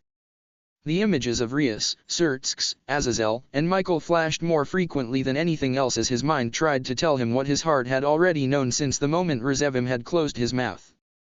They were no different. They used him, capitalized on his personality and pushed him towards a future of their choosing. They were not talking about ordinary people. No, those were beings with experience that can be traced back thousands of years. What also troubled the brunette was the fact that Rias, who lacked the number of years that the other three had, still seemed to possess the same poise and sharp mind as the other three. Living under the same roof with people like her father and brother served to arm Rias with the means to garner the same skills as her brother but without the many years of experience. Issei suppressed a shudder when the memory of his first visit to the Gregori household in the underworld had resurfaced. Back then he was so busy ogling Rias' mother that he never realized the looks that passed through Sirzechs and Lord Gregori upon meeting him. But now, looking back at it without the distractions that were present back then to cloud his mind anymore, Issei had finally made sense of it. Those were not inviting and pleasurable expressions that people would expect from someone who will be your host. No, those were expressions of evaluation and suspicions. They wanted to see his worth and to determine the possible path that he'll take and the possible future it'll secure. They saw no person but rather a means to an end, a powerhouse to use at their disposal, be it raw power or political power that comes with having the Red Dragon Emperor under your family's control. He was sure that Rias was the same, but somewhere along the way the line which she drew for herself became blurred and a gray area was created. It began the same way but ended entirely different. At first, Rias only saw Issei as a mean to boost her standing, to strengthen her peerage, and to achieve her dream of winning the rating games. But somewhere along the way she had begun to develop feelings for the brunette and thus found herself conflicted and insecure. Issei shook his head, snapping himself out of his train of thoughts, and focused back on the problems at hand. You have done nothing but bring sorrow to everyone around you. Every bit of good in your life was vanquished by the wickedness of your soul and the cruel byproducts of your twisted mind. You are no leader, for the only thing you'll rule over should you win will be the ashes of everyone who had died due to your actions, Issei snarled at Rizevim. I will not be talked like that by a mere child like you. Rizevim growled as he got ready to attack. He stretched his hand towards Issei and a large red ball of light metallized in front of it. Goodbye, Red Dragon Emperor, he said before launching the ball towards Issei. The brunette had no time to react as the ball launched towards him in inhumane speed and was only able to bring his hand up to shield himself from the attack. It looked like a battle of wills as Rizevim's attack fought valiantly to break through Issei's defense. Boost. Boost. Boost. Boost. Boost. Boost. Boost. Boost. Boost. Boost. Drake roared as he continued to boost Issei, thus strengthening his defense. The struggle lasted for a few more minutes before a large explosion erupted from the red ball, causing debris and smoke to dominate the air. Issei! Vali cried out in horror as she began to run towards him, only to stop short at what she saw in front of her. The smoke had begun to clear and from within it, Issei was visible. Vali expected to see Issei shaking or hurt, but his pose was anything but that. Instead, he seemed unharmed as he stood proudly and almighty as if the attack was nothing for him. I expected a lot more from Lucifer's child, Issei's voice was mocking and there was no mistaking the disappointment and boredom in it. Rizevim fumed. You have no hope of ever comparing with my power boy. His voice was harsh and full of loathing as he sent wave after wave of demonic attacks towards Issei. The onslaught was so impressive in its sheer size and force that Cao was left completely awestruck.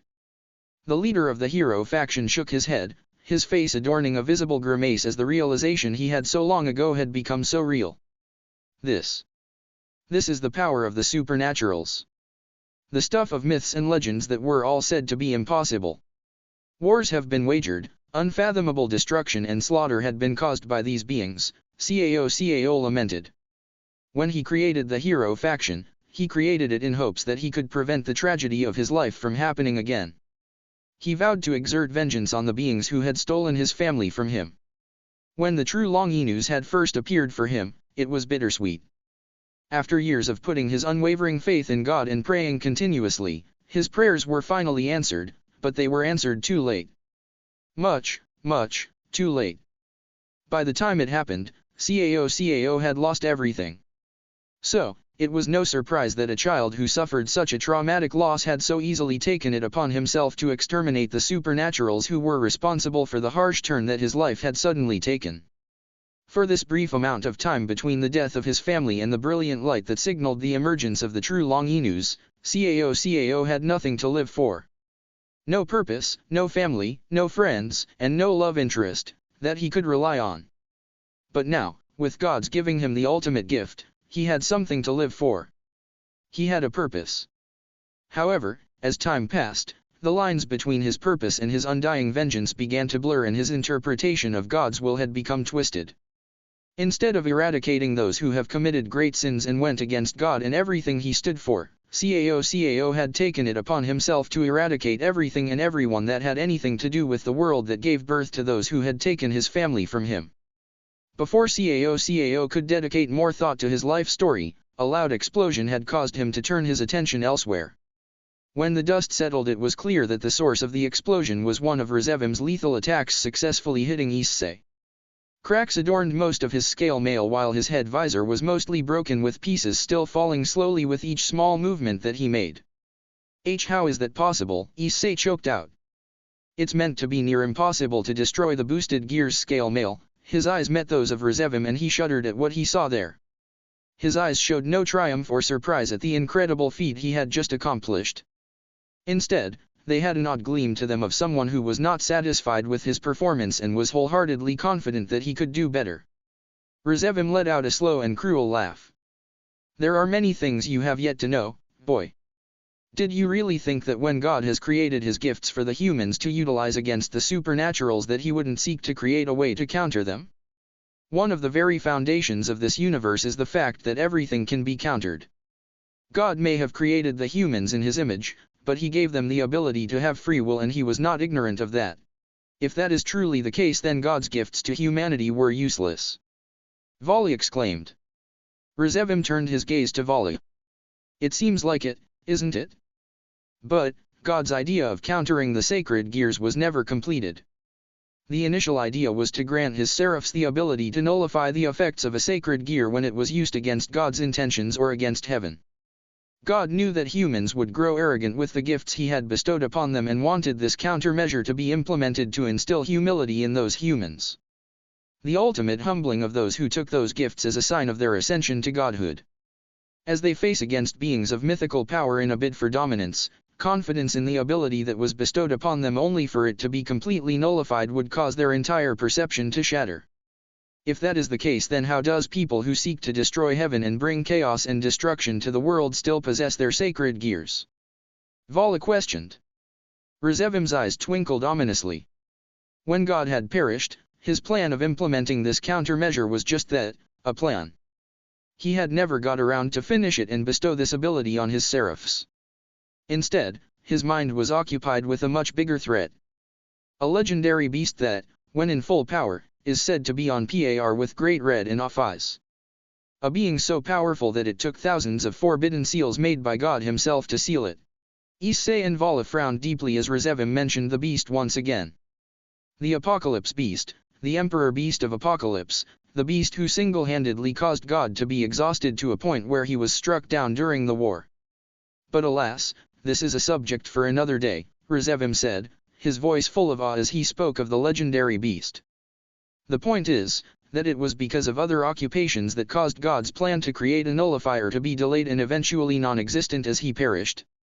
However, it is thanks to a successful raid led by my group on heaven that brought this information to me, and with the resources that I have in my possessions I have been able to finally create what God could not. Issei gasped as he comprehended Rezevim's words. For a person like Rezevim to wield such a powerful tool was disastrous. However, a part of him refused to believe that nothing could be done against Rezevim's sacred gear canceller.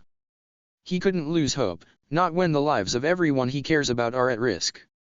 He narrowed his eyes at Rezevim, scarcely noting that his scale mail was beginning to repair itself, and stretched his right hand toward Rezevim. A ball of red light appeared where his hand was and began to grow. Dragon shot! Issei bellowed as he punched the ball, which transformed into a beam of concentrated energy that shot toward Rezevim with insane speed. The son of the morning star was stunned by the attack, and his respect for the brunette had grown in a minuscule size after the show of power that Issei had displayed so far throughout their entire fight. As the beam of energy made its way closer and closer to Rezevim with no interruption, Issei had allowed a smirk to appear on his face. However, his satisfaction at being able to finally hit Rzevim turned into complete confusion as he saw the latter shake his head before he lifted his hand to meet his attack only for it to completely disappear at his touch. What? Issei gasped in astonishment. How is that possible? Did you not listen to me at all, boy? Rzevim asked. I have in my possession the power to cancel sacred gears.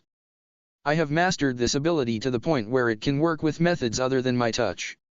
I brought this ability to heights that God had never imagined in his initial plan. Issei shook his head fervently as if struggling with all his might to deny the truth that laid before him. Nothing seemed to work. Rzevim's strength is at its full might while Issei's continues to wane faster and faster. How could he hope to win against someone like him? The Son of the Morning Star was more than just a fancy title for an aristocratic, pure-blooded devil. In him was the power of none other than Lucifer himself. How can he, a former devil turned dragon, win? His thoughts must have been clear as Rzevim suddenly began to cackle. I see that the truth no longer eludes you. Many have been at your position before, standing tall in might against me up until their moment of clarity had arrived. Tall and might were replaced by slumped and defeated, and their will to fight, to protect everything they hold dear, was nothing but a remnant of the past that seemed so long ago. He ceased to cackle and turned to stare piercingly at Issei. For a moment no one has spoken, and Issei's trepidation grew as Rzevim's gaze lingered on him. Finally, the silence was broken by Rzevim. The question that remains to be answered is whether or not you will follow their steps, or you will take the road that none have dared to take. I feel as if I already know the answer to this very same question, but it remains to be seen. Meanwhile, Vali remained at the sidelines watching everything that occurred between her grandfather and Issei. Her emotions were in complete turmoil and nothing could calm them down. Seeing the confrontation she had dreaded for long finally occurring before her eyes, and its results in her inability to help, was a much harder thing to endure than she initially thought. She wanted so much to be there beside Issei, to fight with the person she loves against her grandfather. But she couldn't. Issei had asked her to stand aside and tend to their friends and distract Cao if necessary, and she would not defy him just to fulfill her own desire to fight. So, she contented herself to watch, sitting on the ground with the unconscious forms of her friends laying all around her. When Vali had seen Issei's state after his recent attempt to attack Rzevim, she felt as if someone had ripped her heart out. He looked so defeated. Despair rolled off him in waves, and anguish at what she assumed Issei thought was his inability to protect them showed in his pose. When she heard her grandfather's words, the tears that she struggled so hard to hold at bay had finally broken through as the truth in those words hit her hard. There was no point in trying to refute her grandfather. He was right. She could see that much with just a brief glance at Issei. Unaware of her actions due to her distress, Vali had gripped Kuraka and Yasaka's limp hands in her own while the same thought continued to flash through her mind, not knowing that Kuraka and Yasaka had added their own thoughts in the process. Don't give up, Issei. Use your full might. For yourself. For us. For our future, and for your legacy. Issei was stuck in a world of his own making, fueled by his own doubts and terror. His scale mail began to crumble as if signifying the state of his heart as his defeat by the hands of Rzevim looked more real with each passing second. He could vividly hear the voices of Drake and Tiamat calling for him and begging him to snap out of it, but he couldn't bring himself to care anymore. However, Issei's eyes widened when voices that did not belong to Drake and Tiamat had managed to reach him. Don't give up, Issei. Use your full might. For yourself. For us. For our future, and for your legacy. He would recognize those voices everywhere. How could he not? When the people who owned them were those he loved the most. Flashes of Kuraka, Yasaka, and Vali played before his eyes. Some of his memories were not his own, and what Issei had seen in those memories had left him in tears. His legacy. His child. The mere thought of his own flesh and blood growing inside Kuraka left him with unfathomable happiness and a newfound sense of determination to protect everyone he holds dear. Slowly, Issei had lifted his head to look at Rzevim. His eyes were mismatched, and both left and right eye were pale blue and emerald green respectively. He slowly made his way towards Rzevim, and it was clear to anyone who knew Issei that it was not him who was in control of his body. With carefully chosen words and impressive feats you have managed to take everything from me. Issei's lips moved, but it was not his voice that came out of them, but rather an odd mix between his own voice and that of Drake. You do not seek to quickly dispose of your adversaries, but rather, you take a sick pleasure in torturing them in every method that is possible before you land the final blow that would come only seconds before they do it themselves, if only to escape their own misery. However, even with powers as great as yours, you are still weak. Your body lives, and in your veins flow the power of the morning star, but your heart is dead, and your soul is corrupt, and that is your biggest weakness. You have nothing to fight for but yourself. With each word that Issei spoke, the amount of power that rolled off him only continued to increase. You have shown incredible feats of strength and power that anyone who came after the era of your father will never hope to understand or even dream of. Issei smirked. But now it's my turn. A tremendous wave of power was released from him that caused everyone to fly back a few meters. A large amount of debris flew everywhere, and a huge cloud of dust settled on the area before it was quickly vanquished by another burst of power from Issei. The crimson red, the royal blue, and the pure white dragons that dwell within me awaken from your supreme dominance. Issei began chanting. The white heavenly dragon I possess within me, unite with your rival and mend your heart. Drake chanted together with Issei. The silvery white dragon of supremacy. The glorious red dragon of domination. The revered blue dragon of chaos, Tiamat joined. Watch over the forbidden existence we shall become that transcends the boundaries of the world. We shall rule as the legendary Dragon King who stole everything from God. Heavenly unity of the Dragon King, Issei, Drake, and Tiamat had cried out at the same time. A bright light erupted from the boosted gear that caused Rizevim to shield his eyes lest they will burn. When the light had died down a few seconds afterward and Rizevim had lowered his hand, the widening of his eyes was unmissable. Instead of Issei stood an armor-clad figure whose appearance made him seem like he came from an old myth. His torso was crimson-colored, his arms were pure white in color, and his abdomen was colored pale blue. Both of his hands now resembled the final stage of the boosted gear. From his head protruded something that looked like a golden crown in its shape, while a cape that looked like a color-changing version of the energy feathers of the Divine Divide appeared on his back. His eyes and all the jewels that adorned his armor continued to change between the three colors that held so much meaning for the presences within him. What is this? Rizevim asked, his voice colored with the shock he felt upon laying eyes on Issei's new form. He had studied the sacred gears, especially the Longinus class ones, for many years, and he was confident that he had learned everything there was about God's gifts. Every ability, every limitation, every appearance, and even the history that came with those gifts. Such was his knowledge, and it was this knowledge that allowed him to complete the development on the sacred gear canceller. He could not suppress the shiver that he felt when he tried to sense Issei's full powers. Rizevim knew that the amount of people who shared Issei's levels of power does not exceed the one-digit mark. How could a lowly human like you wield such power? It's unacceptable. Preposterous. Power like this belongs to the devils of old and not for trash like you. He stretched his hand towards Issei in an attempt to use the full might of his sacred gear canceller on him, only to be sent flying backward when he failed. I am possible. No being should be able to counter my ability. With a cry of pure rage, Rizevim's power exploded from him. Arg! He roared as he sent attack after attack towards Issei with insane speed. Meanwhile, Issei had just stood there, unmoving and unflinching as the onslaught of attacks made their way towards him. While this was happening, Cao had finally turned his attention away from the legendary fight and towards Vali. He wanted to win more of Rizevim's favor, and what better way to do it than to deliver him his granddaughter. Vali, who had noticed Cao's gaze turning to her, had immediately realized his intentions. It will be beneficial for you to not even attempt to fight with me, Cao. You have no idea of the strength I had acquired, Vali threatened.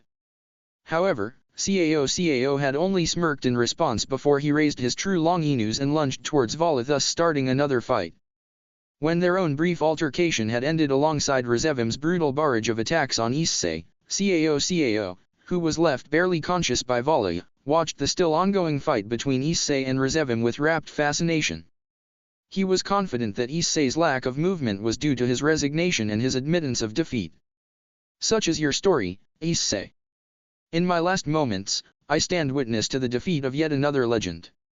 A legend that I helped to create, and I am proud for my part in it, for even though we ended up on the opposite forces, I chose to remember the times we had as allies rather than enemies. However, as Cao had lamented Issei's death, Vali had not. Instead, a wide smile was plastered on her face. She knew exactly what Issei was up to, and the excitement that she felt was palpable to any who would lay his eyes on her. Cao, who took a moment of respite to glance at his defeater, was dumbfounded at Vali's odd display of emotions. He returned his gaze towards Issei, only for his eyes to widen at what he now saw. A form was visible through the heavy smoke that the attacks had brought. It stood tall and valiantly, as if it did not just withstand a heavy barrage of attacks. Issei. It seems that the story of your legend is yet to be finished, Cao mused before blackness finally consumed him. As the smoke settled and Issei's uninjured form was revealed, Rizevim had lost it entirely. I will not let a pathetic abomination like you to portray me as weak. I am the son of the morning star. I am the strongest devil in existence. I will not be defeated by a mere petulant child like you. Not now, not ever. He shouted, spit flying from his mouth due to the intensity of his speech. Issei just continued to stand there, completely petrified and nonplussed, as if Rizevim had never opened his mouth at all. However, before Rizevim could act, Issei's form suddenly vanished, and the next thing that Rizevim registered was an intense feeling of pain that came from his stomach. A quick, panicked glance downward showed Rizevim that it was none other than Issei who had made the attack using a speed that left the son of the morning star astonished. You think those attacks will bring to my defeat? Ha! I endured deadlier attacks when I was a child. He taunted, after throwing up blood. Issei's hand went to his visor as he slowly began to remove it, revealing eyes that continued to change between all three colors that made up his new form. Despite knowing me for a short time, Rizevim, I expected you to already catch on to my plan, Issei taunted, a smirk adorning his face. Why should I fear the plans of a child? Asked Rizevim. Issei brought his hand upward towards the sky. Because, it is not the age that shall defeat you, but rather my abilities. A pulse of power erupted from his hand as it, and all the jewels that his form adorned had turned heavenly white. Divide. Divide. Divide. Divide. Divide. Divide. Divide. Divide. Divide. Divide. Divide. The voices of Drake, Tiamat, and Albion roared as they continued to divide Rizevim's power with such speed and intensity that was unheard of for even the strongest possessor of the divine dividing. Arg. Nu. Stop this. Rizevim cried out as he fell to his knees, his hands tightly clutching his head. It was a few seconds afterward, that Issei had finished his attack, but for Rizevim, it looked as if it went on for hours. Do you understand now? Asked Issei. Do you understand the insignificance of trivial things like age and heritage? Of blood purity and social standing? Rizevim shakily rose to his feet and shot Issei a glare but refrained from speaking. Meanwhile, Issei had slowly made his way towards Rizevim, each step slightly shaking the ground beneath him. You, who abused your granddaughter in a twisted urge to show superiority over the weak. There was no mercy shown, and no love given to a granddaughter who only strived for your approval and acceptance. The marks that you have left on her person are far deeper than just those that adorn her skin. You have unjustly robbed her of things that no little child should have been robbed of. Robbed of a normal childhood, of friendships, of a sense of security and accomplishment, of a sense of normalcy, of a family, and of love. In your cruel and unjustified attempts of shaping her to be your heir and continue your father's legacy, you have made sure that said legacy will perish, Issei began as he came closer and closer to Rizevim. It was due to you pushing your granddaughter away that your legacy will be brought down by someone that you and your society consider a nobody. Every hit that you have brought upon this innocent child. Every mark that you have left on this woman. Every tear that you have caused the woman I love to shed, I will return tenfold. He finished his speech just as he came to stand before Rizevim. Issei grabbed Rizevim's head by his hair and aimed his other arm as if he was about to punch him. Now, you will know what it is like to lose everything, he whispered ominously as the jewels that adorned his form had begun to flash between crimson red and royal blue. Boost. Boost. Boost. Boost. Boost. Boost. Boost. Boost. Boost. Boost. Boost. Boost. Boost. Drake roared, causing Issei's arm to glow and vibrate with each boost. Chaos explosion. An immense discharge of energy had erupted from Issei as his hand's glow became much more visible and fiercer. He took a last glance at Rizevim, before driving his fist towards his head. As the fist made contact, Rizevim flew backward at insane speed while a trail of blood was all that was left. Issei marched slowly towards where Rizevim had landed, a slight tremor breaking the ground around him with each step.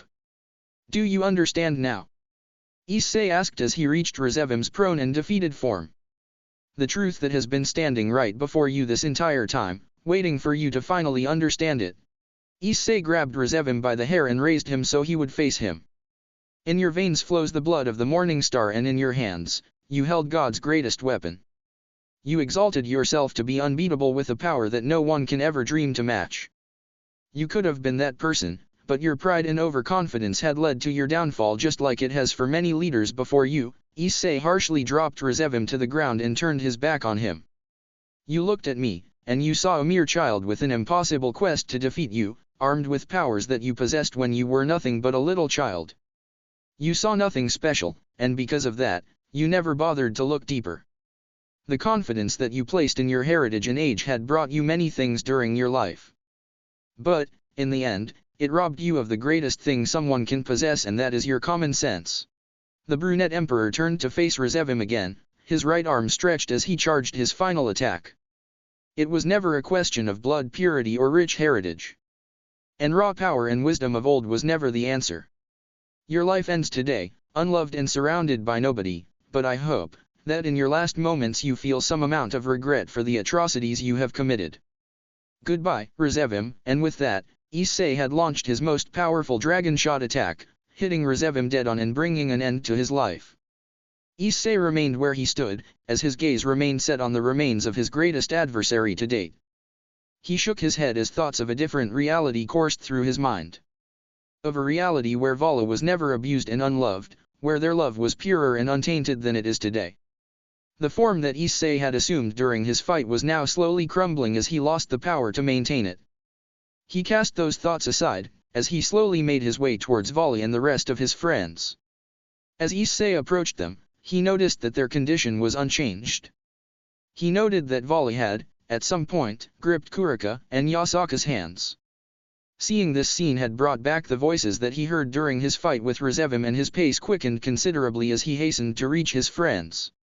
"Issei." He heard Vala sob as he crouched before her and enveloped her in a tight hug that she eagerly returned. "Vali, are you all right?" he asked her, his eyes quickly roaming her body to check for injuries. "Why, yes.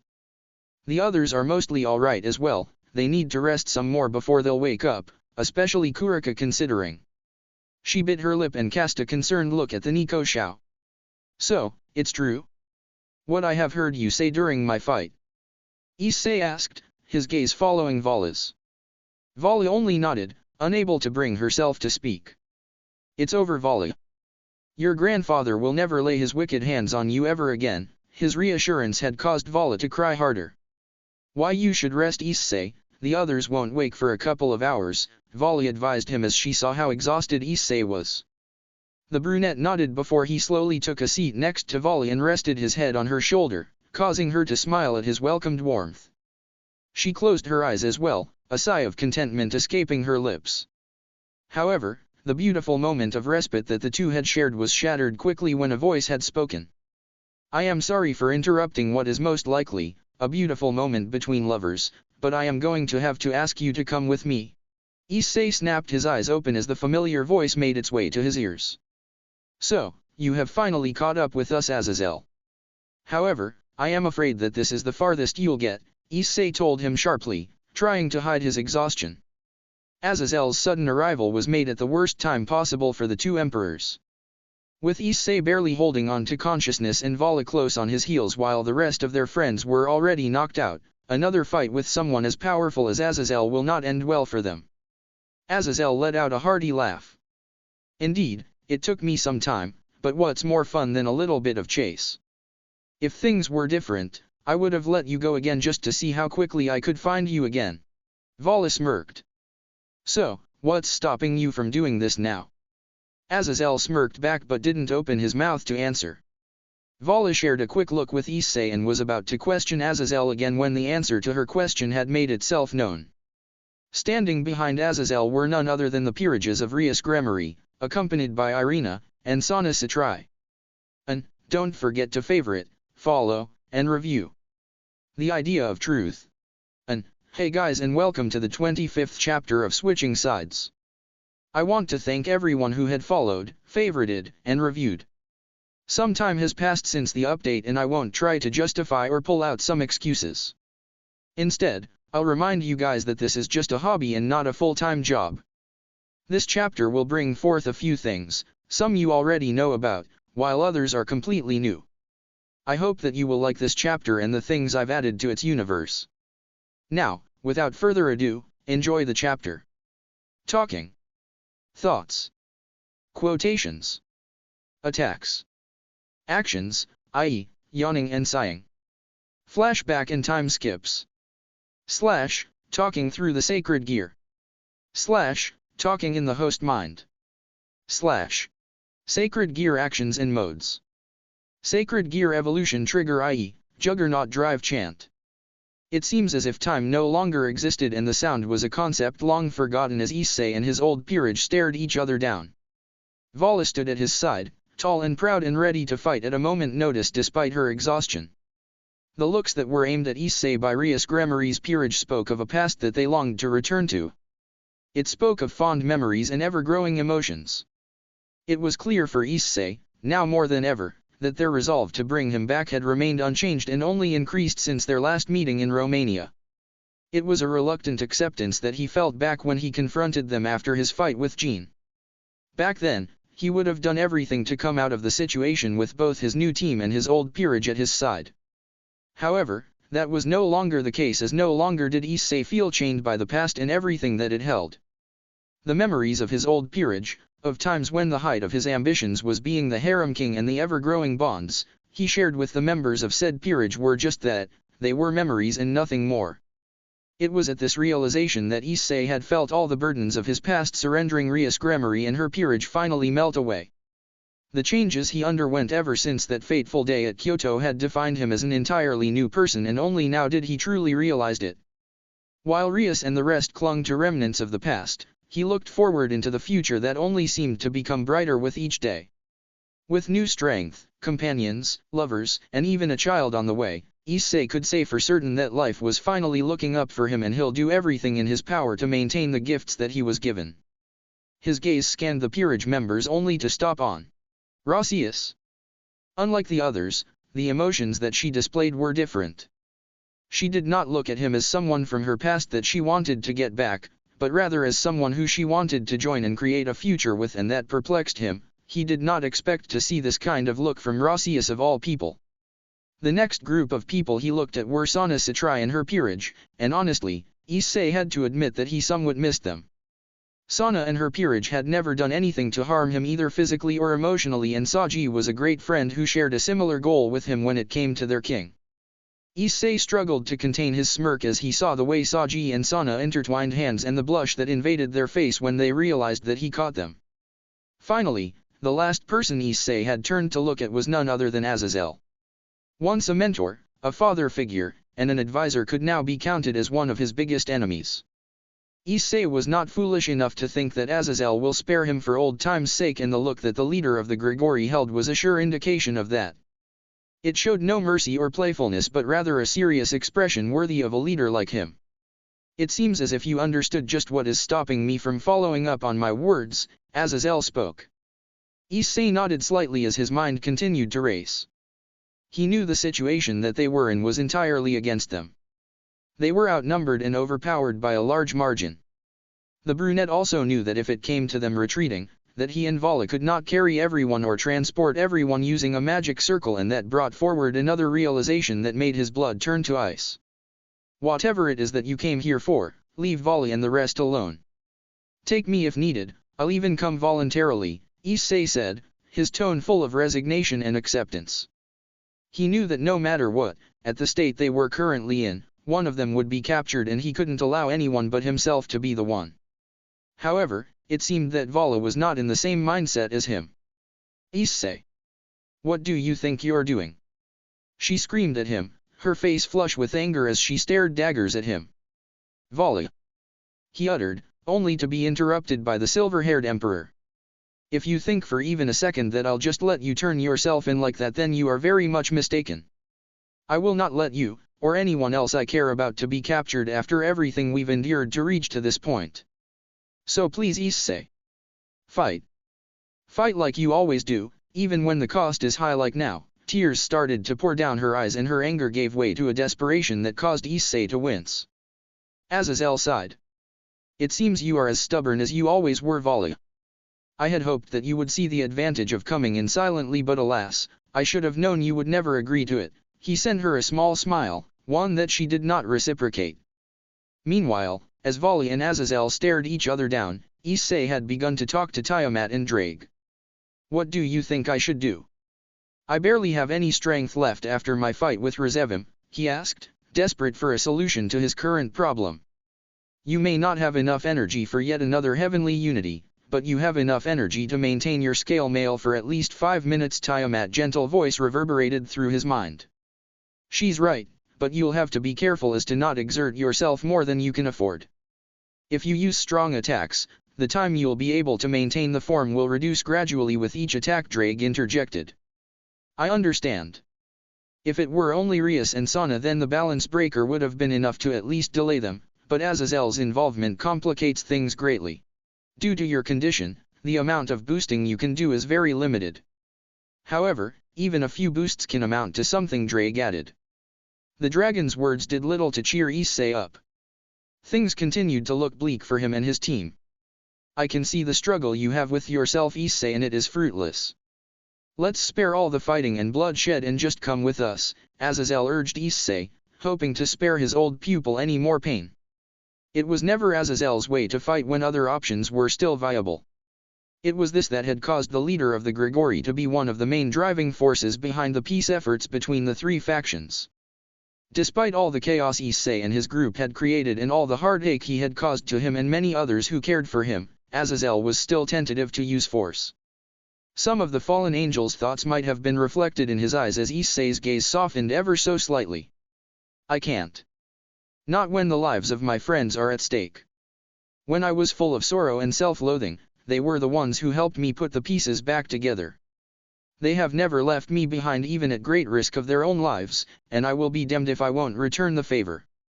Issei cried out, his voice full of emotions as he spoke of his friends and the things they've done for him.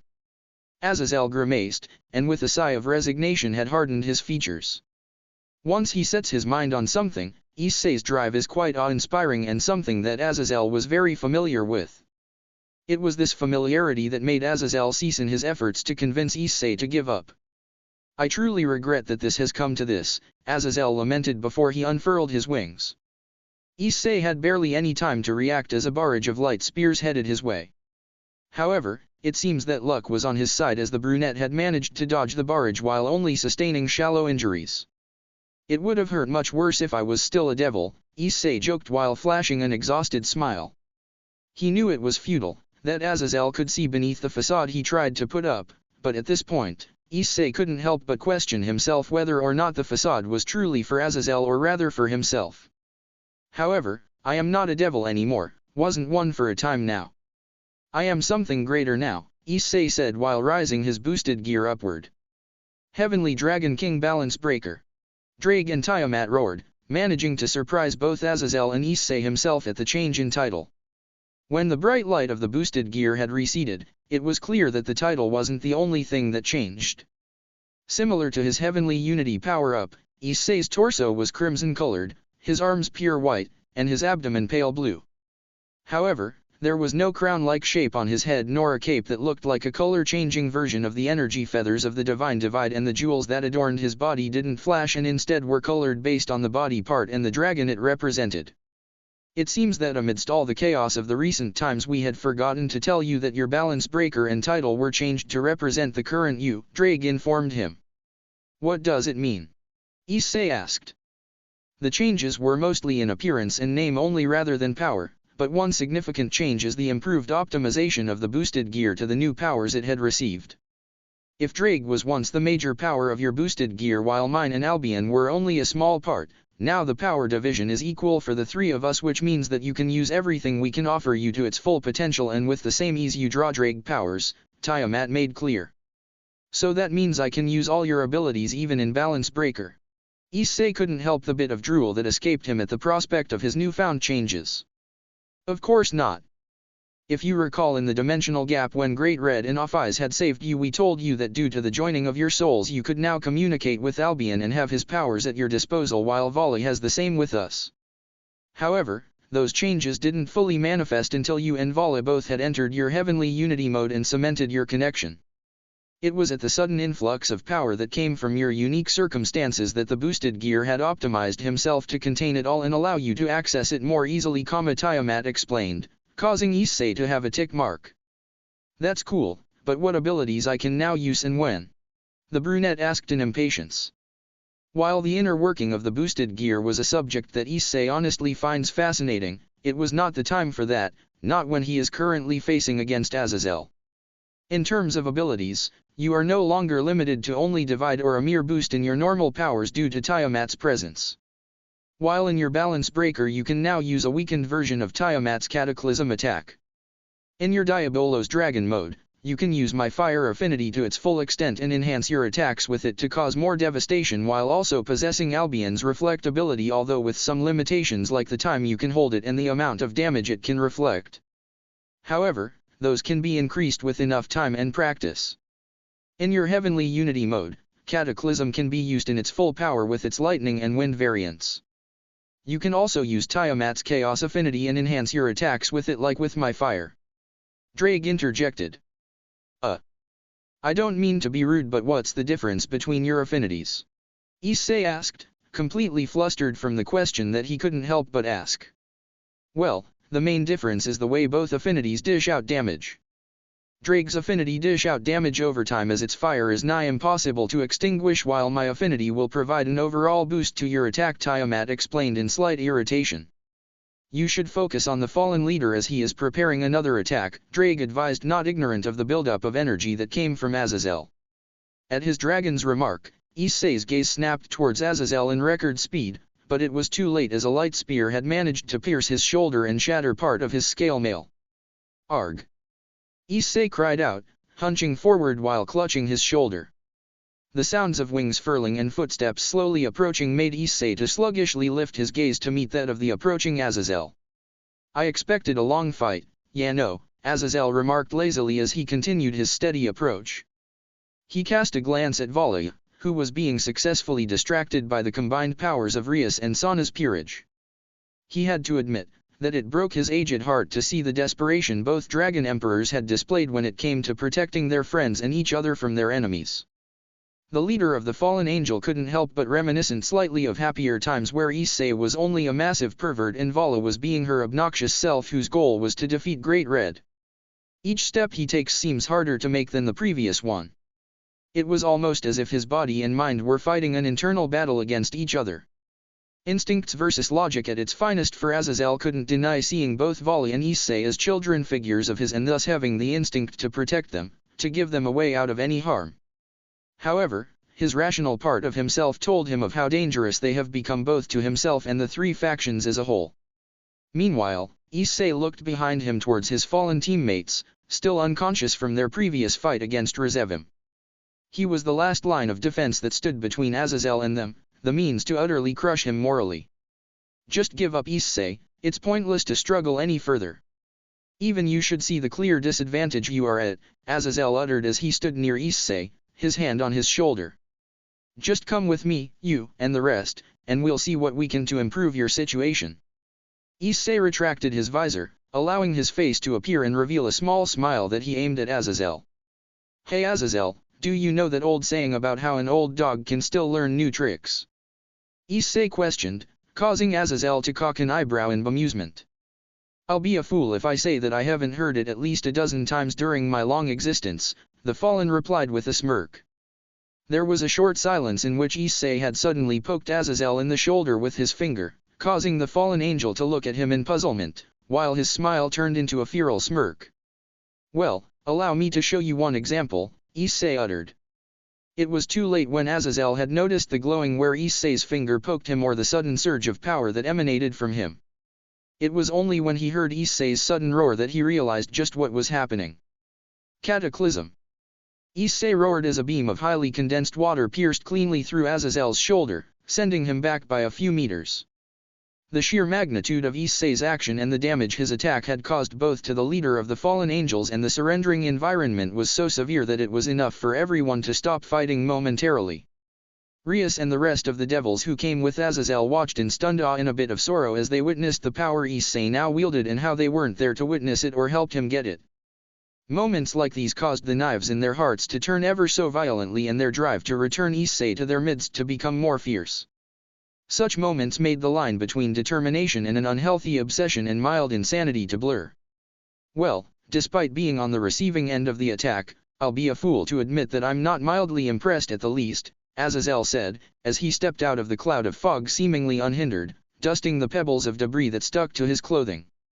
It would have been easy for anyone who watched to think that Azazel came out unscathed from Issei's devastating attack. However, the medium-sized hole on his shoulder that went all the way to the other side speaks of an entirely different outcome. "It hurts, you know." Azazel spoke, a tender smile adorning his face as he approached Issei yet again. "I never imagined that you'll be able to utilize Tiamat's attacks for your use, and I can't deny feeling an odd sense of pride for this achievement despite us being enemies. But if you thought that this attack will take me out of the battle entirely, then I can't help but think you foolish. After all, you do remember just who exactly I am, right? Who I fought. Perhaps, if you'd been at your prime we would have had a decent fight as equals, but the exhaustion you feel after your fight with the son of the morning star is palpable as the sun is on a bright day." Azazel continued his pace, his eyes never straying from Issei as he watched the brunette dragon emperor slowly losing his fight against exhaustion. "It's futile, don't you see that, Issei?" Azazel questioned. "There is no such scenario where you all leave this place, and it'll be better for you and the rest if you'll just submit. Avoid any unnecessary hurt. Don't you want to spare that from your friends as much as possible?"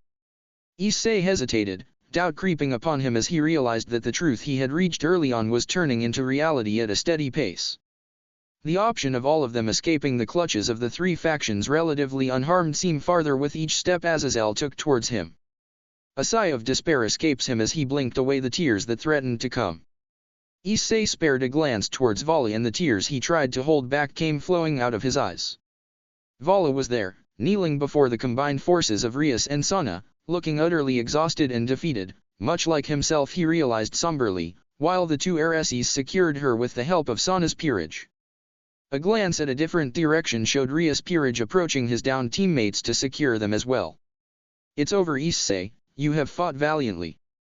But in the end, mere bravery isn't enough to emerge victorious, especially in a fight where your odds were not in your favor," Azazel told him as he came to a stop before him. A stretch of a hand was what separated between Issei's freedom and his imminent captivity, and as Azazel brought his hand to grab Issei, the latter could only watch helplessly as it happened. Issei closed his eyes, resignation and sorrow staining his soul as he accepted the harsh reality that had been thrust upon him. It was only some short time ago, after Razevim's defeat, that he had felt the contentment he had longed for so dearly and the hopes of a bright future ahead of him and his friends and lovers. "Don't touch him!" The cry of a familiar voice pierced the silence that enveloped the area, causing Issei to snap his eyes open. The sight that greeted him had caused his jaw to drop to the floor. Azazel stood, his hand barely a millisecond from touching him and sealing his fate. The same hand that was now encased in ice and bound to the ground. Issei looked towards the one responsible for saving him, barely paying attention to the gasps that came from Rias and the rest. There she stood with her long, straight silver hair, aqua-colored eyes that shone with utter love and devotion, and the familiar set of Valkyrie armor. Issei breath hitched the display before him too majestic for him to dismiss as anything ordinary. "Rias," he muttered, his voice laced with raw emotions. I cannot. Will not let you hurt him. She shouted, tears cascading down her cheeks. It all happened so fast. The heated exchange between Rias and the rest and the short fight that had followed went unnoticed by Issei. He was so busy thinking about Rias, trying to make sense of everything, that he was ignorant to the outside world. However, it was the cry of his name from Rias's lips that snapped him from his train of thought. Issei.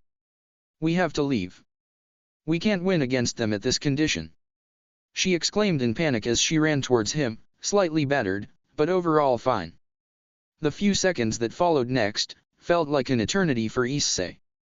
1 second he was grabbing her hand, and in the next, they were both sent flying by Azazel, who released himself from the ice. 1 second he remembered seeing Azazel take Kuraka while Rias and Sana took Vali and Ellie F, and in the next, he remembered fighting with Rias against the members of both peerages to prevent them from capturing Yasaka, Kunu, Arthur, and Baikao. No matter how fast it had happened, the scream of anguish that came from him upon seeing Vali, Kuraka, and Ellie F captured and the realization that the truth he had reached had been finally transformed into reality. He hardly remembers the magic circle that he managed to conjure with Rias' help and their arrival back at their headquarters. The last thing Issei remembered before blackness had consumed him, was the feel of Rias' hands enveloping him in a tight hug. When Issei had woken up, he realized straight away that he was not where he was supposed to be. All Issei could see was whiteness that stretched all around him with seemingly no end. He knew that he should probably panic, or search for any sign of something familiar or a way out, but he couldn't bring himself to care. Instead, he crumbled to the floor and sobbed as the last moments of being conscious rebounded through his head, most notably his failure to prevent his loved ones from being captured. The sound of footsteps approaching him had brought a brief break in his sobbing as he looked up to see none other than Drake and Tiamat coming to stand before him. Issei, do you know where you are? Drake asked his possessor. Does it matter? Whether I am in my room or anywhere else, it doesn't change anything. Vali, Kuraka, and Ellie F were still captured enduring who knows what. Issei spat out, self-loathing coloring his words. Drake shook his head, ignoring Issei's bout of self-loathing. We brought you here, into the boosted gear where the past possessors and we reside. Issei looked at Drake in confusion. Why did you bring me here? Why not just speak to me like you usually does? He asked the two dragons. Because, words won't be enough for whatever it is we wanted to tell you, Tiamat interjected. Issei frowned but otherwise stayed silent, allowing for the dragons to speak. Issei, do you remember the day Cao had used the true long anews to purge your evil pieces and what you felt when it happened? Drake asked. Issei nodded. I remember feeling a part of my soul breaking away and leaving behind a void, but it didn't last long because I suddenly felt something else filling up that void and restoring my soul to how it used to be. Yes, you are correct. What you felt was the result of the true long anews tearing away your evil pieces and mending your soul. This is what happened, but I didn't realize until recently that something much more significant had occurred. Issei frowned. What do you mean?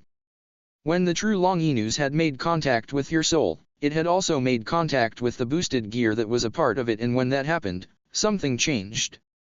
It wasn't until I witnessed the boosted gear's effects to your emotions that I caught an inkling of that change, and it was only when we brought you and Vali back with the help of Ophis and Great Red that did I finally realize just what I was feeling. Issei swallowed thickly, trying to fight the nervousness that crept upon him. What did you feel? He asked. The true long anews never mended your soul, but rather replaced the broken part with a piece of itself. A part of the true long anews had been living inside you, working with the boosted gear to make your will into a reality. But it was incomplete, as the boosted gear had never fully optimized itself to make use of the fragment of the true long anews that was inside you. It was only in rare cases when your emotions reached a certain point that the two worked together in synchronization to ensure that the will of their wielder was realized. When you needed power, the true long anews had provided it while the boosted gear had dispersed it.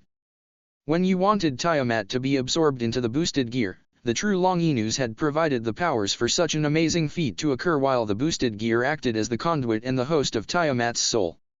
When you absorbed Divine Dividing's jewel during your fight against Vali, you almost died, yet you had managed to absorb a whole soul of a Dragon King no less, with barely any risk. You mean that everything that happened, every new form I had acquired, every new power-up was a result of the true long Anews? Issei asked. Drake shook his head. No, the true long Anews wasn't responsible for everything, it worked in such a way that it realizes when it is needed and when it's not. The true long Anews acted like a mean to ensure that your will came to fruition.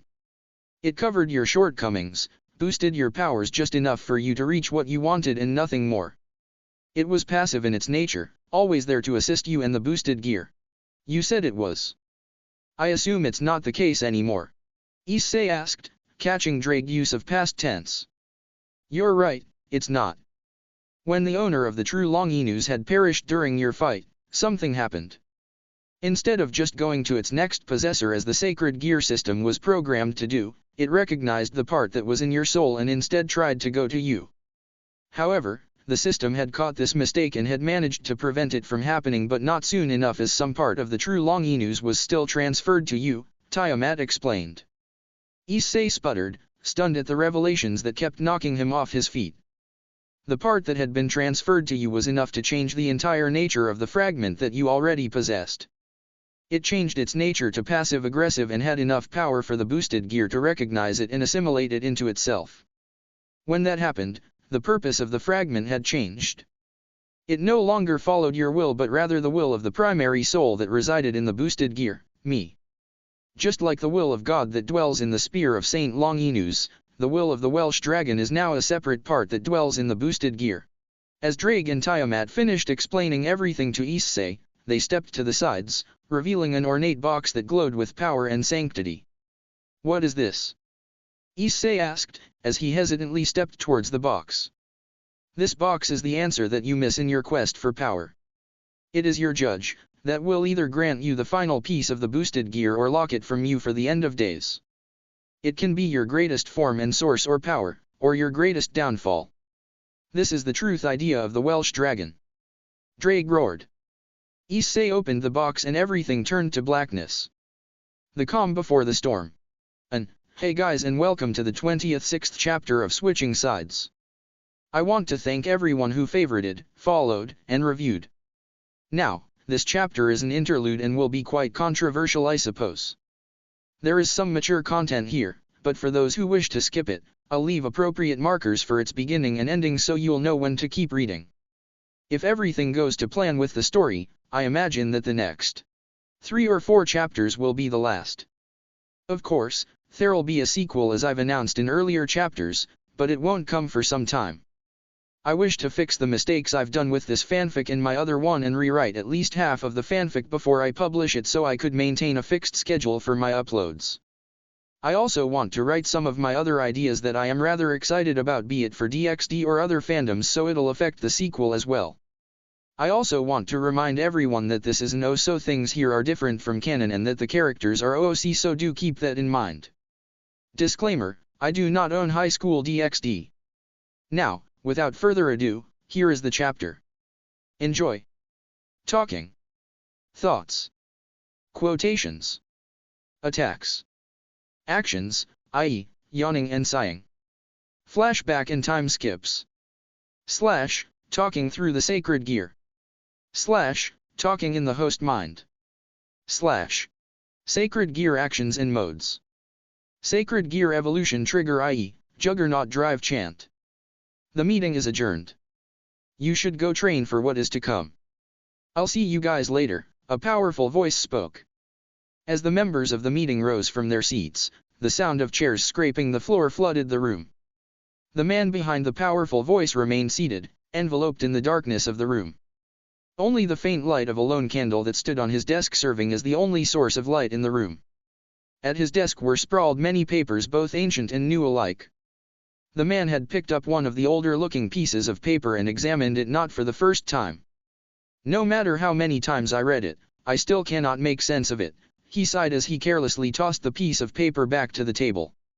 The man's gaze had suddenly snapped upwards as the door to the room creaked open. He needed no light to make out the identity of the newcomer. "What is it you want, Yasaka?" he asked, his eyes never leaving her as she went to stand beside him. Yasaka shook her head and looked at him sadly. Do not think that we are clueless about what you are doing. Pushing us all away, shouldering this burden alone. This isn't the way and you know it, Issei. Issei stood up, his form towering over Yasaka.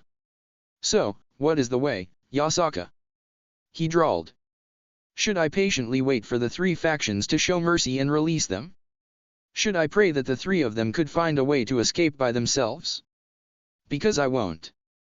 Yasaka glared at Issei. Do not think that you can intimidate me, Issei.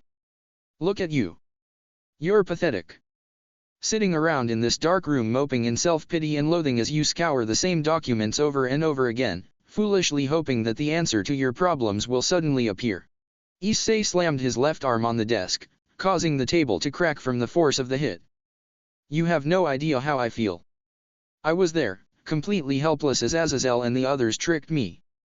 I saw Valerie, Kuraka, and Ellie F being captured and I couldn't do anything to retrieve them. My child, who is yet to be born, is most likely experiencing torture alongside his mother. The girls I love are at the complete mercy of the three factions. A sudden glow erupted in the room as Issei had subconsciously summoned his boosted gear.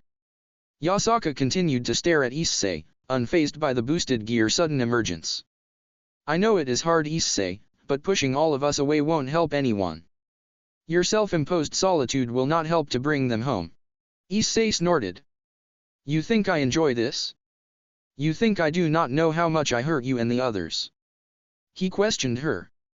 I cannot sleep at night, I have nightmares about the horrors that they endure, of the same happening to the others. I cannot endure that.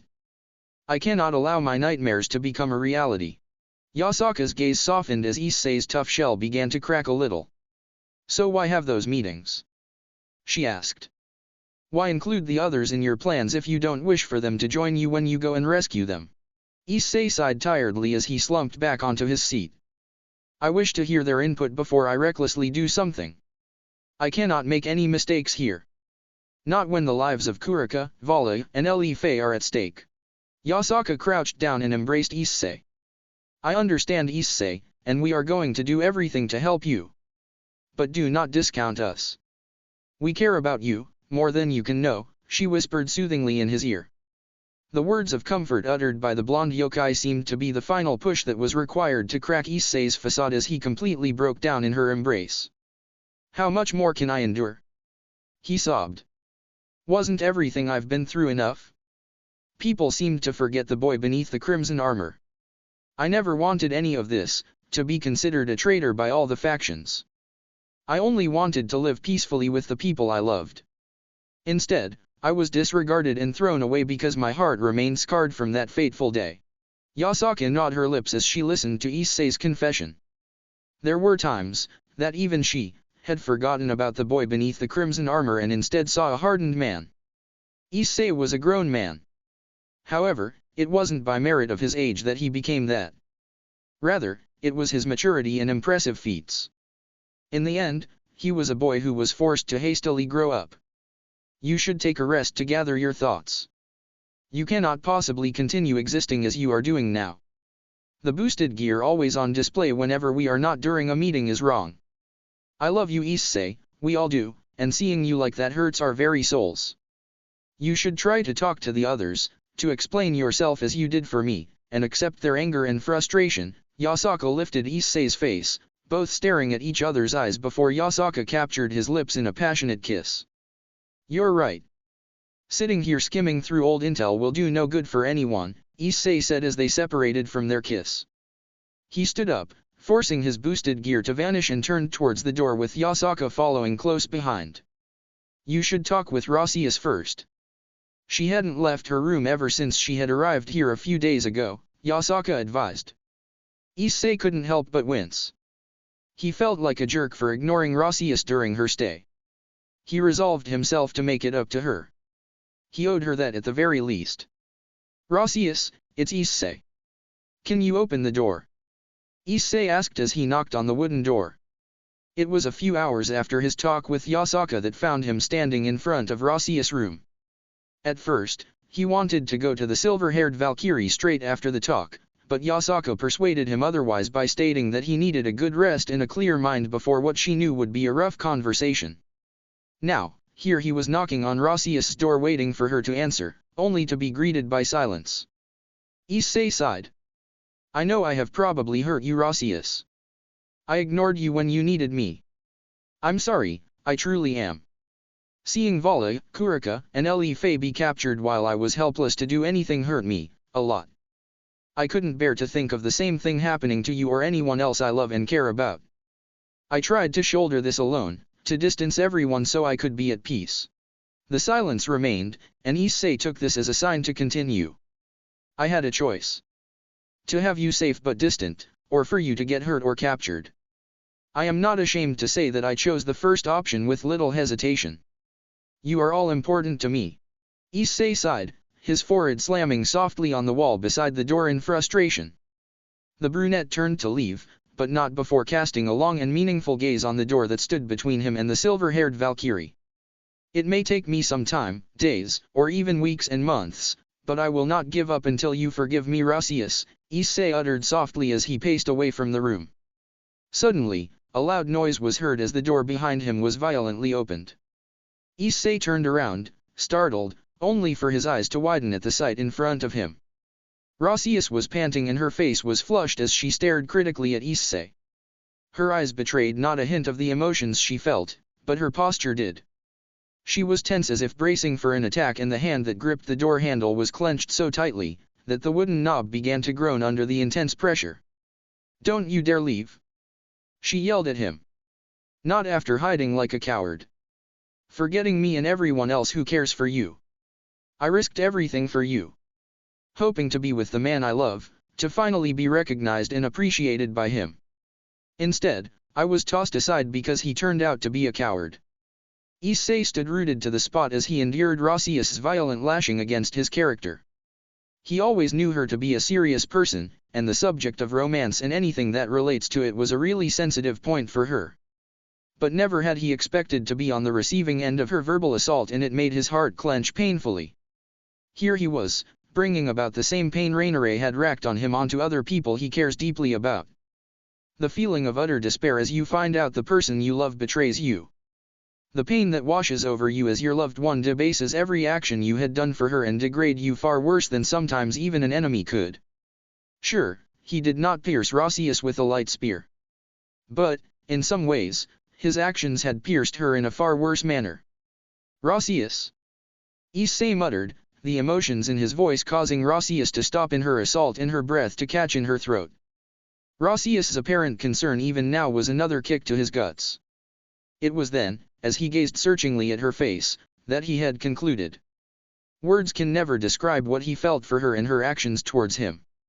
Rias had proven her outstanding love and utter devotion, not with words, but actions that spoke far louder than any word ever could. It was only fair that Issei will show her his feelings, and resolve the same way. In a sense, Rias was as broken as he was. In a cruel twist of fate, Issei noted, every one of them was broken in some way or another. Each of them, striving to fix the mistakes of their past and put their demons to rest. Each, drawing comfort from each other and filling their damaged hearts with love. In time, he'll find the truth about Rias' past and help her face it as he did for the rest. With that, Issei leaned in and pressed his lips against Rias'. Too shocked to respond at first was Rias, but as her brain restarted, she began to return the kiss in equal fervor. They were so enraptured in their passion, that they did not notice when they landed on the bed, nor when their clothes had been seemingly discarded. Lemon start. Issei trailed kissed up and down Rias' neck, causing the latter to moan appreciatively at his actions. Taking this as a clear sign of approval, Issei had slowly snaked his hand towards her breasts. Rias shivered as she felt the slow descent of Issei's hand and moaned loudly when Issei clenched his hand and kneaded her breast. However, before she could recover, Issei had used his second hand to grip Rias' bottom before doing the same thing. Please Issei, stop teasing me. Rias whimpered. Issei didn't reply and instead flashed her a cocky grin. The hand that palmed Rias' bottom slowly made its way towards her lower lips, eliciting a sharp gasp from Rias. Rias's moans were nigh unstoppable as Issei began to slowly rub her clitoris using 3 of his fingers. Issei smirked, feeling proud of the state Rias was reduced to thanks to his ministrations. He couldn't help the small laugh at Rias's expression of mild disappointment when he stopped. However, Rias did not have to wait long as Issei had slid his middle finger roughly inside her. Issei couldn't help but be amazed at the sensation of the Valkyrie's insides. Her tightness was that of a virgin, something he had only experienced once with Kuraka during their bout of passion at the forest after their mission to retrieve the Holy Grail from Valerie. I thought I was the perverted one, Issei teased as he felt Rias's wetness consume his finger entirely. Things change, Rias panted, her cheeks darkening at her admission. Issei quirked his eyebrow. Is that so? Can you back up your claim? Rias smirked devilishly as an idea popped into her mind. Suddenly she rose and pushed Issei downward before straddling him. Issei had taken this opportunity to gaze at Rias's form and couldn't help the awestruck expression that adorned his face. Rias's skin was pale and silky while her areolas were pale pink, her luminous silver hair was musk. The way her skin flushed and the beads of sweat that gave her body a heavenly shine took Issei's breath away. She was divine. Rias noticed his gaze and couldn't help the swell of pride she felt. You like what you see, Issei? She asked, her voice dripping with an odd combination of smugness and lust. Issei swallowed thickly and nodded dumbly to her question. Are you sure you want to do this, Rias? He asked. Let me show you just how sure I am, Issei, she told him as she positioned herself above him. Her lower lips hovering close enough to his throbbing member that she could feel it softly graze her. Both moaned in perfect sync as Rias impaled herself upon Issei's member. The filling sensation that overwhelmed Rias and the tightness that enveloped Issei's member almost brought the duo to their peak too early. There was no better way to signify the union the two now shared. Their bond already at the stage where it couldn't be broken. For Rias, the feeling of utter satisfaction and content could not be achieved by mere rituals. This was what she dreamed about all this time. The perfect relationship that is forged not by vows, but rather by meaningful actions. She leaned down and captured Issei's lips as she waited for Issei's member to fit inside her. Rias was grateful that Issei had allowed her to be in control. He had given her the reassurance that she needed for her first time to be perfect, and for that, she loved him even more. Slowly she rose and slammed herself down again with a powerful moan that matched Issei's grunt in its intensity. Issei palmed her breasts roughly, only adding to Rias' already mind-numbing pleasure as she continued to ride him. They continued to work in perfect tandem, each complementing the other's actions and enhancing the pleasure they felt. Ah, Issei. I'm close. Rias wheezed as she struggled to increase her pace to reach her climax. Issei growled fearfully, his mind beyond reason before he began to violently thrust into Rias. Rias arched her back, screaming in pleasure, as Issei brought her to her long-awaited climax. As the haze of bliss that clouded her mind had finally been lifted, Rias had collapsed on Issei, his hard member still inside her, panting heavily. That was amazing, Issei, she breathed out. Issei smiled, his arms enveloping her in a tight embrace as he turned to whisper in her ear. I agree. However, this is far from over. Rias lifted her head to look at Issei quizzingly. What do you mean? I thought you were worn out as well. Issei chuckled. Not even close. My increased stamina is one of the perks of being turned into a dragon by Drake. However, before Rias could question him further, Issei had rolled them, bringing himself to the top while Rias was now writhing beneath his hold. Now it's my turn, Issei teased before he removed himself from Rias and slammed into her. Issei continued to pound into Rias with such force that it left Rias on the edge of sanity as the haze of pleasure that fogged her mind earlier had returned with even more intensity. It didn't help that Issei had begun to suck on one of her breasts while he massaged the other one with his hand, eliciting even louder moans from Rias. Harder. Do me harder, Issei. Ah. Rias begged as she clinched Issei with her thighs and allowed his thrusts to reach deeper. Issei complied full-heartedly, pushing himself to his limit while taking heed of Rias' state. Despite his carnal desires telling him to go harder, to show no mercy in his attempts to reach his climax, his rational mind had allowed him to remain aware of the Valkyrie beauty beneath him. Ah, Issei. I'm coming. Rias breathed out, her eyes half-lidded as she struggled to remain conscious. Issei grunted, close to his peak as well. I'm coming, Rias. He grunted, his last thrusts even more intense. Rias gave no outward response except pulling Issei even deeper inside her with her thighs, giving him no choice but to finish inside her. Ah! Ah! Both yelled as they simultaneously reached their peak. Wow! Issei breathed as he extracted himself from Rias and collapsed beside her on the bed. Rias turned to look at Issei, her tender smile taking his breath away and causing his earlier resolve to harden. If it meant seeing his loved ones smiling the same smile as Rias did right now, one full of utter contentment, adoration, happiness, and fulfillment, then he would stop at nothing to achieve his goal. Issei returned her smile, allowing his emotions to be on full display as the exhaustion slowly caught up to him and he allowed sleep to claim him. Lemon End. The next morning saw Issei sitting in his office with Rias standing beside him, examining the newest intel he had received. As Issei scoured document after document, his smile only continued to grow. Rias, can you please summon everyone? Issei asked. The Valkyrie quirked her eyebrow, curious about the positive change of Issei's mood before she nodded and proceeded to leave the room. Issei sighed as he leaned backward in his chair. What do you guys think I should do? He thought. I think you should tread carefully, you will have only one chance to succeed in it, so you should not go rushing in looking for a fight, Tiamat advised. Screw caution. They kidnapped his mates. His unborn child. You should show them just why exactly it is unwise to mess with a dragon. Drake roared, causing Issei to wince and grip his head. Will you shut up, you crazy dragon? You're giving me a headache. Issei cried out. As I was saying before I was rudely interrupted, Tiamat began, her tone cold enough to cause Issei to shudder. You should tread carefully.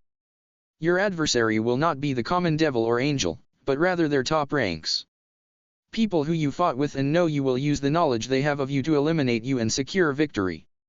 I understand Drake's outrage, I feel it too. To have your offspring taken away from you without your consent and be subjected alongside his mother to unknown tragedies is something that no parent of any species should ever experience. Issei's eyes widened as he heard the sadness in Tiamat's voice when she spoke about his child. A sudden thought sprung to the forefront of his mind. Tiamat, were you? Issei asked gently. I was. I only found out after Drake had left. When I woke up in my human form with my bed filled with blood. The emotional distress that I felt by Drake's departure had been too much for it. I wasn't that far along, only a couple of weeks. But the feeling of loss never left me. The thoughts of what could have been always there, threatening to drag me into madness, Tiamat choked as she spoke of her biggest tragedy, rendering both Issei and Drake completely speechless. Tiamat. Issei thought sadly, however he knew that no answer will come. He had felt the block that Tiamat had placed on their connection. Don't worry, Issei. We will go through this together. We may not say it, but Tiamat and I think of you as a son. This is why we think, despite what I said earlier, that you should be careful. You cannot think of the three factions in the same way you once did, Drake spoke, his voice somber. You're right. I cannot dwell on things that happened in the past. I cannot look at Azazel anymore and see my sensei. I cannot look at Sirzechs and Grafia and see them as my second family. I cannot look at Irina and the rest and be blinded by the heartbreak and sorrow they had caused me. I shall look at them and see them for what they truly are. My enemies, the jailers that keep my loved ones, my unborn child locked away. They think you a pervert with a broken heart, and it is your job to prove them otherwise. Show them why it is unwise to involve a dragon in the wars of men. Issei nodded enthusiastically when the sound of the door opening had caught his attention. Rias strode in, followed closely by Kunu and Yasaka, with Arthur and Baikao making the rear. Thank you for coming, Issei started as each member took his seat. He cast a glance at each of the occupants. He frowned when his eyes landed on Baikao and Arthur. Issei sighed. For those of you who I did not have the chance to speak to, I want to apologize for my recent behavior. I was foolish in thinking that I can handle this all by myself. I tried to push you all away so the same thing that happened to Valerie, Kuraka, and Ellie F will not happen again to any one of you. Indeed, you were extremely foolish in thinking so. However, I am willing to forgive it as long as it won't repeat itself, Arthur said as he adjusted his glasses. Yeah, you were a real dumbass, Issei. You should have known we would like to kick their asses for what they did as well. Bai Cao interjected. Issei smiled, happy that his friends had forgiven him. So, why did you call us Issei? Rias said it sounded kind of urgent. Yasaka inquired, causing everyone to quiet down as they looked at Issei expectantly. Issei coughed before he grabbed the same document that he examined before. Right. It seems that we had finally received good news. According to our latest intel, the girls are held in a prison beneath the capital of the underworld, Lilith. Everyone gasped as they digested the information. Each of them knew enough about the underworld to know that their mission had just gotten a lot harder. Are you sure, Issei? The intel can be wrong, or perhaps, a trap, Rias cautioned. Issei shook his head. I am certain. I cannot tell you how or why I am, but you are going to have to trust me for the moment. Anyway, Issei quickly changed the subject as he saw that almost everyone wanted to prod him further. From what I understand, the prison is made up of old ruins that were discovered beneath the city a while ago and were converted into a prison. We can also expect the prison to be equipped with devices that will affect the magic of people who are not keyed in. What about the guards? What shall we expect? Arthur inquired. Issei sighed. From what I understand, the guards are made up of a combination of devils, angels, and fallen angels. We would also be very foolish to think they are normal guards. The intel suggests they had been specially equipped by Azazel and Ajuka Beelzebub with weapons and devices that take advantage of our weaknesses. Everyone frowned at Issei's words, their minds not taking long to comprehend their meaning. That's troublesome. We should prepare for weapons designed specifically against dragons and yokai at worst, and long inus and senjutsu disarming devices at the least, Yasaka said, her tone slightly nervous. Issei shook his head. We cannot take out Heaven and Asgard from the equation. Both of them had probably developed appropriate counters against Holy Swords and Valkyrie respectively. They know the makeup of our team, our members and their greatest strengths. They have most of the supernatural world's biggest brains working together to stop us and any other threat that will come after us. A heavy silence enveloped the room at that. The hope that each of the members held had dropped significantly as the reality of their opponents made itself known. So how do we proceed? By my calculation, our chance of being successful is rather slim, Arthur said as he adjusted his glasses. Issei scanned the room, his eyes lingering on each of his teammates for a few seconds as if examining their reaction to the news. We infiltrate the prison by any means necessary, and if things go south, we fight our way in. If we can't damage them directly, then we should use the environment to our advantage. Yasaka quirked her eyebrow. What exactly do you mean? Can we truly utilize the environment of the inside of a max security prison? Issei picked a piece of paper from his desk and passed it to Rias, who closest to him. As my intel suggests, the prison was hastily created from ruins that were discovered beneath the capital. They had little to no time to fully repair the ruins and enhance them to fit a prison's standards. Luckily for us, it means that most of the prison bar the holding cell where they keep Kuraka and the rest is brittle and in total disrepair. Arthur cleared his throat as he finished scanning the document. I held my tongue as I saw that you did not wish to talk about it, and it was not overly important, but we cannot ignore what this document says, he began as everyone turned their focus on him. It is no intel of a mere supernatural that mans the prison and went rogue. This document specifies details about the prison and the involvement of each faction leader and their high-ranking officials that shouldn't be known to anyone but the leaders and their loved ones themselves. For the sake of our mission, we need to know who gave you that intel, Issei. Everyone turned to look at Issei, who squirmed uncomfortably in his seat. She is a woman who I knew and befriended back when I was a devil. She seeks to escape the clutches of her abusive husband. The girls gasped at Issei's admission while the guys dropped their head grimly. No matter which side you fought for, no matter the ideals you try to preach, no one should suffer abuse of any kind, especially by their loved one. The group also recognized Issei's passion to rescue the woman, that most likely, cause him to think back on the emotional abuse he had suffered by the girls around him and saw the unknown girl as a kindred spirit that he can familiarize with at some level. However, the girls knew what Issei and the other men didn't. The true extent that a woman could be abused, especially by someone as close as a husband, made them shudder. A heavy silence settled on the room as everyone reflected on the information that was shared today by Issei and the situation they found themselves preparing for. Do we have a plan then? We infiltrate the prison and hope to finish this quietly, but also preparing for a full-on assault. Yasaka questioned, trying to get a grip on the final plan. Issei nodded. That is the gist of it. We will try to cause a diversion that will attract any reinforcements away from the prison while we make our way in. And who shall be responsible for said distraction? Rias asked. Issei smirked savagely and turned to look at Arthur and Cao. I know just the right people for this task. The others matched his expression as they turned to look at the now sweating duo. The meeting ended a short while later when Issei and the rest had finally managed to convince Arthur and Cao to agree to their role in the plan.